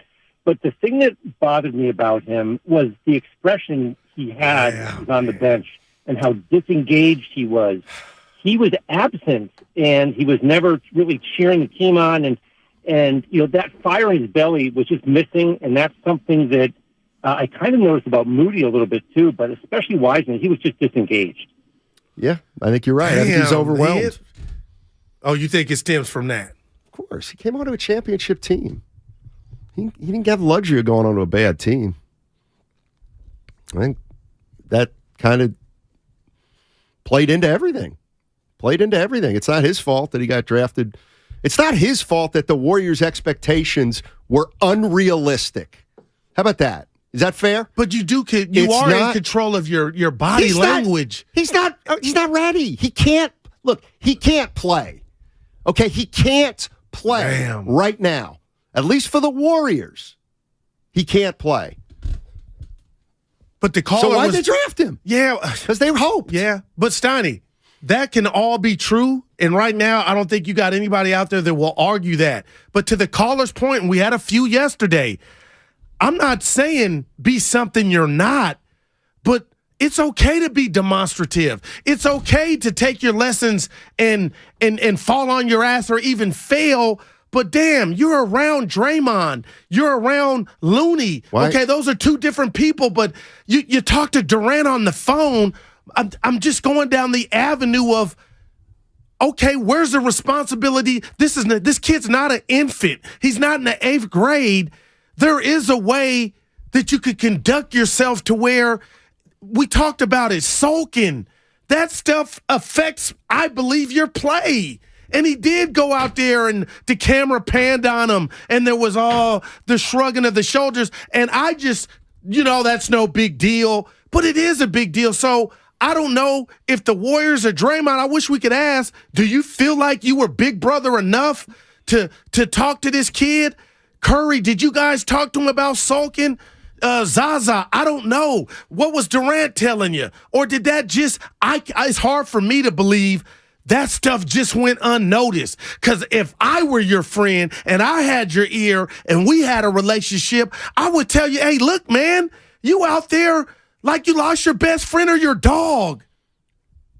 You got to come on now. Why you keep, I don't understand why you act as though like the Warriors, you think they didn't try that? You think Draymond Green didn't try a million different things? And Steph Curry, I mean, I'm starting to think he had too many voices. He probably had Draymond trying to help him. Then he had Draymond all pissed at him, making him feel awful. Then Draymond probably came back and tried to help him. And then Draymond probably alienated because he thought he couldn't play at all. And then they probably just couldn't stand him because he wasn't working hard enough. And it's probably a million different things with Wiseman. But nothing changes the fact that he wasn't ready. They had an opportunity to use that pick in a way that would have bridged something. And that's not there. Let's go to Doug in Berkeley. What's up, Doug? How you doing, man? Hey, guys. I'm doing well. I got you guys are fiery over Wiseman. I got a couple of other comments to make. All right. Tangentially related to Wiseman, but I'm thinking, and I'm a Warriors fan. Let me get that out right up front because what I'm going to say may sound like I'm not. How many teams three-peat? I can think of two. It's very uncommon to do. Yep. Okay. Number one. Number two, we're not going to win this year. We weren't going to win this year. As Shaq says, the others were a big part of why we won last year. And we gave the others away. Right. We started the season committing to projects, and then somewhere during the course of the season, we got a three-peat. We owe it to Steph. We owe it to Clay. I think that the attitude and the expectations were unrealistic. And finally, number three, I'm happy to have GPE2 back. It looks to me like what Kerr has done is he's gone, and the team has done, is that they've gone all in with small ball. And they see what's happening around the league. They have their best chance doing small ball. That's what they do best. That's what they do better than everybody else. And they're all in on trying to win this year, which is unrealistic. Yeah, the pick of James Wiseman means you're not all in on small ball. If you were all in on small ball, you would have LaMelo Ball. He means they're all in now on small ball. Well, it's kind of they're dealing with the cards that the hand that you have been dealt. Let me ask you something. Who's the best? Stephen Curry was here when Joe Lacob took over. Joey Light years. Mm-hmm. Who's the best draft pick the Warriors have made under Lacob? Probably Draymond. I mean, Clay was the 11th pick. He's great, so that's a great pick. I mean, in terms of value, it's got to be Draymond. He was a second-round pick, and he's gone to the Hall of Fame. That's been a while. But they haven't had high picks since Jordan then. Poole... he's the 27th pick in the draft. But still... What do you mean, but still? But still, the impact that Jordan Poole is giving you... Right, great pick. He might go to the front of the line. Great pick, Jordan Poole. That's another one. He was a phenomenal pick. Maybe Jordan... You know what? I misunderstood what you're saying. Maybe Jordan Poole was their best pick ever. That's what I was saying. Looney was a solid pick. Absolutely. This one hurts. And it ain't hurt yet. Because you were without him. 408. Guru's right that Wiseman had every opportunity to become a contributor, and he didn't. It's not the Warriors' fault entirely. He's a physical specimen that can learn and adjust like anyone. Wiseman's going to start for the Pistons. Man, you almost feel like it's draft day again, and he's got a do-over and show us what Steiny, I'll tell you what. I'm not hating on the kid. I'm not. You threw them numbers out there, 25 and 10. Oh, boy. Could you imagine the blowback that would cause? Well, again, I know. Joe Barry Carroll averaged 21 and 11, and everybody Me and Ron knew Tillman at the Collie. He was lousy. Brian Geltzeiler, Sirius XM NBA Radio, coming up in 5 minutes. He's quickly turning into one of our favorites for sure. Brian Geltzeiler. Let's see what else. I had one other thing I wanted to bring up. Payton. I will say this: the Warriors needed something. I think if they wouldn't have made a move, that they would have just not collapsed, but they would have faded and fizzled.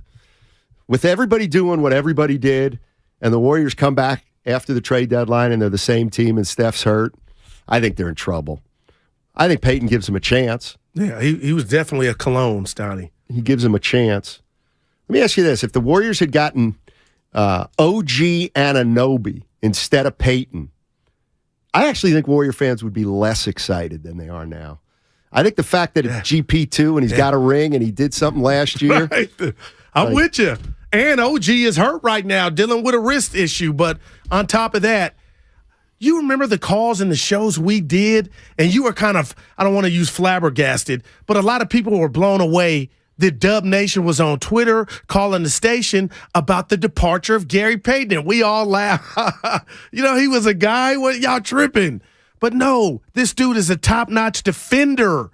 And I think he's bringing that exactly. They're banking on him bringing that specialty, that secret sauce back to it. And that's why Draymond was on his podcast excited. That wasn't fake excitement. And he's probably excited about, they got Draymond a rental.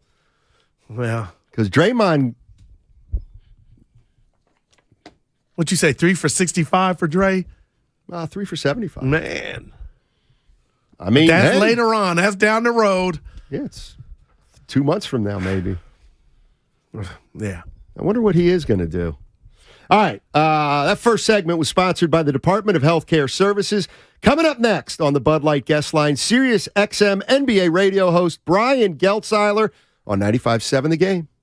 I want to grow old with you. It's a Football Friday on 95.7 The Game. Like, the images don't make me happy. I'm not going to lie to you. All the images of Jimmy Garoppolo smiling down 21-7 and then 28-7, I don't like that. I know I played sports. You played sports. Yeah. I was a sore loser. Okay. Brought to you by the SF Sheriff's Office. Your future begins here. Life is uncertain. It's okay to feel stressed, anxious, worried, or frustrated. CalHope can help. Access CalHope's free and secure mental health resources. Call 833-317-4673 or live chat at calhope.org. Hi, I'm Aaron, owner of California Deluxe Windows. Ever notice? When your neighbors get new windows, there is a large black eye of broken stucco, uneven plaster, and even mismatched paint. At California Deluxe Windows, we never leave a ring around the window. Why? Because we are one of the only companies in California who custom crafts every window and door to your home's exact measurement. measurements. Almost everyone else on the radio is a distributor. They grab a window from a warehouse, break open your walls, shove it in, and patch things up. At California Deluxe Windows, we take pride in our work. Our installation technique is so precise, we do not break your stucco. Your house could be covered with potato chips, and we wouldn't crack one. Call now, and for a limited time, you get 30% off your entire order and 24 months of interest-free financing. 800-874-3600. 800-874-3600. That's 800-874-3600. California Deluxe Windows. Windows engineered for life. Certain terms and conditions apply. CSLB number 774518. Remember college? 5-Hour Energy got you through. The energized feeling you relied on back then still works today. Rediscover 5-Hour Energy. It'll get you through again. Visit 5hourenergy.com. Join us at Odyssey as we all do our one thing, together millions of things for our planet. Many great wines now come in boxes, which produce half the overall emissions that bottles do. When we each share our one thing, it becomes a million things for our planet. What's your one thing? The other day, I bought a cockatoo. He's a handful, but I'll manage. Just like I manage without home internet. Sure, my mobile hotspot is slow and makes streaming shows unbearable, but I'm making do. Oh no, who's this? It's mating season.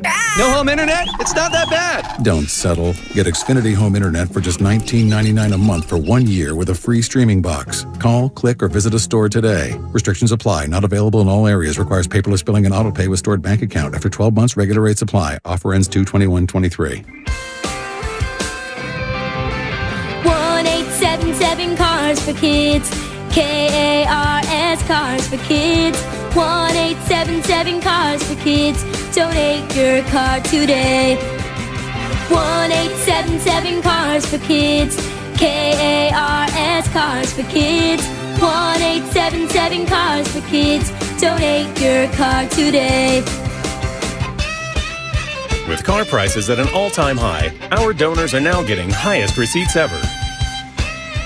Donate at carsforkids.org, and your car can be picked up tomorrow.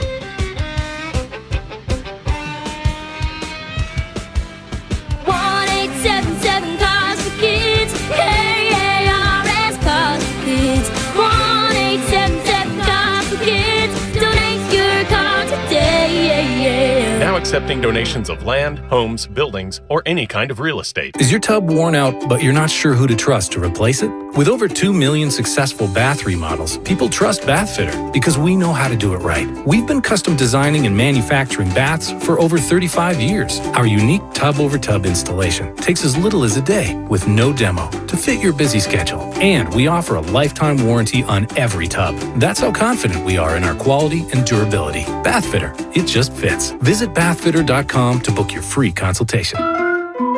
I'm Bob Burke, founder and chairman of Burke America Parts Group, a family of brands that includes RepairClinic.com, an appliance and HVAC parts solution company that's grown into an international brand.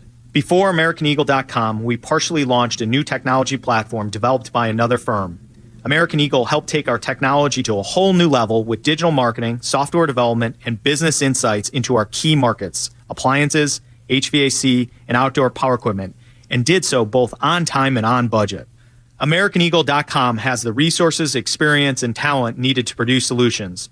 Our new technology platform, developed by AmericanEagle.com, has produced tremendous results with higher traffic, conversion, engagement, and online revenue. If you have any home repairs you need to take care of, check us out at RepairClinic.com.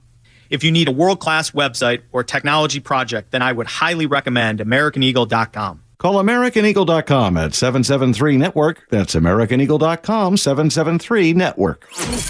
You're listening to 95.7 The Game, KGMC FM at HD1 San Francisco.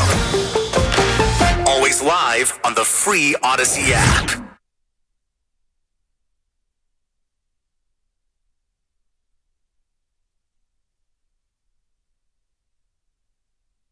Now, back to Steiny and Guru on 95.7 The Game. All righty, let's get right to it. The Bud Light guest line. All guests appear on the Bud Light guest line. Bud Light, easy to drink, easy to enjoy. Let's get out to Brian Geldzeiler. He is Sirius XM NBA radio host, and we've had him on before, and I was saying, Brian, I don't want to put the pressure on you, but you're kind of becoming one of our favorites here. Really appreciate it, man. Oh, I bet you say that to all the boys. Nope. How you doing today, guys? We're doing well. Let me ask you this: how do you think the Warriors are doing today? How'd they do in the last? How'd they do yesterday? Yeah, listen, I it's not. So I'm gonna hit the Warriors and I'm gonna defend them at the same time. It's not like the Warriors to sell low on somebody, and they sold low on James Wiseman yesterday. With all that said, I think and we've talked about this before, guys. When you are paying the amount of payroll that the Warriors are paying, and the numbers are as high as they are, every financial decision is important. You're not just throwing caution to the wind when you're in excess of a $300 million or more luxury tax payroll with your luxury tax. It's crazy the numbers that Joe Lacob and this ownership group pay every year. If you were not, and so I'm beating them up on selling Wiseman low, but I'll also say this. If you made the decision already that you're not going to extend the guy, then you got to go get value for him. And in the Warriors' lexicon, bringing Gary Payton back was value. Because it's funny, I talked to Sam Amick of The Athletic Day, an interview that's going to air on my show on NBA Radio tomorrow, and Sam made a fantastic point, which was that this ownership group feels an obligation to these guys, this core that has won them 4 titles. And even though it has not been a pretty season at all, and a lot of things have gone wrong, and it doesn't look wonderful, this group has earned the fact to have reinforcements added. And you need bench reinforcements on this team. Gary Payton proved he fit in well last year. He played very well. I mean, if we're all being honest here, guys, I love Klay Thompson, one of my all-time favorite players. He's not the defender he once was. So you combine all those things together, Payton was necessary to be able to shore up this bench. And if Wiseman was the guy you weren't going to pay anyway, then he becomes, even though you're selling low on the guy who at one point had a lot more value, he kind of became disposable to them. So I kind of feel like the Warriors yesterday, for the spot that they're in, to try, and again, you want to defend this title. You don't want to throw in the towel, even with where they are in the standings, even with Curry hurt. Curry will be back in time to make some kind of run. They brought reinforcements on board, sacrificed a little bit of future that maybe not be the future, because I don't think they love Wiseman, for something that really helps in the present. Brian, before I ask my Warrior question, I got to say something to you and tell you something about me. There is no better American actor in any series in our lifetime than Tony Soprano and The Sopranos. Your Twitter bio says, Grant Hill once called me Tony Soprano, and you got that there. Do you agree with me that that is the best series in American television? I 100% agree with you. As a matter of fact, I will tell you that there's very few people on this planet you will speak to that know more about the show than I do. I've watched, right now, I'm on probably, since the show aired, I'm somewhere in the neighborhood of my 55th watch all the way through. You have to understand, Darryl, that I live right one town away from where Tony Soprano lives. No way! This stuff was filmed in my backyard. I go to these locations every day. Okay, and some of the Sopranos, like I grew up with these guys. You know, like I know this like you wouldn't believe. And that Grant Hill story is a great story, because I was walking off an NBA TV set All-Star at the Staples Center in 2018, and Jared Greenberg, host on NBA TV, is a dear, dear friend of mine, and he likes to bust my chops and call me the Tony Soprano of NBA TV, because I have this whole Jersey dialect, and that's my thing. And I was walking off the set as Grant was walking on the set, and he pulled me into a hug and goes, "My man, Tony Soprano." And I never forgot that. So yes, that's in my Twitter bio. I love it. Well, we can talk basketball in a sec. I got to get my Warrior question in. You can get it in a sec. You mentioned Jared Greenberg. You know what? I've really come around on him the last couple years. But where did he come from? It seemed like he came out of nowhere, and boom, he was on the scene. Well, so here's Jared's deal. Jared he went to Hofstra on Long Island. He ran the radio station for Hofstra on Long Island, and then he got a job at MSG Varsity, which was, I don't think it exists anymore, but at the time it was MSG's high school arm, covering the high school basketball scene in the New York metropolitan area. And then he caught a big break. Interview with NBA TV, they really liked him, and they brought him on board. And as time has gone on, Jared's profile has really raised within Turner to a point where he's in the regular sideline reporter rotation, and he is the brainchild behind Crunch Time. I mean, he hosts it, guys, but it was his idea.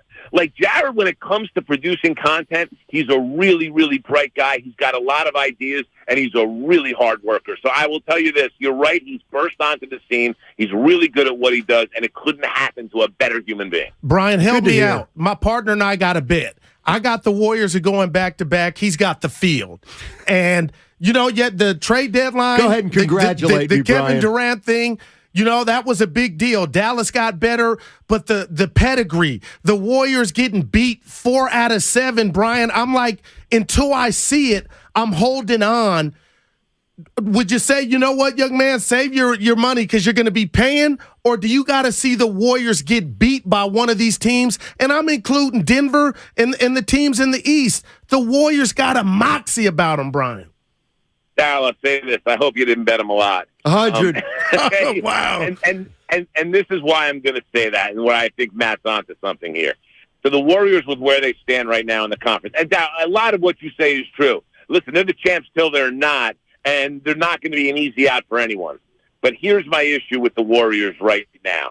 The fact is, they can't win on the road. I want you to think about this number I'm going to give. They're 7-21 on the road. They've lost 3 of every 4 games this season they've played on the road. They are not going to make it into one of the top 4 seeds in the conference. I just don't think that's going to happen. Is it possible? I guess it is possible. I mean, they're not that far back. But I think it's going to be very tough for them to do that, especially in light of this Curry injury, which means to advance, you're going to have to win some road games. And they can't beat the bad teams on the road, let alone the good teams on the road. And listen, early in the season, it's one of those things, kind of an early season quirk, and maybe it evens out. These guys were 2/3 of the way into the season. It hasn't evened out much at all. They're struggling on the road still. And that's my issue with the Warriors repeating. If you're not going to be able to go into some good places where you have to win, Denver, Memphis, these types of teams, it's going to be really, really hard for the Warriors to be able to repeat if they can't win on the road. Brian Geltzeiler joining us on the Bud Light guest line, 95.7 The Game. He's XM-NBA. He's an XM NBA radio host, and we love talking to him. Let me ask you this: who got better in the West? Like how would you handicap the field right now after everybody made their moves? All right, so listen, I think 2 teams, obviously 3 teams really elevated themselves. Obviously the Suns have now put themselves in a position where they can beat everyone in the West if everything falls right for them and they're healthy.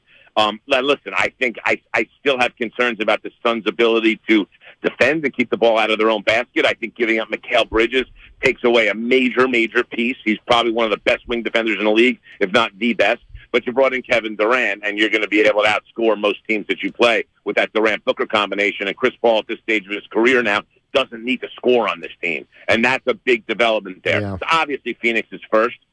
I love what the Clippers did. I really do. Eric Gordon's going to help them a ton. And like a low-key great move is Mason Plumlee. They've been playing small with Zubac on the bench, or they've been playing Moses Brown. Plumlee's a good player. Is he a great player? No, but he's a good player. He's a good passer, which they need more of that. Their offense is way too ISO heavy. He's not the best rim defender in the world, but he's a good rebounder. He's a physical defender. He's going to help them a lot. So I love really what the Clippers done. I mean, Bones Highland's hit or miss, and he'll help them in a couple of games. But the beautiful thing about their depth, if Highland's not hitting shots, you put him on the bench. It's simple. You got plenty of other guys to play. So I really like what the Clippers did. I think the Lakers got better. Here's my problem with the Lakers. So, you trade Russell Westbrook, and then you want to trash him on the way out, and it's leaked to Dave McMenamin of ESPN. He's a vampire and all that stuff, and they want to make him out to be a bad team. And there's 2 sides to that story. There's no doubt. You bring in D'Angelo Russell, who's one of the worst teammates in the league. I mean, geez, the Warriors had him, guys. They couldn't wait to ship him out. They realized week 2 they made a mistake with this guy. In Brooklyn, Brooklyn tried to put like a silk head and a pig with him and make it look better than it was. You know what happened with the Lakers the first time around. And this time in Minnesota, listen, him and Karl Anthony Towns were the best of friends. A year ago, Karl Anthony Towns was leaning on management. Get rid of him. We don't want him around anymore. Wow. He's a really selfish guy. And I just wonder how that's going to play in LeBron's world. That's my big thing. Because Russell Westbrook is, he's very stubborn. He's pig-headed, but he plays hard. He wants to win. Not the best defensive player in the world. Russell will have these moments if the ball's not in his hands where he just completely and entirely checks out. He really doesn't want to be one of the guys. I'm really very, very curious to see how much of a fit that is, because he's got talent and he can shoot the ball, and they need shooting. And listen, Malik Beasley's a great addition. Vanderbilt's a great addition. The Bamba-Bryant swap certainly should strengthen them defensively. So they did some good things. But this whole thing, like Russell Westbrook is the worst thing ever for our locker room, and we're going to replace him with D'Angelo Russell. I don't know about that, guys. That's kind of like replacing Charlie Sheen with Ashton Kutcher in 2.5 Men. Like, I don't know what we're doing here. Brian, let me ask you about this in the East. We know it's Milwaukee. Boston was just there. I get that. And you'll talk to no bigger Harden fan. Because I argue with my guy, the dude special. I know he gets a lot of criticism, but he's changed his game, Brian, and I don't think Philly is looked at like a threat. Talk to us about the Sixers with this new look Harden. Yeah, you're speaking my language. I picked Philly to win the title at the beginning of the season. I had Philly and Denver in the finals beginning of the season, and I'm not feeling bad about any of it. I don't feel bad about it. I think Philly can win it all. I totally agree with you about James Harden. He has changed who he is to fit in this team in a way that he never has in his career. This is Joel Embiid's team. Joel Embiid is the best player on this team. James Harden is the second best player on this team. And he's leading the league in assists. The guy's been phenomenal. And so much of that is, you know what? I just got to get the big guy the ball in the spots that he likes. He's kind of simplified it all. It's not all that complicated. And you know what? He gets to take just enough step-back threes that satisfies him a little bit. He's playing a much better game off the dribble. He's in terrific condition, better shape than he's been in a long time. And he's, for once here in his career, it's all about winning. He knows he's in a great situation. He's where he wants to be. He's who he wants to be with. Listen, him and Embiid don't exactly get along wonderfully. It's not a bad relationship, but they're not the best of friends. But they play well together, and that's the bottom line. I love what I'm seeing out of Philly. Here's my big fear with Philly in the East right now. Boston's a tough matchup for them for whatever reason. I think Philly can beat Milwaukee. I think they can beat anybody else in the conference. I worry about them against Boston. They struggle with Tatum and Brown. And the other night, listen, they ended up losing to Boston in a game. Jaylen Brown leaves early, and Tatum scores, 12 points, 14 points? Yet when Doc got caught in an offense-defense switch late in the game because Thibault guarded Tatum most of the game, and they end up with Maxey on Tatum, and Tatum blows by him, and that's it. You know, that's the tough part. And they just shipped out Thibault. Listen, I love the guy they brought in, Jalen McDaniels. I think it was a brilliant move by Daryl Morey, and he'll help them a lot. But I still picked them to win the title. I'm still on them, but I do worry about them in that Boston matchup. Yeah, it's interesting about Harden. I mean, the one thing, I never thought Harden was a selfish player. I just thought he had to play that way in Houston. It's an interesting point. I think, listen, when he had trouble with Chris Paul, and he probably shouldn't have had trouble with Chris Paul. Now, listen, Chris Paul's not the easiest guy in the world either, but Paul was okay to let him take the spotlight. He wanted Russell Westbrook instead of Chris Paul, and then he had problems with Westbrook.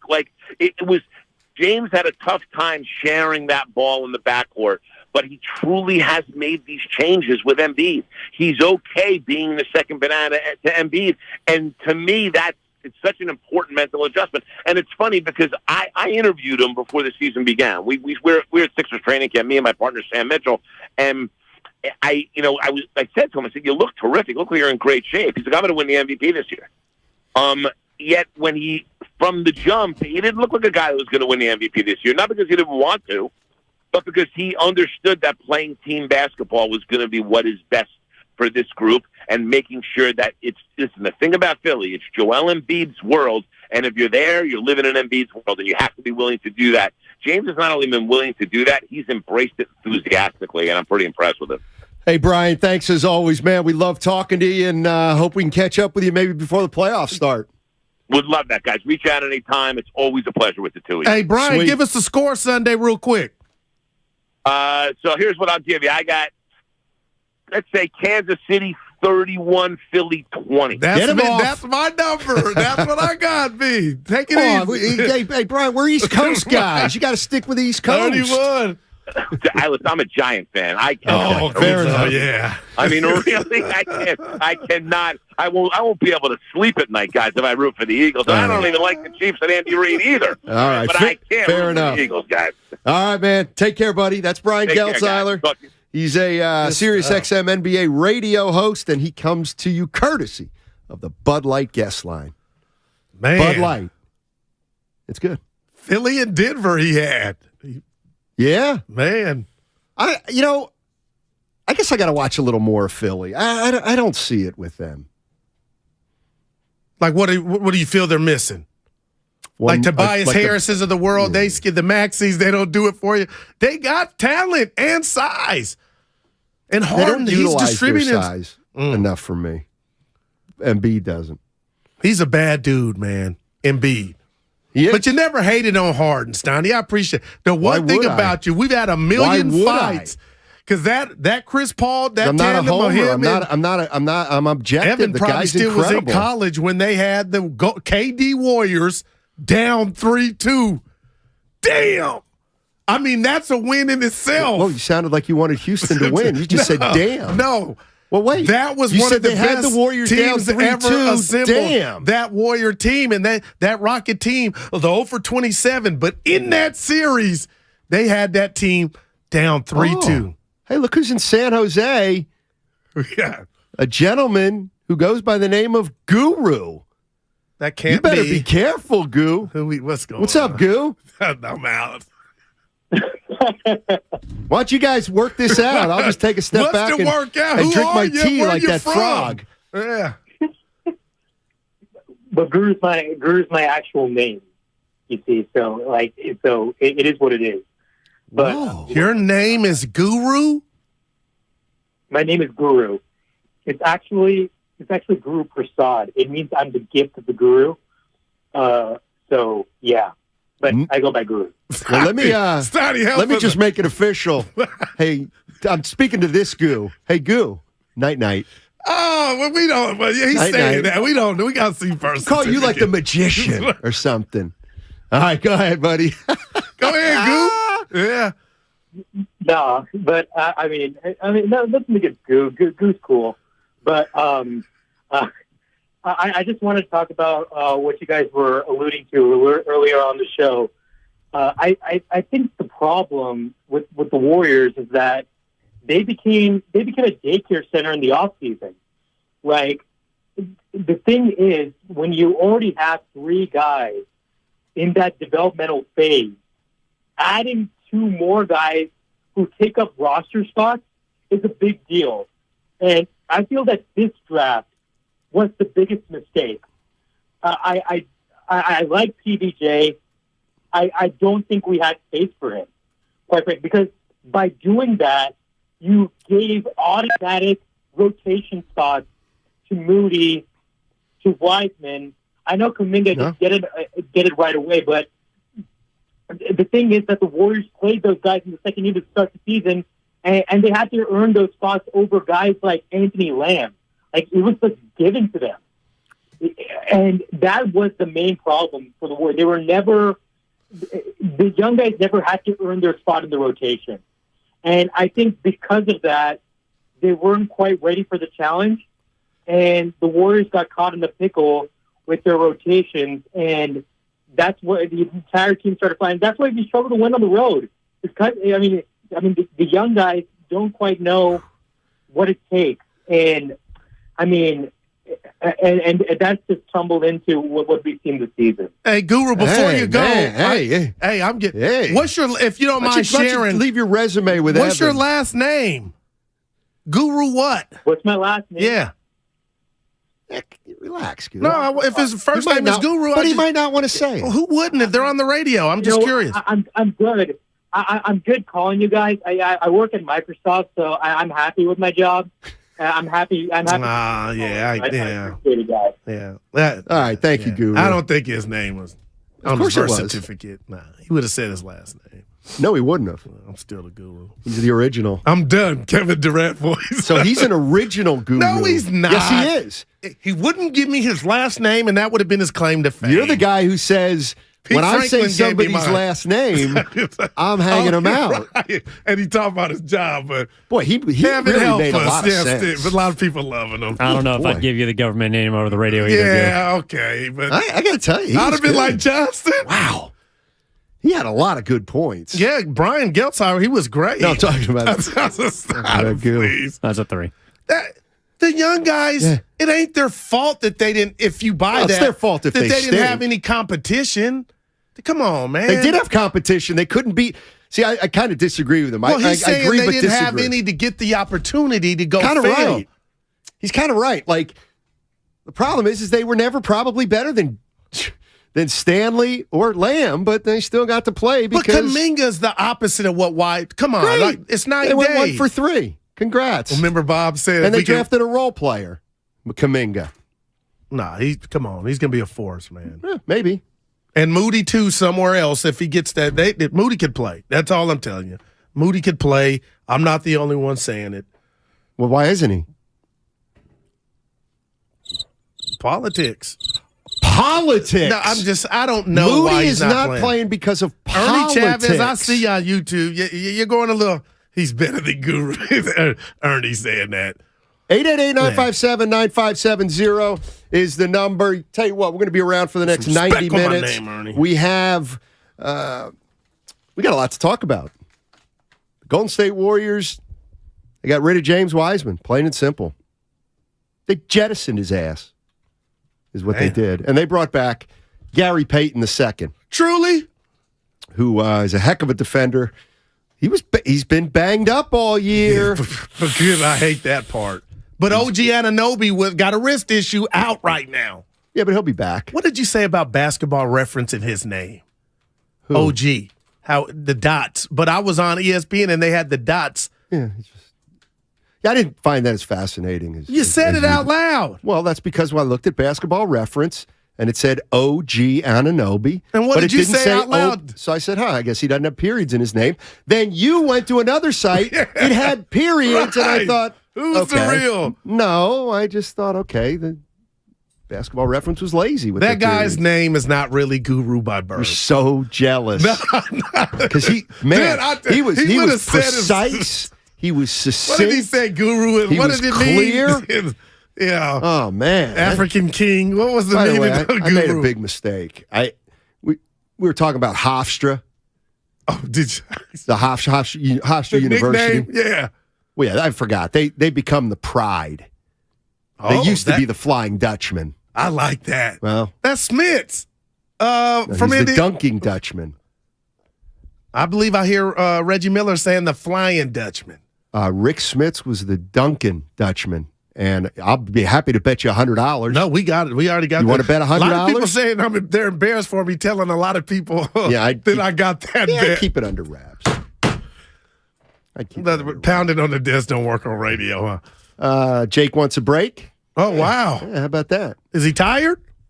Oh, No, he wants us to break. Jake's too young. 888-957-9570 is the number.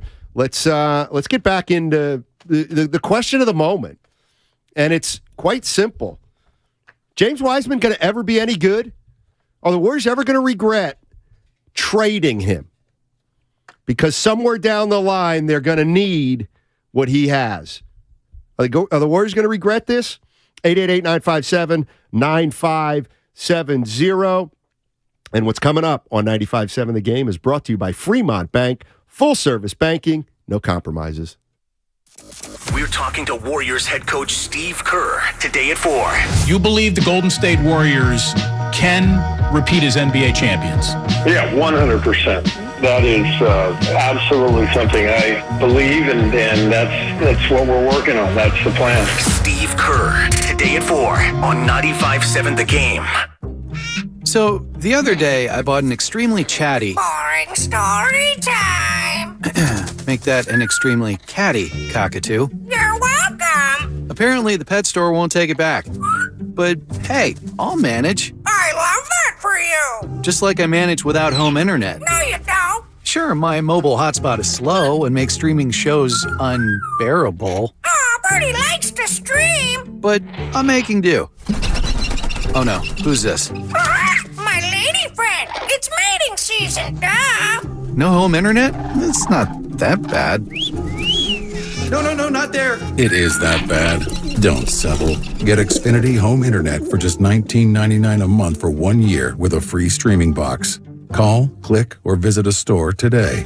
Restrictions apply. Not available in all areas. Requires paperless billing and auto pay with stored bank account. After 12 months, regular rates apply. Offer ends 2/21/23. Lowe's always has more ways for you to save. On top of our everyday low prices, pros can save big when buying in bulk. It always pays to be a pro at Lowe's. While supplies last, minimum purchase required. Selection varies by location. Lowe's reserves the right to limit quantities. Paid for by Bottom Line Capital. Attention all U.S. business owners. Was your company impacted during COVID? If you had over 5 full-time W-2 employees during the pandemic, you may be entitled to up to $26,000 per employee. That's right. If your business employed more than 5 full-time employees in 2020 or 2021, and your business was affected by the COVID pandemic, you may be eligible for up to $26,000 per employee. To check your company's eligibility to receive $26,000 per employee, call 800-793-0135 right now. We have already secured millions of dollars for businesses just like yours. There is no upfront cost to see if your company is eligible. Just call 800-793-0135 and find out for free how much your company can claim. This approved payroll tax refund program from the United States Treasury Department is for any business who kept employees on payroll during the pandemic. Best of all, these funds do not have to be paid back. Do not miss this opportunity to claim your company's refund. Call 800-793-0135. 800-793-0135. Johnny Mosley here with your Friday Toyota Tahoe report. While Mother Nature is still making up her mind, load up the Toyota and get on the road because the weekend is better in the mountains. Thanks, Johnny. Today you'll see mostly sunny skies, but clouds will increase throughout the day. By evening, snow showers are expected with steady snow overnight. 1 to 3 new inches of snow are expected.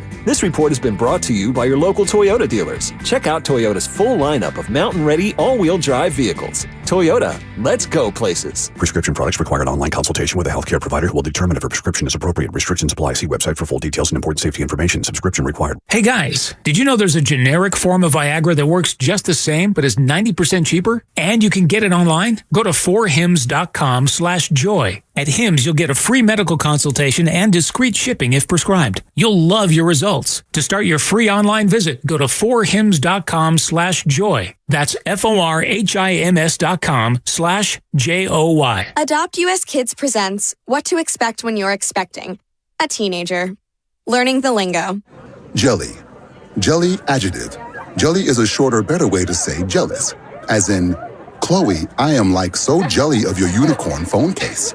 You don't have to speak teen to be a perfect parent. Thousands of teens in foster care will love you just the same. Visit adoptuskids.org. Brought to you by the U.S. Department of Health and Human Services, Adopt U.S. Kids, and the Ad Council. Hey, I'm Andy. If you don't know me, it's probably because I'm not famous. But I did start a men's grooming company called Harry's. The idea for Harry's came out of a frustrating experience I had buying razor blades. Most brands were overpriced, overdesigned, and out of touch. At Harry's, our approach is simple. Here's our secret. We make sharp, durable blades and sell them at honest prices for as low as $2 each. We care about quality so much that we do some crazy things, like buy a world-class German blade factory. Obsessing over every detail means we're confident in offering a 100% quality guarantee. Millions of guys have already made the switch to Harry's, so thank you if you're one of them. And if you're not, we hope you give us a try with this special offer. Get a Harry's starter set with a 5-blade razor, weighted handle, shave gel, and a travel cover. All for just $3 plus free shipping. Just go to harrys.com and enter code JOY at checkout. That's harrys.com, code JOY. Enjoy. Luke Bryan's Country on Tour with Chase Bigham, Alana Springsteen, and Tyler Brandon is coming to Shoreline Amphitheater on Saturday, July 22nd. And 95.7 The Game has your tickets. Enter for your chance to win at 957thegame.com.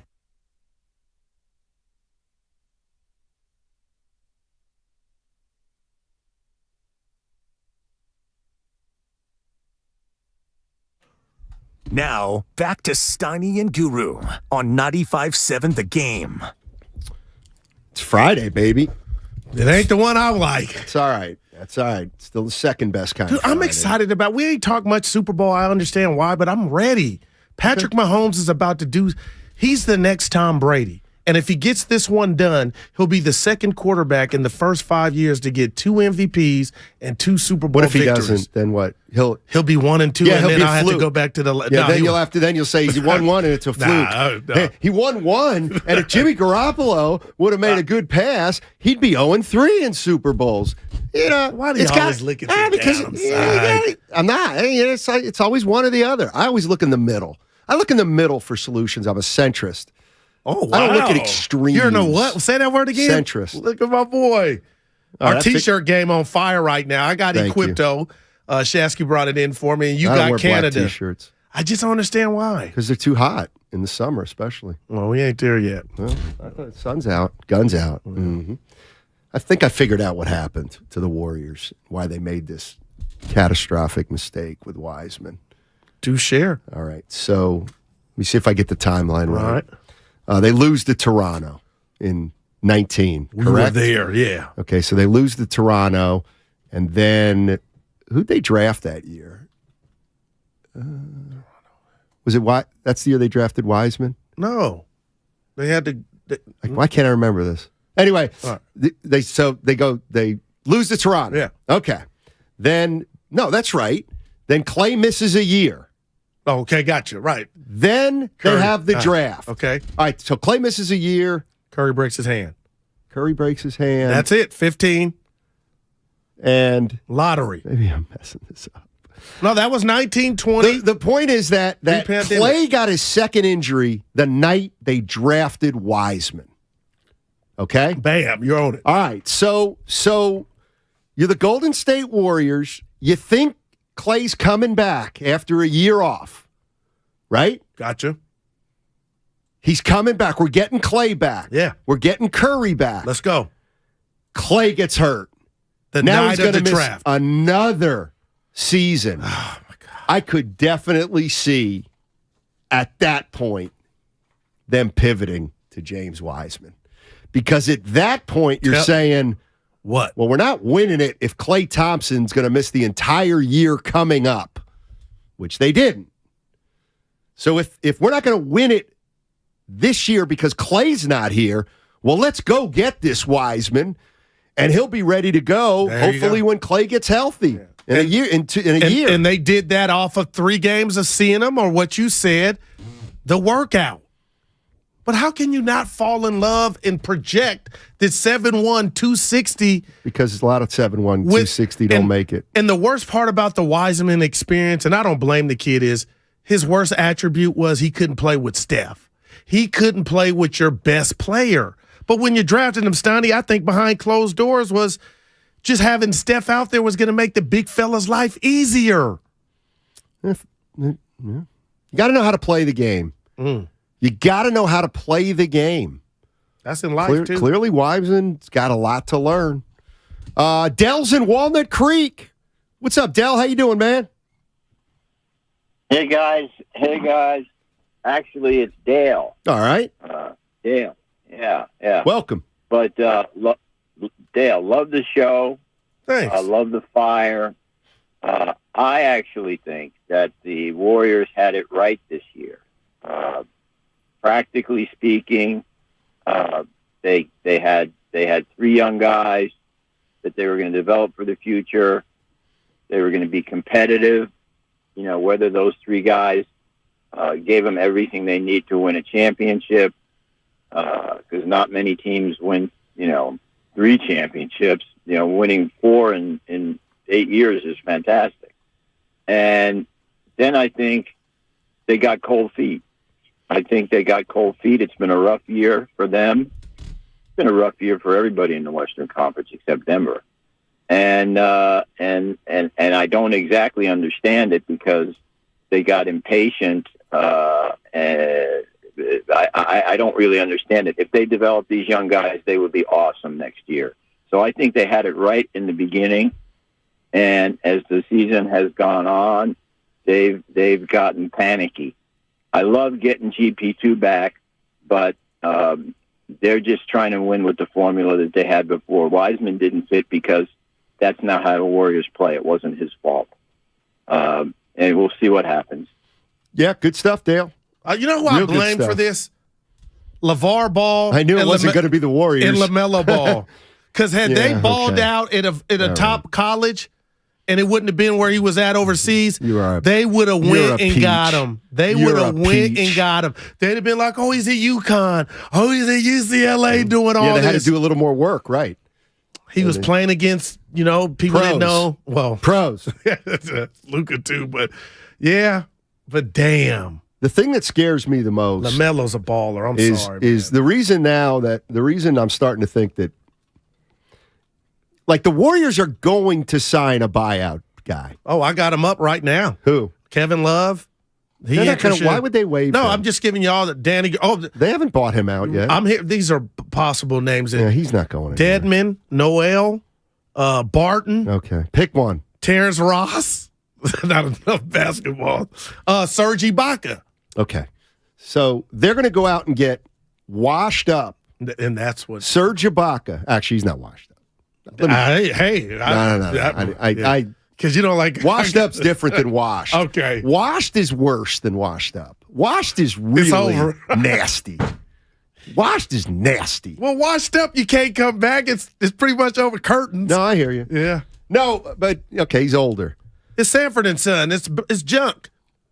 But that's the part that like the tea leaves say that the Golden State Warriors front office thought so little of Wiseman that they weren't even comfortable with him being the emergency center like Ibaka will be, or like whoever it is they sign will be. But they'll have more experience than Wiseman. But that's all they wanted from Wiseman. Okay. Oh, man. That's all they would have needed from him. Give me a double. You're making it worse. You're right. Oh. Kyle's in Santa Rosa, my old neck of the woods. What's up, Kyle? How you doing? Hey, what's going on, Steiny and Goo? How are you guys? Hey, I got a question for you, Kyle. You ready? Yes. Did you ever eat at a Chinese restaurant up there called Gary Chu's? Absolutely. Yeah, right across from the old Press Democrat. Yeah. Absolutely, dude. Absolutely. It's funny. I was gonna. I messaged a couple weeks ago, and I wanted to ask Goo if he went vegetarian because I offered him a place to come shoot some deer this deer season, but I never got an email. What? He's the guy who wanted you up at like range 1C or whatever. I give our producer Evan the email. Man, I was telling my pops I was waiting out. I said, people call and just talk. Oh man, I remember this guy. Yeah. You were rolling your eyes about him inviting you in a little town called Yorkville, in between like Cloverdale and Bragg on Highway 128. Would love to have you, man. Hey, get an email to my producer. I'm getting goosebumps. Question for you guys though, and this is just. Obviously, you guys are the professionals, but do you think at all the coaching staff and the Warriors, when they looked at Wiseman, obviously KD was out the door, do you think that they were just hoping with the body type and the length and that they were obviously not going to get a KD because he's a once-in-a-lifetime player, but something close to that? It's a shame. But thank you guys, man. Listen to you every day, and I'll leave the email. Let's go. Okay. I was smiling. AJ Cruz on YouTube. Guru probably got the message and forgot. I did not. No, remember you got the message and you were like, this guy thinks I'm driving up 2 hours. Yeah, but please. Hey, see that? You can't do that right after. I just did it. That ain't going to get you I'm just kidding, Kyle. Yeah, thank you. Dude, I'll go. Me and Norm. There's no place you'll go if there ain't a meal included. You ever road hunt? Huh? You don't know what that's like. Your dad What's driving. A road hunt? No, hunt. Road hunting. I don't even. In the morning, know. we get out what there 4 or 5 in the morning, out in the actual wildlife, and he'd sit on a stump. I'd be about 500. Why is it called road hunting? Because road hunting was later in the day. Pops would be driving. Okay. I'd be in the back with my rifle. In the car? And I'm on the top of in the back of the truck. And then I tap the top of the cab when I see a buck. Pops will stop. And then I look. I missed a lot. But yeah, we try to get some venison. You're driving around in a truck trying to get a deer? Yeah, 4x4. How tough is that? Dude, it's tough because you got to have. Like playing against a homecoming opponent. Steiny, dude, the deer are smart. It ain't easy. And you got to be a good shot to shoot from the back of the truck. Dude, I wish you can't use the You can't. It's called road hunting. You can't be out there all day. You got to go eat. I don't think it's legal, first of all. I don't think road hunting's legal. They have game wardens that they supervise. They're the refs. There's 3 kinds of hunting you can do. The one where you sit in a tree and you got to keep your mouth shut. Early in the morning. All right. Well, then the kind when you're kind of on the prowl, you're stalking, right? And then there's road hunting, where you see other road hunters. You pull over. Hey, how you guys see anything? No, saw a deer about 8:30. Dude, come on. Saw a deer about 8:30. Yeah, gotta wait. You tell your little war stories. It's road hunting, Donnie. You can't always be in the bushes all day. Yeah, you pack a sandwich. We trying to get food. God, I wish you could come with me. Yeah, that's all right. I don't like the road hunting. I didn't even know that existed. It's part of the Sounds game. pretty easy to me. That's what's so funny. Let me ask you a question. So I take it you can you can drive like 100 miles an hour? No, why would you if you're trying to shoot something? You got to go slow. You go 100 miles an hour to get up to the deer stop and then pow. You go slow. Dude. I got to believe you've scared off more deer than you've killed. Norm will probably tell you that too. Let's go to E.T. E.T.'s in San Francisco. What's up, E.T.?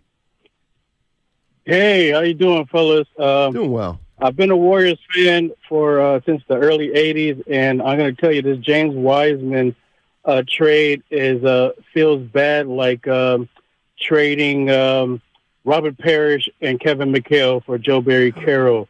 Damn. Like trading Mitch Richmond for Billy Owen straight up.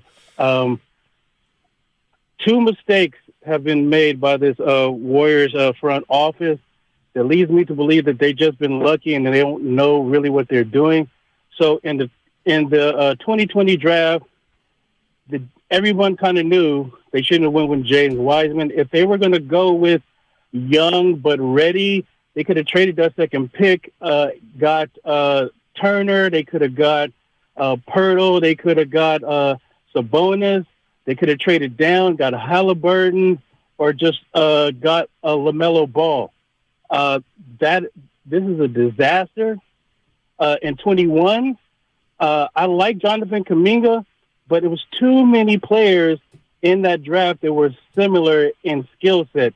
They could have traded down and I'm using what Bob Meyer said. He said that the offers for the 2021 draft was mostly just draft picks. Okay, you should have took the draft picks. Trade down, give me Trey Murphy III, a ready-to-plug-and-play 3-and-D wing. Give me Franz Wagner, and this team looks way better than it does now. You don't think Kuminga's going to be a future All-Star? No. I think he could be, but maybe the Warriors got cold feet. There's 2 timelines. I would Steiny. I don't know why the Warriors went with this 2 timeline with unproven projects. If you're going to get cold feet, they got cold feet, and Kuminga is not better than Trey Murphy III, and he's not better than Franz Wagner. He's just not right now. Maybe in the future he might be. But let me tell you this: the only way I would feel good right now about this James Wiseman trade is if they took a real shot in the dark, maybe traded Wiseman and Moody and try to get Jonathan Isaacs and Bol and maybe Terrence Ross, and then routed Terrence Ross and a million second rounds for GP2. I would. All right, E.T.'s got some ideas. Baby Steiny. But dude, the 2 timelines, Bob. Remember how he came on? He was like, I want to give you credit for the 2 timeline thing, but they didn't look at it like that. They needed immediate help, and they thought these kids could do it. And I still think Moody can help them if he gets the opportunity. And we don't know what's down on the horizon. I think Moody can gobble up minutes and be pretty non-productive. Then we can't put you in the game. Well, that's your mindset. He didn't make any mistakes. Right. Won't hurt you. What's his highlight? Playing against Dallas last year. I can't remember. I remember Patrick McCaw made a layup down at Jordan Bell started the finals. Exactly. Yeah. Exactly. Dude, I can't wait to this. Which is a Super Bowl? No, the bet's over. Our bet. Like, who's going to be in the final? Who's going to beat the Dubs 4 out of 7? Now, nobody. What are you going to say? Because this will make me order a double. They got to get there. but they're going to get there. They're going to make the playoffs. Dude, they got to get there. They take care of L.A. tomorrow. Okay. You seem to feel very confident, and yet Brian mentioned the Clippers. They improved too, Stoney. Kawhi is playing. He ain't what he was in. Where you going? You know where I'm going. Clippers got a lot better. Let me tell you something. They lost Reggie. They got Mason Plumlee. Oh, your guy. Look at his numbers this year. Hey, he has improved. Has improved. He's a damn good center. He's making foul shots. Is he doing the left-handed thing, huh? Yes, he is. Man. Here's all I know about Mason Plumlee. He stripped Draymond Green's ass this year in the front court. He picked Draymond Green's pocket. Woo! Remember that? No, I don't. Of course you don't. You wouldn't say that to because it was a defensive play. Please. Stoney, oh, my goodness. Joe's in San Francisco. Hey, Joe, what's going on, man? Hey, how's it going, Steiny and Guru? Dynamite. And Guru, you were killing me, bro. What I do? Road hunting, you got to be 500 feet off any road. Oh, I hope you don't think I'm on the highway hunting. It's illegal? No, it's we hunt D5, Angels Camp. We're in the midst of it. We're up way high. Road hunting is legal. But you can't shoot from a vehicle. But anyways, as far as GB2, I'm glad he's back on the team. The defense was sorely needed, and I wish Wiseman all the best. He, hopefully he can get his feet underneath him over in Detroit, and I'll be pulling for him for that. But GB2, the defense we definitely needed, and we needed somebody that could protect, play some good D on that backside there. But that's all I got. But, Goo, you're funny as hell, man. You got me laughing. Right, but I don't want to be funny. Listen. You're not. Okay. You're a felon. No. Is what you are. Do you think you could actually hold the gun and shoot at a target while the car's moving? It doesn't matter if the car's moving. Nobody would do that.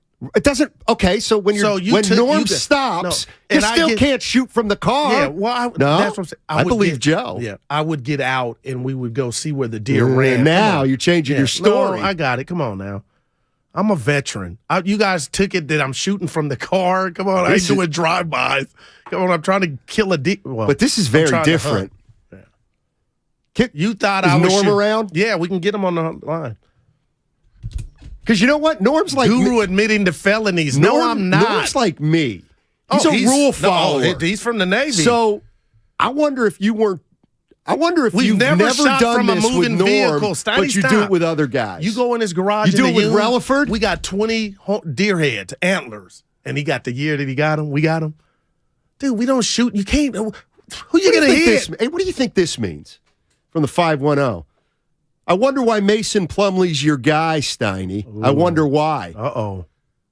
Is that an implication because he's white? First of all, I hate most white players. He must have struck a chord. I hate most white players. You love Bird. That's one guy. Go ahead, Evan. No, I thought it was because you might have thought he went to a Division III school or something like that. Plumlee went to Duke. He was running material. You didn't get it. Yeah, no. All three of them, I think. Again, cha-ching. Evan, you understand what I was saying about the road hunting, right? I would say nothing that would implicate you in this matter. There's no implication needed. You know what? What a joke. You go to the ranges, you don't do that in the car. It ain't mobile.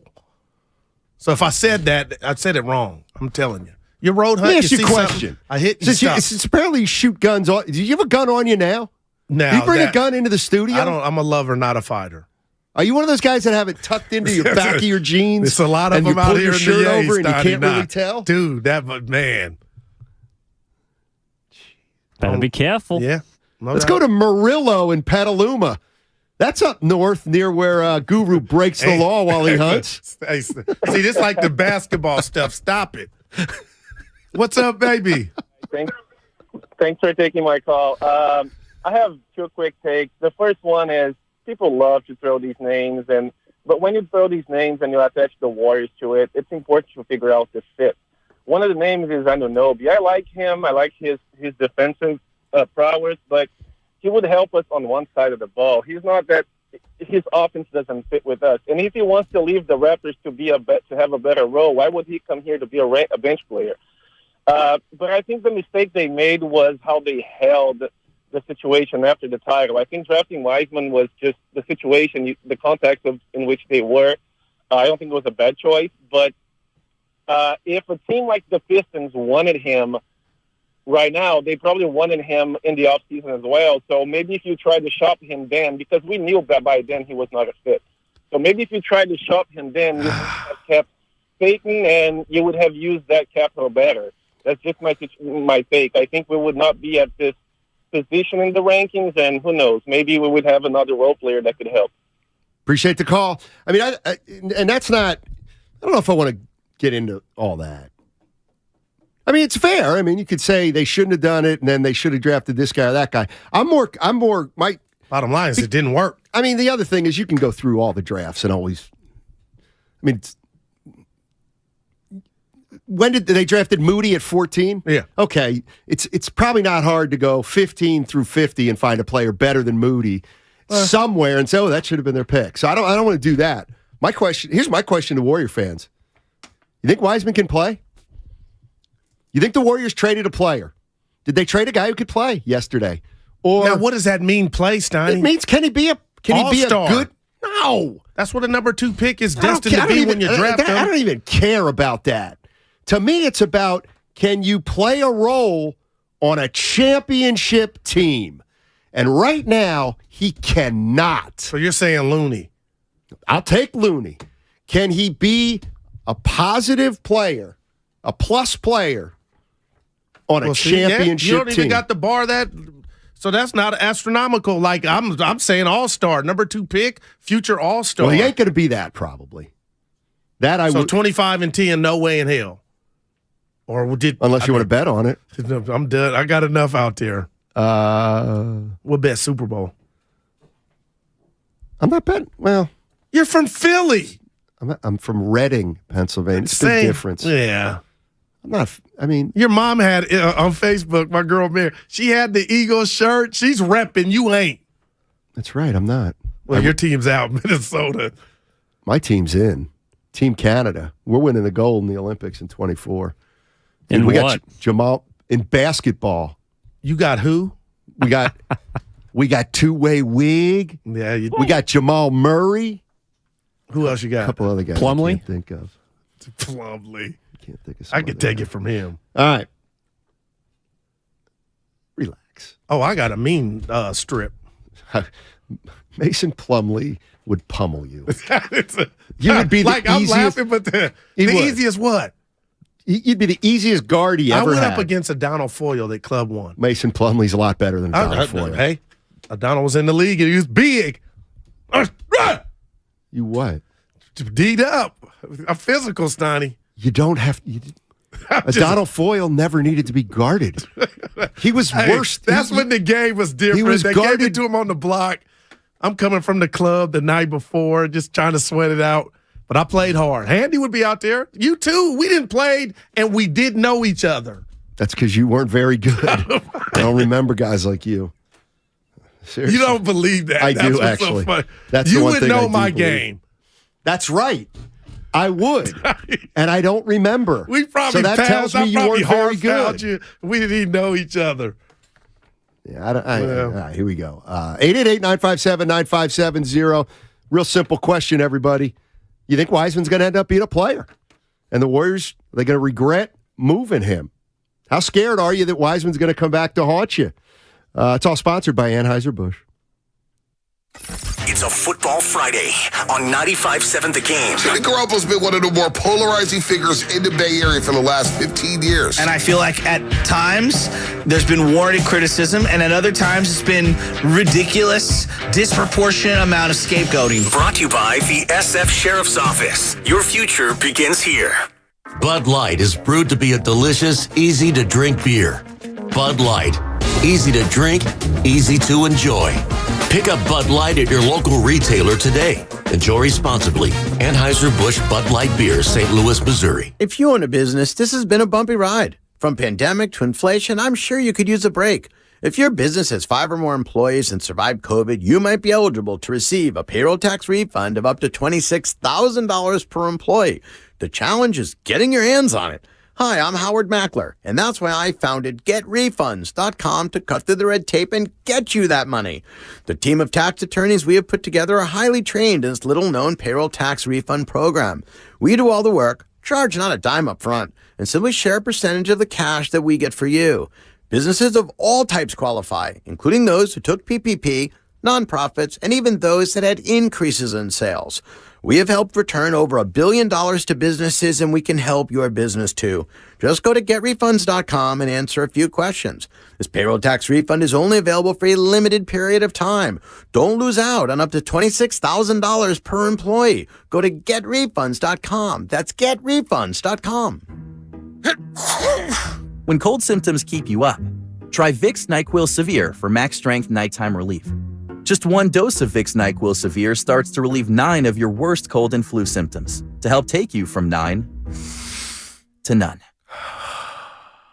Get some rest and feel better with Vicks NyQuil Severe. The nighttime sniffling, sneezing, coughing, aching, sore throat, stuffy nose, fever, best sleep with a cold. Medicine. Use as directed.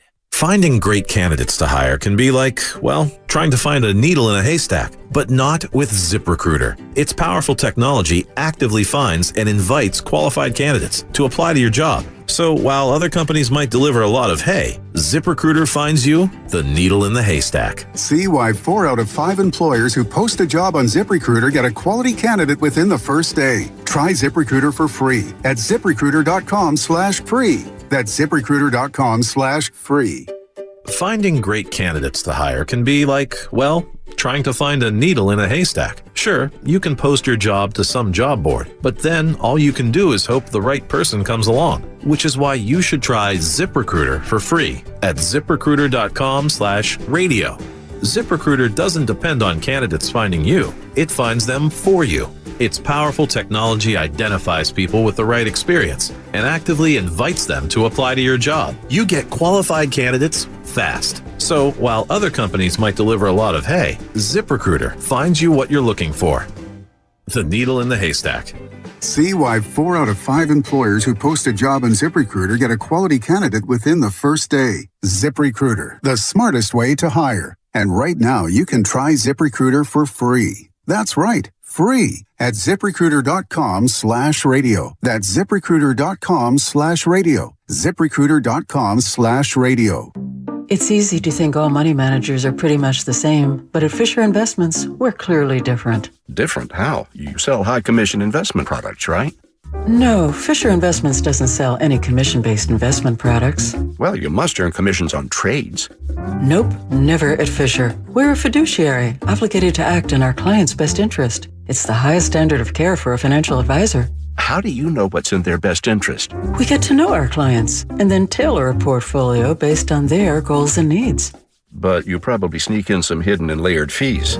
No, we have one transparent management fee structured so we do better when our clients do better. Wow, you really do look out for your clients. That's because our top priority is helping them achieve a comfortable retirement. It might be why most of our clients come from other money managers. Visit FisherInvestments.com to find out why investors like you switch to us. Fisher Investments. Clearly different money management. Investments and securities involve the risk of loss. This week at Macy's, find Valentine's Day gifts for all your loves, like fragrance gift sets they'll adore. Plus, take an extra 15% off with your coupon or Macy's card. On top of beautiful jewelry finds, now 35 to 70% off. And 25% off decadent chocolate from Godiva. Macy's Star Rewards members earn on every purchase except gift card services and fees. More at Macys.com/Star Rewards. Savings off sale and clearance prices. Exclusions apply. Every small business owner knows business happens everywhere. The office, the warehouse, or on the road. And no matter where it takes you, there's one solution to help your business thrive. Comcast Business Complete Connectivity. It's the largest, fastest, reliable network with advanced gig speed Wi-Fi and cyber threat protection in one solution. Get started for just $49.99 a month. Plus, add Comcast Business Mobile and you can save up to 60% a year on your wireless bill. And ask how to get up to a $750 prepaid card. Flight 291 is now aboard. Yep, you're going places. And when you get there, be ready to do business. The complete connectivity solution from the company that powers more small businesses than any other provider. Comcast Business, powering possibilities. Ends 2/21/2023. Restrictions apply. Requires EcoBill and AutoPay. New 50 megabits per second internet and Comcast Business Security Edge customers only. Equipment taxes and fees extra. After 12 months, regular rates apply. Gig internet required for gig Wi-Fi. Mobile Savings compares pricing of top 3 carriers. You're listening to 95.7 The Game, KGMC FM at HD1 San Francisco. Always live on the free Odyssey app.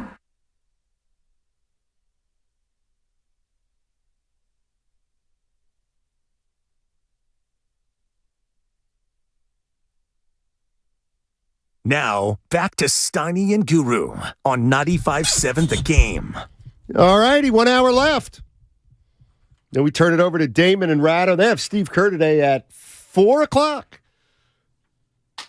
Steve, now that it's all said and done, hey, Steve, how much did he stink? Look at your smile. How bad was Wiseman? Seriously.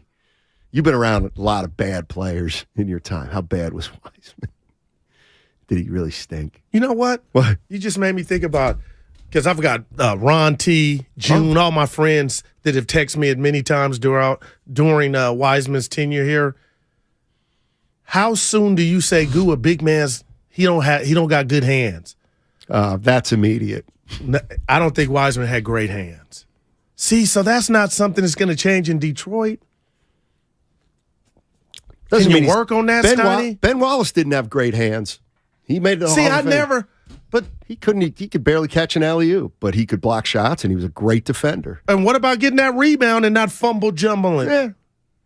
I don't think Ben Wallace he's in the Hall of Fame, right? You can't be a great offensive player if you don't have great hands. Man. I don't think. Man. Maybe I'm wrong. Maybe or play wide receiver. What? Or play wide receiver with cup hands. Well, what about what's his name? Aguilar. I think. You ever see that? That Philly guy who was saving the babies, and they were throwing the babies out the window. And he said, "Yeah, we caught him." Like seriously, it was a fire. They were throwing babies out the window. And he said, we caught him, not like Aguilar. That's pretty good. I think Deebo Samuel had a lot of drops last year, right? Yeah, but that's okay. He can ha-ha. We don't care. He was on First Take. Yeah, I know. Go ahead. I know. I'll have to say it because I know you won't, because it's a hometown team. 49ers need to stop talking. No, they're stop talking. People are asking them a question, and then pay your respect to the team that kicked your ass, and say we hope to get them back next year. Now the defense, we would have beaten them if this. Come on. Look, now, if any other fan base did that, you know damn well, as a 49er fan or as a Cowboy fan, you'd say sour grapes. And that's what the 49ers are engaging in. Only one sector of the team is saying the one common theme that we all know. No, Deebo, the offense didn't get a chance. And they could have blocked.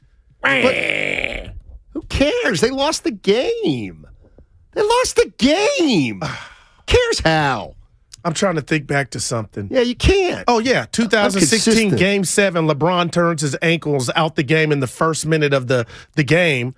The Warriors win, but wouldn't any basketball savant say we got robbed? No, for the game. It's the last game of the year, Game 7.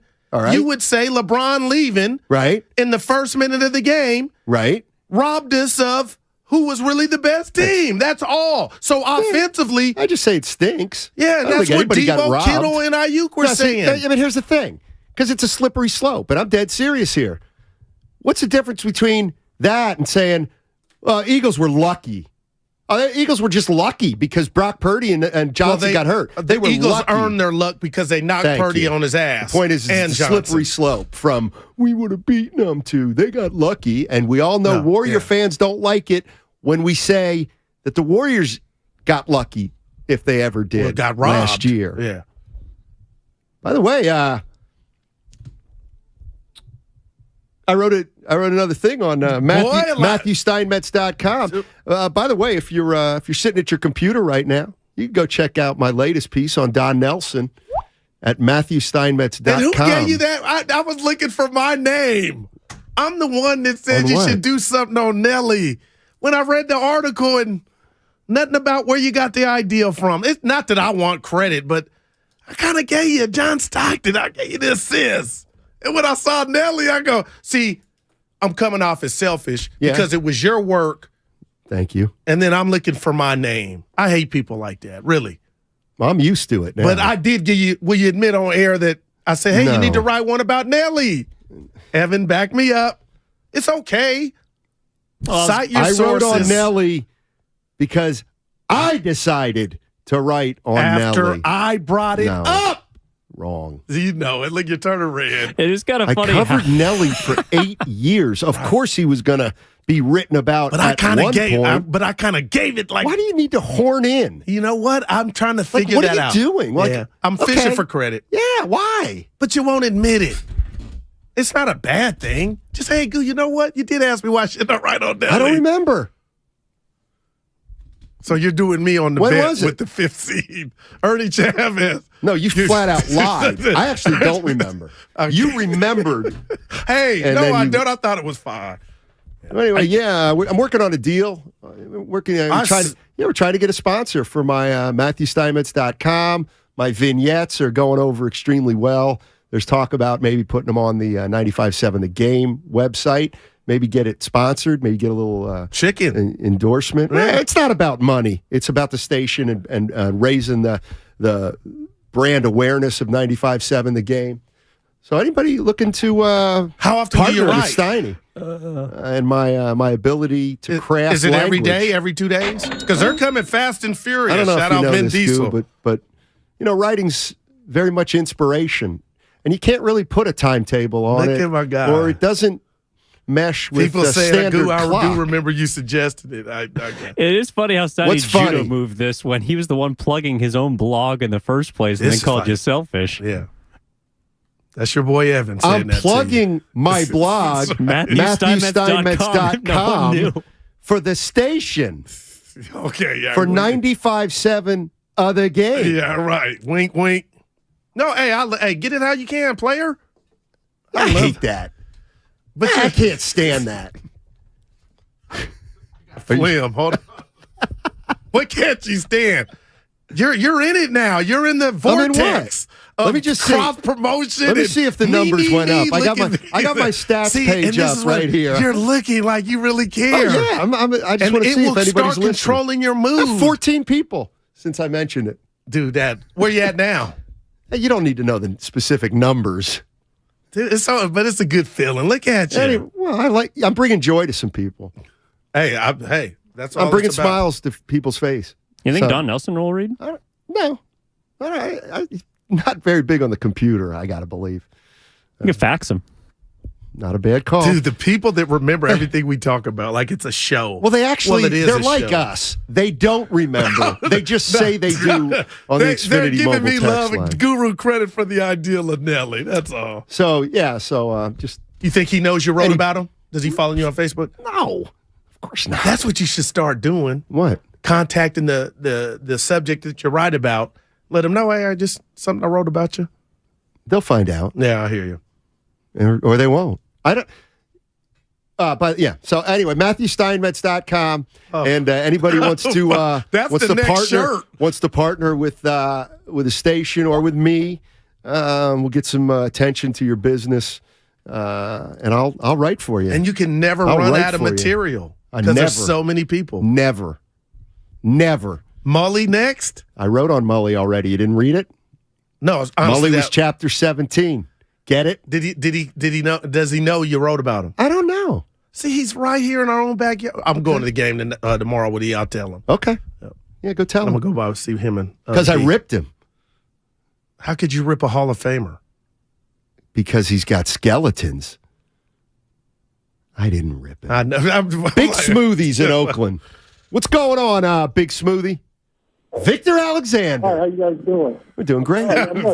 Listen, man, I'm a regular caller on NBA radio. I gotta admit, man, some of the stuff I'm hearing from you guys, I don't listen to you too much, but man, some of these opinions, it's like you guys. Now, I know Guru knows basketball, but some of the stuff I'm hearing. Give us one. James Wiseman has been sent to the East.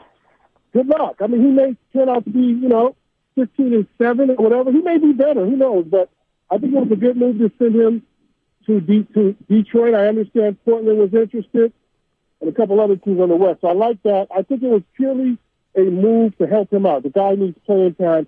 Hey, I like the fact that the Warriors had to eventually admit the mistake. I wish he would have been a little sooner, but hey, at least they didn't remain prideful and act like he was going to work out for them.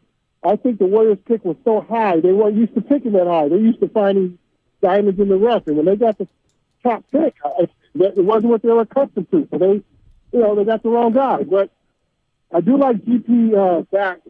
Thanks, Big Smoothie. Appreciate it. Oh, you let him go. I was having trouble understanding. Well, It was muffled. Yeah, but I heard it loud and clear. His premise was he's been hearing some observations that I deemed that he was saying that were off or unfounded by you and I in regard to Wiseman, and I feel like he wants to throw a tea party for the Warriors for sending them to Detroit. Big Smoothie, Vic Alexander, that's not how this thing works. You got to pay the piper. You'll pay it. They'll pay it with the pen, the talking heads, because I don't care what you were doing for him to bubble somewhere else. The fact that you couldn't get him to pop here in Golden State is what we're talking about. And to be honest, is all that I care about. I'm rooting for the kid, but man, it sounded like he was giving the Warriors a pass.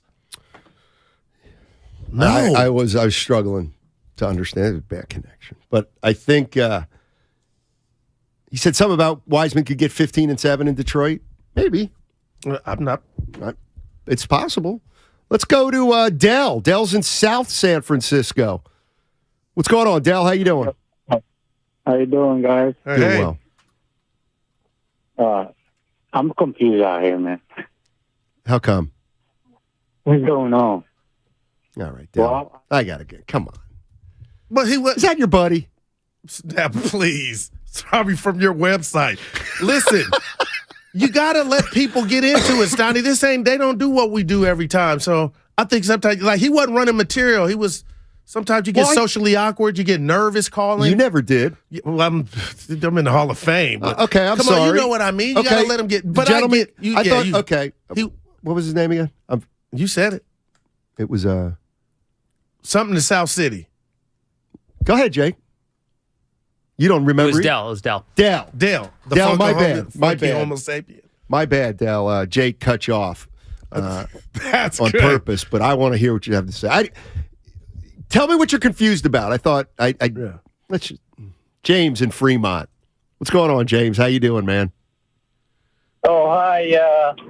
Hey, guys. Hey, Matt, I always like the pessimistic view on the Warriors. You actually, you're keeping it real. So Thank you. Really appreciate it.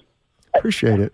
Somebody's got to do it. I just wanted to kind of chime in. I think historically the Warriors, and just wanted to discuss James Wiseman. Historically, the Warriors are never good at picking really high in the draft. If they do end up with a high pick, it never really works out. And then also, I think there's always a notion that you always pick for skill and not need. So I guess LaMelo Ball wasn't a fit, but then skill-wise, look what he was doing in Charlotte. And then also, it kind of boils down to me that we actually got GP2, and we spent our number 2 pick in getting him back. So just taking your thoughts on those things. Thanks. Appreciate the call. That's James. Just imagine if you hadn't got GP2 back. I mean, still, getting GP2 back right now for the meantime is healthy. everything. Okay, that's for everybody, but I'm with you. Kevin Durant Do we is know not if ready to has he go. passed his physical? I got to believe he'll be out there tomorrow night. I would think so. That's an ABC game, Lakers. But, I mean, that's the looking at it on the bright side, right? Sure. Oh, here we go. Dell's back in South City. Hey, my fault, Dell. What's going on, buddy? What's up? Hey. Hey. So what's going to happen? I mean, all of a sudden things change on the Warriors, and then I'm supposed to, I don't know. I mean, as much as I don't like this lingo, but yeah, I'm going with the flow, trying to get this handled. But Super Bowl tomorrow. What's up? Yeah, thanks, Dell. Appreciate we were able to get you on. And the Super Bowl Sunday, Dale. That's your fault. No. I'm going with the flow, too. I think the Warriors got better. Obviously, they got a player who could play. Hopefully. Let me ask you this: where do you think this come from? And I'm gonna give you a disclaimer. I need you to assess your partner, because there's stuff that just makes up people. Yeah. And it's just stuff that we can't control. Right. You know what I mean? I totally get you. I forgot what I was going to say. Wiseman. I don't think it was about Wiseman. Because you said, and I keep going here, Goo, they should take the best player. And at the time, the best player was LaMelo Ball. And imagine him in a Warrior uniform. And if you're going to say he didn't fit passing to the Splash Brothers, please, man. You're running with my pick, huh? Oh, yeah, because I'll never forget it. I was like, you kind of swayed me, like, man. So, yeah, if you thought LaMelo didn't fit, how the hell were you going to think Wiseman was going to fit? If a big was not, that wasn't you didn't need that for this system to run on high octane. And you went and got something you hadn't had since Chris Webber, and now he's gone. And I don't think bringing Gary Payton for this year, yeah, but next year starts, Steiny, the offseason, the impact of missing on James Wiseman will be the first year Steph Curry's gone. The year after that, that's not the year for 8 after years, that. according to people in the Bay. I said, well, Steph, yeah, he'll leave when he's ready. But you know what I mean? You want to pass the baton. Who's it was going to be perfect.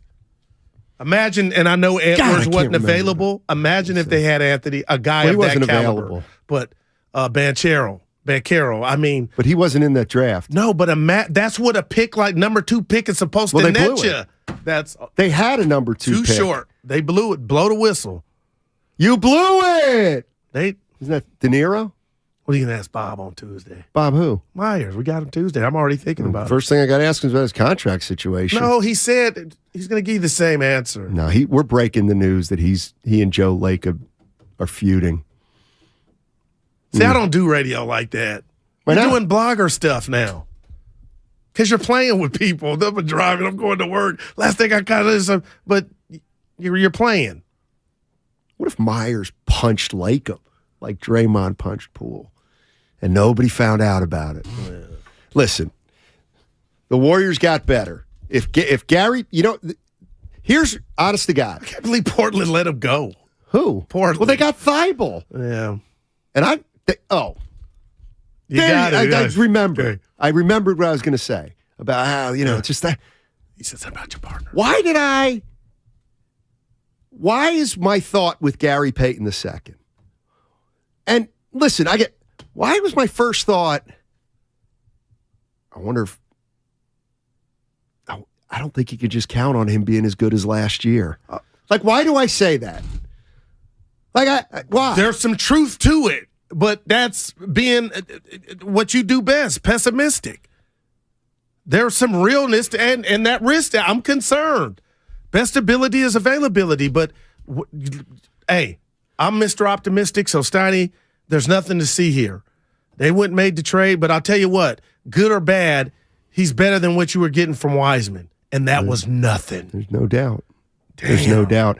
I read Tim Kawakami today in The Athletic. He said something he had something that was very interesting. I must have missed it. No surprise there, Simon.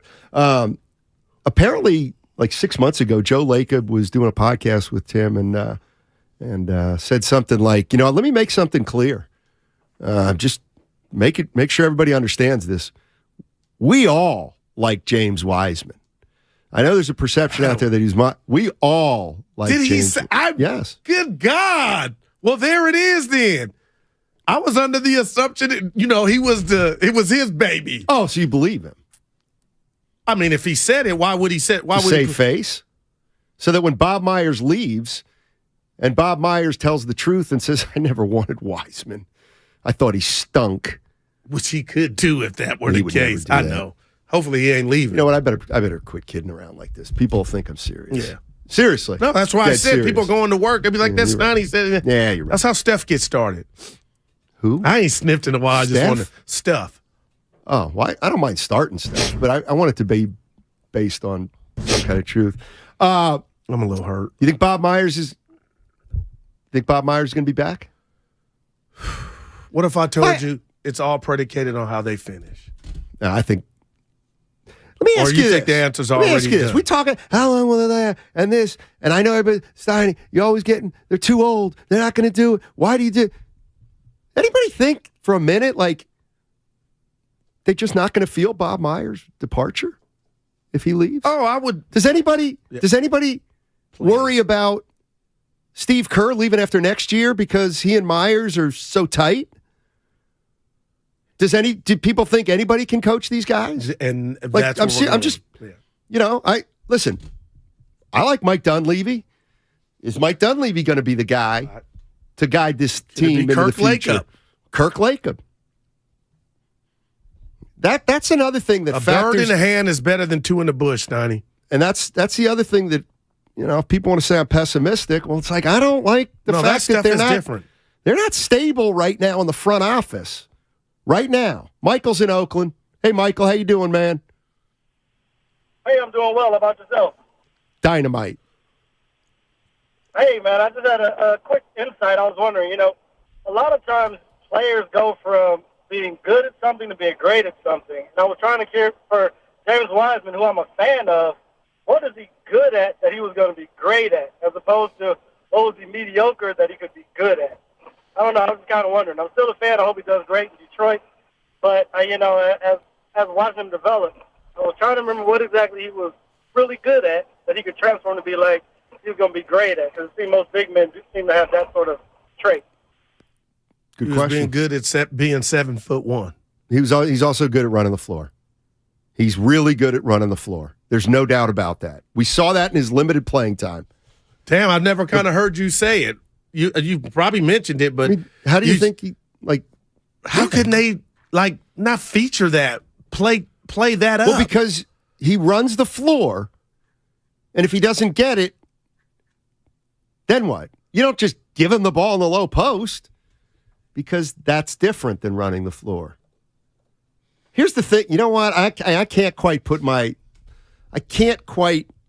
put it into words, but the thing I hated most about Wiseman when he first came into the league, him shooting threes. I don't know why. Because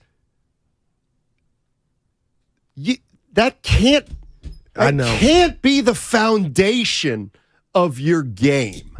And if you you're think 7-1. Yes. How many because the great bigs do it, but they do it a little. Yeah, no doubt. Even the great bigs who can do it don't do it all the time. Like, you look at how great, like, think about how Wiseman's not even close to Embiid. Not even in the same stratosphere. Embiid takes too many threes, as great as he is. Oh, there's no doubt.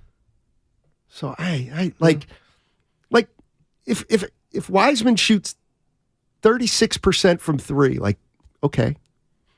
What is, like, you want some other impact? Yeah, I do. Do you have James Wiseman stats up there? No, I'll bring it. Why not? I thought I asked you to get him up there. Because he's on Detroit. Hold on, let me do this real quick. James Wiseman, rookie year. Well, and you know what? This is the Steve Kerr double digits and four rebounds, right? Or 6 12, rebounds. This is his 12 and 6 year. Man, how many threes? That was his rookie year. This is when you He was only taking one a game. But still, 12 and 6? 39 threes. In 37 games? Hold on a sec. That's not a dump truck, man. That's not something to give up on. He shot 31.6% from three. Okay. Why is he even shooting a three? Why is he even shooting 1 3? But 12 and 6, that's what we need to talk about. Like, what if you just enhance that somehow? Well, he got hurt. That season, he got hurt. Not a winning player right now. He could be. All right, 888-957-9570 is the number. It's almost Friday, everybody. I mean, like, the real part of Friday. Damon and Ratto coming in a half hour. And the next segment, the last segment of the weekend, we brought to you by the Department of Healthcare Services. Life is uncertain. It's okay to feel stressed, anxious, worried, or frustrated. CalHope can help. Access CalHope's free and secure mental health resources. Call 833-317-4673 or live chat at calhope.org. So, the other day, I bought an extremely chatty... Boring story time! Make that an extremely catty cockatoo. You're welcome! Apparently, the pet store won't take it back. But, hey, I'll manage. I love that for you! Just like I manage without home internet. No, you don't! Sure, my mobile hotspot is slow and makes streaming shows unbearable. Aw, Bertie likes to stream! But I'm making do. Oh no, who's this? My lady friend! It's mating season, duh! No home internet? It's not that bad. No, not there! It is that bad. Don't settle. Get Xfinity Home Internet for just $19.99 a month for 1 year with a free streaming box. Call, click, or visit a store today. Restrictions apply. Not available in all areas. Requires paperless billing and auto pay with stored bank account. After 12 months, regular rates apply. Offer ends 2/21/23. Boxer & Gerson, Northern California's premier workers' compensation law firm, helping injured workers get their lives back for over 40 years. Visit Friedman's Appliance in Pleasant Hill to see Signature Kitchen Suite's full line of luxury built-in appliances, including the first Pro range on the market with built-in sous vide, induction, and gas all on one cooktop. And now it's easier to build the kitchen of your dreams with the Dream Suite Savings Program with additional bonus rebates. You can see all of the Signature Kitchen Series appliances displayed beautifully in live working vignettes at Friedman's Appliance in Pleasant Hill or at friedmansappliance.com. Paid for by Bottom Line Capital. Attention all U.S. business owners. Was your company impacted during COVID? If you had over 5 full-time W-2 employees during the pandemic, you may be entitled to up to $26,000 per employee. That's right. If your business employed more than 5 full-time employees in 2020 or 2021, and your business was affected by the COVID pandemic, you may be eligible for up to $26,000 per employee. To check your company's eligibility to receive $26,000 per employee, call 800-793-0135 right now. We have already secured millions of dollars for businesses just like yours. There is no upfront cost to see if your company is eligible. Just call 800-793-0135 and find out for free how much your company can claim. This approved payroll tax refund program from the United States Treasury Department is for any business who kept employees on payroll during the pandemic. Best of all, these funds do not have to be paid back. Do not miss this opportunity to claim your company's refund. Call 800-793-0135. 800-793-0135. Join us at Odyssey as we all do our one thing, together millions of things for our planet. Give your sweetheart an experience rather than a gift, like a night out for dinner or a couple's massage. When we each share our one thing, it becomes a million things for our planet. What's your one thing? Toyota, the MVP of MPG. With class-leading MPG and more hybrid models than any other brand. Toyota, let's go places. Without the ones like you, who work tirelessly to keep things running, everything would suddenly stop. Hospitals, factories, schools, and power plants, they all depend on you. No matter the weather, emergency, or time of day, you're the ones who get it done. At Grainger, we're here for you with professional-grade industrial supplies. Count on real-time product availability and fast delivery. Call, click Grainger.com, or just stop by. Grainger, for the ones who get it done. You've got advanced prostate cancer, but you're not waiting around. You want straight talk. The facts about Orgovix. Orgovix Relagolix 120 milligram prescription tablets is a treatment for adults with advanced prostate cancer. Fact: Orgovix is a different kind of androgen deprivation therapy treatment, a pill, not an injection. Orgovix may cause serious side effects, including a heart condition called QT prolongation. Tell your doctor right away if you feel dizzy, faint, have a racing or pounding heart, or chest pain.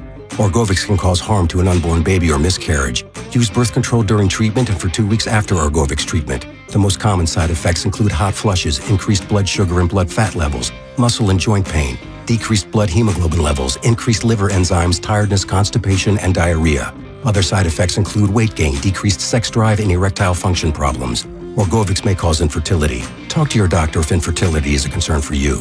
Go with Orgovix. Ask your doctor. For more facts, visit gowiththefacts.com. Nature Valley has helped restore access to 10,000 miles of national park trails. And we're on our way to restoring even more, because every mile is a new memory. Life happens out there. Nature Valley.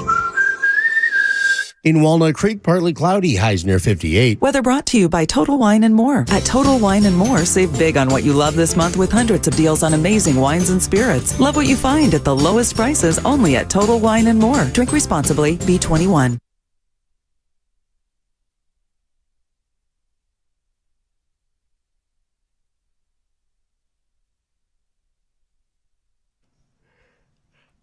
And was assisting people down. My man just started throwing babies out the window. We was catching them, unlike Aguilar and his mishaps. I like to put that out there. Now, unbelievable. Back to Steiny and Guru. Oh, the poise. 95.7 The Game. The poise of that guy. That is a Let me tell you something. by. Let me tell you something. Damn. This is where I am. And the baby. This is where this is where MatthewSteinmetz.com. You gotta be proud to be from that area. That a guy could pull that off. Let me set the stage. Wow. There's a fire in a building in Philly. It's no joke. They're throwing babies, live babies, out the window. All right? Happened on a Sunday or Monday night. Wow, man. And our guy is catching the babies and saving their lives from the second story. Something out of a movie, man. And they interview him, and he references Aguilar, who had a couple drops for the Eagles. He was salty. You can only make that joke. I don't think Aguilar thought it was a joke. If you have 3 receptions, you get 3 targets, you better make 3 catches. Man, he went there. By the way, Matt Steinmetz, Darryl the Guru Johnson. If you're looking to catch up on some reading, go to MatthewSteinmetz.com. We need to build that in the rejoice. Let me see if anybody's. No, I'm rooting for you. No, go ahead. What you got? More subscribers? No, I don't have any subscribers. By the way, if you just joining us, it was a special guest earlier and wonderful guest. It was a real guru, Guru Prasad, and that means in the Indian language, gift of the guru. So we actually had a real guru on the show earlier, and Darryl, who he will be known as from this point on, Darryl, the reason I have such an affinity to Guru Prasad, gift of the guru is what that name means, is because, I don't know if you know this, but not my name, Matthew, you know what that means? King. Gift of God. So Matthew means gift of God. Guru Prasad means gift of the guru, so we have something in common. Well, you and myself and Guru Prasad. For 408. Yeah. I'm the P. Franklin prodigy. Yeah. Nobody remembers him. Nobody knows who he is. He's the inventor of this medium, sports talk radio. I called in. You think demographic cares about it? And he dubbed me the guru. And then he flushed you. That he did. He flushed a lot of people. And he embarrassed you. No, but please. Why'd you let him humiliate you? I came to where he worked at. I don't know if you did that when he was leaving. I didn't. Got a car accident on the way, didn't make it. Oh, see. On the bridge. This is what you did. Like, I'm joking around, and now he's like, Steinmetz is laughing at Guru. He almost got in a fatal accident. Steinmetz is the kind of guy that laughs. Oh, no. Yeah, come on. I know you got a soft spot. Dude. We'll go. Well, yeah. You know I like to play the ponies and bet. I did. We need to bring back Lock of the Day. I'm on fire. That's my MatthewSteinmetz.com. Banker Brian. See, I will never support MatthewSteinmetz.com again. Oh, I got a story. It's waiting for you. Let's get to Banker Brian first. What's up, Banker? Hater. Hey, what's up, guys? I love Fridays. I'm glad that trade with Wiseman happened. You know, it is what it is, right? So have to move on. But I'm more shocked that we didn't keep Saddiq Bey. What are you guys' thoughts on him? Would you guys have been more impressed if we kept Saddiq Bey? I don't know that he was. I don't know that. I think it might have been a 3-way trade the whole time. Like, it wasn't like. No, but the bottom line, I think he's asking, would Bey have helped this Warrior team more so than GP2? Like, if you're telling me he's going to stay in a Warrior uniform Here's the for the bottom rest line. of Curry's career, then I would have. Remember, we did an exercise, Guru, who's your. Bey doesn't help you now. Saddiq Bey? Coming off the bench, Steiny? He's Being able to 23. get you, yeah. Like, how can you get 15 rid of points a a game, 6 rebounds? Oh, on Detroit. If you got to factor that in. Yeah. You don't actually. Let me tell you. You know why they didn't? Let's say they could have gotten Sadiq Bey. You know why they didn't get Sadiq Bey? I guarantee you, if they had a chance to get Bey and Payton, they got Payton. You know why? Because that's who Curry wanted, that's who Draymond wanted, and that's probably who Clay wanted. They didn't want a 23-year-old kid who's, again, who's playing on a terrible team for his whole career and now's coming to the Bay. It's got to come off the bench. And whose minutes would he be taking? Kuminga. Yeah. Well, that's the other thing. I hope people are getting braced for that. For Payton taking a few of Kuminga's minutes. Could be Poole. You ready for that? It could be Poole. Maybe. I don't know if that's a good thing. I'm just about who's not playing well. That's whose minutes. It's not just one person's name. And I'm a Poole advocate, but I have been disappointed a lot this year because he took. I've been disappointed in Clay. I mean, right now you can't be. Right now, Stanley, are you listening to the broadcast? No, the national broadcast, not just Fitz. I don't care. And the listen, numbers let me tell show you something about the national broadcast. Yeah, the numbers They don't watch show their games like we watch their games. But we January, watch every single but game. you cannot take away and you can't take away his horse bleep Clay. First month. His horse bleep first month put him in this position. Right. And why can't we acknowledge stuff that's like plain as the nose on our face? Because we're asking you as an adult to acknowledge you got he was low. You got he was in the dark place. We're asking you, anybody could kick a man when he's down. We're asking you to just not give flowers, just the immediate in the last month prior to February was January. The man put up his biggest average of his career. Right. So and he played the worst defense of his career. See, why do you go there? Because it's part of the story. It's like somebody getting married and you're like, hey, we need to plan your funeral. I'm right here. Yeah. It's like, hey, you're getting married. I know it's good. Hey, we got to plan your funeral. It's about telling the whole story. That's what it's about. It's about telling the whole story. And Klay Thompson can be making shots in January. Well, guess what? He's one of the reasons that they're stuck at 500. And but nobody was saying, hey, it's over just because he was having some success in January. The thing was, turn that louder. See, this is the thing that 415 nailing it. But Clay wasn't even in shape when he got here. Clay didn't play basketball all summer. Do you hold that against him?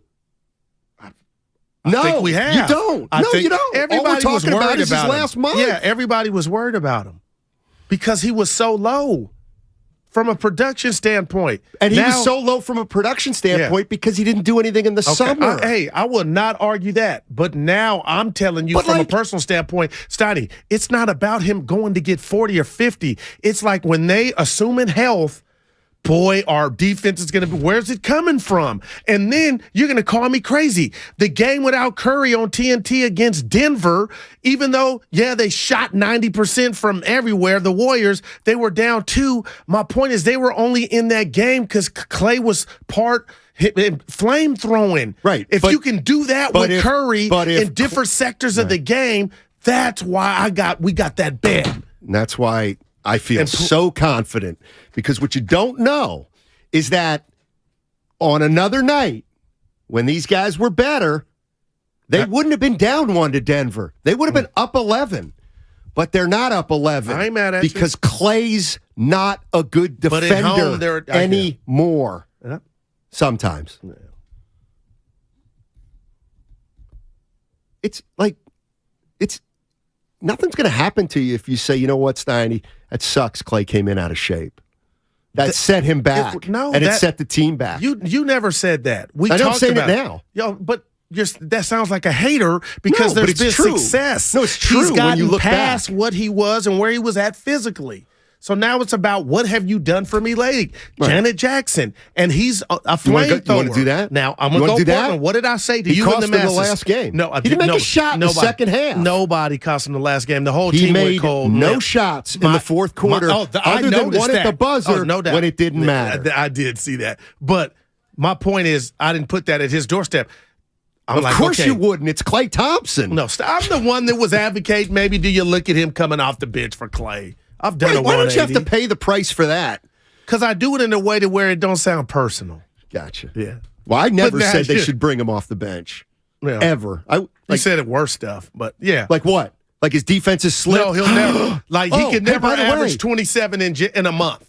Like you didn't say never said that. but you alluded. That's wrong. Your energy was there. No, you're wrong again, and you No, I'm just mischaracterized. telling you what the streets saying. I don't care about the streets, and you know Speak what? to him, Let me tell you then. something about the Speak streets. to him. They can't speak English. Damien coming in. They in 2 can't minutes. speak English. The streets cannot comprehend. They don't understand the precision in my language. So I don't care about the streets. They may as well be speaking another language. They don't get me, and they don't want to get me, and they don't educate themselves enough to get me. Okay, so I'm gonna say this. I feel like we're in the courtroom. What does Clay got to do to get a compliment from you from his recent play? I almost got thrown off the air last week when I said, I'll tell you what, Clay's shooting out of it. I said, there's a phrase. Now, Remember, I didn't hear. I must have been gone. Oh, shit. Well, no, I was here. Here's the other thing. You know what? Here's the other compliment I gave him about 10 days ago. Go ahead. I'm watching him, and he's nailing stuff left and right. Mm-hmm. Actually, there's two things I want to say. And I'm thinking, you know what I thought? I was like, you know what? Clay could help another team. Clay could really help another team. Oh, another team. He was. Oh, so you're hey, Stoddy, he will be sought out after there will be Well, a we'll see. line. That's a year and a half away. Last It's a year and a year, half away. I didn't think it would be a line. Well, there may not be because there's still not a year and a half to go. Here's the other thing about Klay Thompson that I noticed. Nobody else notices. Nobody's brought this up, but I notice. I think he's tweaked his shot a little. How about that? I do. Well, I think his feet are underneath him. I think it's the greatest untold story of the season. We're not seeing the dirt He's stuff. shooting it a split second earlier. Mm-hmm. He's shooting it a split second sooner to make up for that split inch that he can't get up anymore. Well, he did something. God, do I know the game. But he's in fuego. God, right do I now. know the game. Oh, Lord. I look Damon, at help me. I've got eyes. I just see things differently. Yeah. I'm like an Well, artist. You do. I'm like an artist. Yeah. Oh, hey, we got Damon Bruce. David's please somebody stop me. I'm wound up. We got a happy hour coming up, D. Woo! Friday payday? No. No. What is it? Is it that Friday? No, but it's Guru will get his drinks David, are you paid one for. of them? You really don't know if it's the payday Friday because that's his whole claim to fame. Is it payday? And to me, it's David Christmas. doesn't know. I'm asking because he just said it. Hey, I'm not hating D. You got it like Money that. hits the bank account. I don't look at it. I don't look at it. You serious? Just happens. Oh, I'm one of them 12 at nighters. It hit. No. I assume it'll be there. It hit. I assume it'll be there. I'll hear if it isn't. You said something yesterday that got me to thinking about Wiseman. You said something like he's closer to Greece and Turkey maybe than the NBA.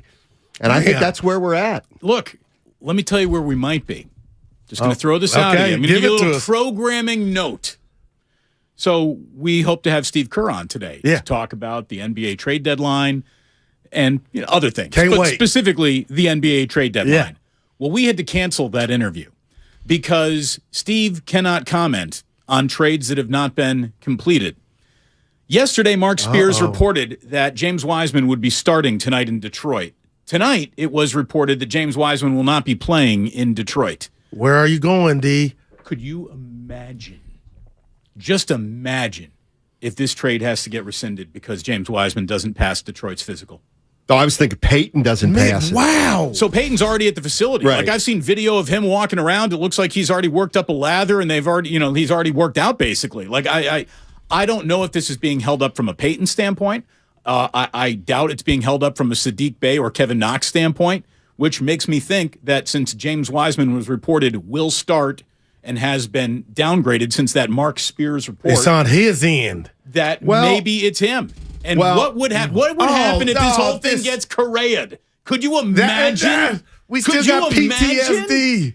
Oh my God! All right, I'll play the other side, the non-devil's advocate side, which is very difficult for me. I'm of the belief at this point that the only reason this is occurring is because there was such a plethora of moves yesterday in the league had a plethora? that it sometimes takes the league a while for their but the that's lawyers all got fax machine stuff. Stoney, this is the new lawyers have to look at the numbers, and they got to make sure everything is right. And there the were like Warrior 12 trade deals. was just at the bottom, huh? Well, no, I don't think this is a physical. Oh, you think this has got to be a physical? That paperwork goes. Now fast. I'm captivated the rest of the day, no doubt. So look, because we can't, talk to. They're like, would you like to talk to Steve under the parameters that he can't talk about the trade deadline? We said, look, give Steve the day off. Then there's no reason for us to talk to him if we can't ask him the questions that we need to ask him about. I hope that. So could you imagine? Oh, I mean, we just went through it with Correa times 2. I'm going to choose to. I'm going to choose to. Let me I'm going back to choose it up. to not believe that. Let me back it all the way up from it being worst case scenario. Let's just say that this whole hold up means Gary Payton II can't play against the Lakers tomorrow night. Even if it's only that, it would be damaging. No, man. Because that's an important game. No doubt about it, man. This is a sneaky big game with the Lakers on Saturday night at Chase Center. Wow. I missed that Spears report. I didn't know he's playing tonight. I'm like, nobody can play until everybody can play. I got you. So that part I get. So one element of this is holding up all of this. Don't know what that element is, but James Wiseman has already gone from reported to be starting his first game in Detroit to not dressing his first game. He's for used Detroit. to that. Hey, in a past life, there's a cheap I'm gonna give you shot. 2. In a past life, D, I ran this by Stoney. We don't know each other. We're the bar. But we know how this Wiseman thing worked out. And you ask me, hey, Mr. Johnson, tell me about the drafting of James Wiseman for the Golden State Warriors. If I answer, as I sip whatever I'm sipping, LaMelo Ball, shouldn't that just be, will that suffice to be? I don't care if Charlotte is not winning. I know you know the game of basketball. He's 6'8". He's a natural passer, 23, 6, and 8. Knowing what we know now, Come on, man. But in the moment, I was very much on draft James Wiseman team. I mean, that's was his father LeVar Ball? Did that scare you any? I think I didn't think it was a value add. Yeah. How about that? It didn't help his case. I don't think it necessarily hurt his case either because you're not evaluating the dad. Man. And I will say that the dad has, his 15 minutes of media fame are way up. T. Moran is what we thought he was going to be. Right. Yeah, no kidding. Right. But I think there's a deeper level to this that is actually maybe more important to Joe Lacob. And that is that he has had for 10, 12 years one of the most transformational stars in any sport. Steph Curry has been the biggest draw in San Francisco. I mean, the guy is unbelievable. His style of play is exciting. If you're sitting, and I get it, LaMelo Ball ain't Steph Curry, but if you're sitting with LaMelo Ball right now. Oh, Damon. I mean, I'm sorry, but I think the Chase Center sold out for the next 10 years right now with LaMelo Ball. I mean, but that was supposed to happen with Wiseman. Right. I mean, he was supposed to be that next draw and that next. No, it didn't happen. But here's the thing.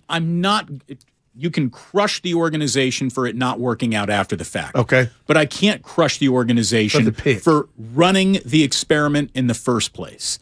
I know why they drafted him. He was look, it's hard to look like a big guy on an NBA basketball court. He's huge for an NBA court. He's a monstrously large human being. You take a huge swing. It was a massive rip at a home run, and they struck out. Did they fail him more than he failed them, D? That is a phenomenal question, and I don't know. I really don't know. Well, we may find out. Here's the thing. Yeah, we get to see what he looks like now in the hands of another coaching staff in a completely different situation where they can afford to allow him to make all the mistakes needed in a season that's going nowhere fast anyway. The situation was much different here. One of the things that Draymond has gotten right on his podcast, talking about how it's hard. MatthewSteinman.com. It is hard to be a young player on the Golden State Warriors. I completely believe that. I completely believe that, and he's right about it. But it shouldn't have been as hard, maybe, as James Wiseman made it look. Now, was it hard because his heart was never in it in the first place, and therefore it's a him problem. Or he has his no body dog in him. Yeah, his dog, his body, his heart, whatever, it's on his end. Was it simply the Warriors never knew how to fit him into what they were doing, or weren't willing to cater around what his strengths were just to make him comfortable in the moments that they were playing him? Or did they just give him a plank where there was nothing to do but walk off of? I don't know. When will we ever find those answers out? Or it's look a at it this mystery? way: if he's getting 24 and 15 That's a night in 25 Detroit, and 10, Stoney said. By the way, did you hear Damon yesterday? Basically told Draymond Green, shut up and sit down. When he said to David, shut up. That was the. And I sit down. David when don't that tell came me out. about I texted 7-footers who don't tell me you know about 7-footers who don't rebound. And I don't get it. But yeah, that was hey baby. He called Damon out by name. I loved it. Then he said in the bay. And since that time, don't even James Wiseman still has not had a double-figure rebound again. I got the Chiefs. Don't pretend Andy you don't Reid know the name of the Mahomes. show, the name of the host. Yeah, But he said the show. He said listening David all Arado. the time. I think it's David Arado. He fumbled through it the way people used to be like, yeah, I don't watch that show. Beverly Hills 90468, whatever. You knew the zip code, you liar. You like knew my exactly dad what at it was. Facebook. I'm never on there. And then he's like, "What? Where'd you get that from?" Oh, Chiefs or Eagles? Chiefs. I got it too. I'm rolling You're with the Chiefs. only Eagles. I'm rolling with I didn't even Chiefs. said a word. You're from Pennsylvania, Jack. Okay. Your mom's wearing Can I Philly tell you stuff? why? Can I tell you why I'm rolling with the Chiefs? Go ahead. 31 years as a head coach. Andy Reid is 27-4 with 2 weeks to prepare. The fat man, he losing weight too. He looking good. Not yeah. bad. You know, there's a prop bet on what fast food restaurant he's going to after the game. See now, how did that's like that's Burger King, Whataburger.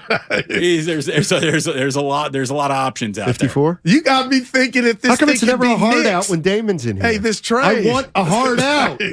Damon, the I'm trade. going to help this man get to the finish line. No, but I'm thinking about this trade. Seriously, Where are you guys going to what drinks? trade? Where are you going for drinks? We're going to a place called the High Horse. Well, not Nice. He's going. Yeah. Old Ship is under construction. renovation. The retrofitting it for Steiny's payday. There you go. What? You guys have a? So it is 55. It is. It's 55-30. Yes, sir. What the hell? Yeah, dude, you got Eagles. Okay. Yeah. Why don't you make a prediction for me? No, 31-20 Chiefs. Okay. And no. Mahomes, who I think is the next Brady, as crazy as that sounds, if he gets this done, will be the second quarterback in his first 5 years to have 2 MVPs and 2 Super Bowl victories. And if the he one doesn't they lost win, to Tampa Bay, Gulu's going to say he's a choke artist. No, they have who's had more hype than any other quarterback who's come into the NFL. See, that's why the streets can't understand. Clay Thompson, you got to be positive, right? The arrow's up for Clay right now. I'm not saying he's 2019. His jump shot has changed, though. Come on. He doesn't have the leg discipline that he used to have. He's not the straight-up Jimmy Chitwood, beautiful, perfect textbook jump shot. He's more of a in-the-moment artist. What? That's our guy. We should watch a game together. I could teach you some things. We did. We Like watched college finals games, games college together. games. Indiana. Let's have Indiana. Every time see, I guys. watch them or Go bet on Hoosiers. them, I think of you. Go Hoosiers. Take us out, It's a football Go Friday on 95.7 Go The Game. Hoosiers. I could go out there and make $100 million if I win this game and get to see to the Super Bowl. All of a sudden, the narrative is like, oh my God, Jimmy Garoppolo came back from a broken foot injury to save the 49ers. All of a sudden, I'm eating for free in the Bay Area again. Brought to you by the SF Sheriff's Office. Your future begins here.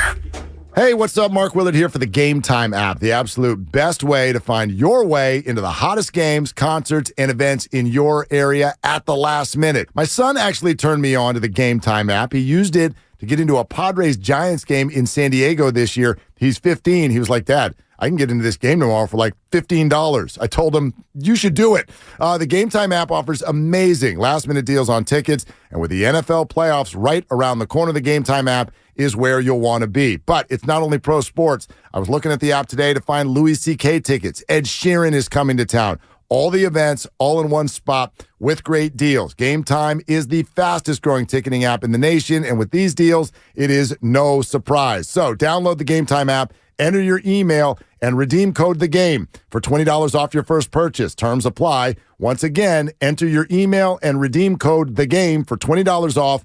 Download Game Time today. Last minute tickets, lowest price guaranteed. UCSF Sports Medicine Center is dedicated to treating every type of athlete, from kids to adults, amateurs to elite professionals. As one of the best orthopedic programs in the nation, UCSF has programs to optimize an athlete's performance and the latest advancements to treat the most complex sports injuries. With locations throughout the Bay Area, now including Marin, Walnut Creek, and Redwood Shores, it's even easier to make an appointment today. Visit ucsfhealth.org so you can get cleared to play.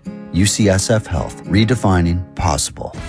Tune in to 95.7 The Game for Warriors Live, 60 minutes before tip-off of every Warriors game. Brought to you by Xfinity. Supercharge your home with supersonic Wi-Fi. Unbeatable internet, only from Xfinity. The Prophetic Matrix. Unlock the secret code to your destiny. A new revolutionary book by Michael John Toste. The first ebook to make history by being filmed in space. Discover your unlimited future. Get The Prophetic Matrix now on Amazon.com and BarnesandNoble.com. Investing is confusing. Dawn raids, triple witching hour, candlesticks, crown jewels, bears, bulls, bear hugs, blue chips. It's one big word salad of uncertainty. Fortunately, Fremont Bank now has incredible rates on their savings accounts and CDs. And while savings accounts and CDs may not be known for their great rates at your current bank, at Fremont Bank, you can get great rates from a great local bank. To learn more, stop in or visit us online. We'll explain it all in plain language. Fremont Bank, serving the Bay Area since 1964. Member FDIC. Secrets, cover-ups, and strange phenomena. UFOs and ideas that challenge reality itself. My name is George Knapp. I dig into news stories that others can't or won't. I'm Jeremy Corbell, and for some reason, people tell me things they probably shouldn't.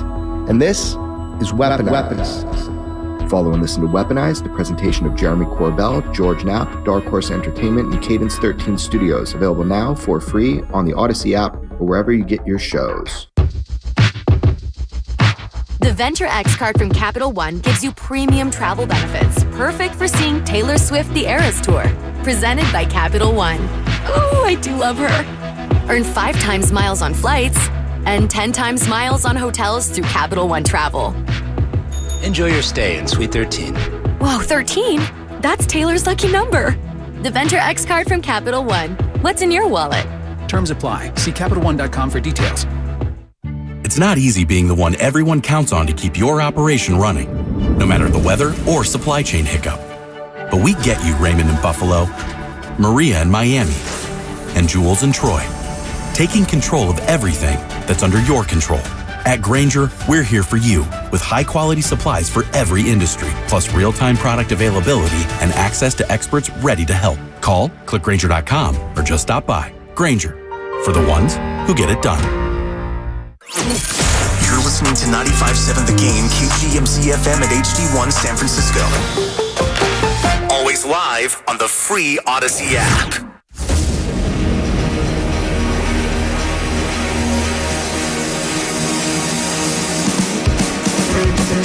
Live from the corner of Broadway and Battery, you're listening to Damon Bruce and Ray Ratto on 95.7 The Game. Oh, it's the Friday before the Super Bowl. You're officially allowed to talk about the Super Bowl on the Friday before the Super Bowl. The Thursday before the Super Bowl, I don't think football made the show. We were deep in the NBA trade deadline throughout the entirety of yesterday's show, and because all of our questions to Steve Kerr, had he been able to join us today, we're going to be about the trade deadline, what the Warriors did, moving on from James Wiseman, bringing back GP2. That's obviously what we wanted to know about. And Steve can't talk about that yet because the trade has not gone through. Hello, Raymond. How are you? The trade has not gone through yet. That's right. It's still pending a physical of one of the second-round draft picks.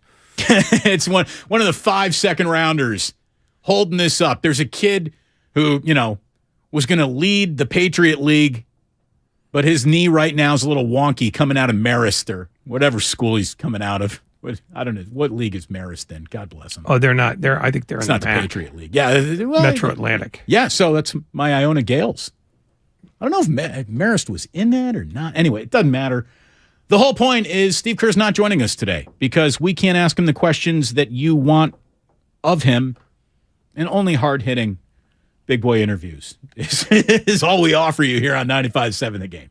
So we just said, Steve, take the week off, and maybe we'll talk to you twice next week. We'll kind of wrap up. I think he said he would take the week off. No, well, here's the thing. Raymond Ritter, as good as he is as a media guy, he was talking to Lucas about all this today and saying, look, Steve will be more than happy to come on with you, but there's just certain things that you want to talk about that he can't talk about. So we said, tell Steve have a great Friday. Because if we can't talk about that, there's no real reason to drag him through all the questions for the performative, yeah, we asked them, even though we can't talk. And so here's the thing, we don't need the song and dance. I think we'll talk to him a couple times next week. Or maybe just one big interview next week. I think he might resign if that were the case. We'll figure it all out. It's too bad that we can't have him on today, because what a week it really was for Sports Talk Radio here in the Bay Area. This was more than just the slow-rolling week leading up to the Super Bowl. It really was. And maybe that is the beauty of the Super Bowl being pushed back so far that the NBA trade deadline actually falls during Super Bowl week, because I don't remember that happening in the past, but it sure did this week. And look, this was the week that the former number 2 pick in the NBA draft was traded away. What he was supposed to be, what James Wiseman never became. I mean, we can teach a class on this one day, Ray. And we still don't really know the lesson plan that got away, because we don't know who he is yet as a player. But what a weird gray area in which to operate for 3 years. Not only for James Wiseman, but for this organization. The plans that they had for him and what didn't happen are, way in the opposite ends of the spectrum. Oh, yeah. I mean, you can't miss by much more than those two ships did. I mean, even Michael Olowokandi was of more use to the Clippers. But, now that the deal is done, it's not one that I think is going to be revisited very often, because I don't think that the Warriors can say, God, if we had him, we could have been good, because they were good last year without him. So I think one of the reasons why they were good last year is now back in the room. Gary Payton II. And he's supposed to make his debut tomorrow night against the Lakers. The Warriors start their 27-game sprint to the playoffs against a redealt, reshuffled Western Conference. They need him. They need him. They need to beat the Lakers. They need to keep winning at home, almost win out at home, as they continue to struggle on the road. So this is a very important game for the Warriors tomorrow night. They want all hands on deck. It would be a shame if whatever was holding up the Steve Kerr interview today was holding up minutes that he can give them tomorrow. I was looking at their defensive ratings last year in the regular season and in the NBA Finals when you had Gary Payton, Draymond Green, and Andrew Wiggins all out on the court together. They were a significant defensive presence in the NBA. And boy, do the Warriors need to reduplicate what was a significant defensive presence. They need it bad. I don't know if Gary Payton is going to show up as the player that he used to be, Ray. But even 80% of who he used to be should make this defense 50% better than it's been. If he's only 80%, though, I think other than Green, everybody else is about 80% of what they were a year ago. So I think they're looking forward to him being better than that. I mean, it's not like he's not well rested. He's missed the first 40 games of the year with an injury, and it's just now gotten back into full playing shape. I think they are fully expecting him to be as good as he was, especially in the one area that they've been particularly bad, which is setting up transition defense. They play at too high a tempo for that defense to thrive. And I think the reason why they did this deal was to put a stop to that, or to try to put a stop to it. So we have all of our guests appear on the Bud Light guest line. Bud Light, easy to drink, easy to enjoy. We have a couple of our irons in the fire. We'll see, but no formal guests booked as of right now. So that might be all you hear about the Bud Light guest line today, which means we got open lines and we got an awful lot to talk about. I mean, my God, let's just, we'll get to an awful lot of Super Bowl stuff here. By the way, there are some prop bets, Ray, that are officially brand new served up for this time of our lives that we are living in that I have never seen before. Did you know that you can bet at the Super Bowl whether or not the game will be stopped by a male, a female, or a trans person running out on the field? That is an actual on-the-board prop bet. Will the game be stopped by a trans protester? You want to talk about a new prop bet you'd never heard before, right? I mean, the odds against that would seem to be so large, prohibitive as to not, yeah. It's on the board, Ray. But the thing that I find most interesting about the gambling is not the prop bets, is this bill in Congress that's just been introduced. I don't even know what you're talking about. Well, then I'll tell you. A congressman in New York has introduced a bill that would ban gambling advertising.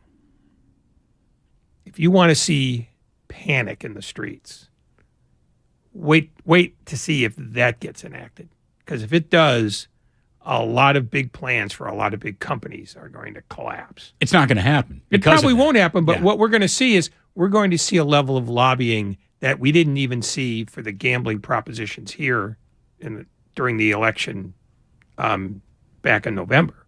And they got roundly trounced then. So they and the networks for sure are going to hurl money at this as though, they had the anti-venom to every snake bite ever.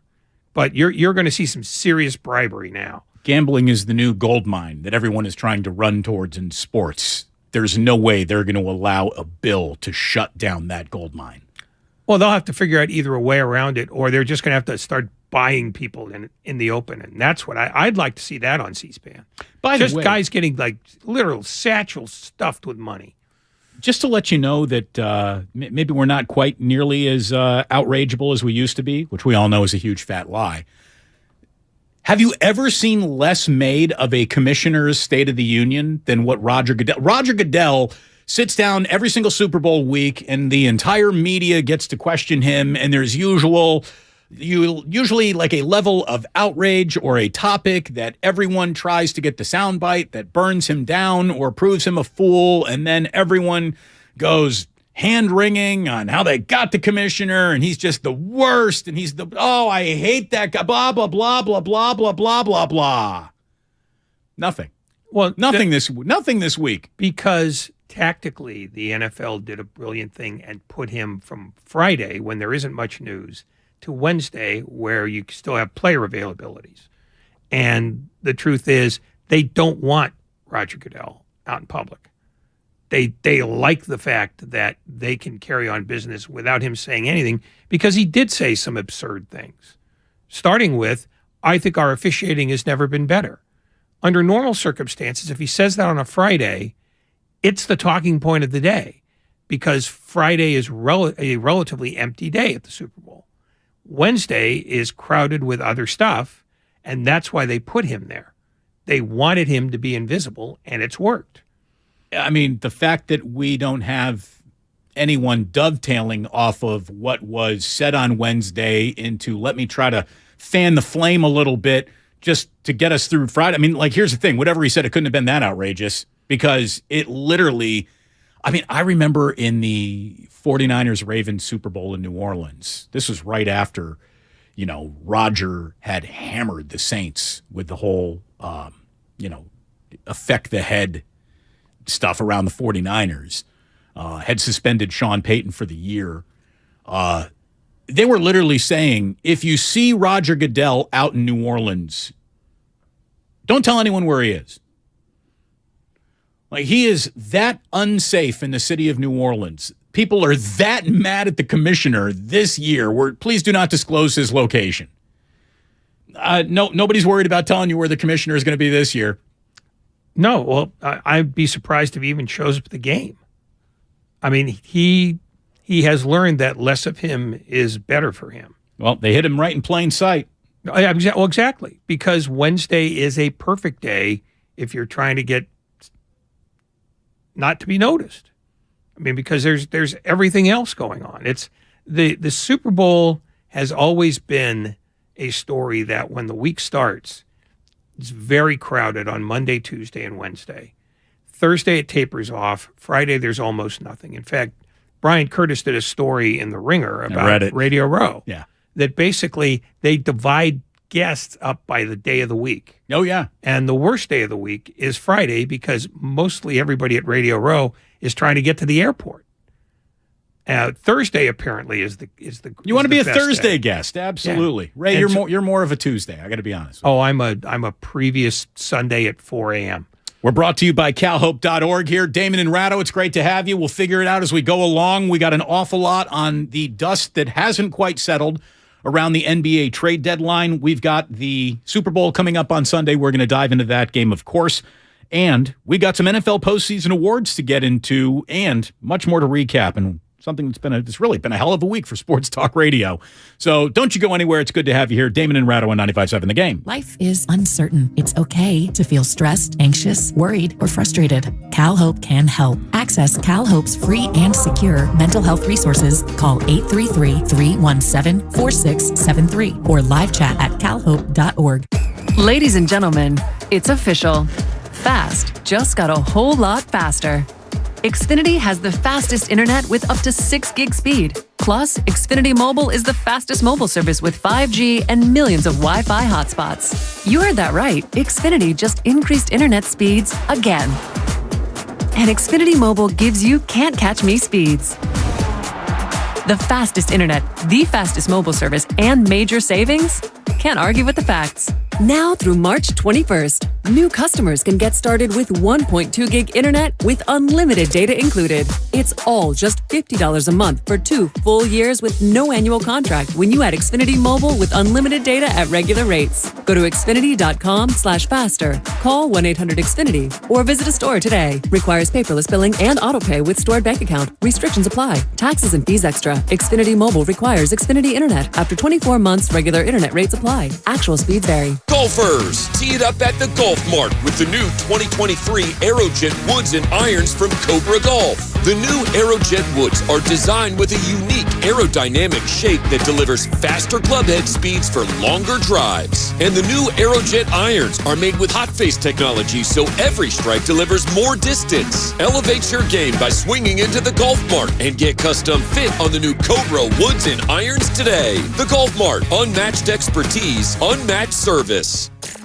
Now it's time for the closer of the week, presented by LiftMaster and RNS Doors. Turn your garage into the envy of the neighborhood. Visit rnsdoors.com. The closer of the week is Klay Thompson, 42 points. He knocked down 12 triples as the Dubs stayed hot. 23, Klay Thompson takes it, hits another 3. That's his 12th. Recently, my garage door opener was not working. I was in need of a closer. I was put in touch with RNS Doors, and they hooked me up with a brand new garage door opener from LiftMaster. With LiftMaster's MyQ connectivity, my garage door opener can be controlled right from my smartphone. You'll know when a door or gate has been left open and can close it with a tap, no matter where I am. Be one of the first 10 callers and receive 20% off a LiftMaster garage door opener. Call 1-800-FIX-A-DOOR. That's 800-FIX-A-DOOR. Or visit rsdoors.com. R&S Doors. Look for the red truck. Hey, it's Dan Dibley from 95.7 The Game, and I'm excited to let you know that the San Jose Earthquakes are taking on the Vancouver Whitecaps for their 2023 home opener, Saturday, March 4th at 7:30 p.m. The Quakes will be celebrating the 20th anniversary of the 2003 championship team by giving away 10,000 championship jerseys. There will be a special halftime ceremony featuring your favorite 03 alumni and debut of the supporters section. Get your tickets now at sjearthquakes.com. Johnny Mosley here with your Friday Toyota Tahoe report. While Mother Nature is still making up her mind, load up the Toyota and get on the road because the weekend is better in the mountains. Thanks, Johnny. Today you'll see mostly sunny skies, but clouds will increase throughout the day. By evening, snow showers are expected with steady snow overnight. 1 to 3 new inches of snow are expected. This report has been brought to you by your local Toyota dealers. Check out Toyota's full lineup of mountain-ready all-wheel drive vehicles. Toyota, let's go places. Milk, eggs, $42. Ma'am, you okay? Need bucks? With Jackson Hewitt, don't wait weeks for the IRS to send your tax refund. Come in now for up to $3,500 with a no-interest, no-fee refund advance loan when you file your taxes. That's up to $3,500 today. Don't let high prices get you down.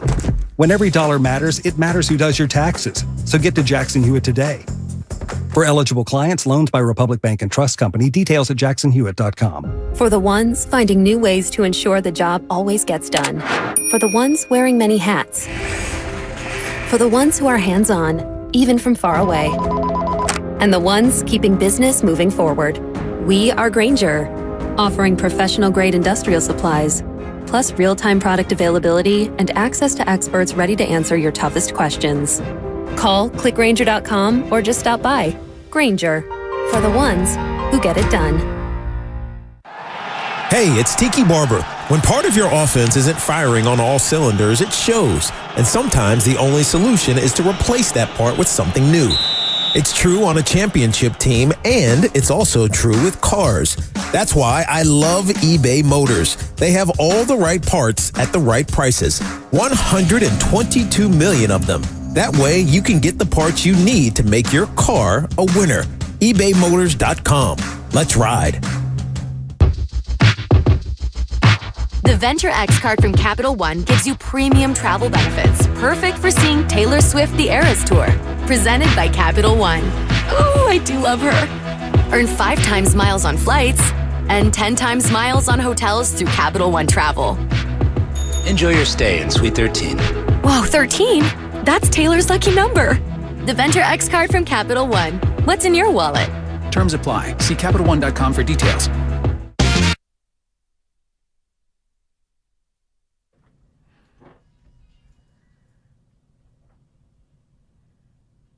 Now back to Damon and Ratto on 95.7 The Game.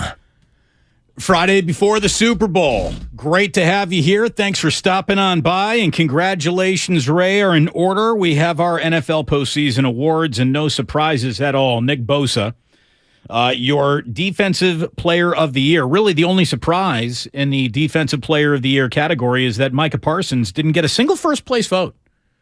A lot of people thought that the Dallas Cowboys linebacker, edge rusher would, at least get a vote, but did not happen. Bosa had 46 of the 51st place votes. Hassan Reddick got a couple of votes. Chris Jones, Quinnen Williams. I don't want to say that those guys are total hometown hacks, because Chris Jones, Quinnen Williams definitely had good seasons, as did Hassan Reddick, but Bosa was very close to being named unanimous here, Ray. I mean, he was that close. And when you're that close to being unanimous, I can't help but think maybe there is a little hometown hackery. No, I mean, not everybody has to look at the game the same way, and Hassan Reddick had an extraordinary season. He had a very good year. Very good year. As did Quinnen Williams. Yeah. I mean, I don't trust votes that are unanimous, because there are a lot of people who will vote that just because everybody else is voting for the guy. Why don't I? I mean, use your own judgment. If your judgment's different, if it was somebody other than one of those 3 guys, I'd say, well, that's probably hometown hackery. But all those guys are qualified to have a first-place vote in one way or another. Nick Bosa joins Dana Stubblefield back in 97. Deion Sanders in 94 is the only 49ers players to win Defensive Player of the Year. He had a career high, led the league with 18.5 sacks. He had 51 tackles, 2 forced fumbles, 58 quarterback pressures. He did not have the postseason that he wanted, Ray. No doubt. He did not have the postseason that the 49ers, maybe even needed him to have gotten past the Philadelphia Eagles. But the truth is, the reason why they didn't get past the Philadelphia Eagles is because the Eagles were a very, very good team that was able to cause a terrible injury. And that's another part of this is, the Super Bowl is always a little weird. And I think it's going to be weird for 49ers fans as they watch the game on Sunday. It's not a carefree watch if you're a Niner fan. Like, you got a lot of questions, especially if it's a loud Chiefs victory. I don't think it's going to be a loud Chiefs victory, but if this really were to get ugly, an overwhelming afternoon for the Kansas City Chiefs against Philadelphia, there's going to be regret, there's going to be pain, there's going to be a little remorse. If you're a Niner fan, this is not just going to be an easy breezy Super Bowl to watch. Well, either way, because those were the 2 teams that beat them most soundly. Yeah. So either way, if you want to drench yourself in Schadenfreude, that'll be it. Because I don't know that a lot of people looked at the 49ers as being better than Kansas City either. So I think either way, if you want to be miserable, you have an avenue. Frankly, if I were you, I'd drink. I mean, it's good advice on a Super Bowl Sunday. It's been a long week waiting around. It's certainly unnecessary advice. It's been a long week. Again, the Eagles are good. There is no doubt about it. They knocked the quarterback that they were playing out of the game and then knocked the second quarterback that they were playing out of the game. And on some levels of, you got to appreciate big, bad defenses. You got to appreciate that. You got to appreciate that. That is the sport of football. Yeah, I mean, there's at least two moments during a game where the defense had free reign of the other team's backfield. And that wasn't the only time that happened either. I'd like to offer you this, though. I'd like to offer you this. If you're a 49ers fan who needs a little someone else's misery to feel good in, if you're a Niner fan and you're also a Warriors fan, and if you're a Warriors fan, wasn't watching the Nets fall apart while your team won another championship about as delicious and awesome as sports schadenfreude actually gets? Yeah, but I think this is like the one question that I wanted to ask Kerr about today, where I almost said, yeah, let's have him on anyways, because he would have hated this question. But he's got to feel great. He's got to feel great that everything Kevin Durant left him to be blew up immediately on Kevin Durant, and that whole thing is over. And Curry winning a championship without Durant, which I think absolutely broke Kevin Durant mentally, it's just beautiful. It's everything that sucks for the 49ers right now. If you're a Warriors fan, you retroactively fit the schadenfreude to the Nets now being the super team that never was super. It's fantastic. It really is. But I think that's a national feeling. I don't think there's anybody who follows the NBA, no matter where they are, that doesn't look at that implosion and go, yeah, I'm for that. Because, and this is more about Irving than it is about Durant, they saw a super team assembled for all the wrong reasons and all the wrong ways. And then when they had to make an adjustment, when one of the members wanted out, they actually made the team dramatically worse with the trade they made.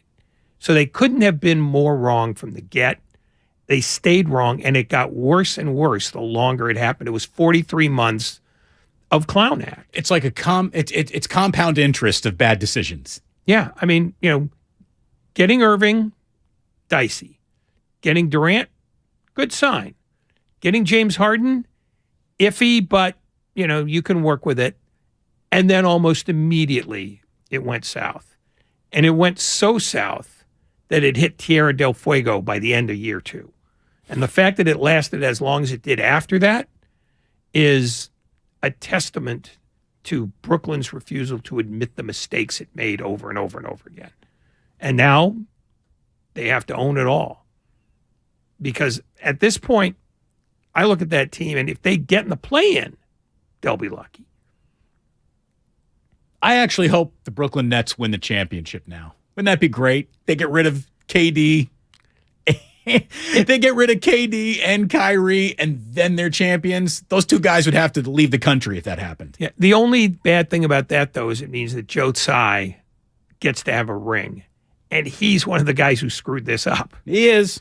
I mean, that's what nobody escapes this one except Steve Nash, who got handed an uncoachable team and then got blamed for not being able to coach it. Hey, they didn't need coaches, Ray. I mean, they told you that right in their introductory press conference. Kyrie did. And no, it's going to go down in history as the worst example of high-level roster construction, maybe in the history of sports.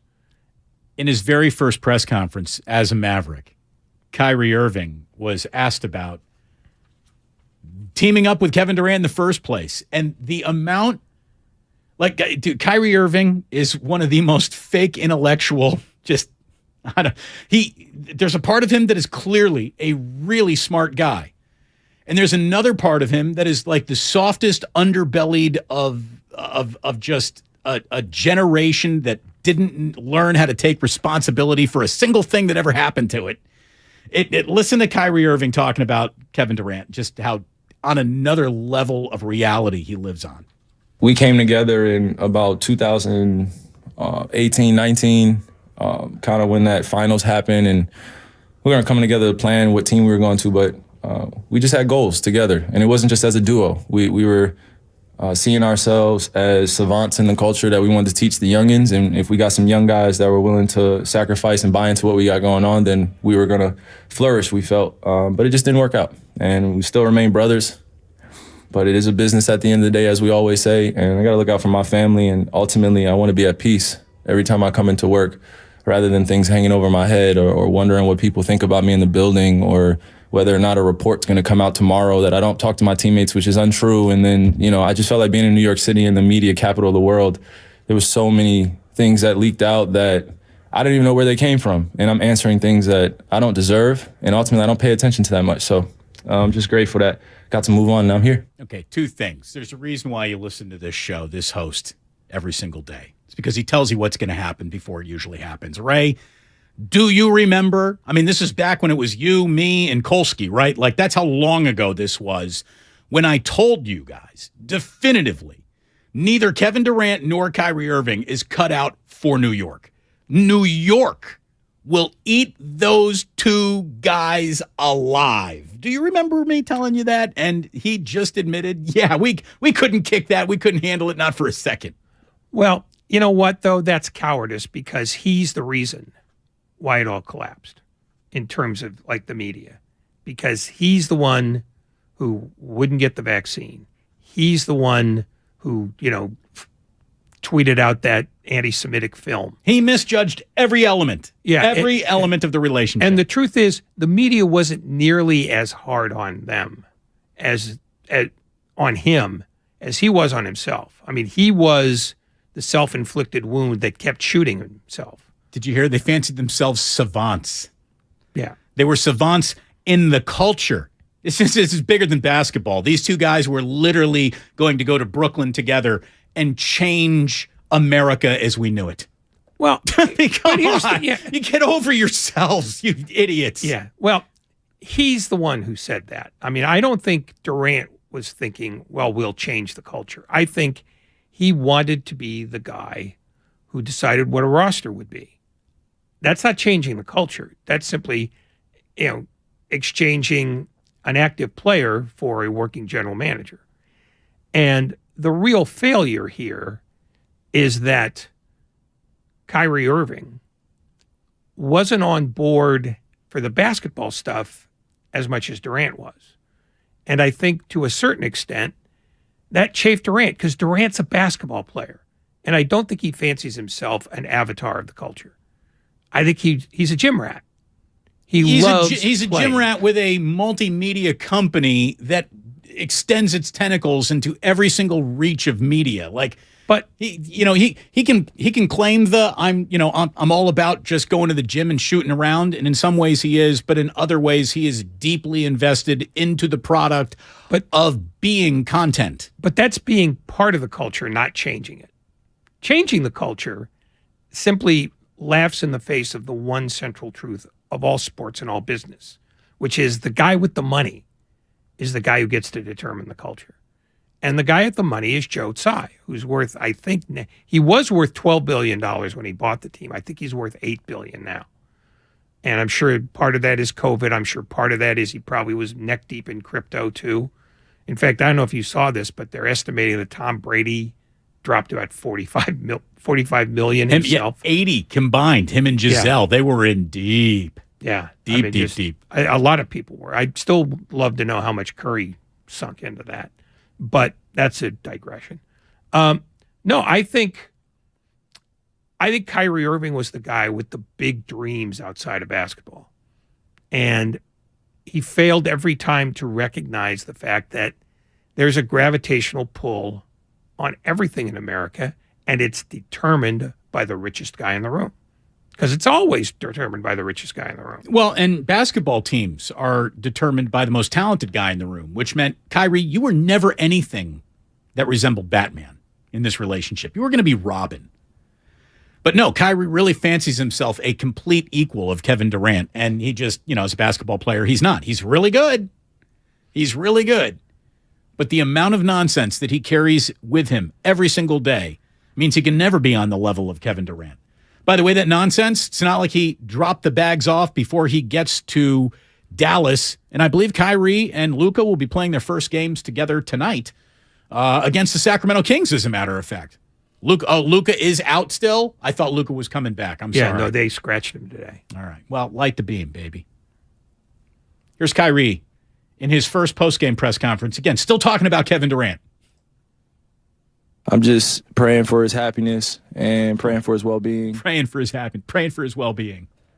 He's been in Fallujah, Ray, praying for his well-being. I'm praying for Kevin Durant. He is facing east and praying for Kevin Durant right now.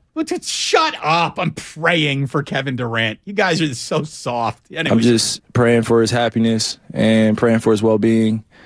We had a lot of conversations throughout the year of, what our futures were going to look like. There was still a level of uncertainty, but we just cared about seeing each other be places that we can thrive, and whether that be together or whether that be apart. There's never been one moment where I felt like he's been angry at me for decisions I've made, or I've been angry at him. We've just tried to understand each other a lot better and grow as human beings, grow as brothers. His business changes so quickly. He's getting a little bit older. I'm getting a little bit older. I just love the competition now that we can be in the same conference, and I welcome all that. Get to see him a little bit more, probably playing against Phoenix a lot more, and that's what I'm looking forward to. Everything else in between, I just am glad that he got out of there. I look forward to seeing him a little bit more? What are you talking about? You were teammates. What are you talking about? Ray, I'm looking forward to seeing you a little bit more, not during the show, but before the show and after the show. Because apparently we don't see each other during the show. What is he talking about? I look forward to seeing him more. You will now officially be seeing him less. I mean, there's an excellent... No accountability. Yeah. Just no accountability. He never held me responsible for any choices I made. I never held him responsible for anything he did or didn't do. It's team no accountability right there. Well, if you believe that, I'm not sure that I do, because I'm usually very skeptical about utterances from podiums. But I think the fun part will be if they play each other in the first round, which is certainly very possible, because Phoenix is they're going to make a move because they improve themselves more than anybody else. And Dallas right now is fourth. And, even though they're only a game ahead of New Orleans now, I think they're going to hold that advantage. So they'll end up fourth. The Suns will end up, they could end up third, but more likely they end up fifth. That means they play in the first round. I mean, and we'll find out how close they are. Because all of a sudden now they've got to deal with each other face to face. And, again, I'm going to rely more on whatever Kevin Durant says about this relationship than Kyrie Irving. I've stopped listening to Kyrie Irving. No, you haven't, because I got one more soundbite for you. Oh, you're killing me. We had James, and we were supposed to be the super team. Like, I think I would like to say something, too, about the super team of me, James, and KD that everyone thinks should have worked. We played very limited time together, and there were a lot of injuries and things that took place, and I would have liked to see that work for the long term, but there are no mistakes, no coincidences, and got to move forward. But I'm happy that I could look back on that journey and reflect and say I learned a lot of things from those guys and my teammates in Brooklyn, and just my journey throughout this. No mistakes, no coincidences. In other words, no one is responsible for anything. You are totally walking through life just bouncing around on the ether because there are no mistakes and there are no coincidences. And there are no choices. It's all predestination and all. Good Lord. No wonder why James Harden looked at you and said, get me the hell away from this incense-burning fake intellectual. Get me away from him. I don't care how good of a basketball player. There are no coincidences, no mistakes. There are always mistakes. There are always coincidences. And there are always choices, because choices lead to whatever else, the universe is going to throw back at you. I mean, no act is performed in a vacuum. This is something that could have worked. Could have worked greatly. But Kyrie Irving didn't have full buy-in to the notion that he's a basketball player, and which is fine. You get to be whatever you want to be, but it flies in the face of the work of the people you work with. And that's where this blew up. I'm sorry. Here's a great question from the Xfinity Mobile text line. Why does Kyrie speak to us like we don't follow what he does? That's a great question. And here's the thing. He thinks he can rewrite things because the problem, as far as Kyrie is concerned, is your misinterpretation of everything he's done. Everything he's done deserves no accountability. There's never been a mistake. There's never been a coincidence. And you've gotten it all wrong because you're not on the, level of understanding that he exists on. Oh, it's just hysterical. No, that's probably the biggest flaw he's got, is that when you believe you're the smartest guy in the room, typically you may be the dumbest, because the smartest people in the room recognize that in some areas, somebody else in the room is smarter at this one thing or that one thing. He does have a facility for talking down to people. And I think those people resent it, which is why, as I said before, the nation is delighted that the Nets imploded. It's not just Bay Area fans. It's the nation. They'd been looking forward to this thing collapsing. They just didn't know that it was going to collapse this way. Look at it this way. If you weren't a Warriors fan, you pretty much hated Kevin Durant to the Warriors. The Nets were so hated. The people who hated Kevin Durant on the Warriors were like, fine, send him back to the Warriors. I'm cool with that. Just get rid of that. Well, because that was your standard player acquisition. That was, I want to go to a place where I can win. And he went to a place and he won. People understood that. What people didn't understand about the Brooklyn thing is not so much that those guys gathered together. It's that as soon as they gathered together, Kyrie tended to wander off. I'm not having the vaccine. And then I'm going, he always managed a way to turn it away from the basketball. Now, when they played, they were sensational. Including this year when they were like 18-3 at one stretch when they were both on the floor.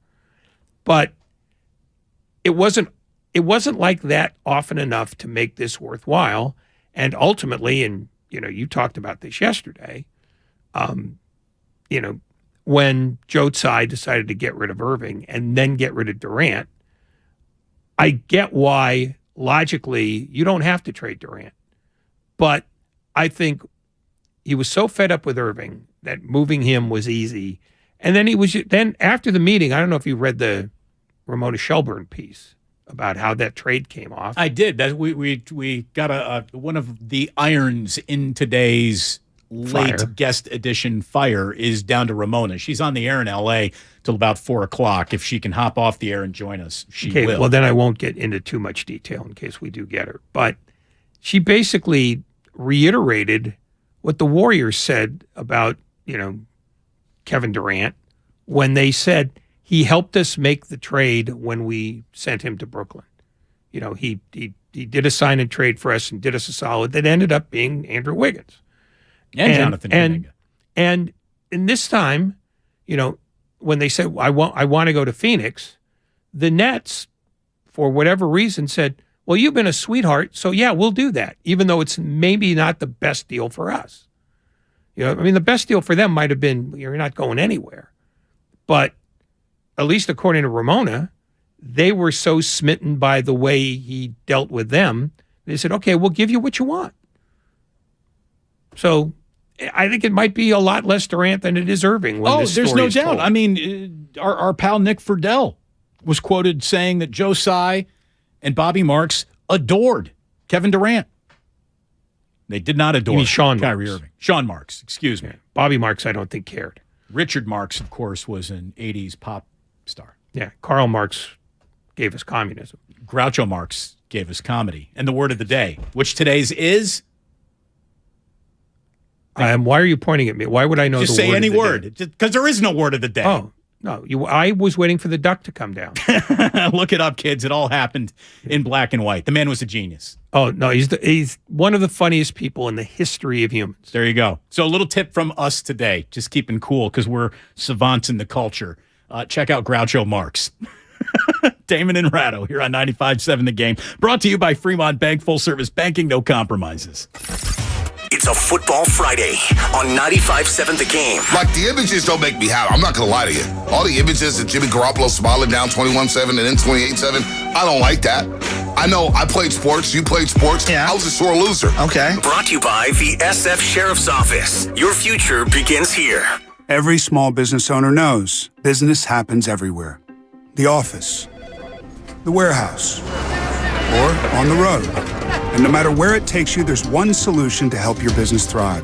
Comcast Business Complete Connectivity. It's the largest, fastest, reliable network with advanced gig speed Wi-Fi and cyber threat protection in one solution. Get started for just $49.99 a month. Plus, add Comcast Business Mobile and you can save up to 60% a year on your wireless bill. And ask how to get up to a $750 prepaid card. Flight 291 is now aboard. Yep, you're going places. And when you get there, be ready to do business. The complete connectivity solution from the company that powers more small businesses than any other provider. Comcast Business, powering possibilities. Ends 2/21/2023. Restrictions apply. Requires EcoBill and AutoPay. New 50 megabits per second internet and Comcast Business Security Edge customers only. Equipment taxes and fees extra. After 12 months, regular rates apply. Gig internet required for gig Wi-Fi. Mobile Savings compares pricing of top 3 carriers. The following is an attorney advertisement. If you get sidelined by a workplace injury, the workers' compensation attorneys at Boxer and Gerson can help get you back in the game. Our team of skilled attorneys will fight by your side for the treatment and compensation you deserve. We care about justice for injured workers. That's what makes us Northern California's premier workers' comp law firm. Call Boxer and Gerson at 510-345-2341 or visit boxerlaw.com for a free consultation. Boxer and Gerson, your life is worth the fight. All guests appear on the Bud Light guest line. Bud Light. Easy to drink, easy to enjoy. 21 and over. Please enjoy responsibly.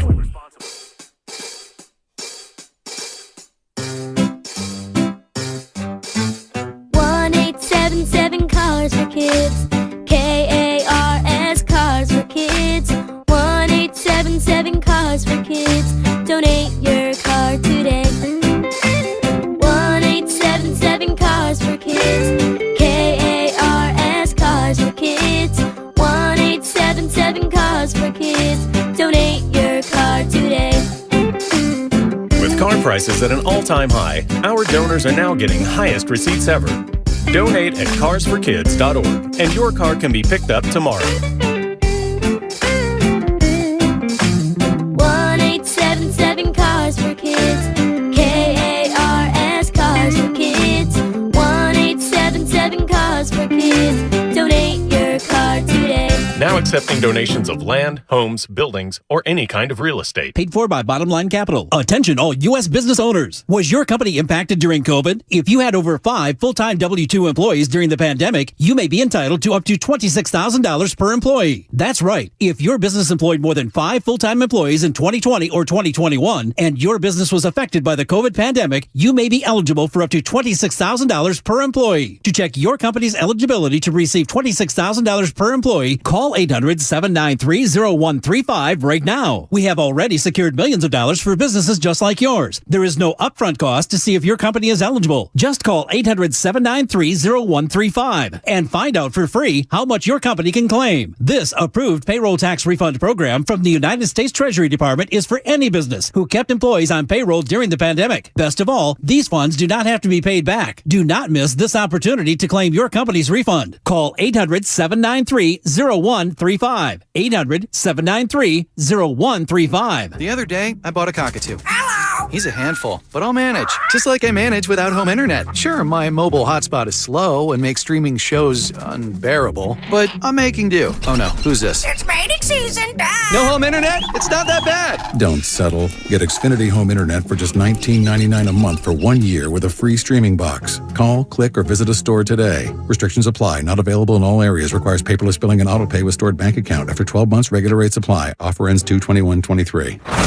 The Super Bowl is on Odyssey, and Westwood One brings it to you, streaming live for free Sunday on the Odyssey app. Sponsored by AutoZone. Get in the zone. AutoZone. The Eagles have been the NFC's best team. Touchdown! Travis Kelce! It's the Eagles versus the Chiefs. The Kansas City Chiefs, The Philadelphia Eagles are going to the Super Bowl again. Catch all the action from Westwood One. Your Super Bowl, your Odyssey. Get in the game and download the free Odyssey app today. When people have a craving to explore new and traditional Asian cuisines, they head to P.F. Chang's, where scratch-made dishes come from the 2,000-year-old tradition of wok cooking. P.F. Chang's wanted to explore new possibilities for their website. They turned to AmericanEagle.com. AmericanEagle.com re-architected P.F. Chang's website, integrating multiple third-party systems to create a unified digital experience. The results? Improved page speed and performance, personalized content based on users' location, intuitive online ordering, an increase in organic search visibility, and a 40% increase in new users. For scratch-made Asian cuisine, visit your local P.F. Chang's or go to pfchangs.com for website design, development, digital marketing, and hosting that produce efficiency, revenue, and results. Visit AmericanEagle.com. P.F. Chang's and AmericanEagle.com. Another example of the best businesses in the world, turning to the best in the business for websites. Go to AmericanEagle.com or call 877-WEB-NOW1. That's 877-WEB-NOW1.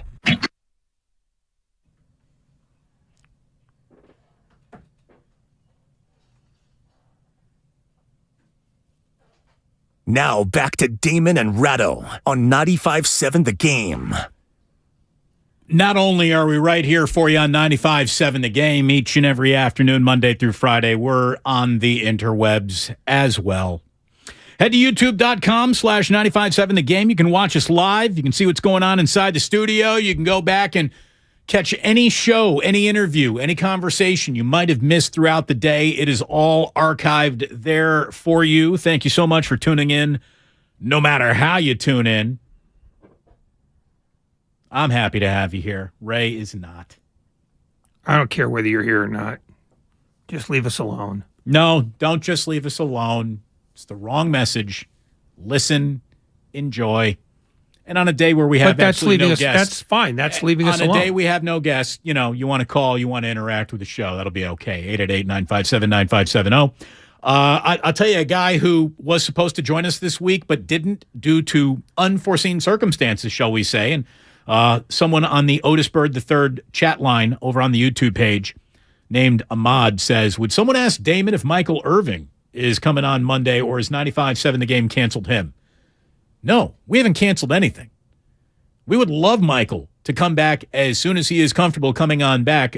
For those of you who do not know, Michael Irvin was involved in a hotel lobby conversation that had NFL Network pull him off of their network's Super Bowl coverage. Seemed like something went wrong, didn't know what it was. I'm not going to speculate as to anything that could have happened, but he's on record saying he went back to his room alone. I don't know what happened in that lobby, but chances are it's on camera. And Michael Irvin is so convinced that he didn't do anything wrong that he is suing Marriott for $100 million. Did you see that today? Yeah.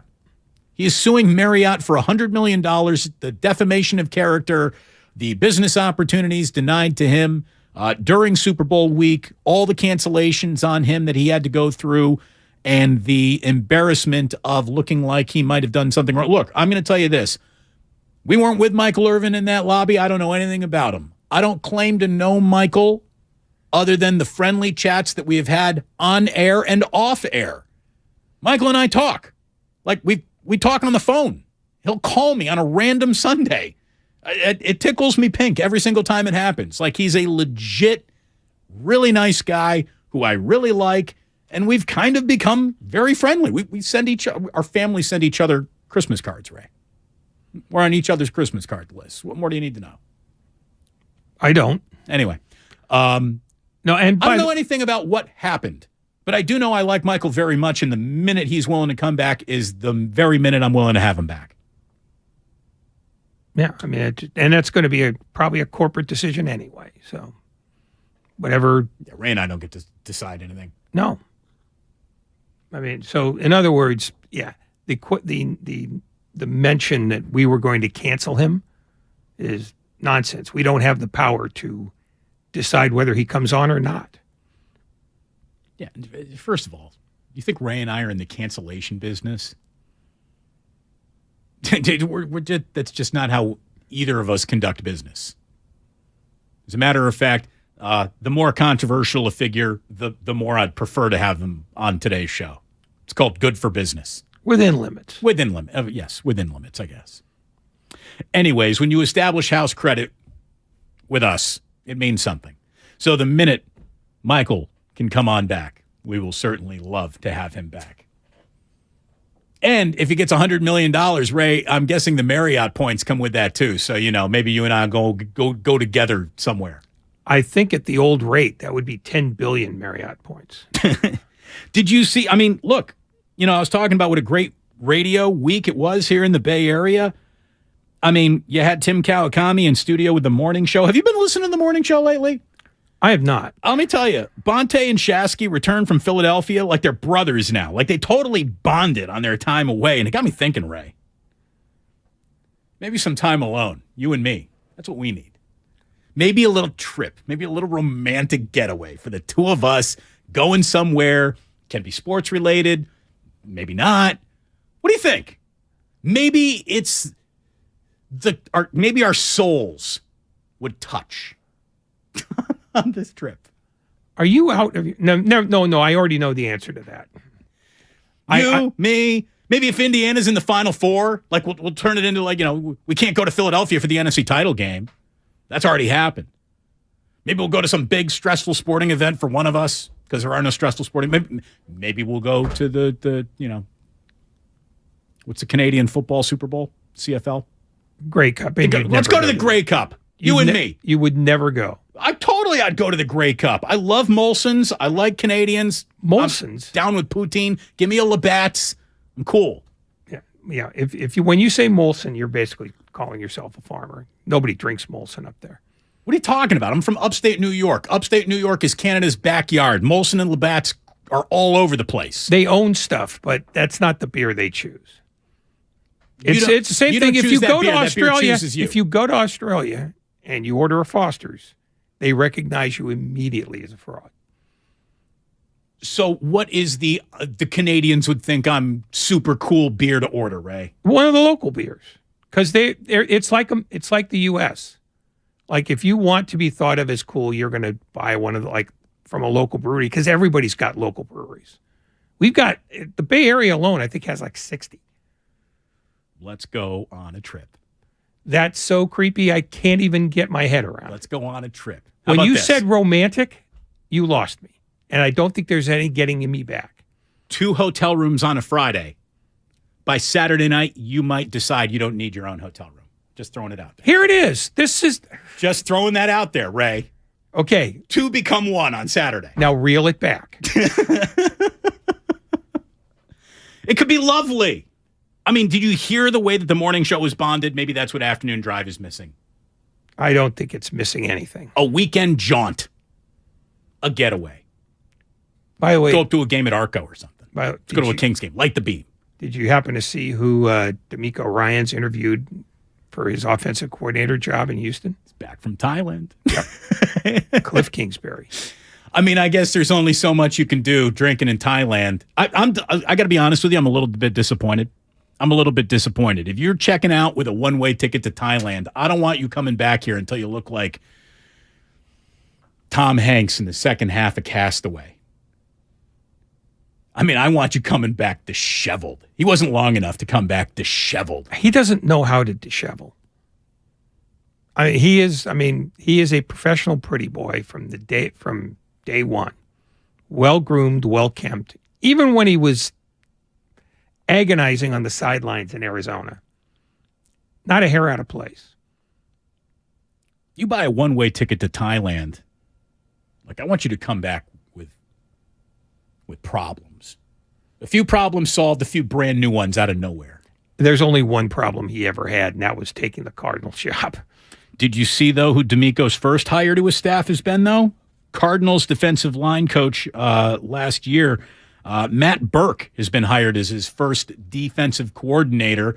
So maybe you got Matt Burke putting in good word for Cliff Kingsbury. Maybe, although I have a feeling that the defensive coordinator on that team is going to be D'Amico Ryans.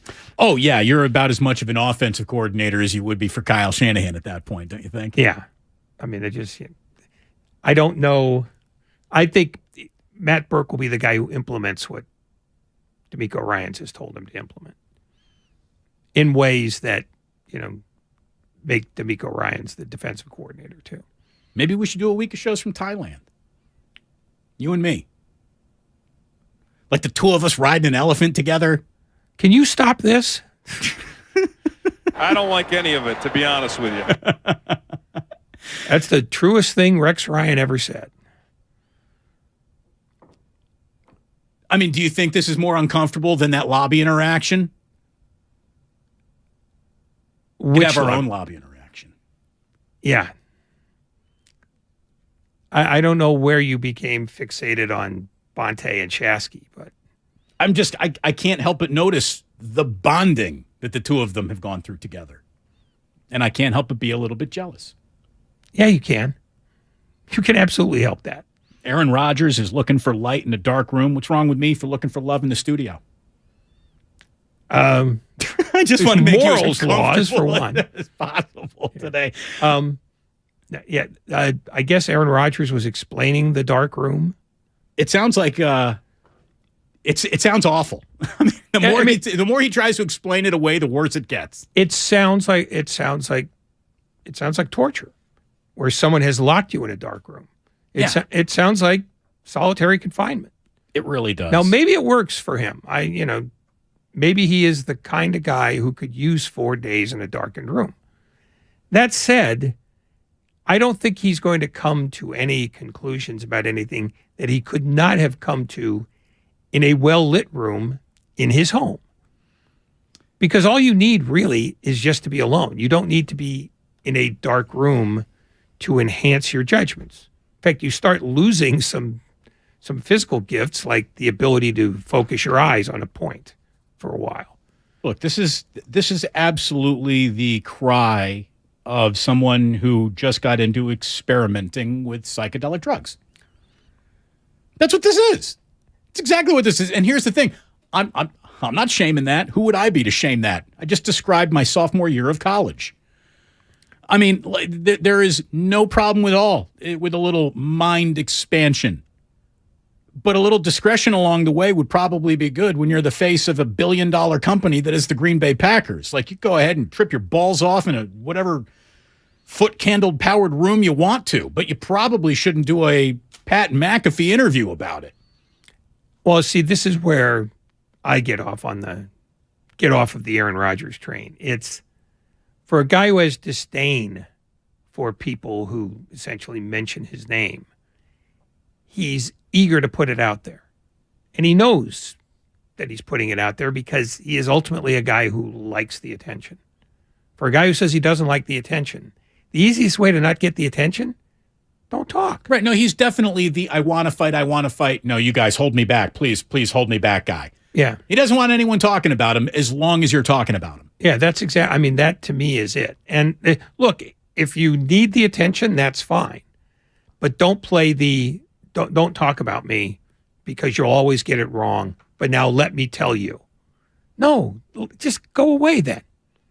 Play football, do whatever you want. Move back to Chico. Knock yourself out. But if you don't want us to talk about you, don't jump up and down in front of our faces. Welcome to your 4 o'clock hour. You're listening to 95.7 The Game, KGMZ FM and HD1 San Francisco. Always live on Twitch, YouTube, and the free Odyssey app. Damn well better be free. As we were saying earlier, Ray, the NFL postseason awards come out. No surprise for Nick Bosa. He's the Defensive Player of the Year. Patrick Mahomes named MVP. His second 5,000-yard passing season, a number that just in my childhood was unfathomable. 5,000 passing yards. It's the second time he's done it. It's his second MVP. I mean, this is a guy who, look, Patrick Mahomes has been the Chiefs starter for 5 seasons. He just played in his 5th AFC title game. He's about to make his 3rd Super Bowl appearance. He just won his 2nd league MVP, and he could win his 2nd Super Bowl. It's about as perfect a start to a career as any player has ever had in any sport. I mean, he's really remarkable. He's really, truly remarkable. And look, as everyone starts putting together how they think the Super Bowl is going to get played, I look at Philadelphia and I got an awful lot of respect for who they are and what they do and the good old-fashioned cliche that defenses win championships. There is truth to it. And boy, they got a good defense. Here's the thing. Kansas City also has a good defense. Maybe not as good as Philadelphia's, but they're representative of an actual NFL defense, and they can also get a little frosty. Beyond that, Ray, the reason why I like the Chiefs on Monday, and I keep on liking the Chiefs, and I've been looking for reasons to not like the Chiefs, but I won't find them, because the only thing in football that can really overcome a truly incredible defense is a great coach with a fantastic quarterback. And there wouldn't be a easier, simpler way to describe who the Kansas City Chiefs are. That's a great coach with a fabulous quarterback, and they have as much chance of beating a really good to great defense as any team that has ever taken a field. No, but I think that, I mean, and there's nothing you said there that's wrong. But I think the difference is not going to be decided when Kansas City has the ball. It's going to be decided when Philadelphia has the ball, because Kansas City's defense is vulnerable in places. And one of the places that they're vulnerable is in the secondary. And because Philadelphia's offensive line is so much better than Kansas City's defensive line, I think that's where the difference in the game is going to be determined. If Kansas City can stand up to that, then they win the game. They might win it comfortably.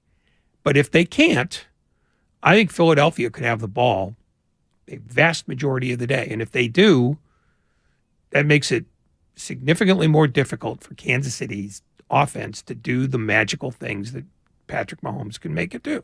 But boy, if there's one guy who can summon that magic in the fourth quarter of a Super Bowl where they did not possess the ball very much in the first 3 stanzas, now here they are, and they need 17 points quickly. They're the only team I can even imagine being able to do that. Yeah. Oh no, there's no question. That's why this is a fascinating game. I just don't know that Philadelphia's advantage on defense, coupled with its dominating advantage in the offensive line, doesn't make them simply better, because they can control the 2 most important things in any football game, which is the offensive line of scrimmage and the defensive line of scrimmage.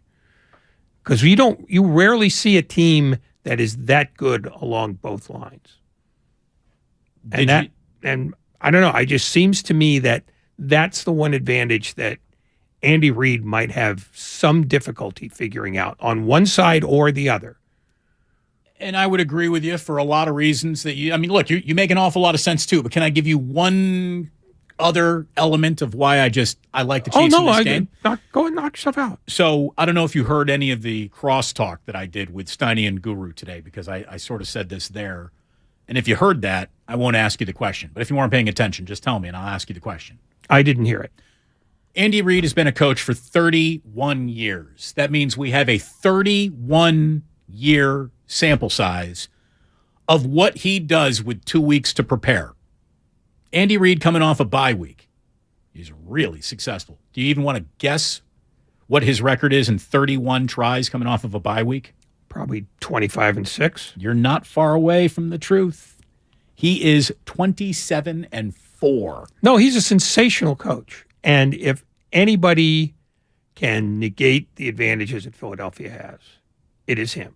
You know that he's got 15 plays that no living, breathing human has ever even thought of, much less actually run.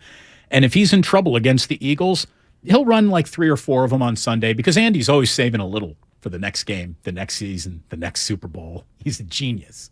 Oh, Yeah, he is the second most creative tactical coach next to Bill Belichick of the century. Yeah. And part of that is because he goes back as far as Belichick does.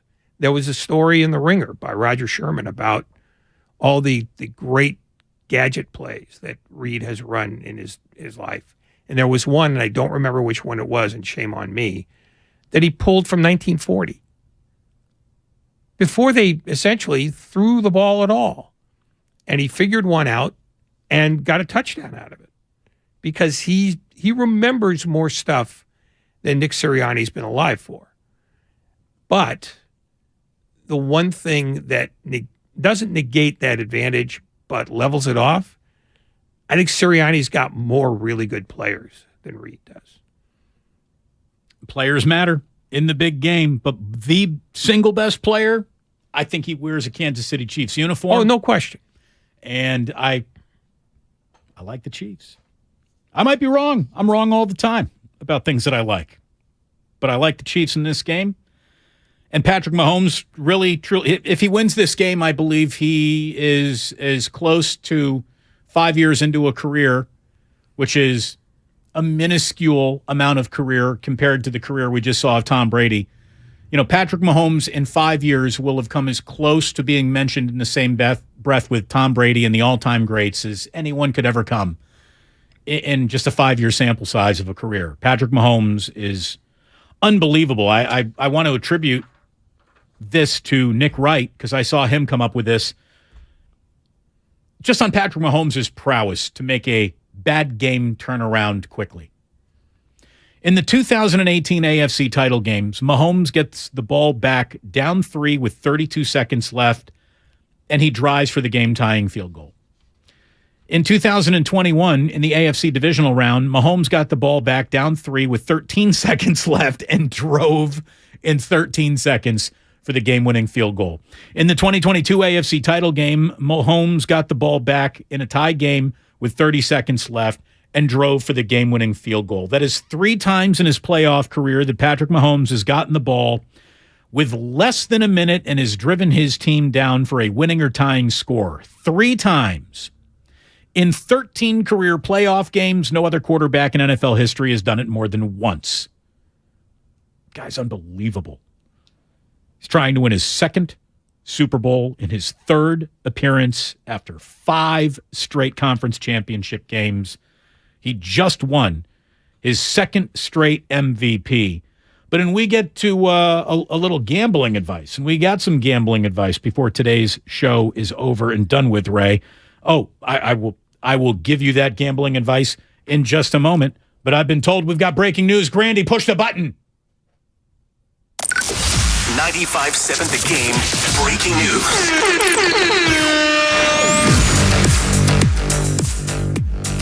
So Gary Payton Jr. was seen around the facility today, and it looked like he was ready to play. A failed physical exam of Gary Payton II has placed the Golden State, Portland, Detroit, Atlanta 4-team deal in serious jeopardy. This is according to Shams and Anthony Slater. Payton's core muscle injury could sideline him for 3 months following a Warriors exam. Whoa. Hello. So James Wiseman, who reported to Detroit, Mark Spears said he was going to play and then said isn't going to play. At least the Detroit Pistons said that he's not going to play, is not the culprit here who might have flunked a physical, but Gary Payton himself. Gary just played against the Warriors when they lost in Portland 2 nights ago. Just 2 nights ago. Wow. Oh, yeah, wow is an impressive way to put it. Played 22 minutes in that game. So I don't know how they ignore this. And I think you've got to walk the whole trade back. Can you walk just a leg of the trade back? Like, let's say the Warriors want to keep this James Wiseman for Sadiq Bey. Let's forget about involving Kevin Knox in Atlanta, and 5 second-round picks, and Gary Payton II. Wiseman for Sadiq Bey. Could they? But do you have to go back to just scuttling the deal entirely? Can you keep an element of it? I think you would have to get the Pistons to agree to do that straight up. And from what I understood, they didn't want to do a Bey for Wiseman trade straight up. So I think if you negate one part of the trade, and I'm not an expert on this, maybe we could chase down Slater, but I think if one leg of the trade goes, I think you can revoke the whole thing because everybody had a piece of this deal in one way or another. Again, from Shams, this just in, a failed physical exam of Gary Payton II has placed Golden State, Portland, Detroit, Atlanta's 4-team deal in serious jeopardy. That's according to Shams and Anthony Slater. Payton's core muscle injury could sideline him for up to 3 months following a Warriors exam. Wow. And I mean, he just played. He's played 15 games. Why does Portland have a medical process to clear the player to play, yet the Golden State Warriors are slamming the brakes on that? This according to Shams, not to duck your question, but the Warriors have until Saturday to go through with the trade or have the entire 4-team deal be rescinded. So if they rescind this part of it, the whole deal collapses. So James Wiseman is back with the Golden State Warriors. I mean, what do they do? What do they do to it? Would they just are they going to give him minutes? Are they just going to sign him right to the G League? Like, what do you do? How do you look James Wiseman in the eye again and just be like, yeah, okay, we'll just pick up right where we left off? Well, he's probably as pissed about this as anybody, but I don't think they're going to all of a sudden look at Wiseman if they have to bring him back and say, okay, we've seen the error of our ways. You'll get 20 minutes a night. I think they would use him the way they have used him, which is almost not at all. Wow. I mean, how could a weird year get even weirder? We just found out. And because the trade deadline has come and gone, there is no lever to pull to improve this team beyond the situation it currently stands in. If all of this goes away, oh my goodness, what a disaster.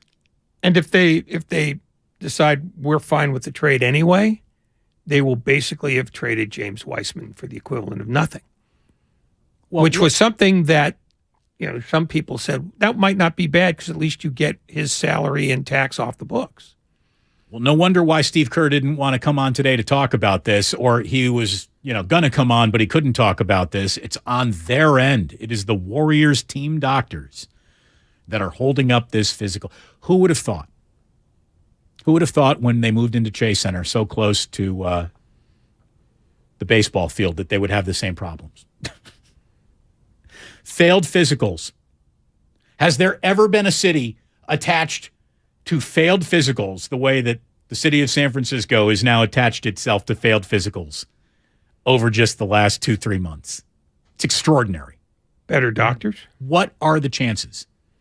What are the odds? Oh, my God. I mean, oh, my God. No, are all these teams operating on Indian burial ground? It's not just the 49ers. It's the Giants now, too, and it's the Warriors. How are the Sharks, Ray? Are the Sharks okay today? Anyone get hit by a Zamboni this afternoon? That would probably be an improvement on the year they've had. God almighty. This is unbelievable. This is unbelievable. We just had Anthony Slater yesterday trying to sum up what James Wiseman went through, meant to this team. Here's what Slater said just yesterday with us. It was convoluted. You go back to the drafting of him was in November. Drafts are never in November. It was the COVID year. 60 games sounds like a career for James Wiseman when you consider his college career. 3 games. And then, I can remember it was wild. His first training camp we couldn't cover in person because of COVID, so they would just send out these little blips of footage that, and we hadn't seen him yet. And I remember they looked really impressive, and that's like what I'll always remember about those early days of the Wiseman era, where there was just those flashes of like, oh wow, they might have drafted like Giannis, right? I mean, like if I showed you some of his highlight film and that's all you'd seen from his rookie year, remember they started him game one. I remember talking to the coaches behind the scenes. They were playing in Brooklyn, COVID year, empty arena. Game one, he'd missed the preseason because he got COVID, and they're like, we're starting him tonight. It was like, whoa, they must have seen something behind the scenes. What's absolutely amazing about this whole thing, Ray, if it really does dissolve, is that they sent out James Wiseman with this huge aura of we still don't know, and they get him back in the exact same situation. We still don't know. Yeah. Oh, still no. Nothing ever gets learned about this guy. That's why I think there's a possibility that the Warriors might accept the trade, even though they don't get any help from Payton. Because they want him off the books. I think they do want him off the books, and the truth is,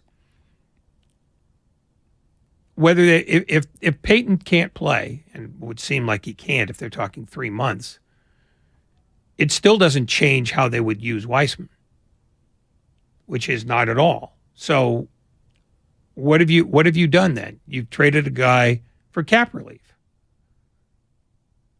And I think it was John Hollinger who suggested that might be a thing they'd want to consider. A grand total of about $130 million saved in terms of actual cap hit and repeater tax when it's all said and done. To keep James Wiseman on the books is a significant investment in a player who's not playing for them.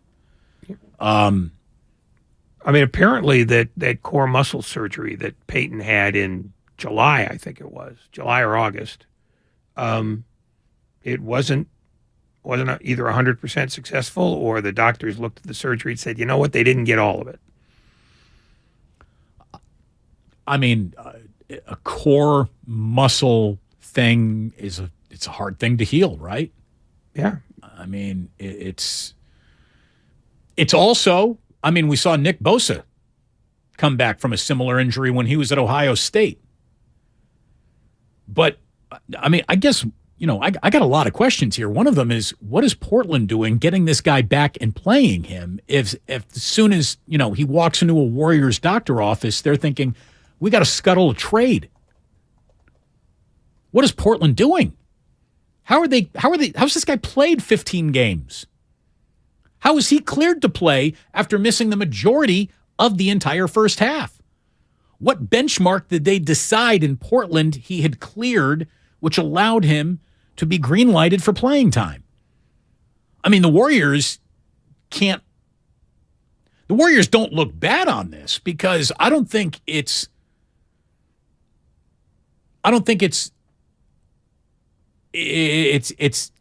negligent on the Warriors to say, well, this player's healthy if he's playing over there. Like, he's playing against us. Like, we're literally playing the Portland Trailblazers tonight, and there he is playing against us. So thinking that he's available to be traded is, there's no negligence that can be assigned to that, Ray. I mean, I don't even think you can call it a gamble. Well, no, it's not a question of negligence, because they wanted this trade to happen. And since they're the ones who are saying, well, now we got this, and look, they may not negate the trade. It may just suddenly become Wiseman for cap relief. I mean, they would have to basically change the motivation for doing the deal. But if they say, well, we're not going to do this deal, undo it all, then they've got the same problem that they had 2 days ago. The Golden State Warriors, do they solely control the veto power now over getting this done? Is it all their decision entirely? Yeah, because they're the well, I don't want to say they're the aggrieved party, but they're the ones the player in who question ended up with damaged goods. I mean, Detroit can't negate the trade because, Wiseman is whole. Atlanta isn't going to, because they have no complaint here. The only team that would have a complaint would be Golden State. What do the Warriors do about the body that they need? That would not seem to be the option. It's not a question of the body they need. They don't get that body. They would have to change the motivation for the deal to, all right, we like Wiseman, but we need the cap relief. And that's not a body. If Gary Payton was to miss 3 months, that will put us in May, and that is a month after the regular season ends. So into the second, maybe even third round of the playoffs. Yeah. I mean, there's no assuming that the Warriors are just going to be waiting there for him the way that they're playing right now. No, I mean, that's, I think you basically have to, you have to decide by Saturday. They have until Saturday. Yeah. Or as we like to call it, tomorrow. When you put it that way. Well, I mean, you can't hold up a trade forever. You've got to you got to poop or get off the pot. And that's what the Warriors have to do. They have to decide, okay, can we justify this in our own heads if it's just for money? What do you think they're going to do? I think they're going to accept the trade even though Payton is injured, because they'll justify it as saying, well, we just saved ourselves $100 million and change. Anthony Slater, remember, was on with us yesterday and had to say this about the Wiseman Warriors situation at the very, very end. It wasn't exactly harmonious, Slater said. He's always had a really good attitude behind the scenes, but you could just tell it was just becoming detached. The situation had just run its course with the Warriors. It's why I think they finally came to grips with trading him. I'm not saying Detroit starting him right away in this complete losing environment is fantastic for him, but it's better than what he had been experiencing. And look, we're only looking at this through the prism of selfish self-interest, right, for the Warriors. If you're Gary Payton II, you got to be crestfallen about this, right? You got to be sick to your stomach about this, that this could hold up your opportunity to return to a place that, Slater said he wanted to be. I think that somewhat kind of been in the back of their mind, really even since he left. It was an agonizing decision for him to leave. He didn't want to. He's kind of hinted even behind the scenes that he kind of longed to get back. But when they went searching the last couple of days for upgrades, obviously they were attempting to get in the OG and Anunoby sweepstakes, which didn't really even end up being realistic for anybody in the league. That's why he didn't get traded. But as they tried to find veteran upgrades out there, they talked to Portland and about maybe it being like a direct swap, but Portland didn't want James Wiseman. So they had to get creative to, get something for James Wiseman that Portland would take in a package. And he was one of the few, I think, veterans that they did identify as can come in and we know he can be in a closing lineup, because that was kind of their threshold that they had talked about. It was like, no, it's not just a ninth man upgrade that can play, 14 minutes. It has to be somebody good enough to be in the DiVincenzo, Kuminga realm of on certain nights, he's one of our best five. And there are not many guys for that price range across the league that, you could use James Wiseman to get that fit that description, but they knew that Payton did because he did it last season. He did it in the finals last season. So shockingly, they went out and got the reunion done.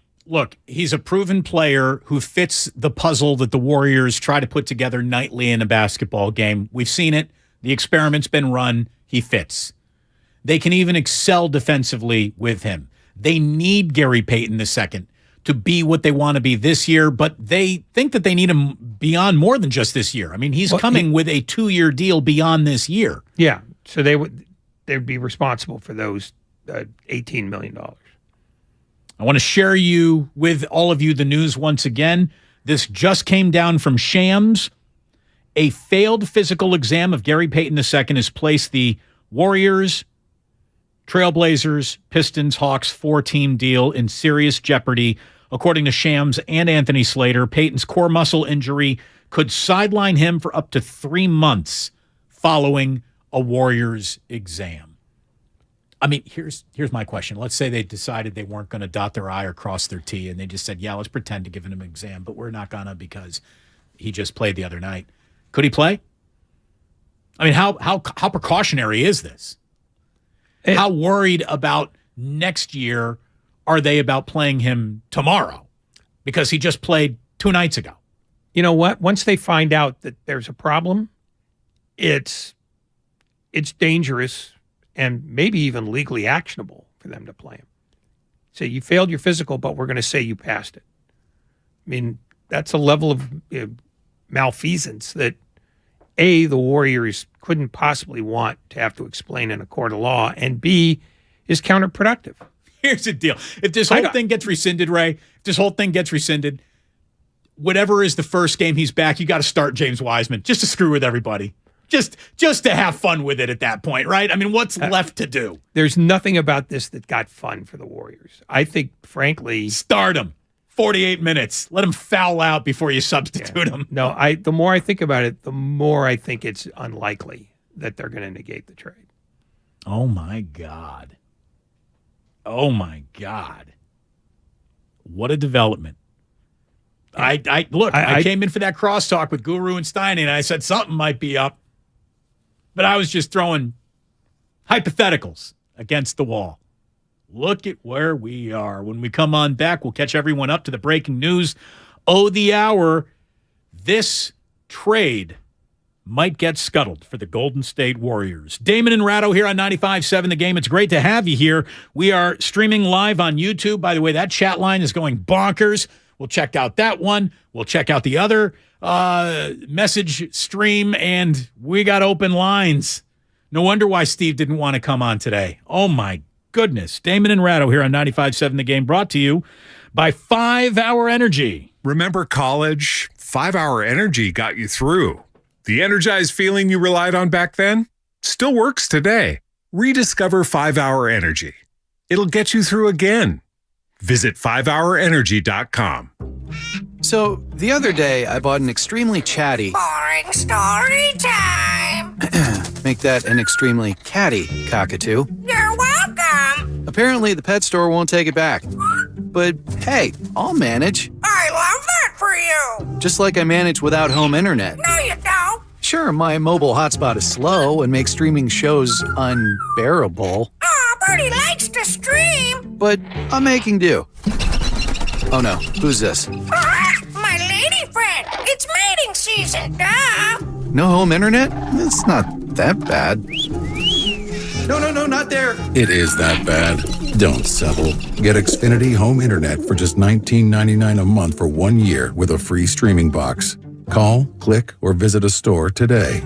Restrictions apply. Not available in all areas. Requires paperless billing and auto pay with stored bank account. After 12 months, regular rates apply. Offer ends 2/21/23. Hi, I'm Aaron, owner of California Deluxe Windows. Ever notice? When your neighbors get new windows, there is a large black eye of broken stucco, uneven plaster, and even mismatched paint. At California Deluxe Windows, we never leave a ring around the window. Why? Because we are one of the only companies in California who custom crafts every window and door to your home's exact measurements. Almost everyone else on the radio is a distributor. They grab a window from a warehouse, break open your walls, shove it in, and patch things up. At California Deluxe Windows, we take pride in our work. Our installation technique is so precise, we do not break your stucco. Your house could be covered with potato chips, and we wouldn't crack one. Call now, and for a limited time, you get 30% off your entire order and 24 months of interest-free financing. 800-874-3600. 800-874-3600. That's 800-874-3600. California Deluxe Windows. Windows engineered for life. Certain terms and conditions apply. CSLB number 774518.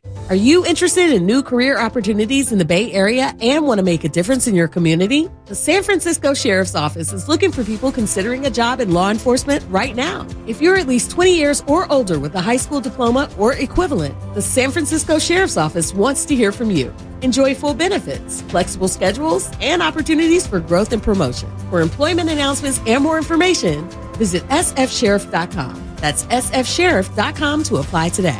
Golfers, tee it up at the Golf Mart with the new 2023 Aerojet Woods and Irons from Cobra Golf. The new Aerojet Woods are designed with a unique aerodynamic shape that delivers faster clubhead speeds for longer drives. And the new Aerojet Irons are made with hot face technology, so every strike delivers more distance. Elevate your game by swinging into the Golf Mart and get custom fit on the new Cobra Woods and Irons today. The Golf Mart, unmatched expertise, unmatched service.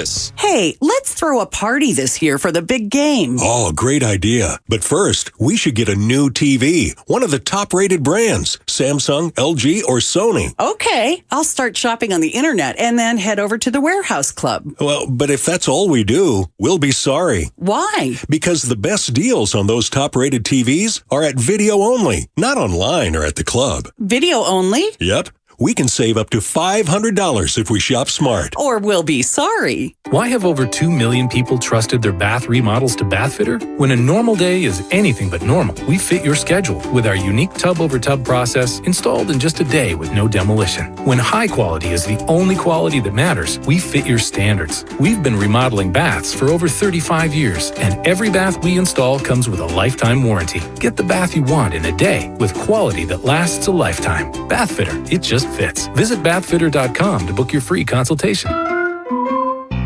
This week at Macy's, find Valentine's Day gifts for all your loves, like fragrance gift sets they'll adore. Plus, take an extra 15% off with your coupon or Macy's card, on top of beautiful jewelry finds, now 35 to 70% off, and 25% off decadent chocolate from Godiva.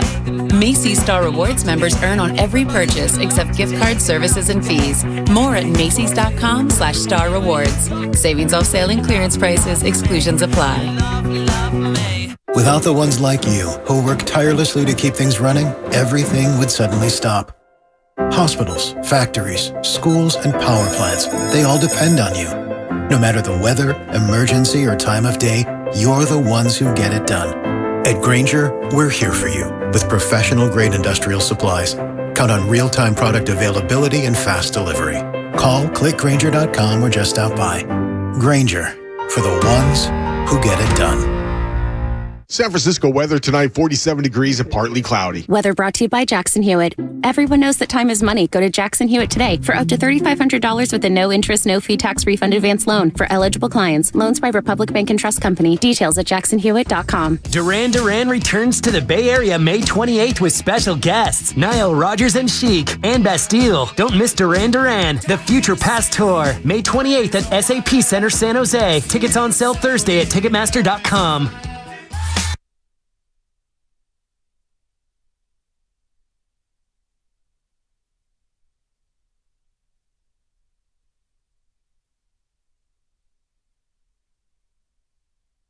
Now back to Damon and Ratto on 95.7 The Game. All guests appear on the Bud Light guest line, but we're not having Steve Kerr on today, and now we absolutely know why. There was a holdup of the 4-team trade that sounded an awful lot like it might be coming out of Detroit, with Mark Spears just the day before saying, hey, James Wiseman is going to start. Today it was revealed that James Wiseman would not be playing, and it sounded like, since we all know that Gary Payton just played, the holdup might be coming from Detroit, because all parties, which, by the way, every single party has agreed to this trade, at least publicly, has put out a statement. I mean, it got even further down the road than the Correa thing got with the San Francisco Giants in terms of everyone saying, yeah, this deal's happened, pending physicals. Well, a physical of Gary Payton II has failed.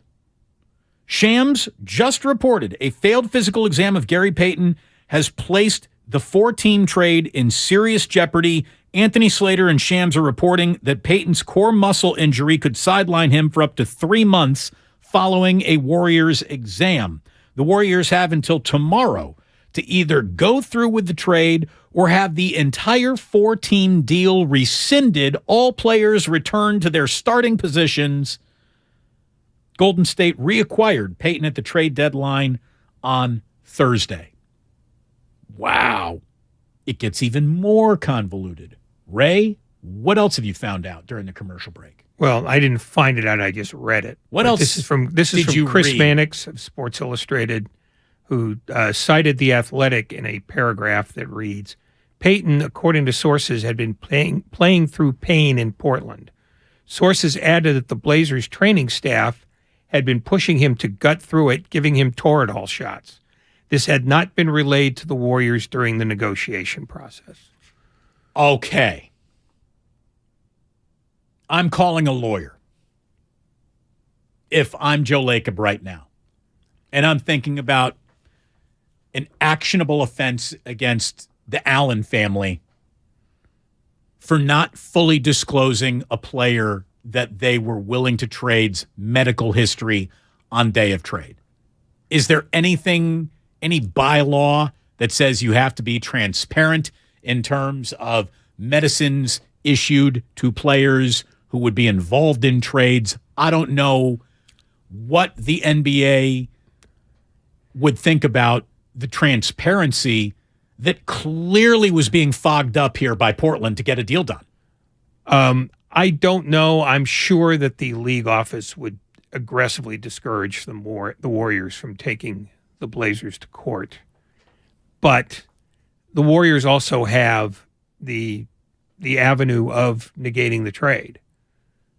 If they said, well, wait a minute, we just did a medical and he failed it and you didn't disclose this, they could just say, you have to take him back now. But the reason they came to the conclusion that they wanted to get back into the Gary Payton II business is because they thought him healthy.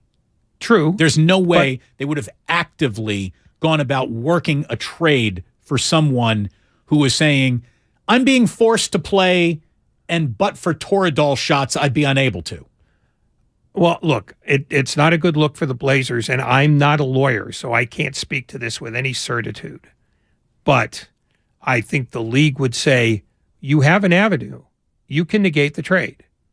You can get your property back. And I hate to say property, that's a bad word. But you can get your player back. You can walk this entire trade back. You have a remedy for fixing this. The fact is the Warriors can undo the trade, or they can take it as is and just say, well, we get cap relief for now, and we will try to get Payton ready within 3 months. Before you uncovered the Athletic article, the tweet from Chris Mannix, however you stumbled across what you just shared about the Toradol pain and playing in pain, the one thing that you and I agreed to during the commercial break is this is basically too far over the skis to pull back now. Yeah, I think so. I think even if the Warriors felt deceived, to undo the entire trade means that they have to reaccept James Wiseman, who they have said all along they're looking after his best interests. If they bring him back, then they're basically saying, all right, you still work for us, but we're not going to let you work because we don't think you're a good enough worker. And the alternative for him is going to Detroit, to a place where they're going to say, we're going to let you play, which is, detrimental to Wiseman's career. So I think they can live with the possibility that they don't get Gary Payton until May, except the fact that they're on the hook for 2 more years of his salary in exchange for the $130 million of cap relief. Now, look, one of the problems with all this, beyond just the player availability that may not be possible, is the single dumbest way to interpret this. A guy on the Otis Bird III text line named Raphael just interpreted this the single dumbest way it could be interpreted. He said, Bob Myers is lost. Fire him. What are you talking about? Bob Myers is supposed to have Superman X-ray vision and be able to see a torn muscle in a player who was on the court playing against his team the night before the trade was consummated. Bob Myers is not responsible for any element of this blowing up. The crime, if you wanted to say this is a crime, which it isn't, but the deception is coming from the Portland Trailblazers. And this is a deception. They willingly, according to this story from Shams and Anthony Slater, Chris Mannix, however, got relayed, according to this story, and Ray, you can talk me through the entire paragraph if I'm getting this wrong. Please stop me if I'm getting this wrong. But this entire thing happened because the Portland Trailblazers never told the Warriors straight up, he probably wouldn't be able to play if we weren't loading him up with Toradol in the 15 games that he has played for us. In the 15 games that he did play for Portland, he didn't do much. Gary Payton was 4 points, 2.5 rebounds, 1.5 assists. So it's not like he was out there doing much in the 15 games that he played. But should he have even been out there at all? If Portland is willing to drug their players to get them on the court, don't they need to disclose that to a team that's about to trade for one of those players? I don't know if they are required to or not, to be honest with you. So the notion that they've deceived the Warriors, and I mean, that may very well be true. It sounds like you tried to just sell me a car that you knew had a bad radiator hose in it or whatever. I don't know anything about engines, but your phalange rod was all screwed up and you knew it, but you sold me the car thinking that I wouldn't catch the broken phalange rod. And that to me is like there's a lemon law for that. You know, you're not allowed to sell a car without disclosing the Carfax information. No, but but there are remedies for that. And one of the other ones that I didn't even think of until I read the story that just got posted in The Athletic is that there have been behind-the-scenes discussions on Friday about the possibility of amendments to the trade. Maybe they throw in somebody else instead of Payton or someone in addition to Payton. Dame Lillard, get it done. This should cost the Portland Trailblazers Dame Lillard. He'll make a great Warrior. You know he's from Oakland, right? Yeah, no, I'm vaguely aware of that. He is from the Bay Area. Yeah, I don't think the Warriors get to say, well, we get to pick what we want from you. They would have to renegotiate that entire deal, which means dragging Atlanta and Detroit back into this. I think the Warriors may just choose the simplicity of saying, okay, we're just going to technically pass him, and then we'll put him on the IL and just until he gets healthy, and we will simply do without him. Because a case can be made, not a legal case, but an argument can be made, well, the only thing that happened here is that you lost the services of a guy that you haven't been playing. And you got something in return for that. And you can't play him either. Which is 9 figures worth of cap relief. And you still get the player, you just don't get him as soon as you get him. But that's a choice the Warriors get to make, not one that the Blazers get to propose. But here's the deal. It's not the Warriors, of course, made this trade partially considering cap space. But they are also considering, how do we be a better team? We need another player. We need a player who understands and fits us in a way that the player that we just walked away from does not fit us. And we're trying to make the playoffs now. Like, Gary Payton might have been a move that was supposed to bolster this roster beyond this season, but you can't worry about those other seasons until the completion of this season. They didn't make a trade for Gary Payton specifically for tomorrow. Tomorrow was included in today. And if they can't get today out of Gary Payton, oh my God, thank you very much. Lucas is handing us things. And he put a star next to this. So it must be a portion that you'd want me to read, Lucas. We already read that. This is from Shams. Oh, this is what yes. Yeah.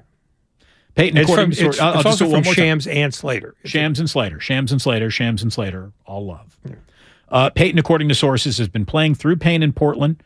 Sources added that the Blazers training staff had been pushing him to gut through it.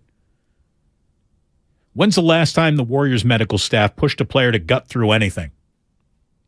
They are notoriously conservative. Playing through pain, giving him horrible shots to do it, had not been relayed to the Warriors during the negotiation process. That to me sounds like scumbaggery is in play. There is an element of deception that I think the Trailblazers are trying to get away with here. And maybe, but the question is how aggressive do the Warriors want to be about this? Because I think the league will say, look, you have relief. If you don't want to do the deal, don't do the deal. And the damage that will accrue to the Blazers is they don't get to get Gary Payton off their payroll. And they now have a reputation around the league as people who are not to be trusted. I don't think the league wants to escalate this into something huge. And I think they will, in subtle ways, suggest to all parties, you know what? Let's figure out a way, either change this deal so that everybody's happy, which would probably mean the Blazers would have to send somebody else back to Golden State. And Golden State can either accept or you say, no deal. Or they just take Payton. Here are the 4 most important words. And the only question that really matters, I think, going forward here. How pissed is Joe? Because if Joe Lacob feels that they tried to pull a fast one on him, Joe's the kind of guy who is going to be so personally, I think, pissed off and offended by that, unless he's also saying, hey, the main goal of this really wasn't the acquisition of Payton. The main goal of this was the tax relief. And I still have that main goal checked off. But I just don't think that that's the way Joe gets down. I think he is way too highly competitive and invested in on-court success to not be red in the face furious right now. I'm sure he's over at Chase Center. I'm sure he's pissed purple. No question. But that's where Bob Myers' skill as a negotiator will come in handy in-house. We'll just say, okay, look, what do you want to do? Do you want to negate the trade? I'll negate the trade. Do you want to accept it and be happy with the cap relief and the notion that we'll get Gary Payton in May? Do that then. I mean, I think... Or do you want to sue the Portland Trail Blazers for Damian Lillard? That's what I would do. And you'd have no chance in court. We're filing frivolous lawsuits. Oh, okay. Well, then go ahead. Yeah. We'll sue everybody. We will sue the corpse of Paul Allen. I might sue the Phoenix Suns. Just throw them in there. Sure, why not? No, I mean, it's based on what we know, this is a pretty creepy thing that the Blazers have done.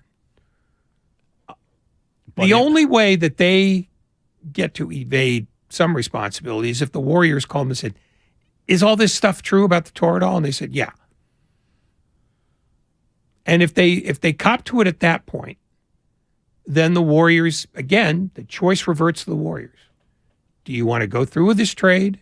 Do you want to amend the trade? Or do you want to cancel the trade? I think the Warriors should be given one more day to conduct all trading business. Like, the trade deadline has expired for 29 other teams. The Warriors get one more deal.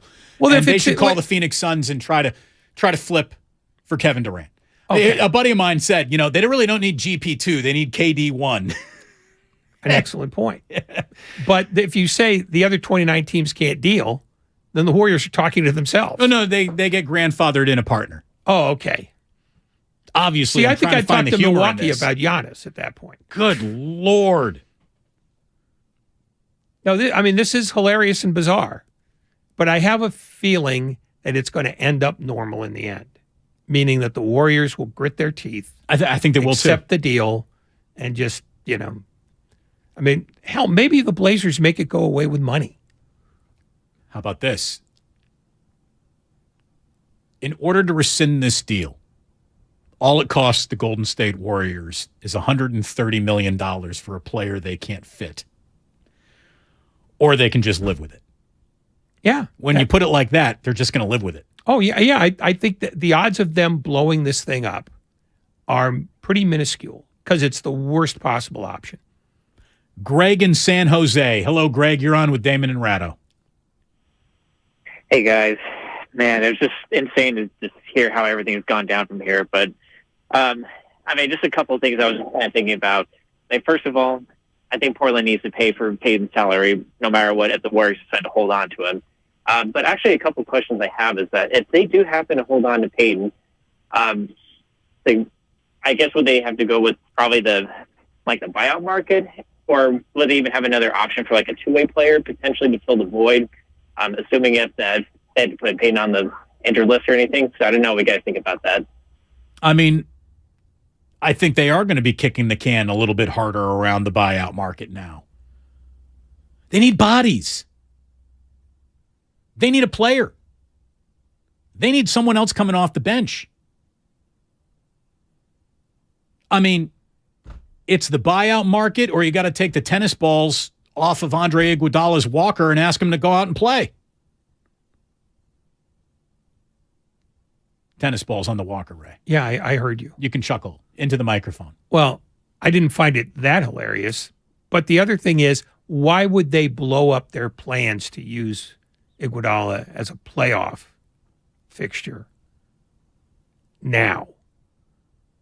Look at it this way. If you can't come get up 27 regular season games in before the playoffs, you ain't going to do squadoosh in the playoffs. Well, maybe not. But this is what the plan has always been. And I don't think they're going to suddenly change that at this point. I think their choices are they're three. And it's, it sucks for them, but they can either accept the trade and be happy with the cap relief while grinding their teeth about not having Payton immediately. They can negate the trade entirely and get back a very disgruntled, and even more disgruntled than ever, James Wiseman. I don't think they can do that. I don't think they can do it either. Or they have to reopen negotiations with the Blazers to figure out some other way to feel like they've been made whole. And looking at Portland's roster, the only real option is probably Shaedon Sharpe, who's not a great defensive player. And he's 19, and they already have more than 19. They don't need another 19-year-old. So, yeah, I mean, I don't know what they would do at that point. Like I was asked, could they rescind the trade partially?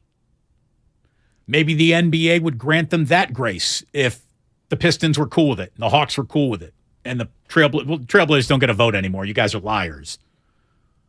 Liars always get a vote. No, they should. George Santos proves that. They should not get a vote going forward in what the Warriors' next course of action in this is. No, they don't get a vote in that. The Warriors are the ones in charge right now. They're the ones who get to decide whether this trade is killed, modified, or accepted. Again, maybe they could modify it till they end up with just Wiseman to Detroit for Saddiq Bey. Let's eliminate the Hawks. Their 5 picks, Kevin Knox, and, well, I guess Kevin Knox would have to be thrown in to make the salaries work if it were just a straight up. Yes, yeah. So the other 3 teams would be involved if the Warriors wanted to, revisit every part of this. It's a frickin' disaster. Yeah, which is why the easiest course of action for the Warriors ultimately is to feel hard done by, but accept the deal anyway. Even the James Wiseman trade was a disaster. That's how much of the James Wiseman draft pick disaster we are still swimming in. Unbelievable. And the Warriors did nothing wrong here. The Warriors did nothing other than sit down at a negotiating table with a team that withheld relevant medical information. I did, during crosstalk with Steiny and Guru, think this was maybe coming from Detroit. This might be coming from James Wiseman. Again, James Wiseman was reported to, he's going to be starting his first game with the Detroit Pistons, to James Wiseman's not playing tonight. And I thought, geez, maybe this is a holdup on the Pistons' medical side. Yeah, and that game's already started. And I saw the video that Whitley sent out today. You got Steph Curry looking like he's got pressure off of him, even though he can't go tonight. Steph Curry's in a good mood sitting there. You got Steve Kerr on an exercise bike. You got a bouncy Gary Payton II just walking through the background. He looked like he was happy as a clam to be back with the Golden State Warriors, wearing Warrior workout gear, head to toe, hoodie up. I mean, he looked like he was ready to go. Nope. Unbelievable. Carlos Correa Part 2, Electric Boogaloo. That's what we're looking at. The same thing that happened to the Giants has happened to the Golden State Warriors. It's unbelievable. It's hilarious. What a 5 o'clock hour we got for you around the corner. You want in? We got open lines. We're coming back. We're taking calls, complaints, gripes, grievances. We're hearing it all today. Damon and Ratto on 95.7 The Game. It's a pleasure to have you along. We're brought to you by Fremont Bank, full-service banking, no compromises. It's a Football Friday on 95.7 The Game. Jimmy Garoppolo's been one of the more polarizing figures in the Bay Area for the last 15 years. And I feel like at times there's been warranted criticism, and at other times it's been ridiculous, disproportionate amount of scapegoating. Brought to you by the SF Sheriff's Office. Your future begins here. Spend an evening with James Taylor and his all-star band. The American icon is back on tour. May 30th at Frost Amphitheater at Stanford. The multiple Grammy Award-winning James Taylor and a night full of his biggest hits. Tickets on sale now at goldenvoice.com. James Taylor. Produced by Golden Voice and Stanford Live. Every small business owner knows business happens everywhere. The office, the warehouse, or on the road. And no matter where it takes you, there's one solution to help your business thrive. Comcast Business Complete Connectivity. It's the largest, fastest, reliable network with advanced gig speed Wi-Fi and cyber threat protection in one solution. Get started for just $49.99 a month. Plus, add Comcast Business Mobile and you can save up to 60% a year on your wireless bill. And ask how to get up to a $750 prepaid card. Flight 291 is now aboard. Yep, you're going places. And when you get there, be ready to do business. The complete connectivity solution from the company that powers more small businesses than any other provider. Comcast Business, powering possibilities. Ends 2/21/2023. Restrictions apply. Requires EcoBill and AutoPay. New 50 megabits per second internet and Comcast Business Security Edge customers only. Equipment taxes and fees extra. After 12 months, regular rates apply. Gig internet required for gig Wi-Fi. Mobile Savings compares pricing of top 3 carriers. There's a reason Golden State has become the trusted partner for professional builders and contractors. The breadth of what they offer is remarkable. Their product knowledge can save you time. They're the largest distributor in NorCal of many of the brands they carry. Golden State's newly refreshed app offers installation guides, building codes, and much more. And the GSTV link on their homepage is a useful resource. Family owned for 3 generations. Golden State. When you succeed, we succeed. Bud Light was brewed to be a delicious and easy-to-drink beer, even when the little things in life are hard. Like when the game is going into overtime, but you have even more time to enjoy it, and a fresh Bud Light. Bud Light, easy to drink, easy to enjoy. Pick up Bud Light at your local retailer today. Drink responsibly. Anheuser-Busch Bud Light Beer, St. Louis, Missouri. Boxer & Gerson, Northern California's premier workers' compensation law firm, helping injured workers get their lives back for over 40 years. Paid for by Bottom Line Capital. Attention all U.S. business owners. Was your company impacted during COVID? If you had over 5 full-time W-2 employees during the pandemic, you may be entitled to up to $26,000 per employee. That's right. If your business employed more than 5 full-time employees in 2020 or 2021, and your business was affected by the COVID pandemic, you may be eligible for up to $26,000 per employee. To check your company's eligibility to receive $26,000 per employee, call 800-793-0135 right now. We have already secured millions of dollars for businesses just like yours. There is no upfront cost to see if your company is eligible. Just call 800-793-0135 and find out for free how much your company can claim. This approved payroll tax refund program from the United States Treasury Department is for any business who kept employees on payroll during the pandemic. Best of all, these funds do not have to be paid back. Do not miss this opportunity to claim your company's refund. Call 800-793-0135. 800-793-0135. Johnny Mosley here with your Friday Toyota Tahoe report. While Mother Nature is still making up her mind, load up the Toyota and get on the road because the weekend is better in the mountains. Thanks, Johnny. Today you'll see mostly sunny skies, but clouds will increase throughout the day. By evening, snow showers are expected with steady snow overnight. 1 to 3 new inches of snow are expected. This report has been brought to you by your local Toyota dealers. Check out Toyota's full lineup of mountain-ready all-wheel drive vehicles. Toyota, let's go places. Let me guess. Unknown caller? You could reduce the number of unwanted calls and emails with online privacy protection. The latest innovation from Discover will help regularly remove your personal info, like your name and address, from 10 popular people search websites that could sell your data. And we'll do it for free. Activate in the Discover app. See terms and learn more at discover.com/online privacy protection. Get in zone, AutoZone. Welcome to AutoZone. What are you working on today? Battery trouble? You might just need a fresh charge, and we can take care of that free of charge.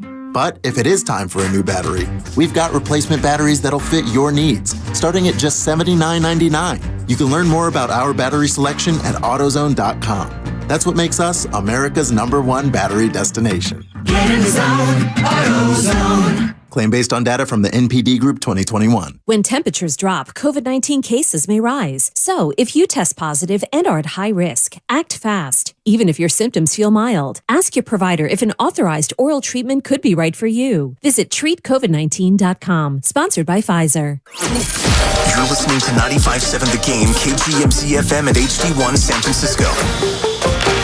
Always live on the free Odyssey app.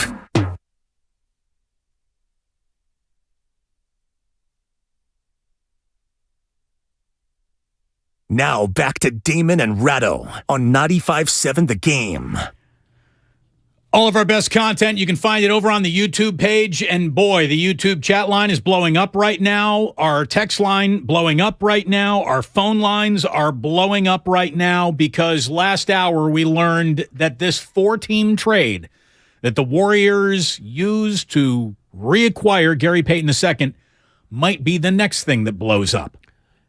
This just in. Please. This is according to Jason Dumas. Apparently, Payton will undergo further testing and is expected to get another X-ray tonight. Gary Payton II, this is from Jason Quick in The Athletic a couple days ago. Gary Payton II indicated that he didn't want to be in Portland and was ecstatic to return to Golden State.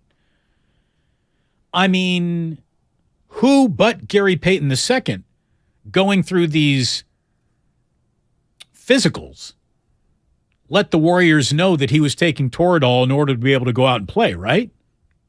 Do you think it was Gary Payton that told him? Well, who else would it be? It wouldn't be the Blazers, apparently, unless the Warriors asked directly, and they said they did. The only other person who would know would be Gary Payton II. To me, Portland needs to be penalized for something here. Portland absolutely tried to get away with one. They absolutely withheld medical information as they sat down to enter good faith negotiation. That, to me, puts a huge spotlight on new Trailblazers general manager Joe Cronin. And even if this whole thing is rescinded, the Warriors should still get to keep Gary Payton and their 5th-round draft pick. That's it. Portland should just be left with nothing. I don't know that you can do that. I realize you want damages biblical justice. Yes. But I don't know that unless the Warriors have another Blazer in mind, that Dame Lillard, someone they have a chance of getting. And the problem is they wanted Payton for his defense. And if you look at the defensive ratings of nearly every Blazer, they're not good. So I think the Warriors are literally sort of not stuck because they could get out of this and just say, okay, no deal at all. But then they re-inherit $130 million of taxes and a profoundly more disgruntled James Wiseman. Right. It cost the Warriors $130 million to undo this. Yeah, and I don't see the upside for that. I think the Warriors will go, okay, now we know that these guys they won't deal with us fairly, and just not do business with them again. But beyond that, I think their wisest course of action, no pun intended, is just say, okay, we'll take the guy. And then if they want to pursue something through the league, I suppose they can. I mean, the league could presumably fine Portland for, being deceptive. But I don't know that the Warriors can claim any more in terms of damage that would directly net them. They could go to the league and say, hey, something's got to happen with those guys. And maybe that happens. But I think for the Warriors, the path of least resistance here is the most logical one. The Xfinity Mobile text line, someone from the 408 says, Bruce, you have no idea if Portland knew about Payton or whether they even told the Warriors. You are a terrible talk show host. You are a terrible listener because we have already cited multiple sources that have reported that they were giving Toradol shots to Payton and did not disclose that to the Warriors. You're probably also ugly, so you're just living a rough life. Well, that seemed gratuitous. Hey, don't tell me I'm a terrible talk show host when you're not listening to what the talk show host is saying. We have conclusive evidence reported by capital J journalists that the word Toradol was not brought up by anyone with the Portland Trailblazers. So, there you go. Yeah, that's not conclusive evidence, but it does mean that we're not making this stuff up on our own. And people who are boots on the ground have reported this, and I haven't heard the Blazers deny anything yet. So, at the very least, it is information that has not been refuted by anyone. Joe Cronin says, player safety is super important to us. We were playing Gary Payton II. He was cleared. We were super confident he was healthy. We wouldn't be playing him if he wasn't healthy. That is the Portland Trailblazers general manager, Joe Cronin, issuing a statement about this within the last few minutes. Woo! Now you have to define what's healthy. Exactly. Obviously, he was healthy enough to go with medical intervention. That's what they would probably hang their hats on. Right. You wouldn't believe how impervious to pain I am when you shoot me up with rhinoceros tranquilizers. There's an experiment we should try. Why do you think I'm going to Mexico, Ray? Ah, okay, now I get it. No, I think when all this is sorted out, the Warriors are in a box where they made a trade for a guy they can't use right away, but undoing the trade is far more trouble than keeping the trade as is and just feeling a little aggrieved. What a situation the Warriors find themselves in. Any relief coming out of the trade deadline looks like, I mean, here's the deal. The Warriors are determining he needs 3 months. If the Warriors are saying he needs up to 3 months to recover from this, and the Portland Trailblazers are saying healthy enough to play, we have two completely different languages being spoken by two NBA trainers. Two completely different languages. This is Gene in Oakland. Gene, you're on 95.7 The Game. Hello. Hey there. So I'm trying to sort through this about an hour ago. First of all, I need to get clear on the... Gene, your phone dropped. Sorry. I tell you what, clear it up for yourself and call back with a question. We're not doing on-air homework assignments. This is Nico in Oakland. If this is Nico Mannion, you might be needed again. Hello, Nico. What's up, Damon? I'm just curious to know what's going on with. Well, is it too late now? The deadline has passed. Is it too late to have the that what is it called, the injury player exception? Is it possible to have that? And if it's too late, I'm sure like you, Damon. I feel like Portland should come back. Okay, you can't use the player exception, but we will pay you what that actually is, which is like 17 mil that they can use. So I'm curious about that because that's two spots that they need to fill now. And shucks, GP, he wouldn't even come back, and that's the second round of the playoffs. Well, look, I mean, I feel terrible for the guy. If he really wanted to come back and play, should he have been a little bit more upfront with the Warriors as to his own medicals as this is happening? Maybe or was he he so desperate to get out of Portland and back to Golden State that he even withheld information? And I don't know what a player's level of responsibility to disclosing information is to a team that is involving him in a trade. I don't know. Nico, thanks for the call. We're all trying to process this in real time as to what this is. Yeah. I mean, we don't know. We don't know the details of what is and what isn't, except that Anthony Slater does. He's going to be joining us, Ray, in 5 minutes. Okay, well, then I'll filibuster for 4:59. No, I mean, what we know is the Warriors found something in Payton's physical that has concerned them. And now apparently they're sending him out for more x-rays. And since they have until tomorrow to go yes or no on this, or they could revisit the Portland part of the trade and substitute another player for Payton, the question would then become, well, what player do the Warriors think could create a player of equivalent value? I don't think and they there don't is. get to, and I don't think there is either, because the Warriors don't get to pick the player they want. Portland would have to agree to it.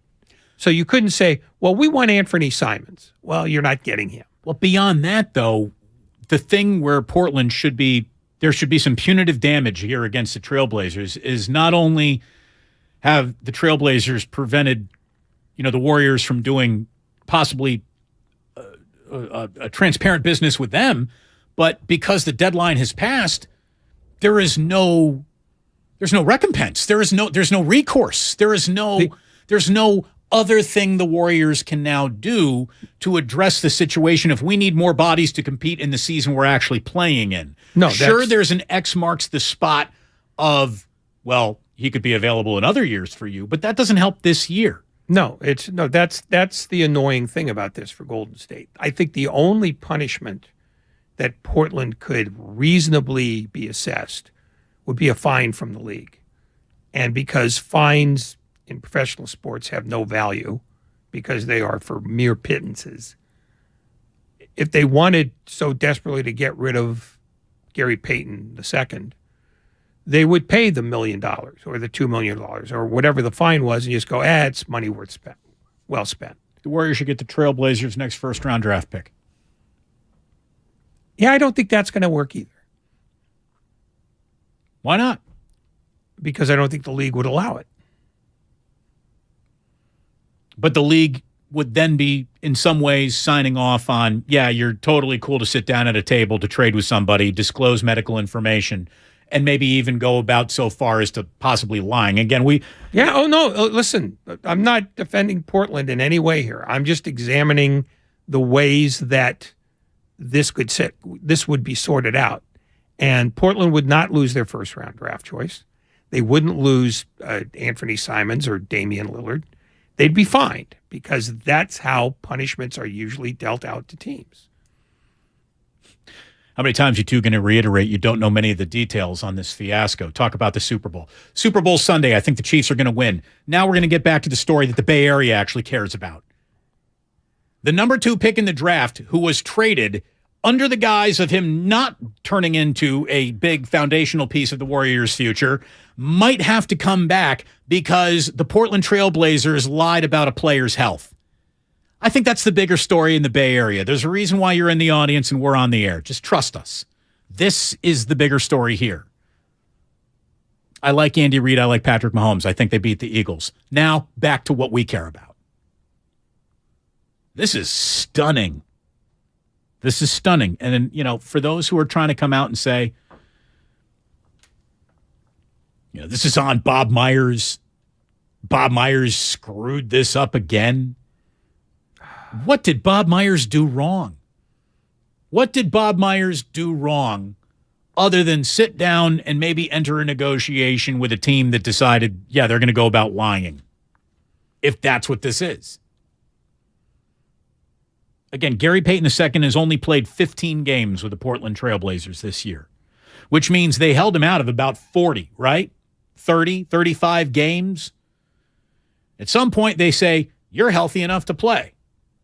Gary Payton obviously gave back the information, man, I'm not moving right. I don't feel good. And they're like, well, Joe Cronin's quote is, player safety is super important to us. We were playing GP2. He was cleared. We were super confident he was healthy. We wouldn't be playing him if he wasn't healthy. End quote. Healthy players don't take Toradol just to lace them up. That's the opposite of healthy. That is needing a painkiller to get through your evening, and that cannot be described as healthy professional athlete. Anthony Slater, God, we were on with you yesterday. Thanks for diving on back with us with all this breaking news. We really appreciate your time. Slater, we're stunned. How are you? Yeah, I mean, similarly, my day's been a little bit crazy ever since the Warriors basically canceled their, introductory press conference or whatever you want to call it, reintroduction. It seemed a little off today at practice, I'll say that. And, now you know why. Okay, let's cut to the chase here. As a practical matter, based on what we know, which is that Payton flunked his physical and now he's going back for additional x-rays tonight, what is the Warriors' list of options here? We know they can, negate the entire trade. They can accept the entire trade. But then there's this sort of nebulous third option that you and Shams referred to, that they could consider amendments to the trade. How exactly would that work? We're trying to kind of figure that out. It's a little bit complicated with the 14 deal. There's a chance that they just can't. I know that's very league office related, and you got to get 4 teams back in the room. And, some of these teams didn't deal with Portland at all. Like, Portland was very much like the fourth leg of this deal. So I'm not sure that that's even going to be on the table. And I'm not reporting that it isn't. I think everything is very much up in the air and being figured out at a lot of high levels tonight. But, I mean, theoretically, if an amendment was allowed, yeah, sure. I mean, it just seems like, you could just take – the Warriors only dealt with Portland, so you could just kind of reflip that part of the deal. But, when something's done at the deadline and it's roped into a 4-team deal, it's kind of either happening or it's not. So I think it needs to be decided if it's going to happen or if it's not going to happen. Slater, what's the level of anger here on Bob Myers or Joe Lacob? Are they personally offended by this?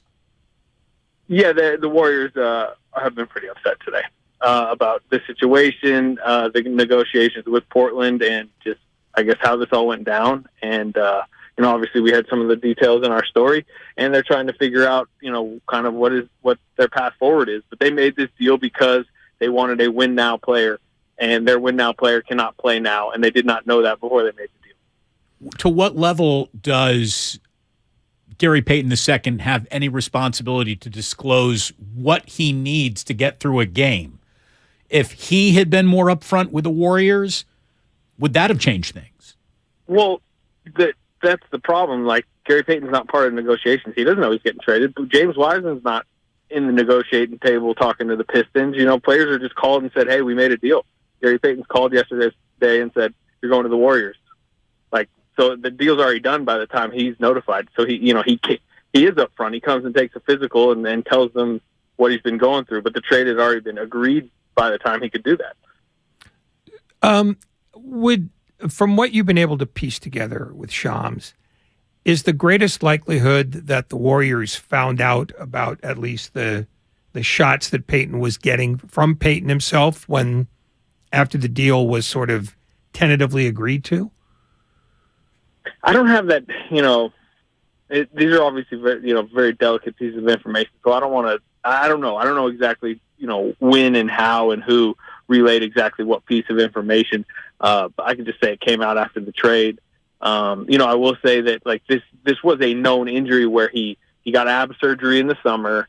They initially said his timeline was he was maybe going to be back for the regular season opener. He was unable to do that. He's mentioned that he had setbacks. He ends up missing 35 games all the way through Christmas.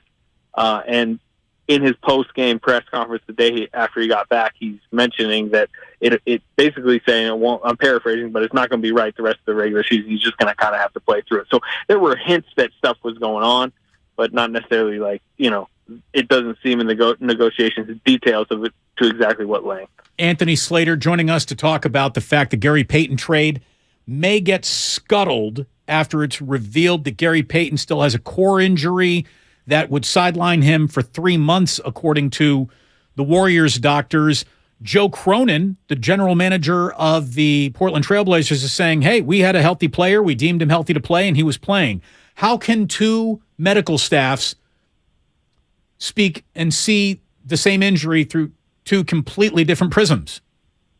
I mean, they're different people, different staff, different thresholds, I guess you would say. I mean, Rick Celebrini is noted to be not even just careful, but thorough. with his players. I mean, we've seen that over the last couple seasons. So, from my understanding that they don't believe this is an injury, he should be playing through, and that there needs to be some type of, rehab process that puts him in jeopardy to miss the season. Why there was a difference in opinion between Portland and the Warriors, I wasn't necessarily in the room, certainly in Portland's room to know why they decided to have him play through it. But, that is what could possibly blow up one of the biggest deals at the deadline. If we wanted to go ahead and just be really, on the surface of what it would be. So this whole thing began with a trade of James Wiseman. John Hollinger a couple of days ago talked about how that could be done in the name of cap relief alone. To scuttle this deal, it essentially then cost the Warriors $130 million in the money that they're now not saving because James Wiseman is back on the roster. Would the Warriors really pay $130 million to undo this? Well, it wouldn't be 130. They saved with this deal, basically you could say $37 million is right around the projection, $7 million this season, $30 next season, because, you have to add salary to get off James Wiseman. They initially added basically Saddiq Bey and Kevin Knox's money. That has turned into Bey to Atlanta, Knox to Portland, and that salary becomes Payton. Now, Payton's salary is lowered enough that it does, like I said, save $37 million, but not $130 million. You would have had to get off Wiseman and not bring anything back for that kind of thing. Right. Okay. So would they be willing to pay $30 million, whatever the money that they might have saved? Is that now something Joe Lacob would be willing to eat to undo this? We'll see. I believe tomorrow at noon. Don't quote me on that, but I think it might be noon is the deadline to decide if this is happening or not. And I think that's one of the factors at play. Another one is, walking James Wiseman back in the room. James Wiseman's in Detroit today. He has his GM doing a press conference talking about how happy they are to be there and how great this is for James Wiseman's career. He's going to play a bunch with Detroit. And, Dwayne Casey did a press conference talking about how Steve Kerr had relayed to him, that he's going to be great to coach. Like, it's going to be pretty awkward to walk him back in the room, not to mention Saddiq Bey has to walk back to Detroit potentially, and obviously Payton to Portland. Like, there's a lot of things that would make really undoing this deal pretty awkward. One other question that I have, I don't know that if you've had time to look up any precedents for this, because I'm sure there have been some. Traditionally, what would be the league's role here in terms of potential punishment for the Blazers? Would it simply be a fine, or are there other options like you lose a draft choice? What are the parameters here that we're talking about? I don't really know, to be honest. I mean, this is obviously somewhat, I don't know, maybe it's not unprecedented, but it's a difference in opinion. I think a lot of these, fuller details are still being fleshed out. I mean, it's obviously something the league will get involved in, and I would assume and needs to, but I don't know, if punishment necessarily comes or doesn't come. We're just still so early in this process. How is your wife feeling about you losing your Friday night? Not great, but it is what it is. That's the job. So I just want to come back to James Wiseman possibly returning. I mean, how would that even happen? How could that even happen at this point? Like, I really do think that they're going to go ahead and go through with this deal no matter what, because that is just at a point of no return. Again, all three general managers, Bob Myers the only one, have already commented publicly on all of this happening. James Wiseman, just feels, an element of done wrong by the Warriors? I don't know. I mean, we're at a point of no return with him, aren't we? I mean, if they decide that their best course of action is to rescind the deal, like I said, we discussed it would be awkward, but sports is sports. You get paid what you get paid. I mean, it could happen. It's post-deadline, so there would be an awkwardness to it, but if it has to happen, it has to happen. I mean, that's the NBA, really. It's stunning, to say the least. Slater, you got anything else, Ray? No. Have we got anything else? I think Lucas, you should go. Is there anything we need to examine with Anthony before we let him go? Is there any element that we've missed? I think we got about everything we can. It sounds like everything is still up in the air, and Anthony kind of told us everything he knows, and, there's still a lot to be learned by everybody at this point. Now, I think we should let him go back and get yelled at some more by his wife. Thank you, brother. Really appreciate you double dipping with us. All right, fellas. Anthony Slater, sharing what he can, giving us what he knows. Good Lord. I mean, what a year for the Golden State Warriors. There hasn't been a single element of a single day of the season that has been smooth for them. Nothing. What's the real NBA, Steve Kerr? I guess this is the real NBA. Although this is so abnormal, you can't even say that this is the real NBA. No, this is way abnormal because when you just take the trade deadline as, just say 3 days, this has been the weirdest 3 days in recent NBA history.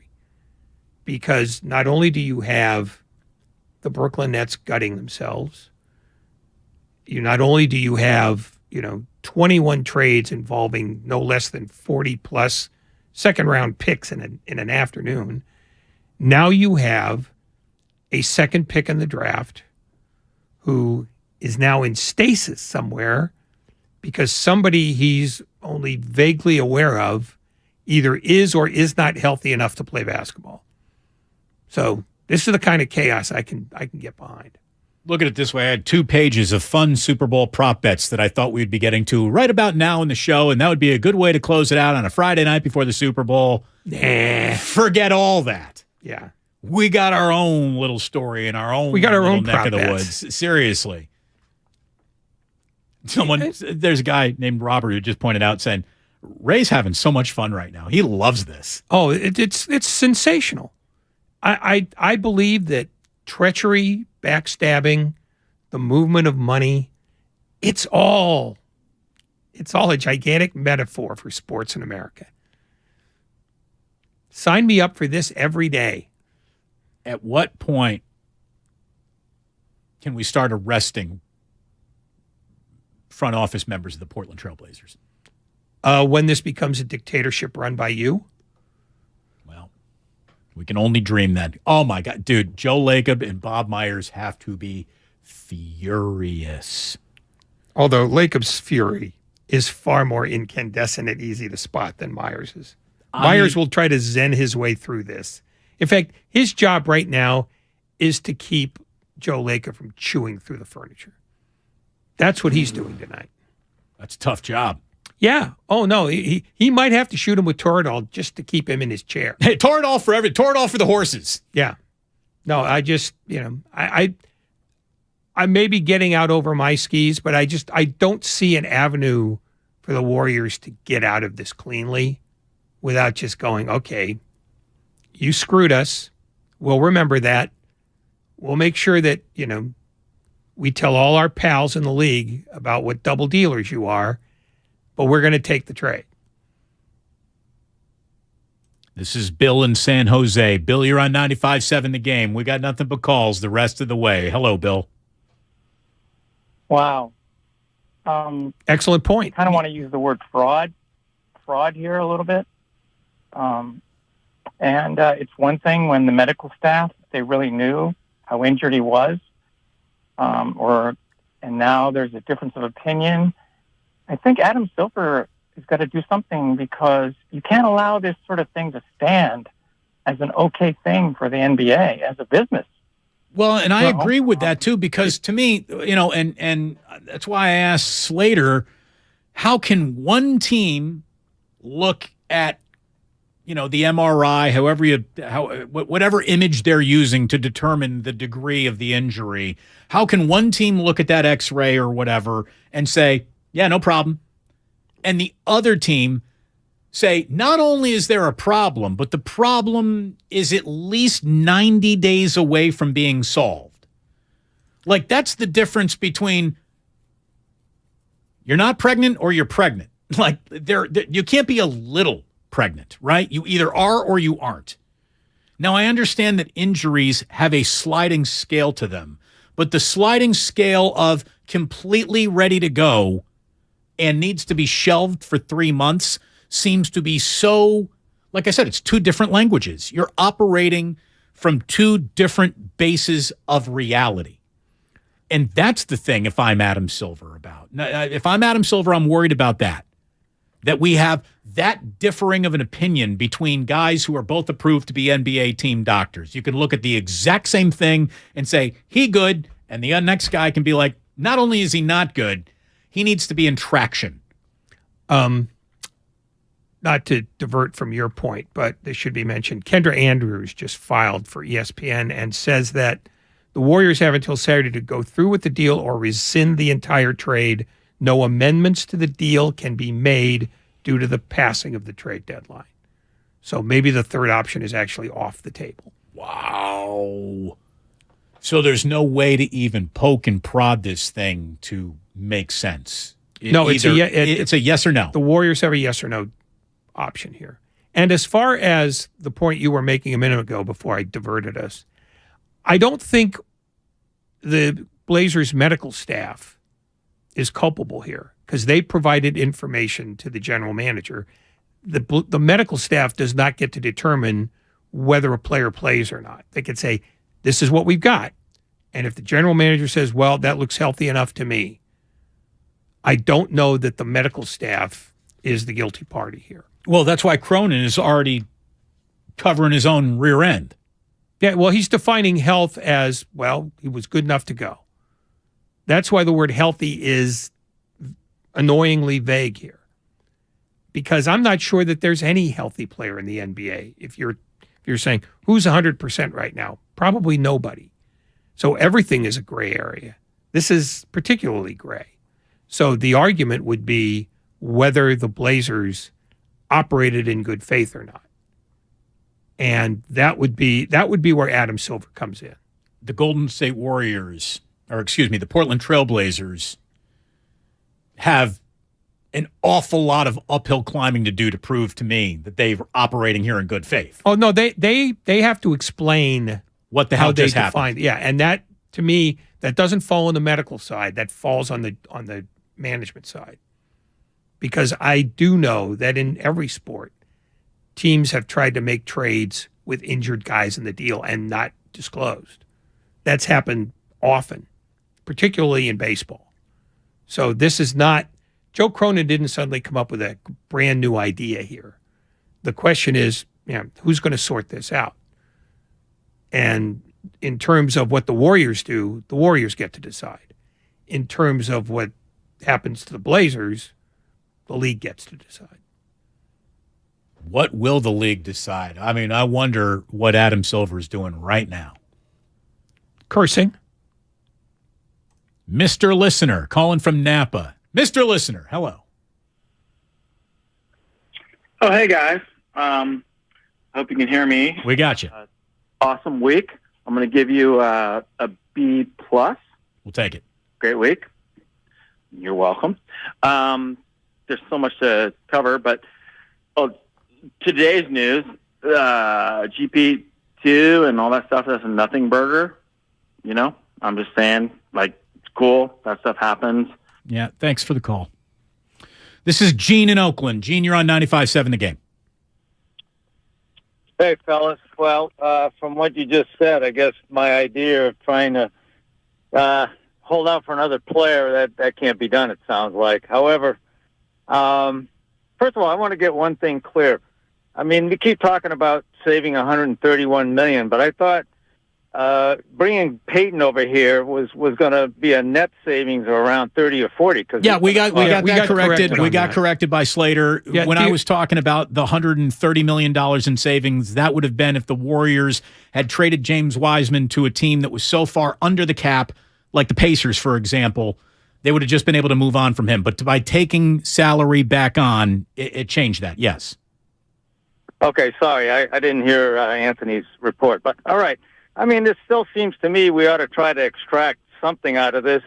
I don't know whether it's a future draft pick or money or something, but they should pay for this somehow. And I hope we just don't, keep the trade in place and, live with somebody that's not going to help us this year at all. But here's the thing. But here's the deal. The thing is maybe he could show up and help you if you were able to go deep enough into the playoffs to where finally he can play for you. Or maybe he's a quick healer, and it doesn't take the 3 months that they think it would. Yeah. But there's got to be an element of Portland owes the Warriors something, because what they really robbed of the Golden State Warriors was options. Because the catalyst for no more business being done is an expired deadline. Yeah, and I don't think the Warriors can insist on anything. They could ask the league for some other form of relief, but that would mean changing the deal. And if Kendra Andrews is right, you can't change the deal, in which case the only people who can extract some punishment from the league would be from the Blazers would be the league. And I don't know if they would regard this as a thing where, okay, you lose a draft choice. And they certainly wouldn't take away their draft choice and then give it to the Warriors. Yeah, I know. No, I'm just walking through. I think the Warriors are essentially, in terms of exacting retribution from Portland, they don't have a leg to stand on. What they can do is accept the trade or negate the trade. This is Miles calling from Wisconsin. Hello, Miles. Hi, can you guys hear me? Gotcha. Okay, perfect. I did want to I wanted to ask a question about if let's go back in time to 2020 draft. Do you think you still would have taken Wiseman? Of course not. You would have. I mean, knowing what we know now, of course not. I mean, here's the thing: is we're going for best fit over best available, right? Was that what they were thinking? Yeah, here's the thing. You should have made this call yesterday, Miles. This would have been a good phone call for yesterday's show. We have a new topic that is far beyond the incorrect drafting of James Wiseman. Now there has been an incorrect trade to try to get rid of James Wiseman to add a player that you're actually going to use. And that's what we're talking about now. Today is the wrong day. This is the wrong hour in which to relitigate the what might have been 2020 NBA draft, which, by the way, go back and look at it. The damn thing, mostly all of it sucks. They might have been able to use Desmond Bane. Desmond Bane, Saddiq Bey, which is, I mean, that's the thing. It would have been great to say, well, could you just back this trade up to the original deal that got them Saddiq Bey before Bey was flipped to Atlanta for 5 picks and blah, blah, blah. But no, that can't happen, which means the Warriors are up trade deadline creek without a paddle. Yeah. And then you get old, you get a hip replacement that doesn't take, and then you die. There you go. John in Modesto, you're on 95.7 The Game, John. Hey, so going along those lines, if we have to go take Wiseman or take Wiseman back, is it possible to get a reprieve on the luxury tax hit? Because in theory, the league has control over that, right? I don't know that there is any precedent for that. Yeah, and I don't think the league would say, well, okay, you had an option here. You could have just let him go, and you would have gotten the relief you're asking us for. We're not going to give it to you and let you keep the player. What I know about all the mechanics of trades in the NBA and the fine print that I've never read is that I don't even come close to understanding it on a level that, you know, the people who approve these things in the league or general managers themselves understand all the fine print that comes in and around these trades and rescinded and who did what and who owes who what. And wow. This is great. It's a hell of a show for a Friday afternoon where I thought, like, hey, you know what I like? I like wacky Super Bowl commercials. Let's talk about that. No, can't even. No. We weren't going to talk about that anyway. Well, we really weren't going to talk about that much. No. I mean, this is unusual. The Super Bowl happens every year. And Super Bowl prop bets happen every year, and Super Bowl commercials happen every year. Yeah, but there's a few things in the Super Bowl that never happened before. Like, I've never seen a Super Bowl prop bet where you could bet the longest or the shortest drive of the game being shorter than the national anthem. Like, that's officially a new one on me. Oh, I've seen that one before. Have you seen whether or not an unauthorized person will ever enter the field of play? Yes, going off at plus 250. No, going off at minus 400. I don't know that I've seen that one. But then again, every year, the list of Super Bowl prop bets that casinos put out goes about 18 pages. How about this? Here's something you definitely have never seen before, and I told you about this earlier. I've never seen a bum rushing the field prop bet, and I've never seen this attached to it. The gender of the unauthorized person rushing the field: male, minus 700, female, plus 400, trans, plus 450. I mean, do you want to talk about... tell me of your zeitgeist and what you're going through these days. Yeah, anybody who bets that ought to have their betting rights just rescinded. Will the unauthorized person touch midfield? Will the unauthorized person hug a player? Will Andy Reid visit Burger King, McDonald's, Wendy's, In-N-Out, Five Guys, or Whataburger after the game? I mean, we had things to get into, but we have a trade that might not be, and we're going to come on back. We're going to finish taking as many calls as we can squeeze in here. Damon and Ratto were brought to you by the San Francisco Gift and Jewelry Center. 75 showrooms, one location, perfect place to go for Valentine's Day. Let the San Francisco Gift and Jewelry Center help you make some good choices this Valentine's Day. 888 Brannan Street, 8888 Brannan, or you can shop online at sfgcim.com. So, the other day, I bought an extremely chatty... Boring story time. Make that an extremely catty cockatoo. You're welcome. Apparently, the pet store won't take it back. But, hey, I'll manage. I love that for you. Just like I manage without home internet. No, you don't. Sure, my mobile hotspot is slow and makes streaming shows unbearable. Aw, Bertie likes to stream. But I'm making do. Oh no, who's this? My lady friend. It's mating season, duh. No home internet? It's not that bad. No, not there. It is that bad. Don't settle. Get Xfinity Home Internet for just $19.99 a month for 1 year with a free streaming box. Call, click, or visit a store today.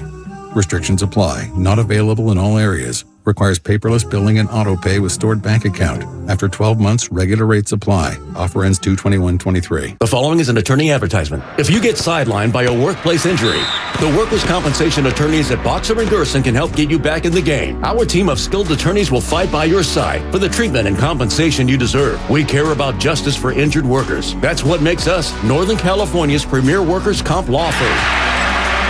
Call Boxer & Gerson at 510-345-2341 or visit boxerlaw.com for a free consultation. Boxer & Gerson, your life is worth the fight. If you own a business, this has been a bumpy ride. From pandemic to inflation, I'm sure you could use a break. If your business has 5 or more employees and survived COVID, you might be eligible to receive a payroll tax refund of up to $26,000 per employee. The challenge is getting your hands on it. Hi, I'm Howard Mackler, and that's why I founded GetRefunds.com to cut through the red tape and get you that money. The team of tax attorneys we have put together are highly trained in this little-known payroll tax refund program. We do all the work, charge not a dime up front, and simply share a percentage of the cash that we get for you. Businesses of all types qualify, including those who took PPP, nonprofits, and even those that had increases in sales. We have helped return over $1 billion to businesses, and we can help your business too. Just go to getrefunds.com and answer a few questions. This payroll tax refund is only available for a limited period of time. Don't lose out on up to $26,000 per employee. Go to getrefunds.com. That's getrefunds.com. Now, it's time for the closer of the week, presented by LiftMaster and RNS Doors. Turn your garage into the envy of the neighborhood. Visit rsdoors.com. The closer of the week is Klay Thompson. 42 points. He knocked down 12 triples as the Dubs stayed hot. 23, Klay Thompson takes it, hits another three. That's his 12th. Recently, my garage door opener was not working. I was in need of a closer. I was put in touch with RNS Doors, and they hooked me up with a brand new garage door opener from LiftMaster. With LiftMaster's MyQ connectivity, my garage door opener can be controlled right from my smartphone. You'll know when a door or gate has been left open and can close it with a tap, no matter where I am. Be one of the first 10 callers and receive 20% off a LiftMaster garage door opener. Call 1-800-FIX-A-DOOR. That's 800-FIX-A-DOOR. Or visit rsdoors.com. R&S Doors. Look for the red truck. Listen for the latest ski, snow, and road conditions with the Toyota Tahoe Report every Thursday, Friday, and Saturday throughout this snow season with Johnny Mosley. Brought to you by your local Toyota dealers. Toyota, let's go places. If you're considering remodeling your home in 2023, talk with your architect or designer about utilizing Golden State Window and Door for your upcoming project. Each location across the Bay Area features beautifully planned displays. You'll be surprised by the variety of styles. Their respected partners include Anderson, Milgard, Marvin, and many other top brands. For locations, images, and more, visit goldenstatelumber.com. Since 1954, Golden State. When you succeed, we succeed. Dancing crew, trip for two, nailed the final interview. Game with Doug, brand new mug. Come here, kid, give me a hug. The more you want to do, the more we want to do. New COVID-19 boosters designed for recent Omicron variants are now available. Learn about eligibility and schedule a free, updated booster today at vaccines.gov. Sponsored by Pfizer and BioNTech. Kansas City Steak Company, another AmericanEagle.com success story. Started in 1932 as a family-owned butcher shop, today they're a leading distributor of superior all-American steaks delivered right to your door, ready for the grill and your taste buds. When it came to their website, an average site wouldn't do. They chose AmericanEagle.com to take their website to the next level. With a dramatic increase in competition and a softening market demand, they had two challenges: improve their brand presence and message, and produce a positive return. AmericanEagle.com got to work and executed usability studies and detailed audits of site experience, digital assets, and marketing. The result? An integrated digital marketing and customer experience plan, organic traffic increase of 20%, and a long-term roadmap for success. If you love great steaks, go to kansascitysteaks.com for website design, development, and online solutions that bring efficiency and results. Visit AmericanEagle.com. If you need a results-driven website, call the team at AmericanEagle.com at 877-WEBNOW1. That's 877-WEBNOW1. This week, Staples has deals so good, you're going to want to sit down. Are you sitting? I'll wait. Great. Right now during Staples Sit-a-thon, select chairs are more than 50% off. Like the Leather Vortex gaming chair, now just $119.99 at Staples. You save $140. Plus, an 80 count of Lysol disinfecting wipes is only $1.99. So take a seat or two. Right now at Staples, the working, learning, and saving store. Offers end 2/11. Share offer valid in-store and online. Lysol in-store only while supplies last.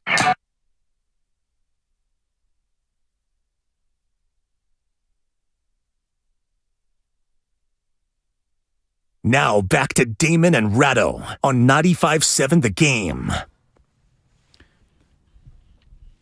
So Justice Winslow, who is a small forward for the Portland Trailblazers, had an ankle injury, and he just posted the Kermit the Frog sipping tea meme, basically saying, I hate the Portland Trailblazers medical staff too, because they haven't cleared him to come back, or he has got a problem with them on some level, and the Portland Trailblazers look like they're really bad at their jobs or they're straight up liars today. I mean, I don't think there's any other way to interpret this right now. No, they have a lot of splaining to do. They sure do. We have very little show left. I can tell you that Best of the Game is coming up. No guests, except for Anthony Slater, joined us on the Bud Light guest line. Bud Light, easy to drink, easy to enjoy. And the Best of is coming up, brought to you by Fremont Bank at the top of the hour. And basically what we have is us reacting to the news the hour that this entire trade might get blown up because Gary Payton II has not passed his Warriors medical. And our conversation that we just had with Anthony Slater, that's coming up right now, though. We say hello to you. This is Ronnie in our final calls of the afternoon. What's going on, Ronnie? What's going on, guys? How are you guys doing tonight? Excellent. Thank you. What do you got? This is the best news. We got to thank Portland Trailblazers. As much as I would love GP2 back, Wiseman's going to be a beast in the league. Steve Kerr, I called yesterday morning. Steve Kerr needs to put him in the G League for a month and give him playing time. Wiseman is going to be a wreck. He's going to be just absolutely beast in the NBA. Pick and roll with Curry. They just need to give him a chance. I know he's had horrible luck, but mark my word. Here's the deal, Ronnie. Ronnie, here's the thing. He might be back in a Golden State Warriors uniform.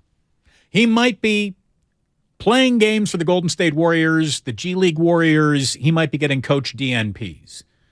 But the verdict on James Wiseman from the Warriors' standpoint, which kind of makes this a ravine they cannot travel across again, is they have rendered their verdict on James Wiseman. And the verdict is definitive. You don't belong here. You don't fit. And I don't know how you pretend that verdict has not been read by the Warriors against James Wiseman and just say, James, come on back and we'll figure it out. I just don't think that's available. It's available because it was available for Jimmy Garoppolo. So weirder things have happened in the last 6 months. That said, I'm with you. I don't know that James Wiseman would be clean with the idea of, I'm going back to the place where I know I don't play, rather than get to stay in a place where they just told me I will play. And I think you inherit a whole set of unhappy player there. And while it's okay to just say, well, you just do what you're told, I think James Wiseman would properly feel aggrieved that the Warriors walk this deal back. Oh, there have to be a staggering amount of hard feelings coming from an awful lot of different directions about all of this if it really does come apart. It's unbelievable. Benzo, Napa, what do you got, Benzo?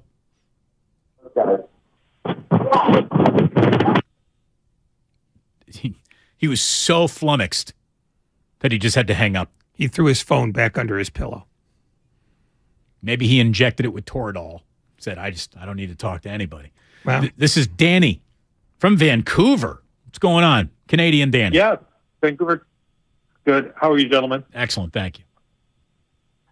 Real quick, I love Gary Payton. First of all, I was very excited to hear that he was coming back to the Warriors. I have a bit of a conspiracy theory I want to run by you, gentlemen, and you can tell me if I've jumped out into the deep end. Payton, I remember Kerr saying something that, and I think it's true, that 60% of the success in the NBA is situational. You get on the right team. Payton landed the perfect team, the Warriors. I agree with the Warriors for not overpaying for him. I think Portland way overpaid. I watched some of the Portland games. They didn't use him properly at all, the few games he played. So here's my conspiracy theory. Portland got Payton from the Warriors. Payton came to them, had the core issues, didn't play at all, realized they overpaid him, they're paying him, $9 million a year. He's not even playing. Is it possible there was a little bit of subterfuge here and where the Trailblazers said, screw it, we'll just send him back to the Warriors and they can deal with him and we'll fight it out? Well, here's the thing. If Joe Cronin and the Trailblazers made the call, then maybe there's some water to your conspiracy theory. I think this was Bob Myers being interested in a player that he knew fit. And honestly, one of the segments that I was kind of ready to do on Gary Payton II, it was how, you love Gary Payton II at a price point that he's no longer playing at. So maybe you're not going to love Gary Payton II this time around for 3 times the price, and then when you add in the tax dollars for more than that even. But that was going to be a concern for another show. And this whole thing is just, it couldn't have, the timing of all this is terrible. Like the Warriors needed some help. Steve Kerr today was talking about the rest of the West. Very interesting trade deadline, and a lot of teams in the West got better and stronger, and there were already some teams that were really strong to start with. So conference definitely got better. And we maybe didn't. Well, maybe, maybe not. I mean, the fact is now everything's in stasis, but the Warriors get to decide. And that's a small consolation, but this is the situation now. They can decide whether they want a deferred version of Gary Payton or take your chances with a James Wiseman you're not playing and who's going to be even less happy to be where he is than he is now. So, Merry Christmas. Warriors-Lakers tomorrow. Should be a pretty interesting game. I heard there's an interesting football game on Sunday as well. Come Monday, we'll be back to talk about all of it. including hopefully... Unless the Warriors do something weird. Unless we put enough Toradol in you, Ray, over the weekend to determine that you're no longer eligible to report to 95.7 The Game on Monday. So I could be home? Yeah. Good seeing you, man. Good week. Great week. Lucas, Grandy, awesome stuff. Best of, which is basically a recap of the last hour, is coming up next here on 95.7 The Game. Thank you so much for listening. And please do remember, oh my goodness, that sports don't build character. They reveal it. And like that, he's gone. Ladies and gentlemen, the weekend.